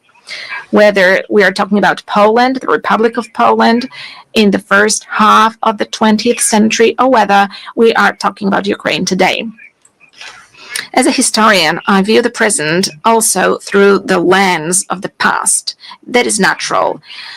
After centuries of conquests, wars, partitions, deportations, rapes, and crimes, in the 20th and in the 21st century, Russia has simply not abandoned its imperial ambitions. One of my great predecessors, the late President Lech Kaczyński, understood this perfectly well when he spoke in front of the Georgian parliament in 2008. His words, spoken at that time, have stood the test of time. President Lech Kaczyński said, ladies and gentlemen, today Georgia, tomorrow Ukraine, the day after tomorrow the Baltic states, and later, perhaps, it will be time for my country, for Poland. When Russia attacked Georgia, it was not clear to everyone that this was only the beginning of the Kremlin's new imperialism. Unfortunately, the wind of history, which we know and understand so well in Poland, is beginning to blow again. Once again, we are experiencing Russian imperialism also on our soil in Poland. 2 weeks ago, on the night of September 9th to 10th, the Russian drones attacked the territory of a NATO member state and the territory of Poland. A dozen or so drones violated my country's borders deliberately, because I assure you, ladies and gentlemen, that this was not a coincidence. It happened on orders issued in the capital of a country which is a permanent member of the Security Council. As a result, for the first time since World War II, Poland was forced to open fire on hostile objects over our territory. And rest assured, ladies and gentlemen, as Commander-in-Chief of the Armed Forces and as President of Poland, that Poland will always react adequately and it stands ready to defend its territory. Poles, ladies and gentlemen, were not scared of the Soviets in 1920, and they defended the European civilization. They defended the Soviets in 1920. Polish people and the countries of Central Europe did not give up their spirit of freedom and sovereignty for 45 years of Soviet colonialism after 1945. And Polish people, as well as countries of Central and Eastern Europe, will not be scared of Russian drones either. But ladies and gentlemen, this is not the point. The point is, how long are we going to agree to such acts of violating our international community? And that is precisely why, ladies and gentlemen, in Poland we're allocating significant amounts to develop our defense capabilities. That is why we are building the resilience of our country, but also of our part of Europe. Since the victims of similar provocations by Russia are also the Baltic states, our friends, the Estonians, for example, as well as Romania. As a leader in the region, we are working to strengthen the close ties among the Bucharest 9 countries.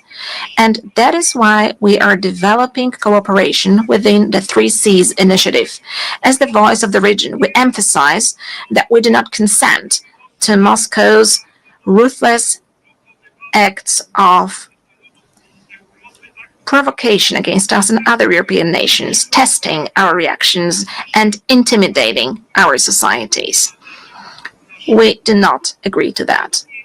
Distinguished delegates, neo-imperial and neo-colonial Russia is attempting to destroy the architecture of international security before our eyes. It violates international law, reinforces divisions, and strives to revive the concert of powers. Many countries present in this hall today are well aware of the tragedy of borders drawn by force and decisions taken over the heads of nations. Historical experiences, often so difficult for my country, shows that lasting peace cannot be built on rewarding aggression. We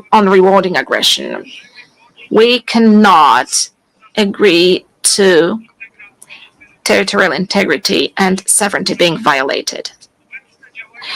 Russia's current actions do not indicate a willingness to pursue genuine peace, declarations of dialogue, and this is something we know as well, are accompanied by military offensives and attacks on more attacks, with victims being civilians, including children. Always when Moscow says peace, what it actually means is surrender of the one who it considers its enemy. Russia needs to end the war and accept full responsibility for it. Holding Russia accountable should be our common duty. The perpetrators of all international crimes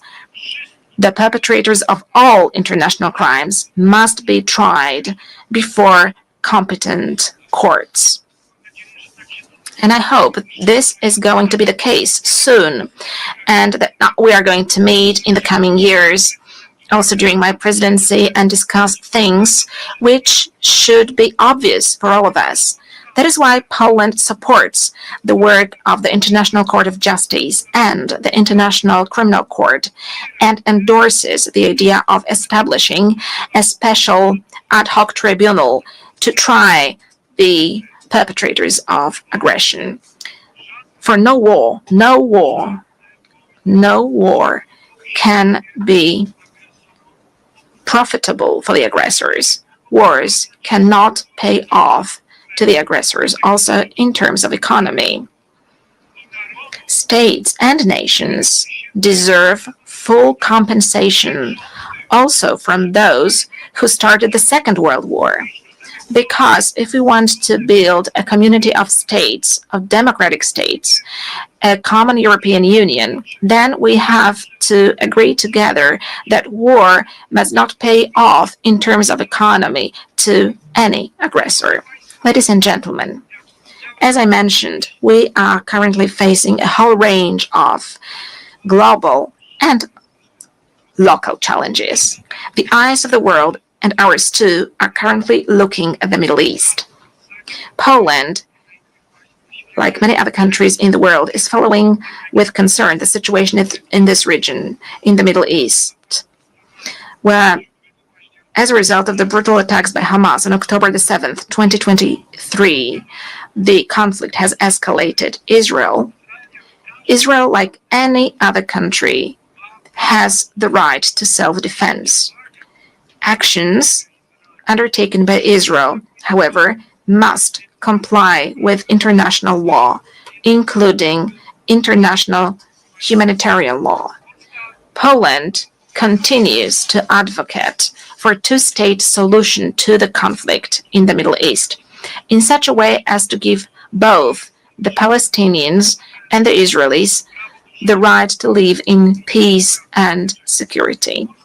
Poland consistently supports international efforts to improve the situation in the Middle East and calls on the UN to take action. Ladies and gentlemen, Poland has no colonial past, which is why we are a reliable and trustworthy partner for Asian and African countries.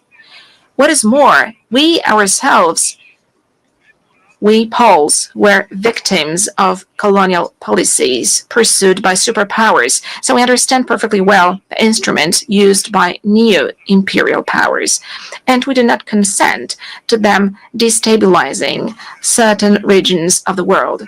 As President of the Republic of Poland, I will pay particular attention to developing our cooperation with various regions of the world. I'm referring to the African continent. We can all see how the ongoing wars, conflicts, and terrorist attacks undermine the efforts of proud African nations to live and develop in safe and just conditions. The world must stand with all those affected by insecurity and help them restore peace. We do not consent to neo-imperial powers destabilizing, for instance, the Sahel, in order to arbitrarily manage global migration flows or apply migratory pressure. Nor do we consent to international criminal groups profiting from human trafficking and slave labor. We also want, and it is obvious as Poland, to develop relations with the countries of Asia and the Pacific. The role of this region in shaping the international order in the 21st century has significantly grown. This dynamic economic development is, however, accompanied by growing geopolitical tensions, which affects stability, prosperity, and security also in other regions of the world.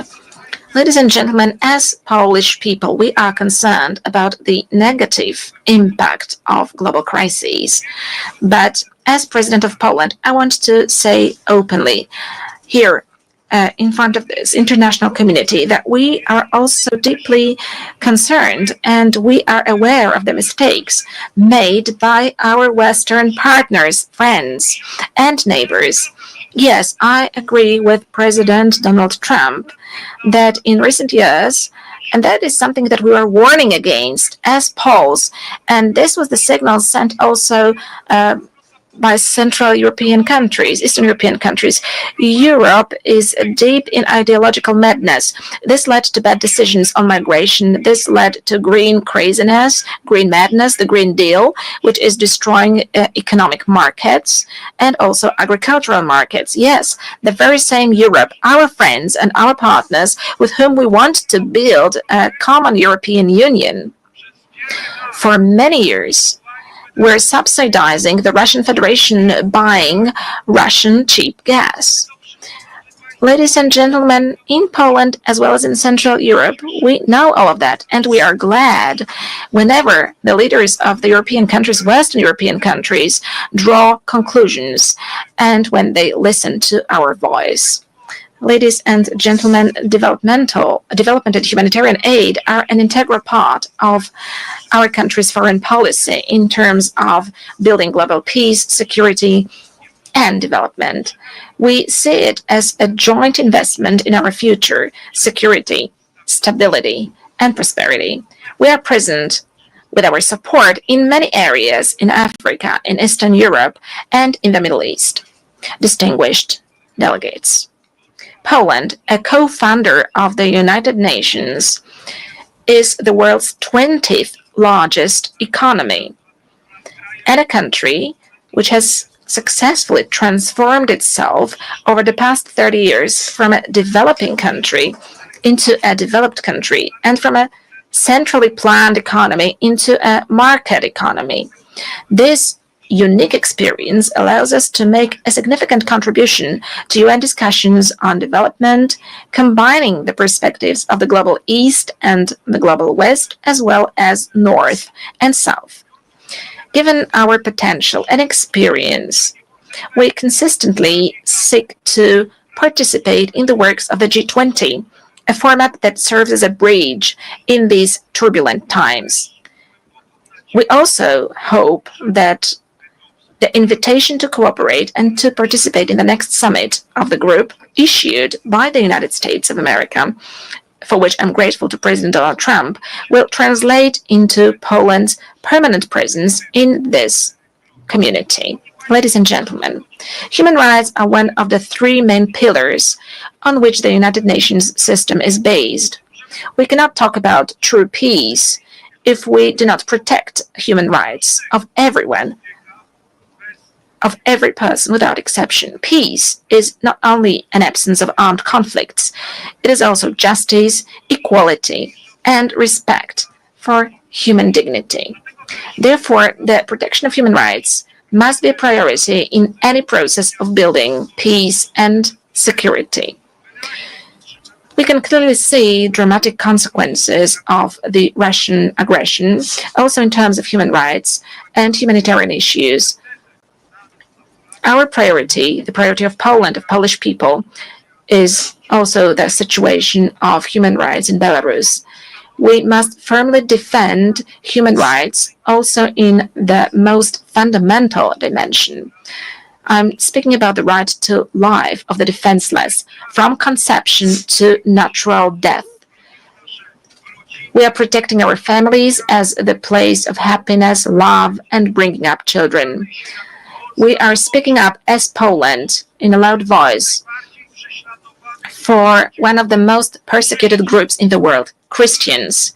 We consider the Human Rights Council to be the main human rights body within the United Nations system, playing a key role in ensuring compliance with human rights standards.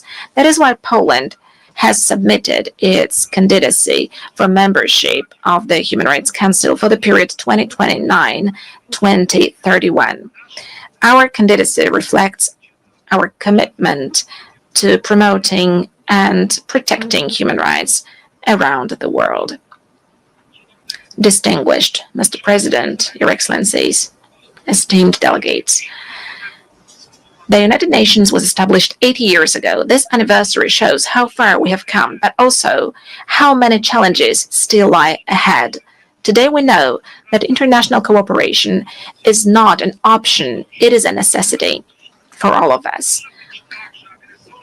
It is unacceptable that aggressors begin to march with impunity through other people's territories and perpetrators of war crimes sleep peacefully without accountability every day. Let me remind you that after World War II, there was no room for relativizing crimes, at least in case of the most important commanders who gave orders.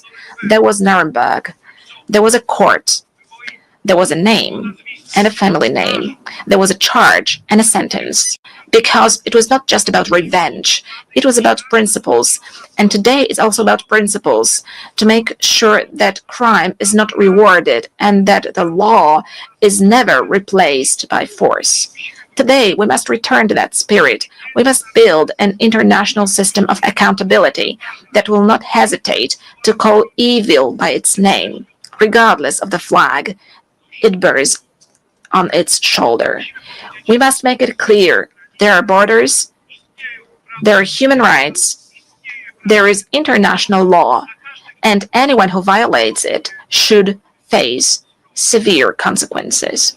But it is not going to happen by itself, ladies and gentlemen, for the world order is not given once and for all. It depends precisely on us, on the governments, institutions, but most importantly, on societies. As one of the Nobel Peace Prize laureates once said, neutrality helps the oppressor always, never the victim. Silence encourages the tormentor, never the tormented. Let these words be not just a warning, but also a call to action here and now. Thank you for your attention.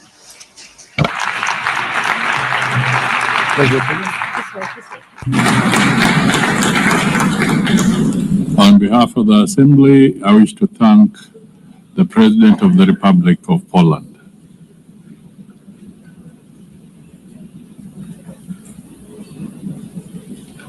The Assembly will now hear an address by His Excellency Daniel Francisco Chapo, President of the Republic of Mozambique. I request protocol to escort His Excellency and invite him to address the Assembly.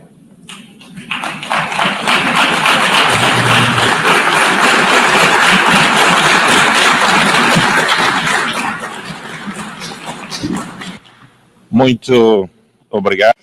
Thank you so much. Your Excellency, Madam President of the 81st session of the United Nations General Assembly, Your Excellency, Secretary General of the United Nations, Your Excellency, heads of state and the government present here, distinguished head of delegations, ladies and gentlemen, it is for us an honor to address for the first time as the President of the Republic of Mozambique in a very important moment, both for Mozambique and for the Organization of the United Nations. I'm saying this because we celebrate 50 years of our national independence, 50 years of our admission as full members of the UN, and 80 years of these big organizations. Therefore, we would like to congratulate the President, Her Excellent Madam Annalena Baerbock, for her presidency of the 80th session, as well as commend the work of the outgoing President, His Excellency Philemon Yang, that did a wonderful work. We cannot fail to pay tribute to the Secretary General of the United Nations, Engineer Antonio Guterres, for his tireless advocacy in the defense of multilateralism, for the attention to Africa's priorities, and for his vision in launching the UN 80 initiative. Today, 8 years after its creation, we are pleased to witness the progress that the United Nations has helped to achieve. the independence of the Republic of Mozambique, as well as the many African countries and other continents of this planet. This is one of just one of the evidence of this legacy of the UN.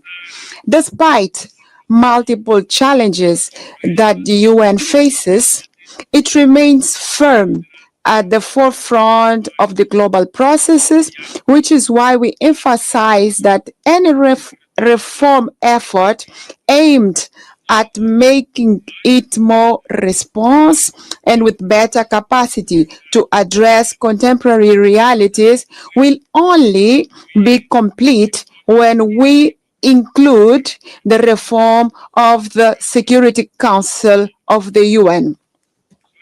Your Excellencies, the year 2025 has tested the limit of multilateralism with the United Nations at the epicenter.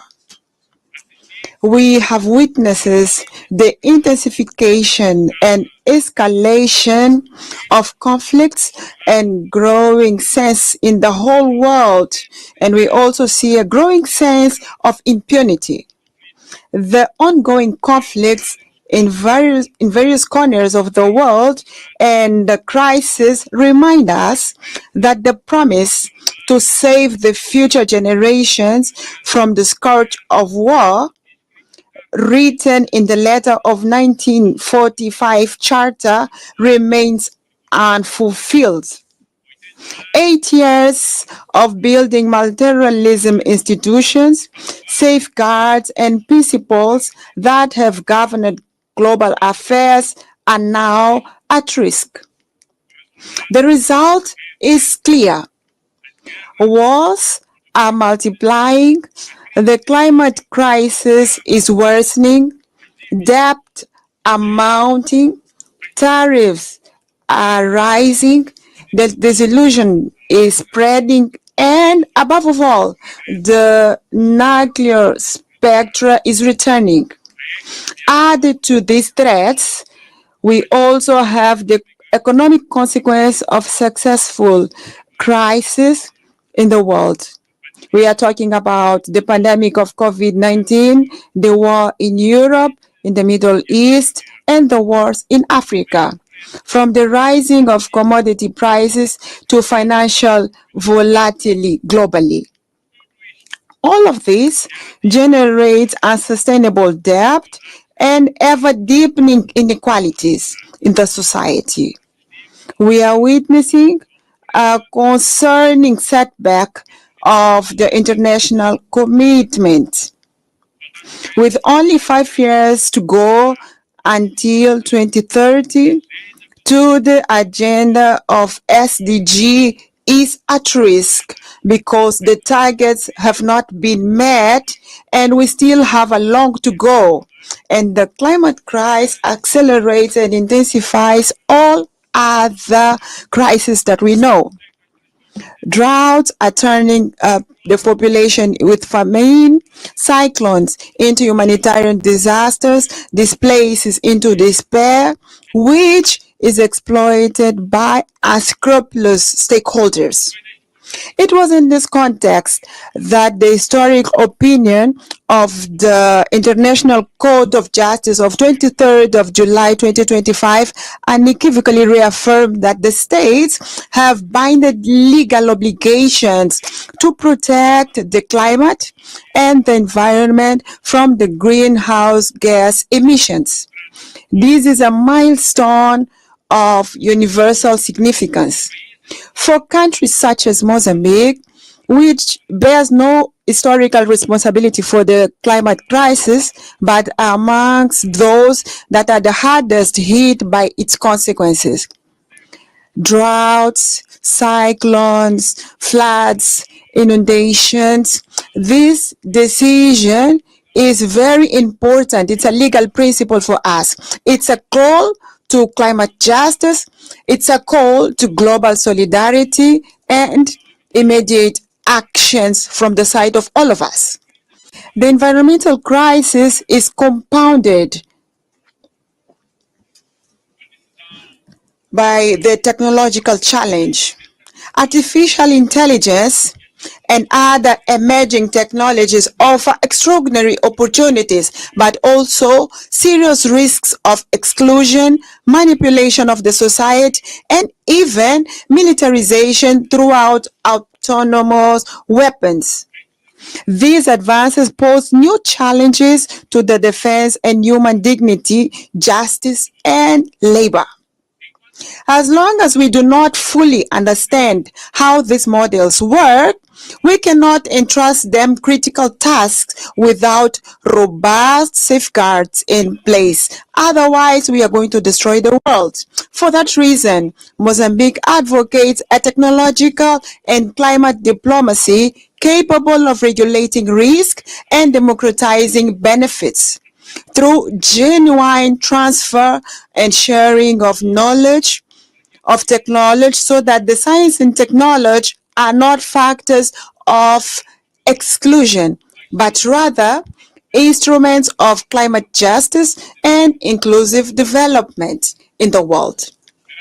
Faced with these interconnected challenges, our continent, Africa, can and must play an active role in defining international rules and standards, formulating principles and scientific ethics, and determining research priorities, ensuring that technology innovation is always at the service of the humanity and not at the service of destruction of the humanity.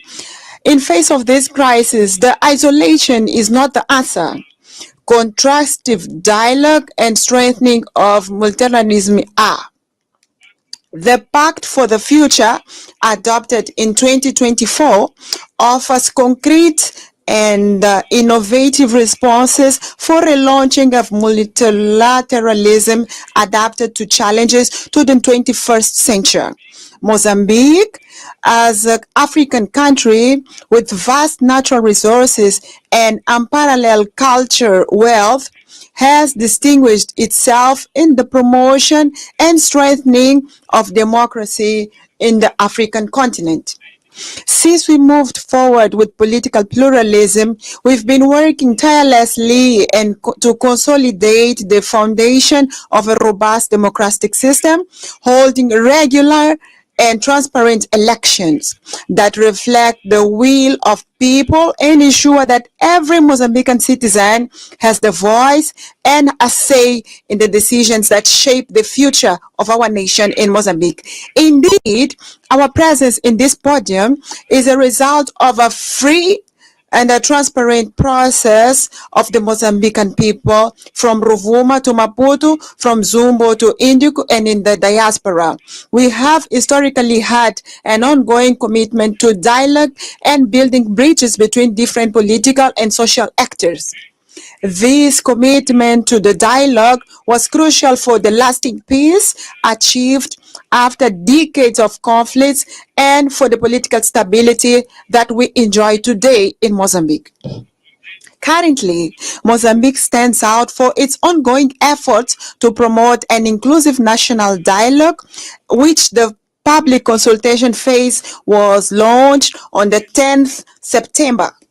We are working to ensure that all the sectors of the society, regardless of their origin, political, societal, or economic position, they all should be heard and have their concerns taken into account in the national decision. This process will not only strengthen the Mozambican democracy, but also ensure that the country development is truly reflected the needs and aspirations of all Mozambicans without exception. We do believe that the true strength of a nation, it does not lie only in its ability to resolve conflicts, but it also in its ability to promote in a peaceful and constructive manner. We are proud of the progress we have made so far, and we reaffirm our commitment to continue advancing as an example of democracy in Africa, of peaceful coexistence in the African continent and in the world.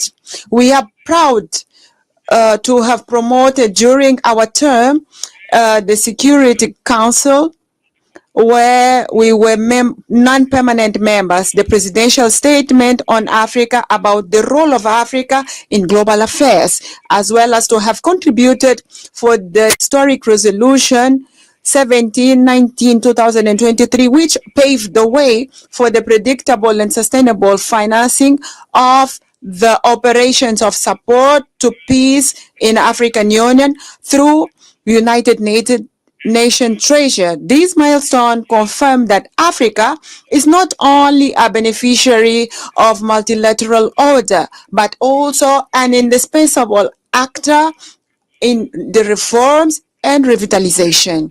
It is in this sense that Mozambique will keep defending a stronger African voice with 2 permanent seats on the Security Council and a greater weight in the decision of international financial institutions internationally.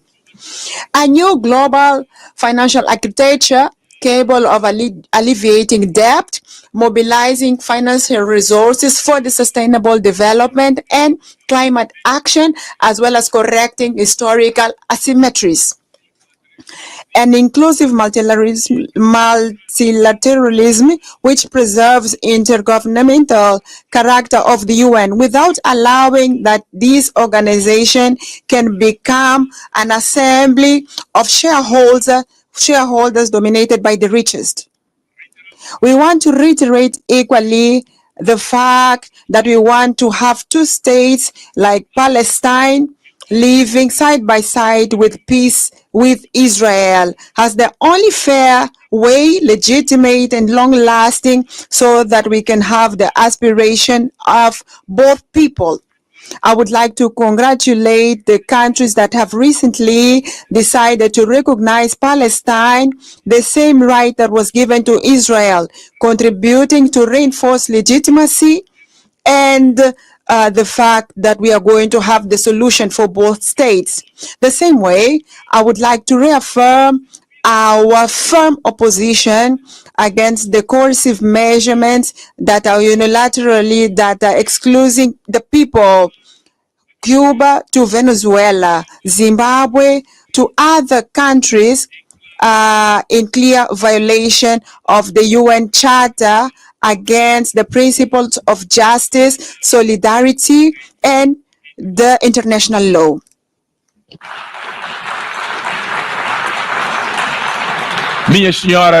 Ladies and gentlemen, the topic chosen for this session is like, it's better to be together. 8 years and counting for peace, development of human rights could not be more timely.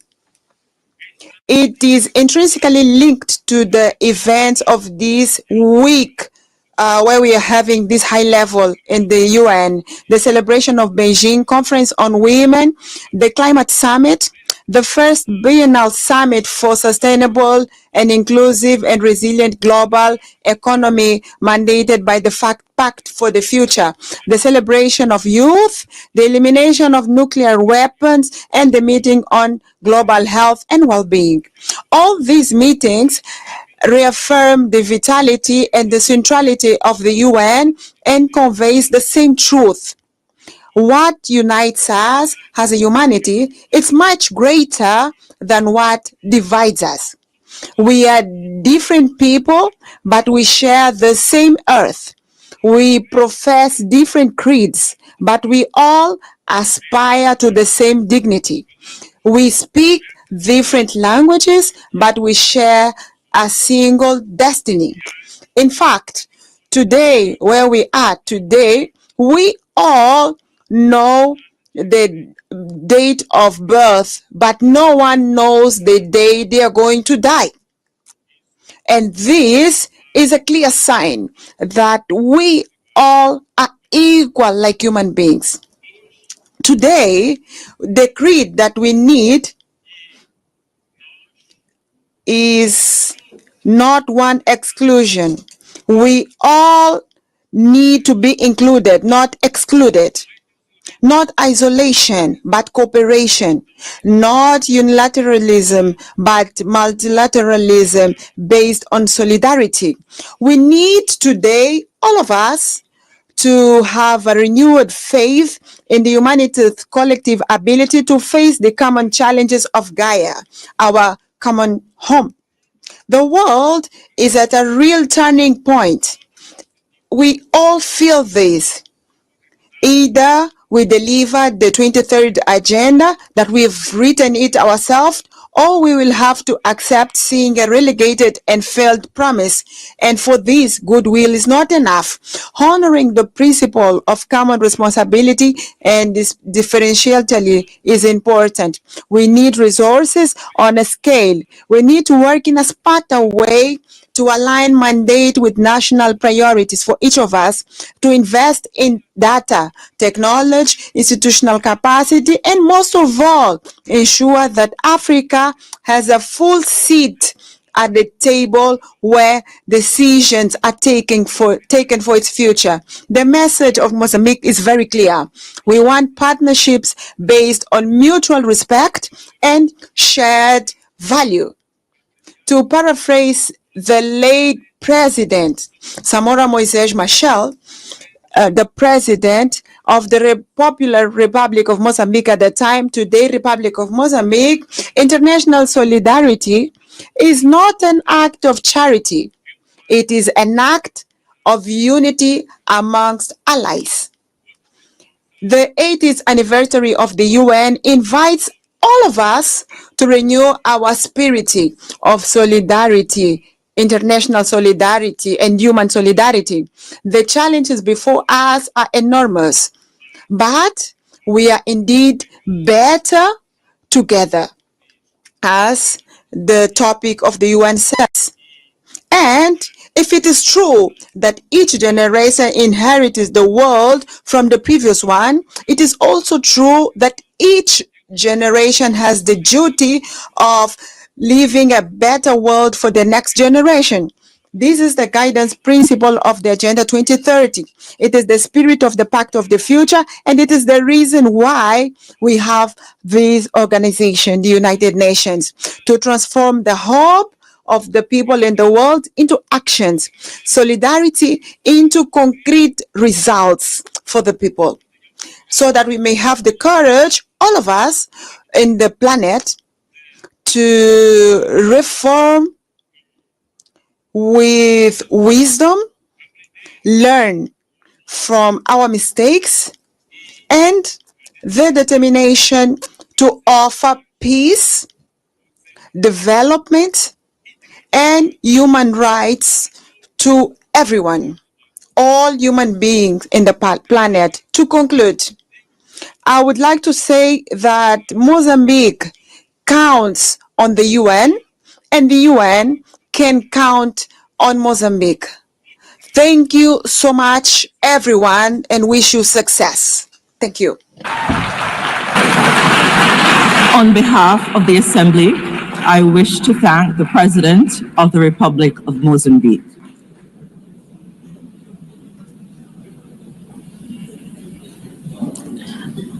The Assembly will hear an address by His Excellency Luong Kong, State President of the Socialist Republic of Vietnam. I request protocol to escort His Excellency and invite him to address the Assembly.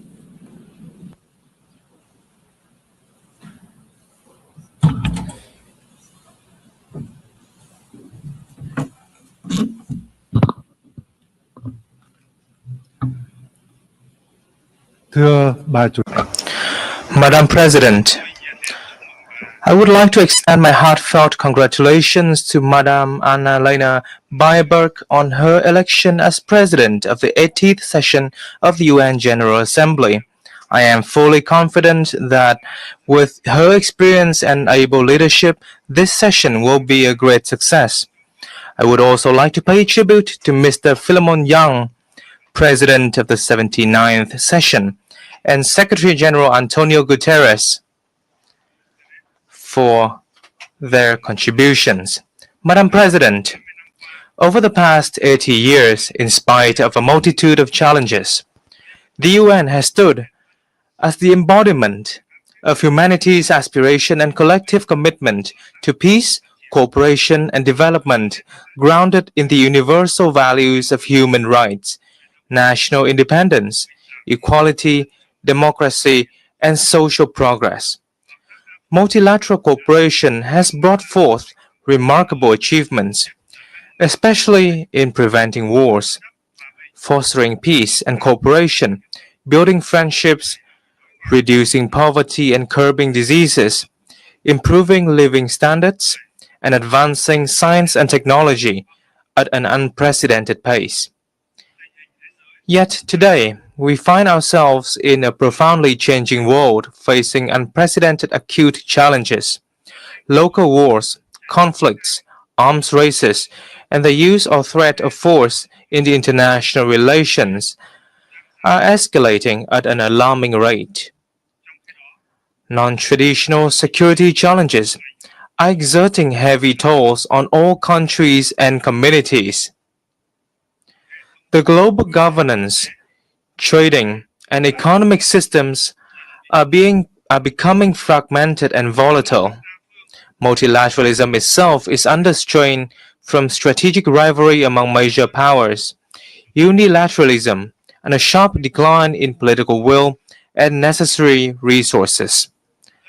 This is precisely the time to stand united and together promote the irreplaceable role of multilateralism and a rules-based international order, with the UN at its heart.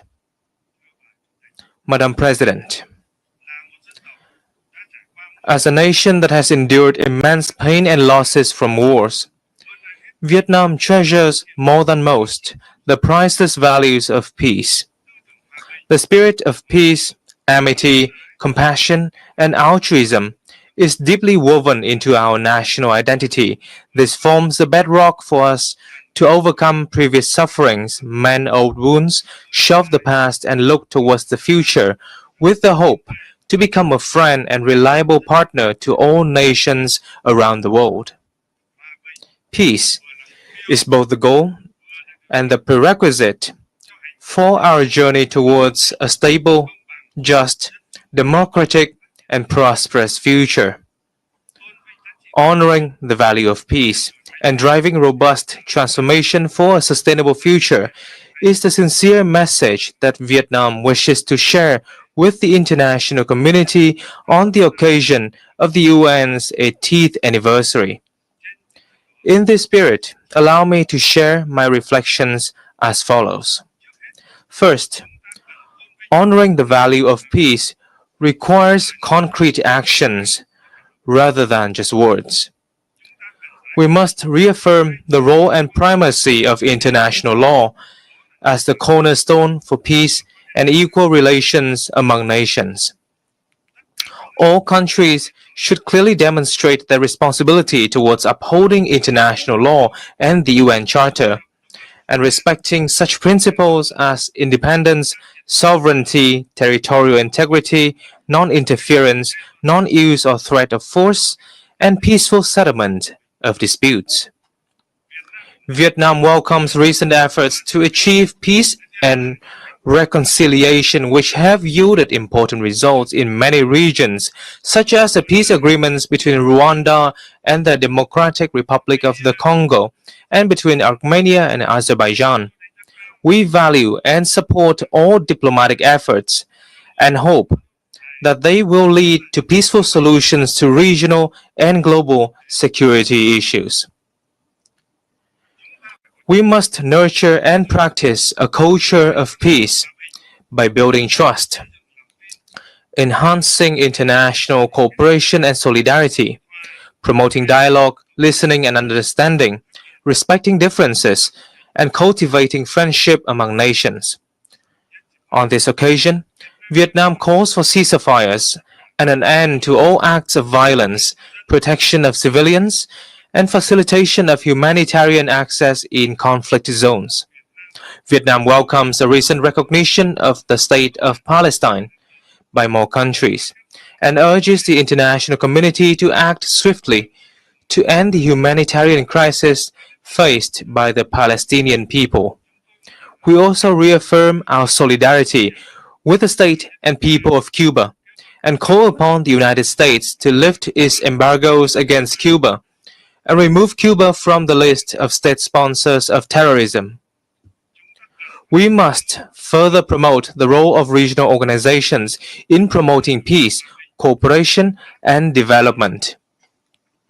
International efforts for peace and development will be truly effective when driven by regional organizations in line with the particularities of each region and countries.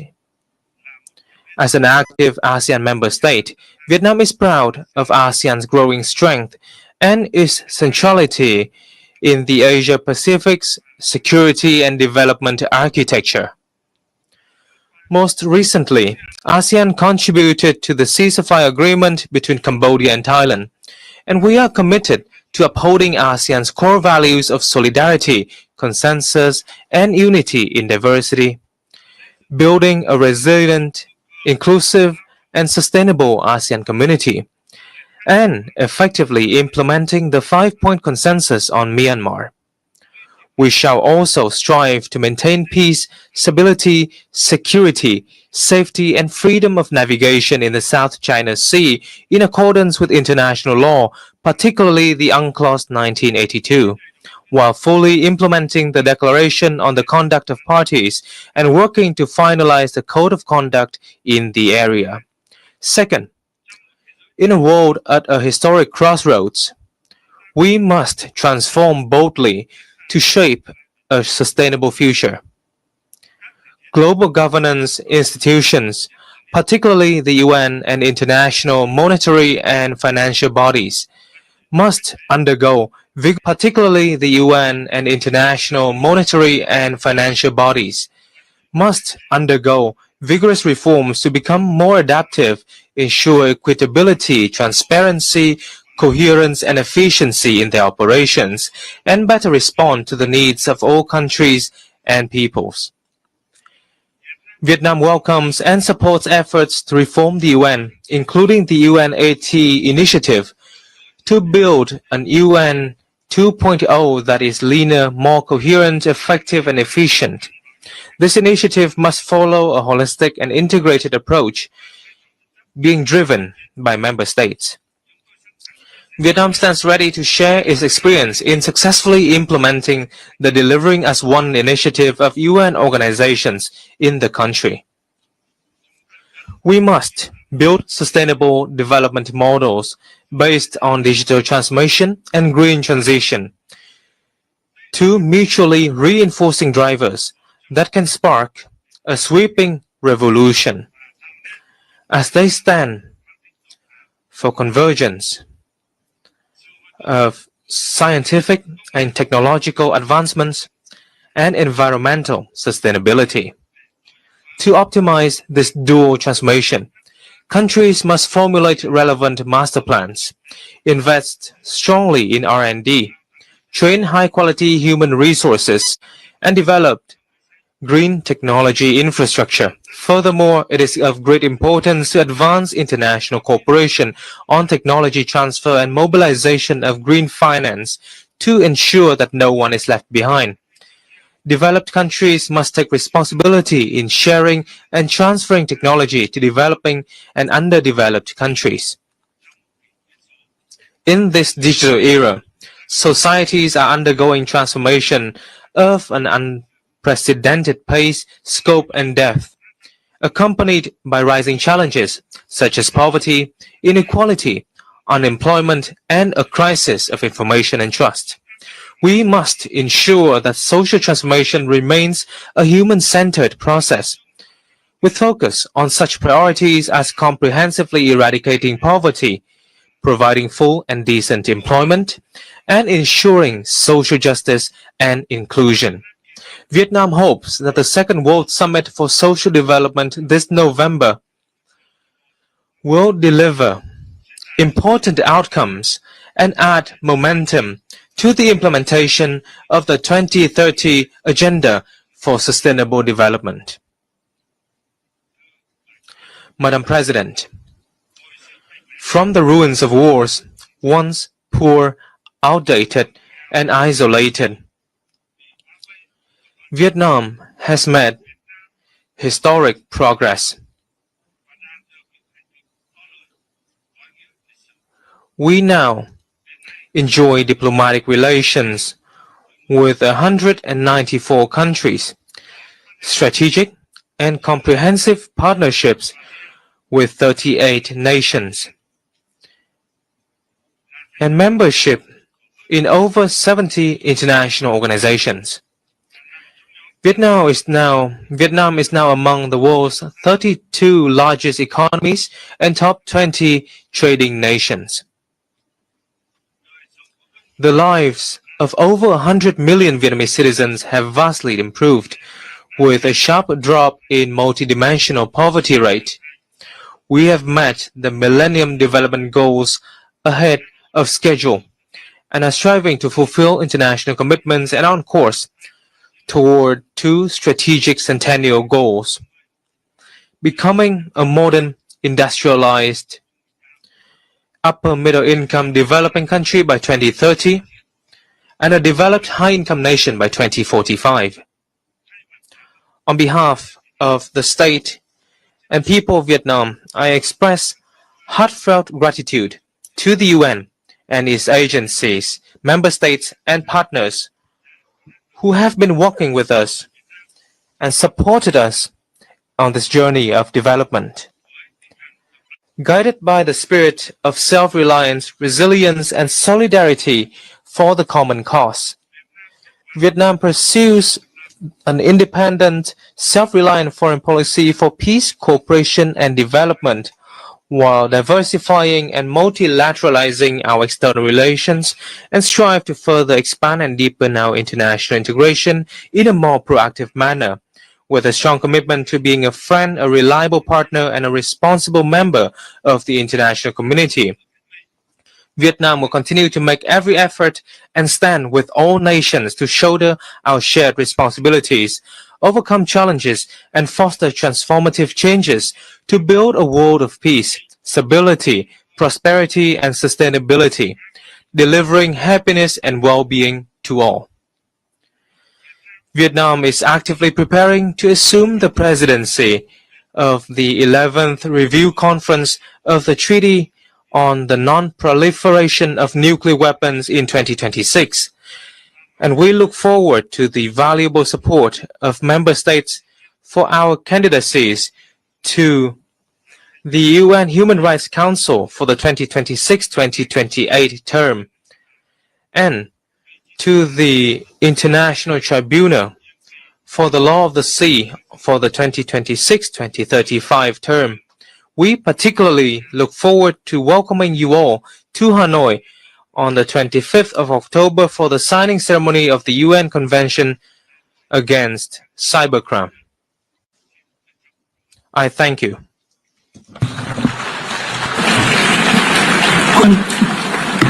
On behalf of the Assembly, I wish to thank the State President of the Socialist Republic of Vietnam,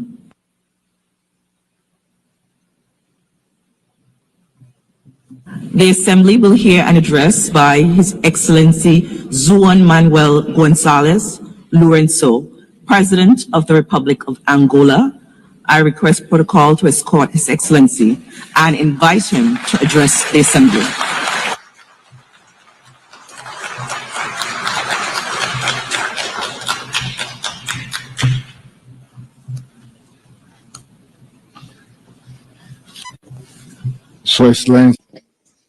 Your Excellency,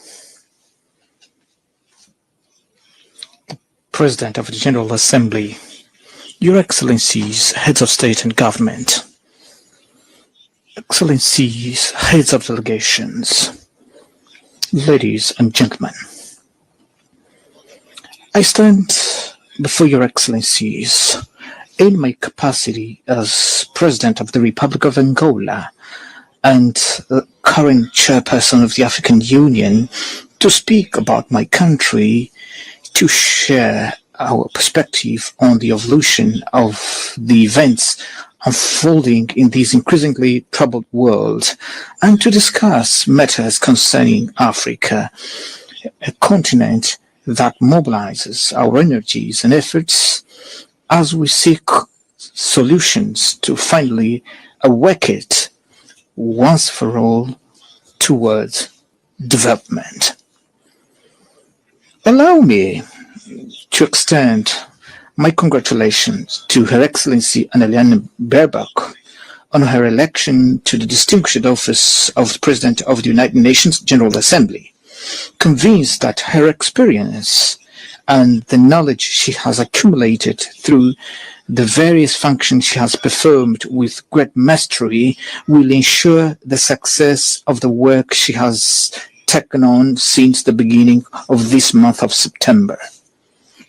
I also would like to congratulate her predecessor, His Excellency Philemon Yang, for the assertive manner in which he presided over the General Assembly during the past year, having devoted his utmost dedication to ensuring that this body should operate with commendable efficiency, a fact that rightfully deserves our collective recognition in light of the positive outcomes achieved throughout his tenure. I cannot fail to acknowledge His Excellency Antonio Guterres, Secretary General of the United Nations, for the role that he has so ably played with a profound sense of commitment underpinned by his admirable qualities as a man of dialogue and peace amid prevailing geopolitical complexities. Madam President, Excellencies, 80 years have elapsed since, compelled by imperatives of that era, a group of nations and their respective leaders took the wise decision to establish the United Nations organization, which from that moment, through both turbulent and peaceful instances, had succeeded in fulfilling its great mission of maintaining the global peace and stability, contributing to the advancement of humanity and to preserve and deepen respect for human rights. This is a great achievement of the peoples of our planet, which cannot and must not be neglected and underestimated by any power, political leaders, or by anyone, lest by magnifying egocentric visions and interests, we forfeit the benefits of peace bequeathed to us by women and men who, over time, led us so far in an environment of harmony and global understanding. This journey has not always been linear. Yet, in the most critical moments, prudence has prevailed over the Western impulses of large-scale conflict, and this has been possible solely through continual dialogue, which has proven to be the only factor capable of bridging differences, overcoming obstacles, and appeasing even the most troubled and belligerent spirits. Today, these lessons from the past are of great value and must serve as our sole references that guide us toward solution to the conflicts in Africa, Europe, the Middle East, Latin America, in Asia, and wherever they may arise. Under the context of uncertainty in which we celebrate the 80th anniversary of the United Nations, the theme, Better Together, 80 years and beyond for peace, development, and human rights, holds a significance that compels us to reflect upon the profound meaning of the appeal by Her Excellency the President of the General Assembly for the renewal of multilateralism and solidarity in action within a framework of collective and complementary undertakings by a more agile, effective, and responsible UN as envisaged in the roadmap of the Secretary General's Initiative 80. In light of these perspectives, it is urgent that we revitalize the United Nations and lift it from the complex situation in which it finds itself currently in order to restore the active role that it has always played, a strongly valuable role that, during the Cold War, gave us assurance of never feeling as close to a global conflict as we do at this moment amid the profound dissonance prevailing in international relations.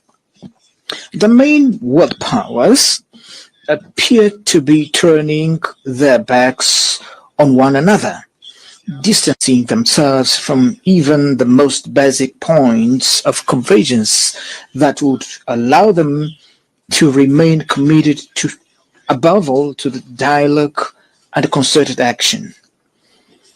Today's challenges confront us with a choice, either to do everything in our power to preserve peace or to face war with all its consequences, thus jeopardizing the future of humanity. Those world powers that in the past played a crucial role in the liberation of Europe and its people from the clutches of Nazism and fascism, as well as in the liberation of Africa and its people from the apartheid regime in South Africa, cannot today act differently by aggressing other countries, invading and annexing foreign territories, nor by financing or organizing upheavals that could cause the overthrow of legitimate governments as we currently witness in our own continent. With this dangerous precedent, no regional, continental, or global institution will henceforth have the moral authority to call any state to reason when it breaches the principles that govern the UN Charter and international law. We Africans from countries that endured centuries of colonization perhaps understand better than anyone else the importance of peace, for we have had to face daily struggles to provide our people with food, clean water, healthcare, education, and other fundamental necessities. This experience engenders heightened sensitivity to the harmful impact that insecurity and instability have on the attainment of our goals and developmental projects. This reality is further exacerbated by numerous conflicts and wars afflicting countries and regions across the globe from which we had hoped to find cooperation and fruitful exchanges, so that together we might overcome our difficulties and contribute with our immense resources and capabilities to global prosperity.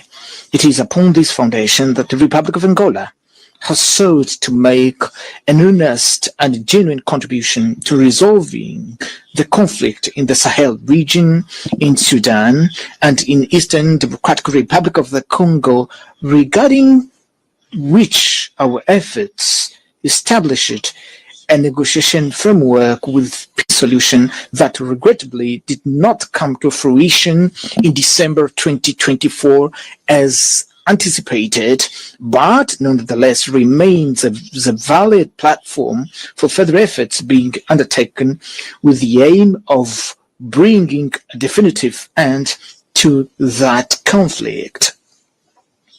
Madam President, Excellencies, that conflict and so many others that we recall are to a large extent the result of passivity of the United Nations member states, who have often revealed themselves to be ineffective in the face of invasion of third-party territories and interference in internal affairs of sovereign countries that occurred over the recent years and have not provoked a firm resolute and assertive reaction, therefore have become fait accompli that lie at the very center of the major tensions that the world is currently experiencing. The consequences of these are very evident before our eyes in the Middle East, where the systematic failure to comply with the relevant UN Security Council resolution regarding the creation of the State of Palestine has perpetuated a conflict that worsens with each day passing and appears to have no end in sight in face of this disproportionate and violent response and retaliation by Israel, which, while having a right to exist as a state and to demand the release of those still held hostage from the tragic events of October 7th, must not, however, be allowed to pursue in Palestine, and particularly in the Gaza Strip, a policy of extermination of a whole people. The Palestinian people, who must not be conflated with Hamas, for there is no peoples and certainly no children who are terrorists, has precisely the same right to an independent sovereign state where they may assert their culture, safeguard for their future, and provide predictable and secure prospects for their youth. The concerns surrounding that conflict grow ever more severely in the face of silence, hesitations, and timid response of the international community, which seems to legitimize the expansion of war to other countries in the region, inexorably corroding the authority of the United Nations.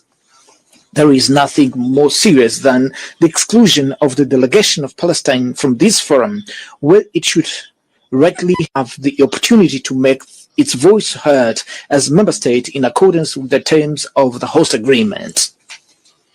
The failure to guarantee the presence of the President of the Palestinian Authority at this General Assembly sends a profoundly negative signal as it encourages the continuation of genocide we all are witnessing helplessly and with impunity, which delays the resolution of the issue and complicates the efforts that have been made to bring an end to that intricate conflict. We strongly condemn this unilateral position, which is contrary to the principles that govern the United Nations, even as we urge unconditional lifting of the unjust and prolonged embargo against Cuba, which has dire consequences for the economy and the living conditions of the Cuban people who struggle daily to withstand a punishment rejected by the international community as a whole. Cuba, which played an important role in the struggle of African peoples, leading to the overthrow of the racist and inhuman apartheid regime in South Africa, and by virtue of this was a signatory to the New York Peace Accord of December 22nd, 1988, which brought freedom to the South African people and led to the independence of Namibia, cannot be arbitrarily and unilaterally considered a state sponsor of terrorism in light of the relevant United Nations resolutions. This model of conduct by a small group of countries, which does not conform to the even minimum acceptable standards of global coexistence, is at the root of the unilateral and subjective sanctions imposed also on Zimbabwe and Venezuela, measures that produce no other results other than the suffering of population who, in an act of great patriotism, ultimately unite themselves in the defense of their nations. Madam President, Excellencies, the authority of this organization, whose foundation is the UN Charter and international law, must be urgently restored without narratives that highlight a logic of double standards, so that just solutions may be sought for the war in Ukraine, or so that solutions proposed by the meeting held in Alaska may be reinforced. Ukraine, being a European country, after President Trump met with President Putin on a pragmatic manner, and without prejudice to the need for direct negotiation between Russia and Ukraine, one would expect that European leaders, in the interest of Europe's peace and security, would likewise seek direct dialogue not only with President Zelensky, but also with President Putin. We cannot afford to squander this opportunity, for otherwise we risk witnessing an escalation of unpredictable proportions and consequences not only in Europe, where all active stakeholders must abandon the perilous calculation rooted in the notion of military victory through the weakening of adversaries' capabilities. It is in the light of face of the present challenges and the ongoing global crisis that the United Nations must re-emerge and become more proactive, lest its role as the main entity for global governance be diminished and be transformed into an institution incapable of ensuring world peace. Therefore, it is our responsibility as states and sovereign nations not to allow the UN to succumb. The United Nations, in its present form, is the sole organization with capacity to act on behalf of all of us in the quest for worldwide consensus in favor of peace, with the legitimacy to call to reason those member states who undermine its foundational principles in their conduct on the international stage. For this reason, we must preserve it at all costs and adapt it to the realities of the contemporary world through the urgently required reforms. In this most particular regard, I advocate for the reform of the Security Council in line with common African positions set forth in the Ezoline Consensus and in the CERT Declaration adopted 20 years ago, which called for 2 permanent seats and 5 non-permanent seats for the African continent in an expanded Security Council that is more representative and consistent with the contemporary geopolitical realities. Without this indispensable step, which has already experienced an unjustified delay, we will not be able to ensure the realization of the Pact for the Future adopted last year, which recognized the urgent need to endow the United Nations with a more democratic and balanced Security Council. This pact represents a significant opportunity to revitalize multilateralism, rendering it more inclusive and capable of serving as a broader foundation for discussion on critical issues facing today's world. Amongst these, I wish to underscore, alongside many other relevant issues, the issue of financing for development and climate challenge. With regard to matters concerning support for development, there remains much to be discussed, but also it's appropriate to recognize the recent progress achieved with the adoption of the Seville commitment reached at the 4th Conference on Financing for Development, which advocates the urgent reform of international financial institutions so as to render them more representative, inclusive, and equipped to address the pressing needs of the developing countries, especially those of Africa.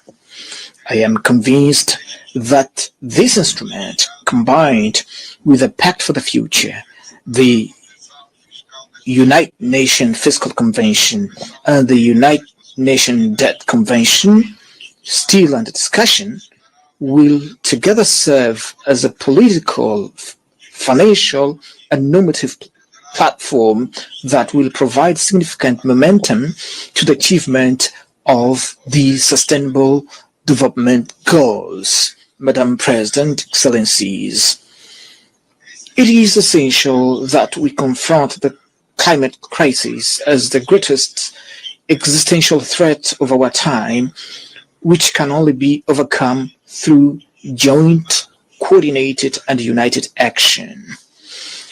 In view of the ongoing increase of global warming and increasingly violent, frequent natural disasters, it has become imperative that the nations that which derived the greatest benefits from industrial and economic development in the past fully assume today the historical responsibility, ensuring, as an act of climate justice, adequate financing, technology transfer, and support for adaptation and mitigation for the developing countries. The countries with only residual share in greenhouse gas emissions are those that disproportionately and virtually alone face the impact of climate change, global warming, and the devastating effects on agriculture, food security, and public health.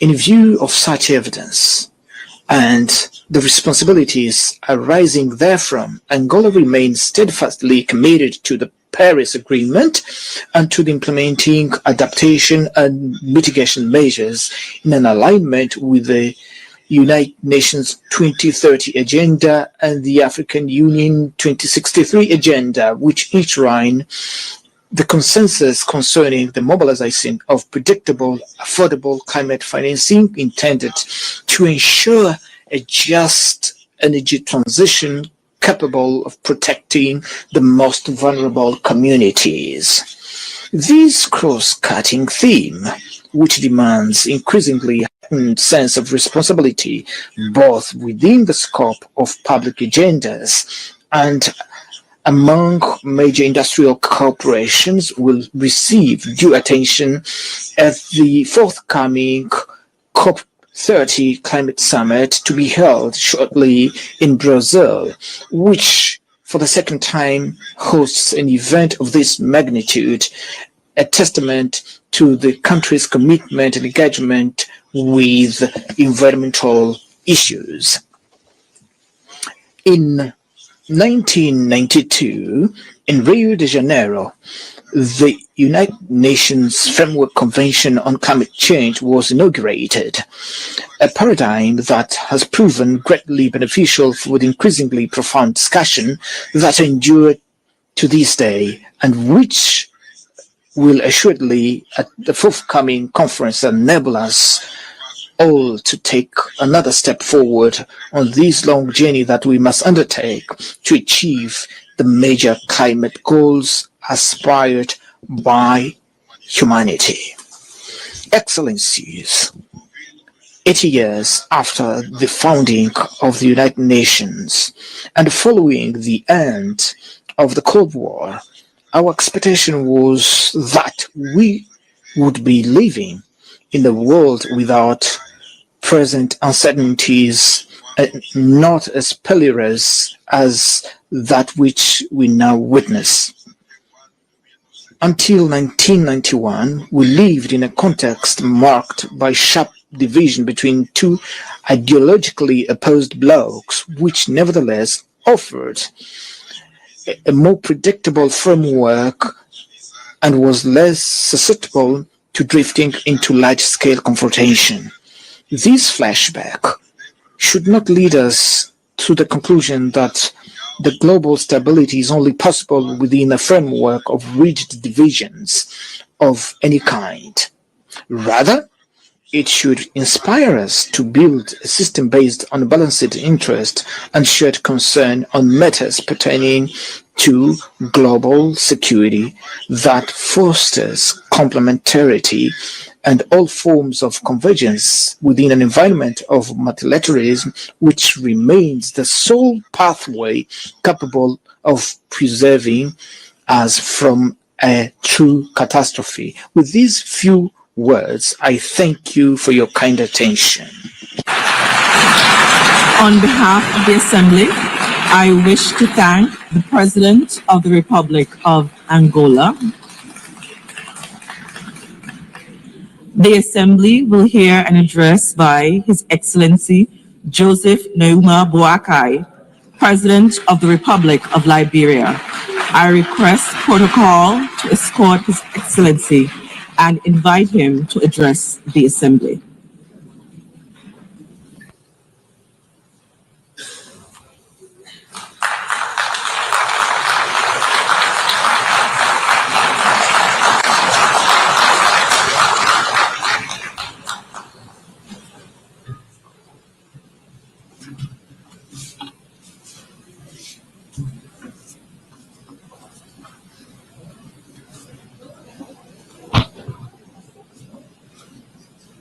Madam President, Mr. Secretary General, His Excellencies, distinguished delegates, I'm honored to address the 80th session of the United Nations General Assembly on behalf of the people of Liberia.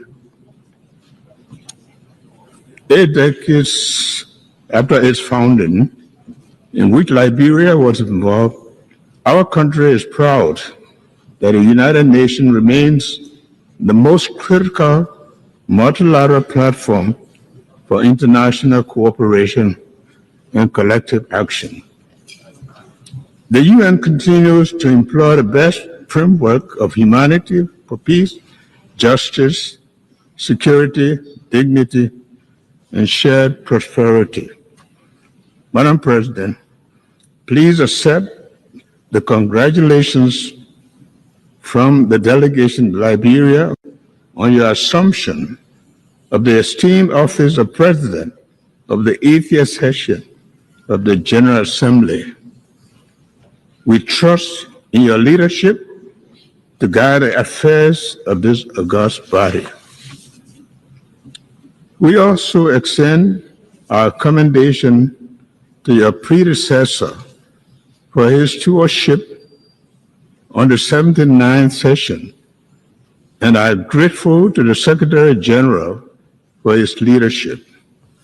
Excellencies, distinguished delegates, please accept the gratitude of the Liberian government and the people for the overwhelming trust demonstrated by the General Assembly members in electing Liberia to serve on the non-permanent seat of the United Nations Security Council for the 2026-2027 term.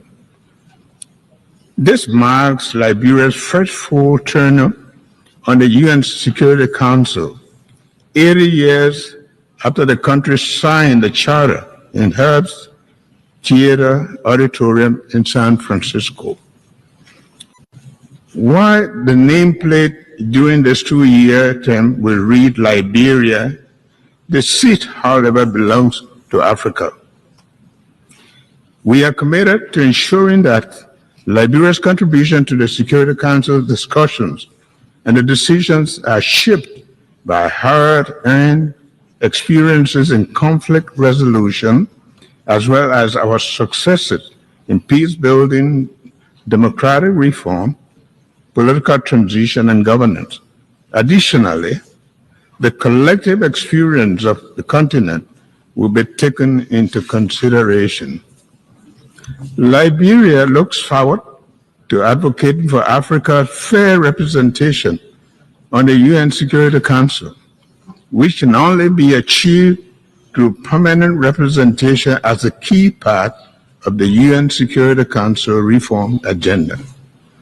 Excellencies, when the UN was founded in 1945, nations came together in the belief that peace could only be secured through cooperation.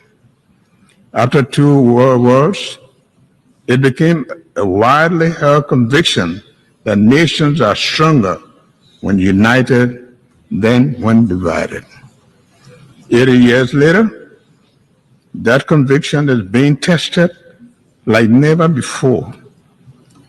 From wars and displacement to terrorism, threats to technological advances, climate change, and widening inequalities, today our world faces challenges that no country can solve alone.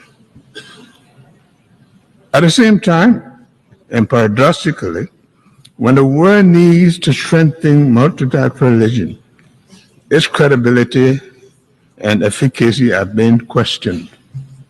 As one of the 4 African countries to sign the Charter of the United Nations, Liberia feels morally obligated to call for renewal rather than reversal of multilateralism. Reversal of multilateralism is not an option for a just and peaceful world. We call for greater inclusion, effectiveness, and respect for international law, recognizing that the credibility of the United Nations depends on our ability to act together in the service of humanity, rather than apart in the pursuit of narrow interests. Madam President, wars in Europe, Middle East, and Africa remind us that peace is often fragile and must be constantly defended. Therefore, as in 1945, Liberia once again reaffirms its commitment to the dialogue, diplomacy, and the peaceful resolution of disputes. In this spirit, Liberia supports all credible mediation efforts aimed at resolving conflict between Russia and Ukraine, as well as Israel-Palestinian conflict. Liberia stands on a common African position for the realization of the two-state solution, where Israel and Palestinians can live side by side in peace and security in accordance with international law and the relevant UN resolutions.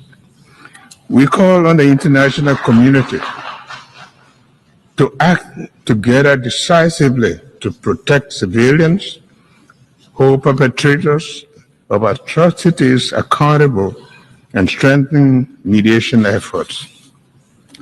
Rising from the ruins of civil war, Liberia knows all too well that human cause of conflict and importance of peace. Since 2003, Liberia has experienced 3 peaceful and orderly democratic transitions, each marked by a smooth transfer of power, making our nation safer, more stable, and more secure. After over 30 years of unrest, instability, and destruction, Liberians have also worked hard to achieve this through multilateral cooperation with support from ECOWAS, the African Union, and the United Nations. Excellency, distinguished ladies and gentlemen, for Liberia, climate change is not a distant threat, but a present reality. Rising seas are eroding our coast, wildstorms and heavy rain devastate communities, threaten lives and livelihoods, and exacerbate food insecurity. Yet, we are acting. We are carrying our coastal defense project, developing climate information system for early warning systems, finalizing our carbon market policies, and advancing the blue economy safety. But our efforts alone are not enough. We urge implementation of the Paris Agreement, full capitalization of the loss and damage fund, and greater global investment in adaptation and mitigation. Above all, we call for climate justice. Those who contribute the least to these crises should not be forced to suffer the most. Madam President, Excellencies, too many developing nations spend more on debt servicing than on health or education. The current international financial architecture is unresponsive to this reality, making it not only outdated, but also unjust and defiant of the objectives of shared prosperity and development, the pursuit of which the United Nations was created. Liberia, therefore, joins the Global South in calling for urgent reform to the international financial architecture to ensure fair representation, a new approach to debt servicing, and financing that supports sustainable development. Shared prosperity requires a system that truly leaves no nation behind. Excellency, distinguished ladies and gentlemen, at home, inclusive development remains our top priority. To this end, our government has launched the Arrest Agenda for Inclusive Development, which focuses on agriculture and food security, roads and infrastructure, rule of law and good governance, education and skill development, sanitation and health, tourism, technology, and innovation. The Arrest Agenda aligns with our National Vision 2030, which aims to transform Liberia into a lower middle-income country and lay the foundation for a capable state by 2030. Through this agenda, we are committed to improving the livelihoods, reducing inequality, and ensuring that every Liberian benefits from the dividends of peace and development. We are taking tangible steps to improve governance by implementing accountability and anti-terrorism corruption measures such as asset declaration. We are strengthening institutional capacity to promote integrity, transparency, and improve public service delivery. Liberia has endured some of the darkest chapters of human suffering, having experienced one of the most brutal conflicts in recent history. Over the past 2 decades, we have remained firmly on a path of recovery, working to heal our nation and rebuild from the painful legacy of war. My government has taken deliberate, meaningful steps toward national reconciliation. These include honoring the memory of the victims, supporting initiative for memorialization, and upholding the commitment to justice and the rule of law. While we recognize that these efforts are complex and challenging, they are essential steps towards achieving lasting peace and genuine national healing. May I now take the opportunity to renew my government's request for the international support and assistance in establishing a war and economic crimes court, which will further the Liberian people's aspiration for national healing and reconciliation through justice.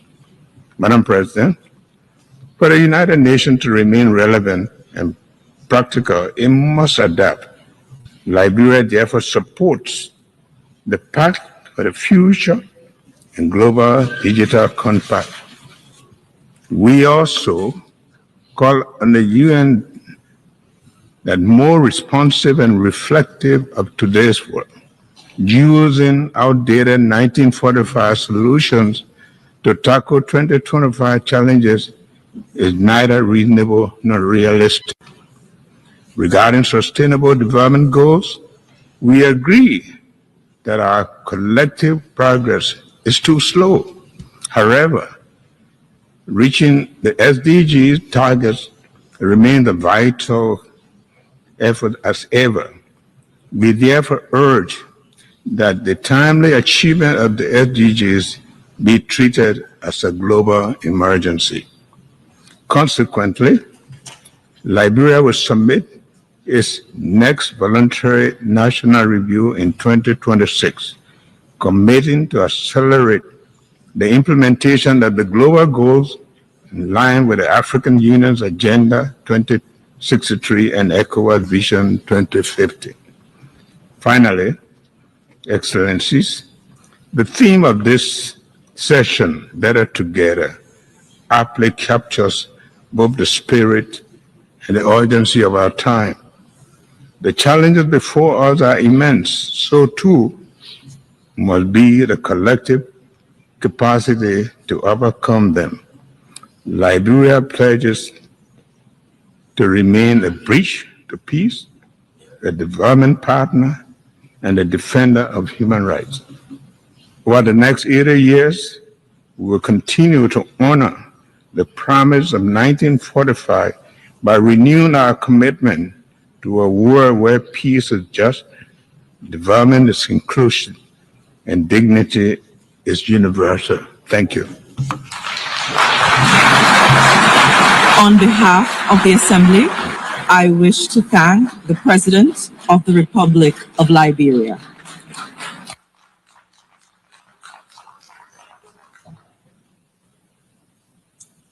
The Assembly will hear an address by His Excellency Felix Antoine Tshisekedi Chilombo, President of the Democratic Republic of the Congo.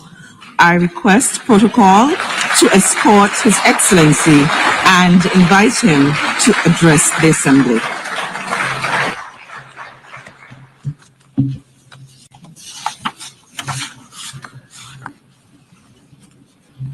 Madame la Présidente, Madam President, Secretary General, distinguished heads of state and government, distinguished delegates, ladies and gentlemen. At the outset, I would like to warmly congratulate Annalena Baerbock on her election as President of the 80th regular session of the General Assembly of the United Nations. Her leadership and her commitment to multilateralism will be crucial for the success of our work. I also here at this podium would like to pay tribute to her predecessor, His Excellency, Mr. Philemon Yang, whose commitment and dedication were critical to the previous session. Lastly, I reaffirm my country's full trust in the actions of the Secretary General of the UN, Mr. Antonio Guterres, for his unwavering efforts to strengthen our organization and to promote solutions to the challenges threatening peace, security, and prosperity throughout the world, especially in the region of the Great Lakes of Africa, which includes the DRC. Madam President, I commend the relevance of the theme of this 80th session, Better Together, 80 years and more for peace, development, and human rights. It highlights 8 decades of joint efforts of a UN dedicated to peace, development, and universal well-being based upon an unwavering promise of collective security. The 80th anniversary of the United Nations, which is the guarantor of this security and has been since 1945, is an opportunity to reaffirm the virtues of effective multilateralism and to pay tribute to the ideals of peace, human dignity, and solidarity between nations, which inspired its founders. Although the United Nations remains a pillar for the regulation of international relations, as well as the prevention and resolution of conflicts and the promotion of human rights and fundamental freedoms, today it is facing systemic challenges which are putting its credibility and capacity for action to the test. The profound changes ongoing during our era, especially protracted armed conflict, climate deregulation, recurring humanitarian crises, and constantly evolving transnational threats, remind us that multilateralism is not an option. It is a necessity for all of us. We remain convinced that the responses to the challenges of the 21st century can only emerge from collective solutions based upon cooperation, justice, and shared responsibility. Madam President, after its election in June, the DRC is preparing to sit as a non-permanent member on the Security Council for 2026-27. I, on behalf of my country, once again sincerely thank the member states for the trust and solidarity they've shown toward us. Our participation will be firmly constructive and holistic. It will be based on two indivisible priorities: peace and security on one hand, and prevention and resolution of conflict on the other. We also plan to actively contribute to the development and implementation of a new agenda for peace in order, through our capacity and our experience, to propel reforms of peacekeeping and peace-building operations, as well as the adaptation of the UN collective security system. With regard to Security Council reform, my country reaffirms the common African position as enshrined in the Ezulwini Consensus and the Sirte Declaration.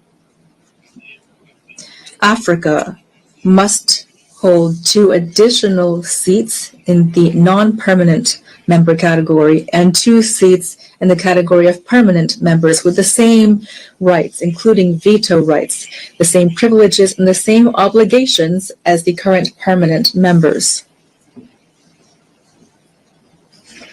With its 54 states and more than 1.2 billion inhabitants, Africa can no longer remain on the sidelines of decisions that concern international peace and international security. Madam President, another priority is the illegal exploitation of natural resources, one of the major and most persistent causes of conflict. The DRC plans to center debate on exemplary governance of strategic minerals in order to guarantee exploitation that complies with the principles of sustainable development, economic sovereignty, and people's well-being. On a global scale, breaking the toxic link between profit from mining and financing non-state armed groups requires a comprehensive approach based on harmonizing rules of due diligence and traceability from mines to the consumer, the comprehensive transparency of supply chains and effective beneficiaries, independent mechanisms for oversight and audit, strengthened operational and cooperation between customs, judicial, and financial authorities, targeted and effective sanctions against traffickers and their networks, and a staunch fight against corruption, supported by standards of good governance, public contracts, and the traceability of payments.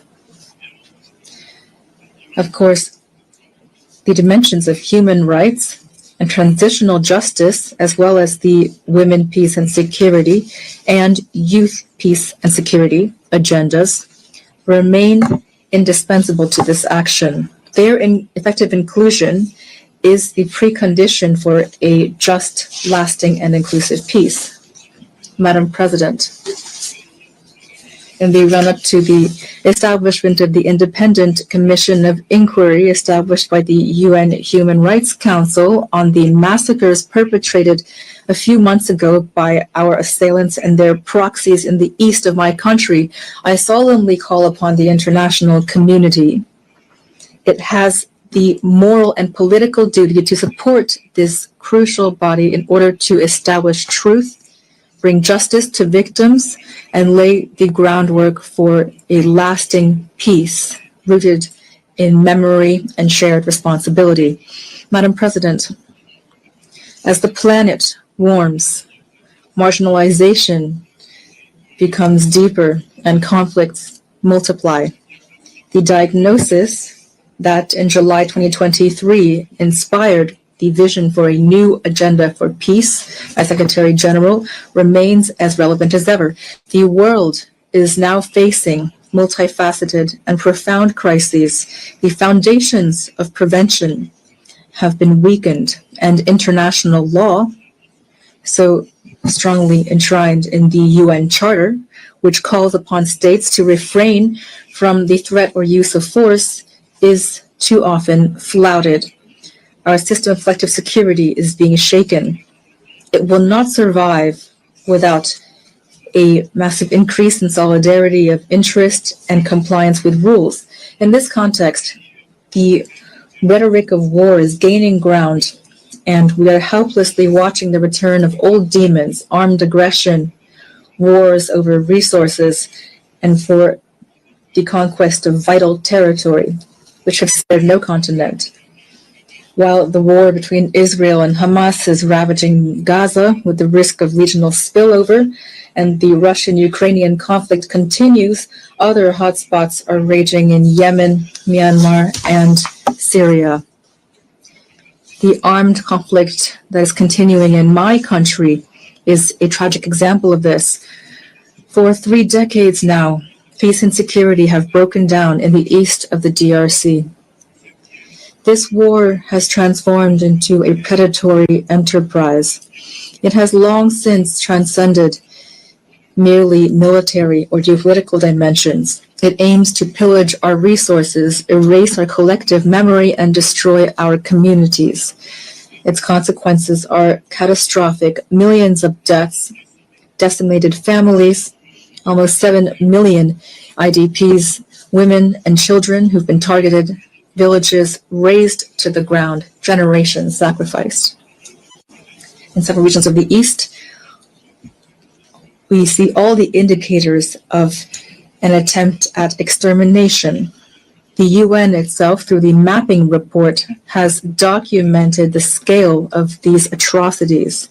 This is not just a conflict. It is a silent genocide that the Congolese people have been suffering for more than 30 years.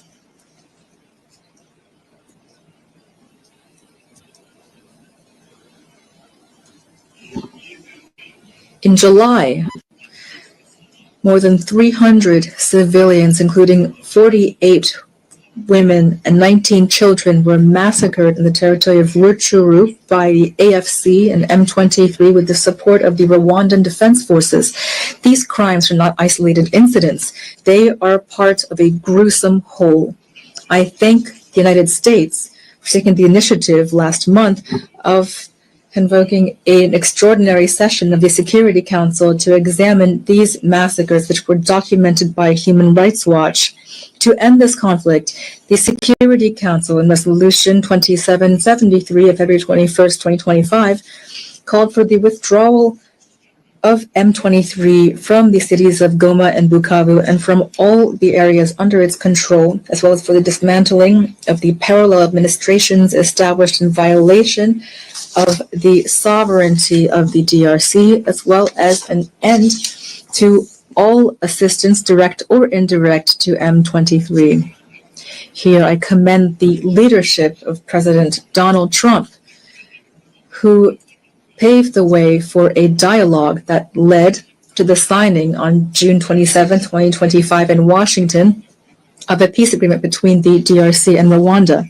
This agreement explicitly requires that Kigali carries out a complete and verifiable withdrawal of its troops and lifts so-called defensive measures. It also calls for the disengagement, disarmament, and conditional integration of non-state armed groups within the armed forces of the DRC and the Congolese National Police, the establishment of a joint mechanism of security coordination, as well as a provision guaranteeing respect for territorial integrity and a cessation of hostilities. The withdrawal of Rwandan troops, the end of their support to M23, and the restoration of the authority of the Congolese state over all the occupied areas are non-negotiable conditions for a real peace. I call upon the United Nations to ensure the strict enforcement of this agreement, which is now critical to the implementation of the aforementioned resolution. Until these decisions are carried out, the blood of innocence will continue to flow.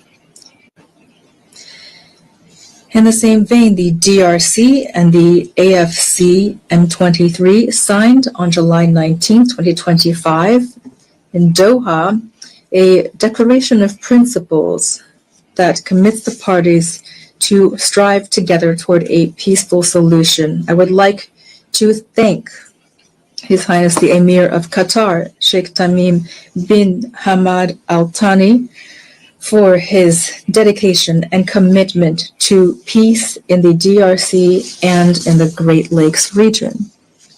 Lastly, I express my deep appreciation for the coordination provided by His Excellency for Essozimna Nyasimbe, President of the Council of Ministers of Togo, as part of the Lomé process. This dynamic emerges from the convergence of the efforts of the Luanda process, which have been constantly led by His Excellency João Manuel Gonçalves Lourenço, President of the Republic of Angola and Acting President of the African Union, current President of the African Union, as well as the Nairobi process facilitated by His Excellency Uhuru Muigai Kenyatta, former President of the Republic of Kenya. Together, these initiatives have laid the groundwork for a unified mechanism of regional facilitation. This momentum is something we hope to maintain to preserve continental cohesion, strengthen coordination between African initiatives, and establish a harmonized framework for action in order to restore lasting peace to the east of the DRC. Our goal remains unchanged: to bring about just, lasting, and verifiable peace, not just an empty and ephemeral period of calm, which almost 30 years now has too often disappointed our people. We expect that the international community to stand on the side of right with constancy and courage. That is how truth will win out over impunity, and that peace will become possible. Madam President, the diplomatic process being carried out with all parties to the conflict is in no way incompatible with justice and reparations. If the world still hesitates to put a name to our pain, well, we will not wait. We are the main witnesses of it. We will be those who bring about justice, but we need your solidarity, your support, as well as complete compliance with international law.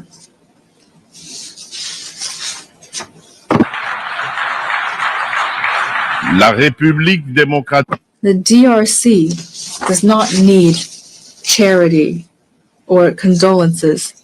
It needs justice, truth, and dignity.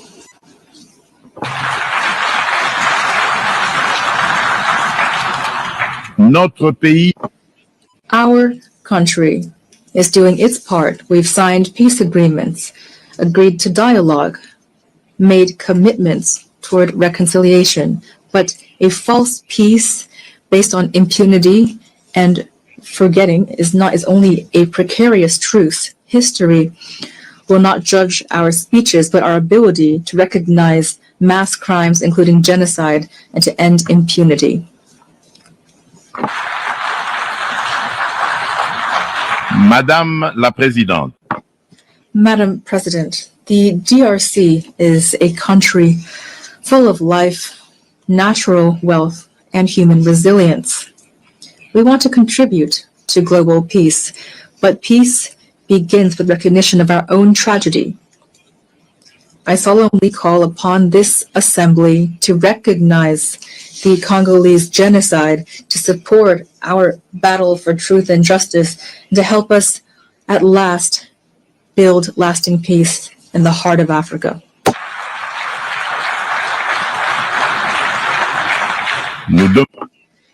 We call upon the UN to establish a regime of targeted sanctions against perpetrators of economic crimes as well as crimes, war crimes, crimes against humanity, and crimes of genocide that have been committed in the east of my country. We call upon the UN to support all actions that aim to curb illicit supply chains and minerals, which for decades now have been financing war and human tragedy. These actions must be implemented with the support of the African Union, the UN, and our development partners, with the involvement of adjacent states, as well as businesses that purchase and process these minerals stained with blood, as well as financial institutions through which this cash transits, as well as civil society organizations. I state this solemnly. The international community has the moral and political duty to recognize this tragedy for what it is, a genocide, and to act accordingly. Silence and inaction in the face of these crimes amounts to complicity.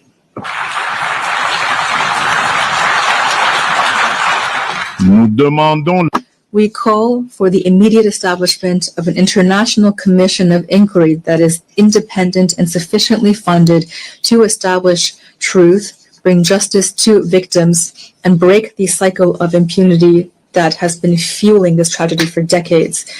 Madam President, terrorism remains a serious threat to peace and international security. No region of the world has been spared.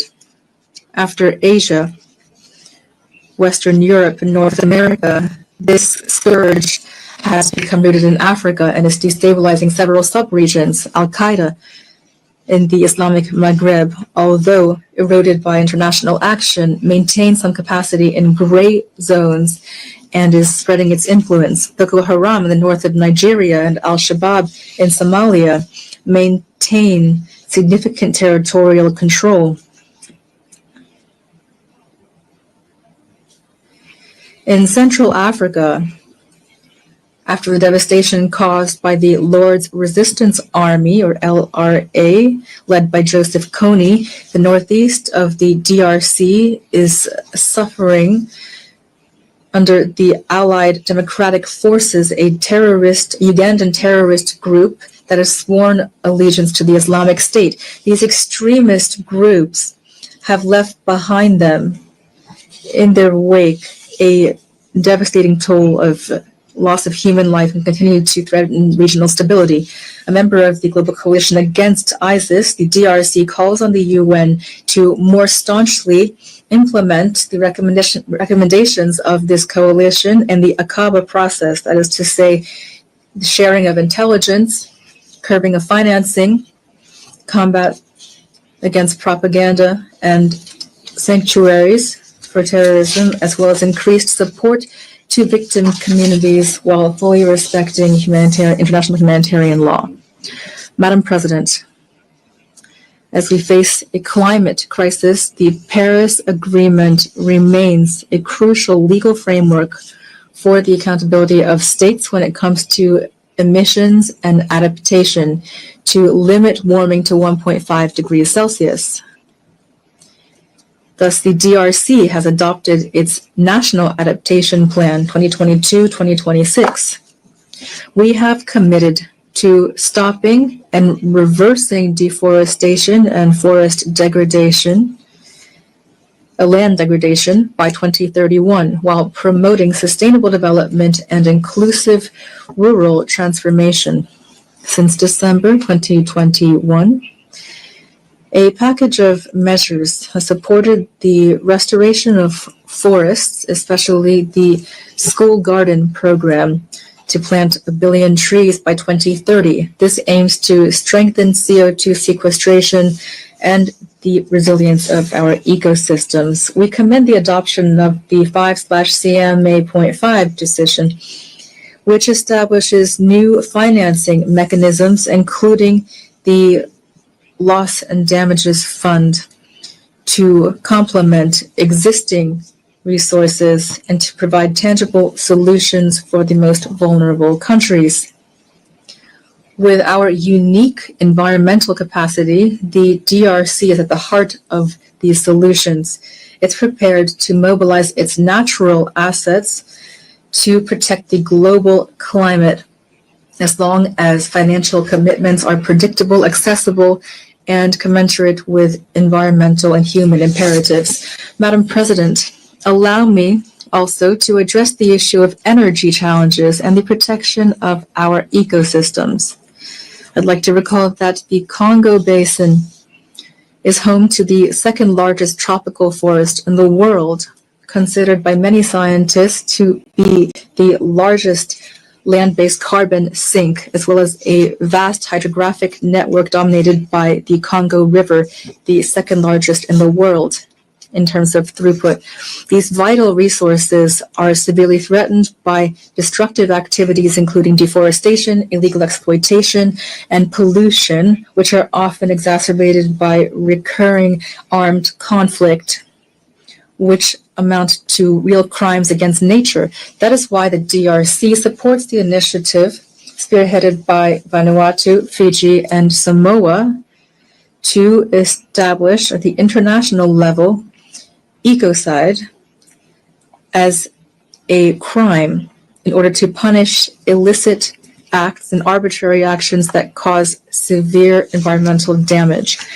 Madam President, the adoption of the Pact for the Future recalls the necessity of accelerating the implementation of the SDGs 5 years before the deadline of 2030. The DRC has placed this imperative at the center of its action through the Strategic National Development Plan 2024-2028, which places the Congolese people at the heart of its priorities and incorporates the 3 dimensions of sustainable development, the environmental, social, and economic dimensions.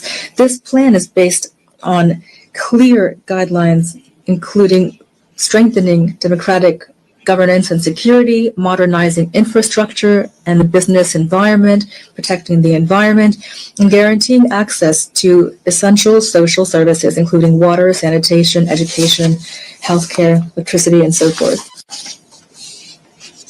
The results have been mixed. For only SDGs 12 and 13 still seem attainable by 2030, but concrete progress has been made. Free education has allowed more than 5 million children to return to school. Universal health coverage has expanded access to high-quality health care. Women's empowerment policies are reducing socioeconomic gaps. These accomplishments, however, are jeopardized by the persistent lack of security in the east of the country and the vulnerability of our economy to external shocks. Our economy, therefore, must transform in order to become a driver of sustainability and prosperity. My country is a solution to climate challenges.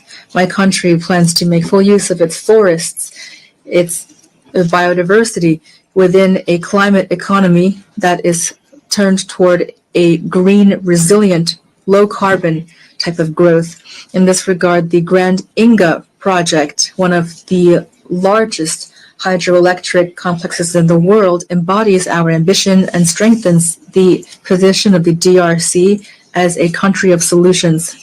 It provides clean, competitive energy to provide electricity to our territory, to decarbonize our industries, to support regional energy integration, and to pave the way for new applications, including green hydrogen. This trajectory is based on developing integrated carbon markets, attracting responsible investment, and creating decent jobs and sustainable livelihoods for our communities. However, there remains one major obstacle: financial constraints. The growing burden of African public debt combined with illicit financial flows is reducing our room for maneuver. The additional needs for achieving the SDGs in Africa have been estimated at $1.6 trillion. At the same time, illicit capital flight is undermining our currency and our macroeconomic stability. Hence, the need for urgent reform of the international financial architecture in order to guarantee that developing countries have fair and predictable access to concessional financing that is aligned with their national trajectories, including through a better channeling of special drawing rights, capitalization of multilateral development banks, as well as counter-cyclical cash flows and a strengthened fight against illicit flows. Madam President, since I took up my post in my country, the DRC, I have pushed for a new dynamic in public affairs that includes systematically the gender dimension at all levels to ensure heightened presence of women in decision-making bodies. For example, the percentage of women within the government has risen from 17% in 2019 to 32% in 2025.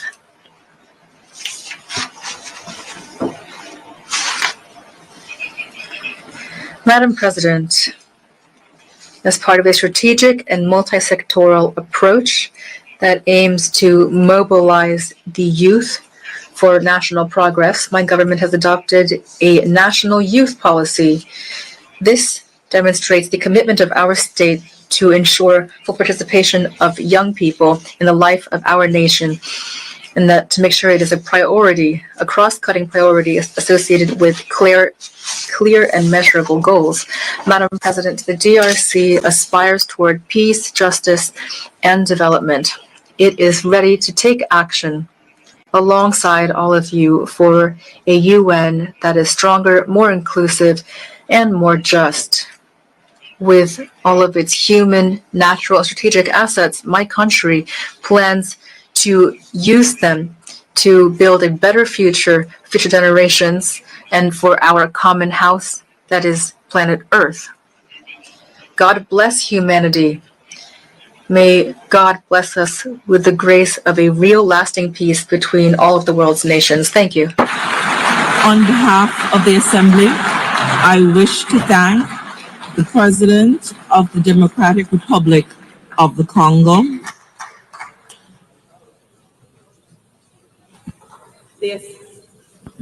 the Assembly will hear an address by His Excellency Abdulatif Jamal Rashid, President of the Republic of Iraq. I request protocol to escort His Excellency and invite him to address the Assembly.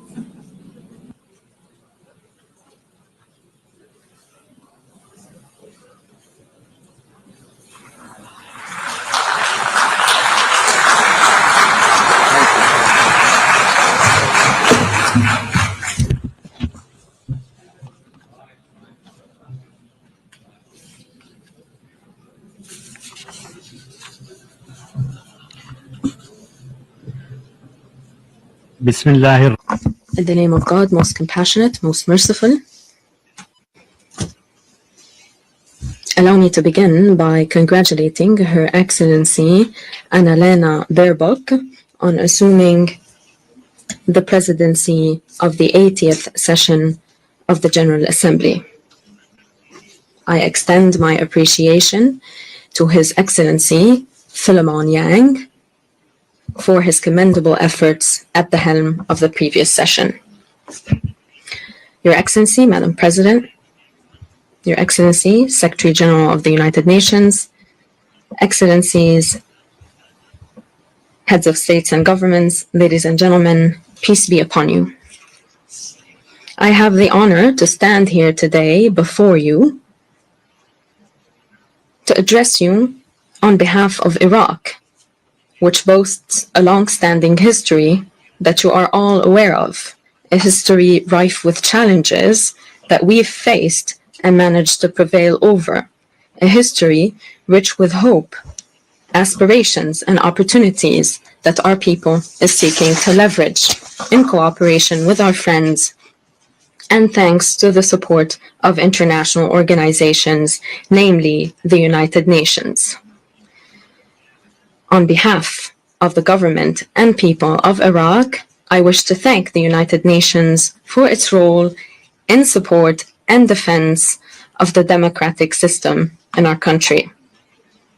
This was done through the representatives of the Secretary General, from the late Sergio de Mello to His Excellency Mohammed Al-Hassan, who will be our partner in the drawdown of UNAMI in Iraq as it completes its work, and as we await the completion of the work of the UNITAD.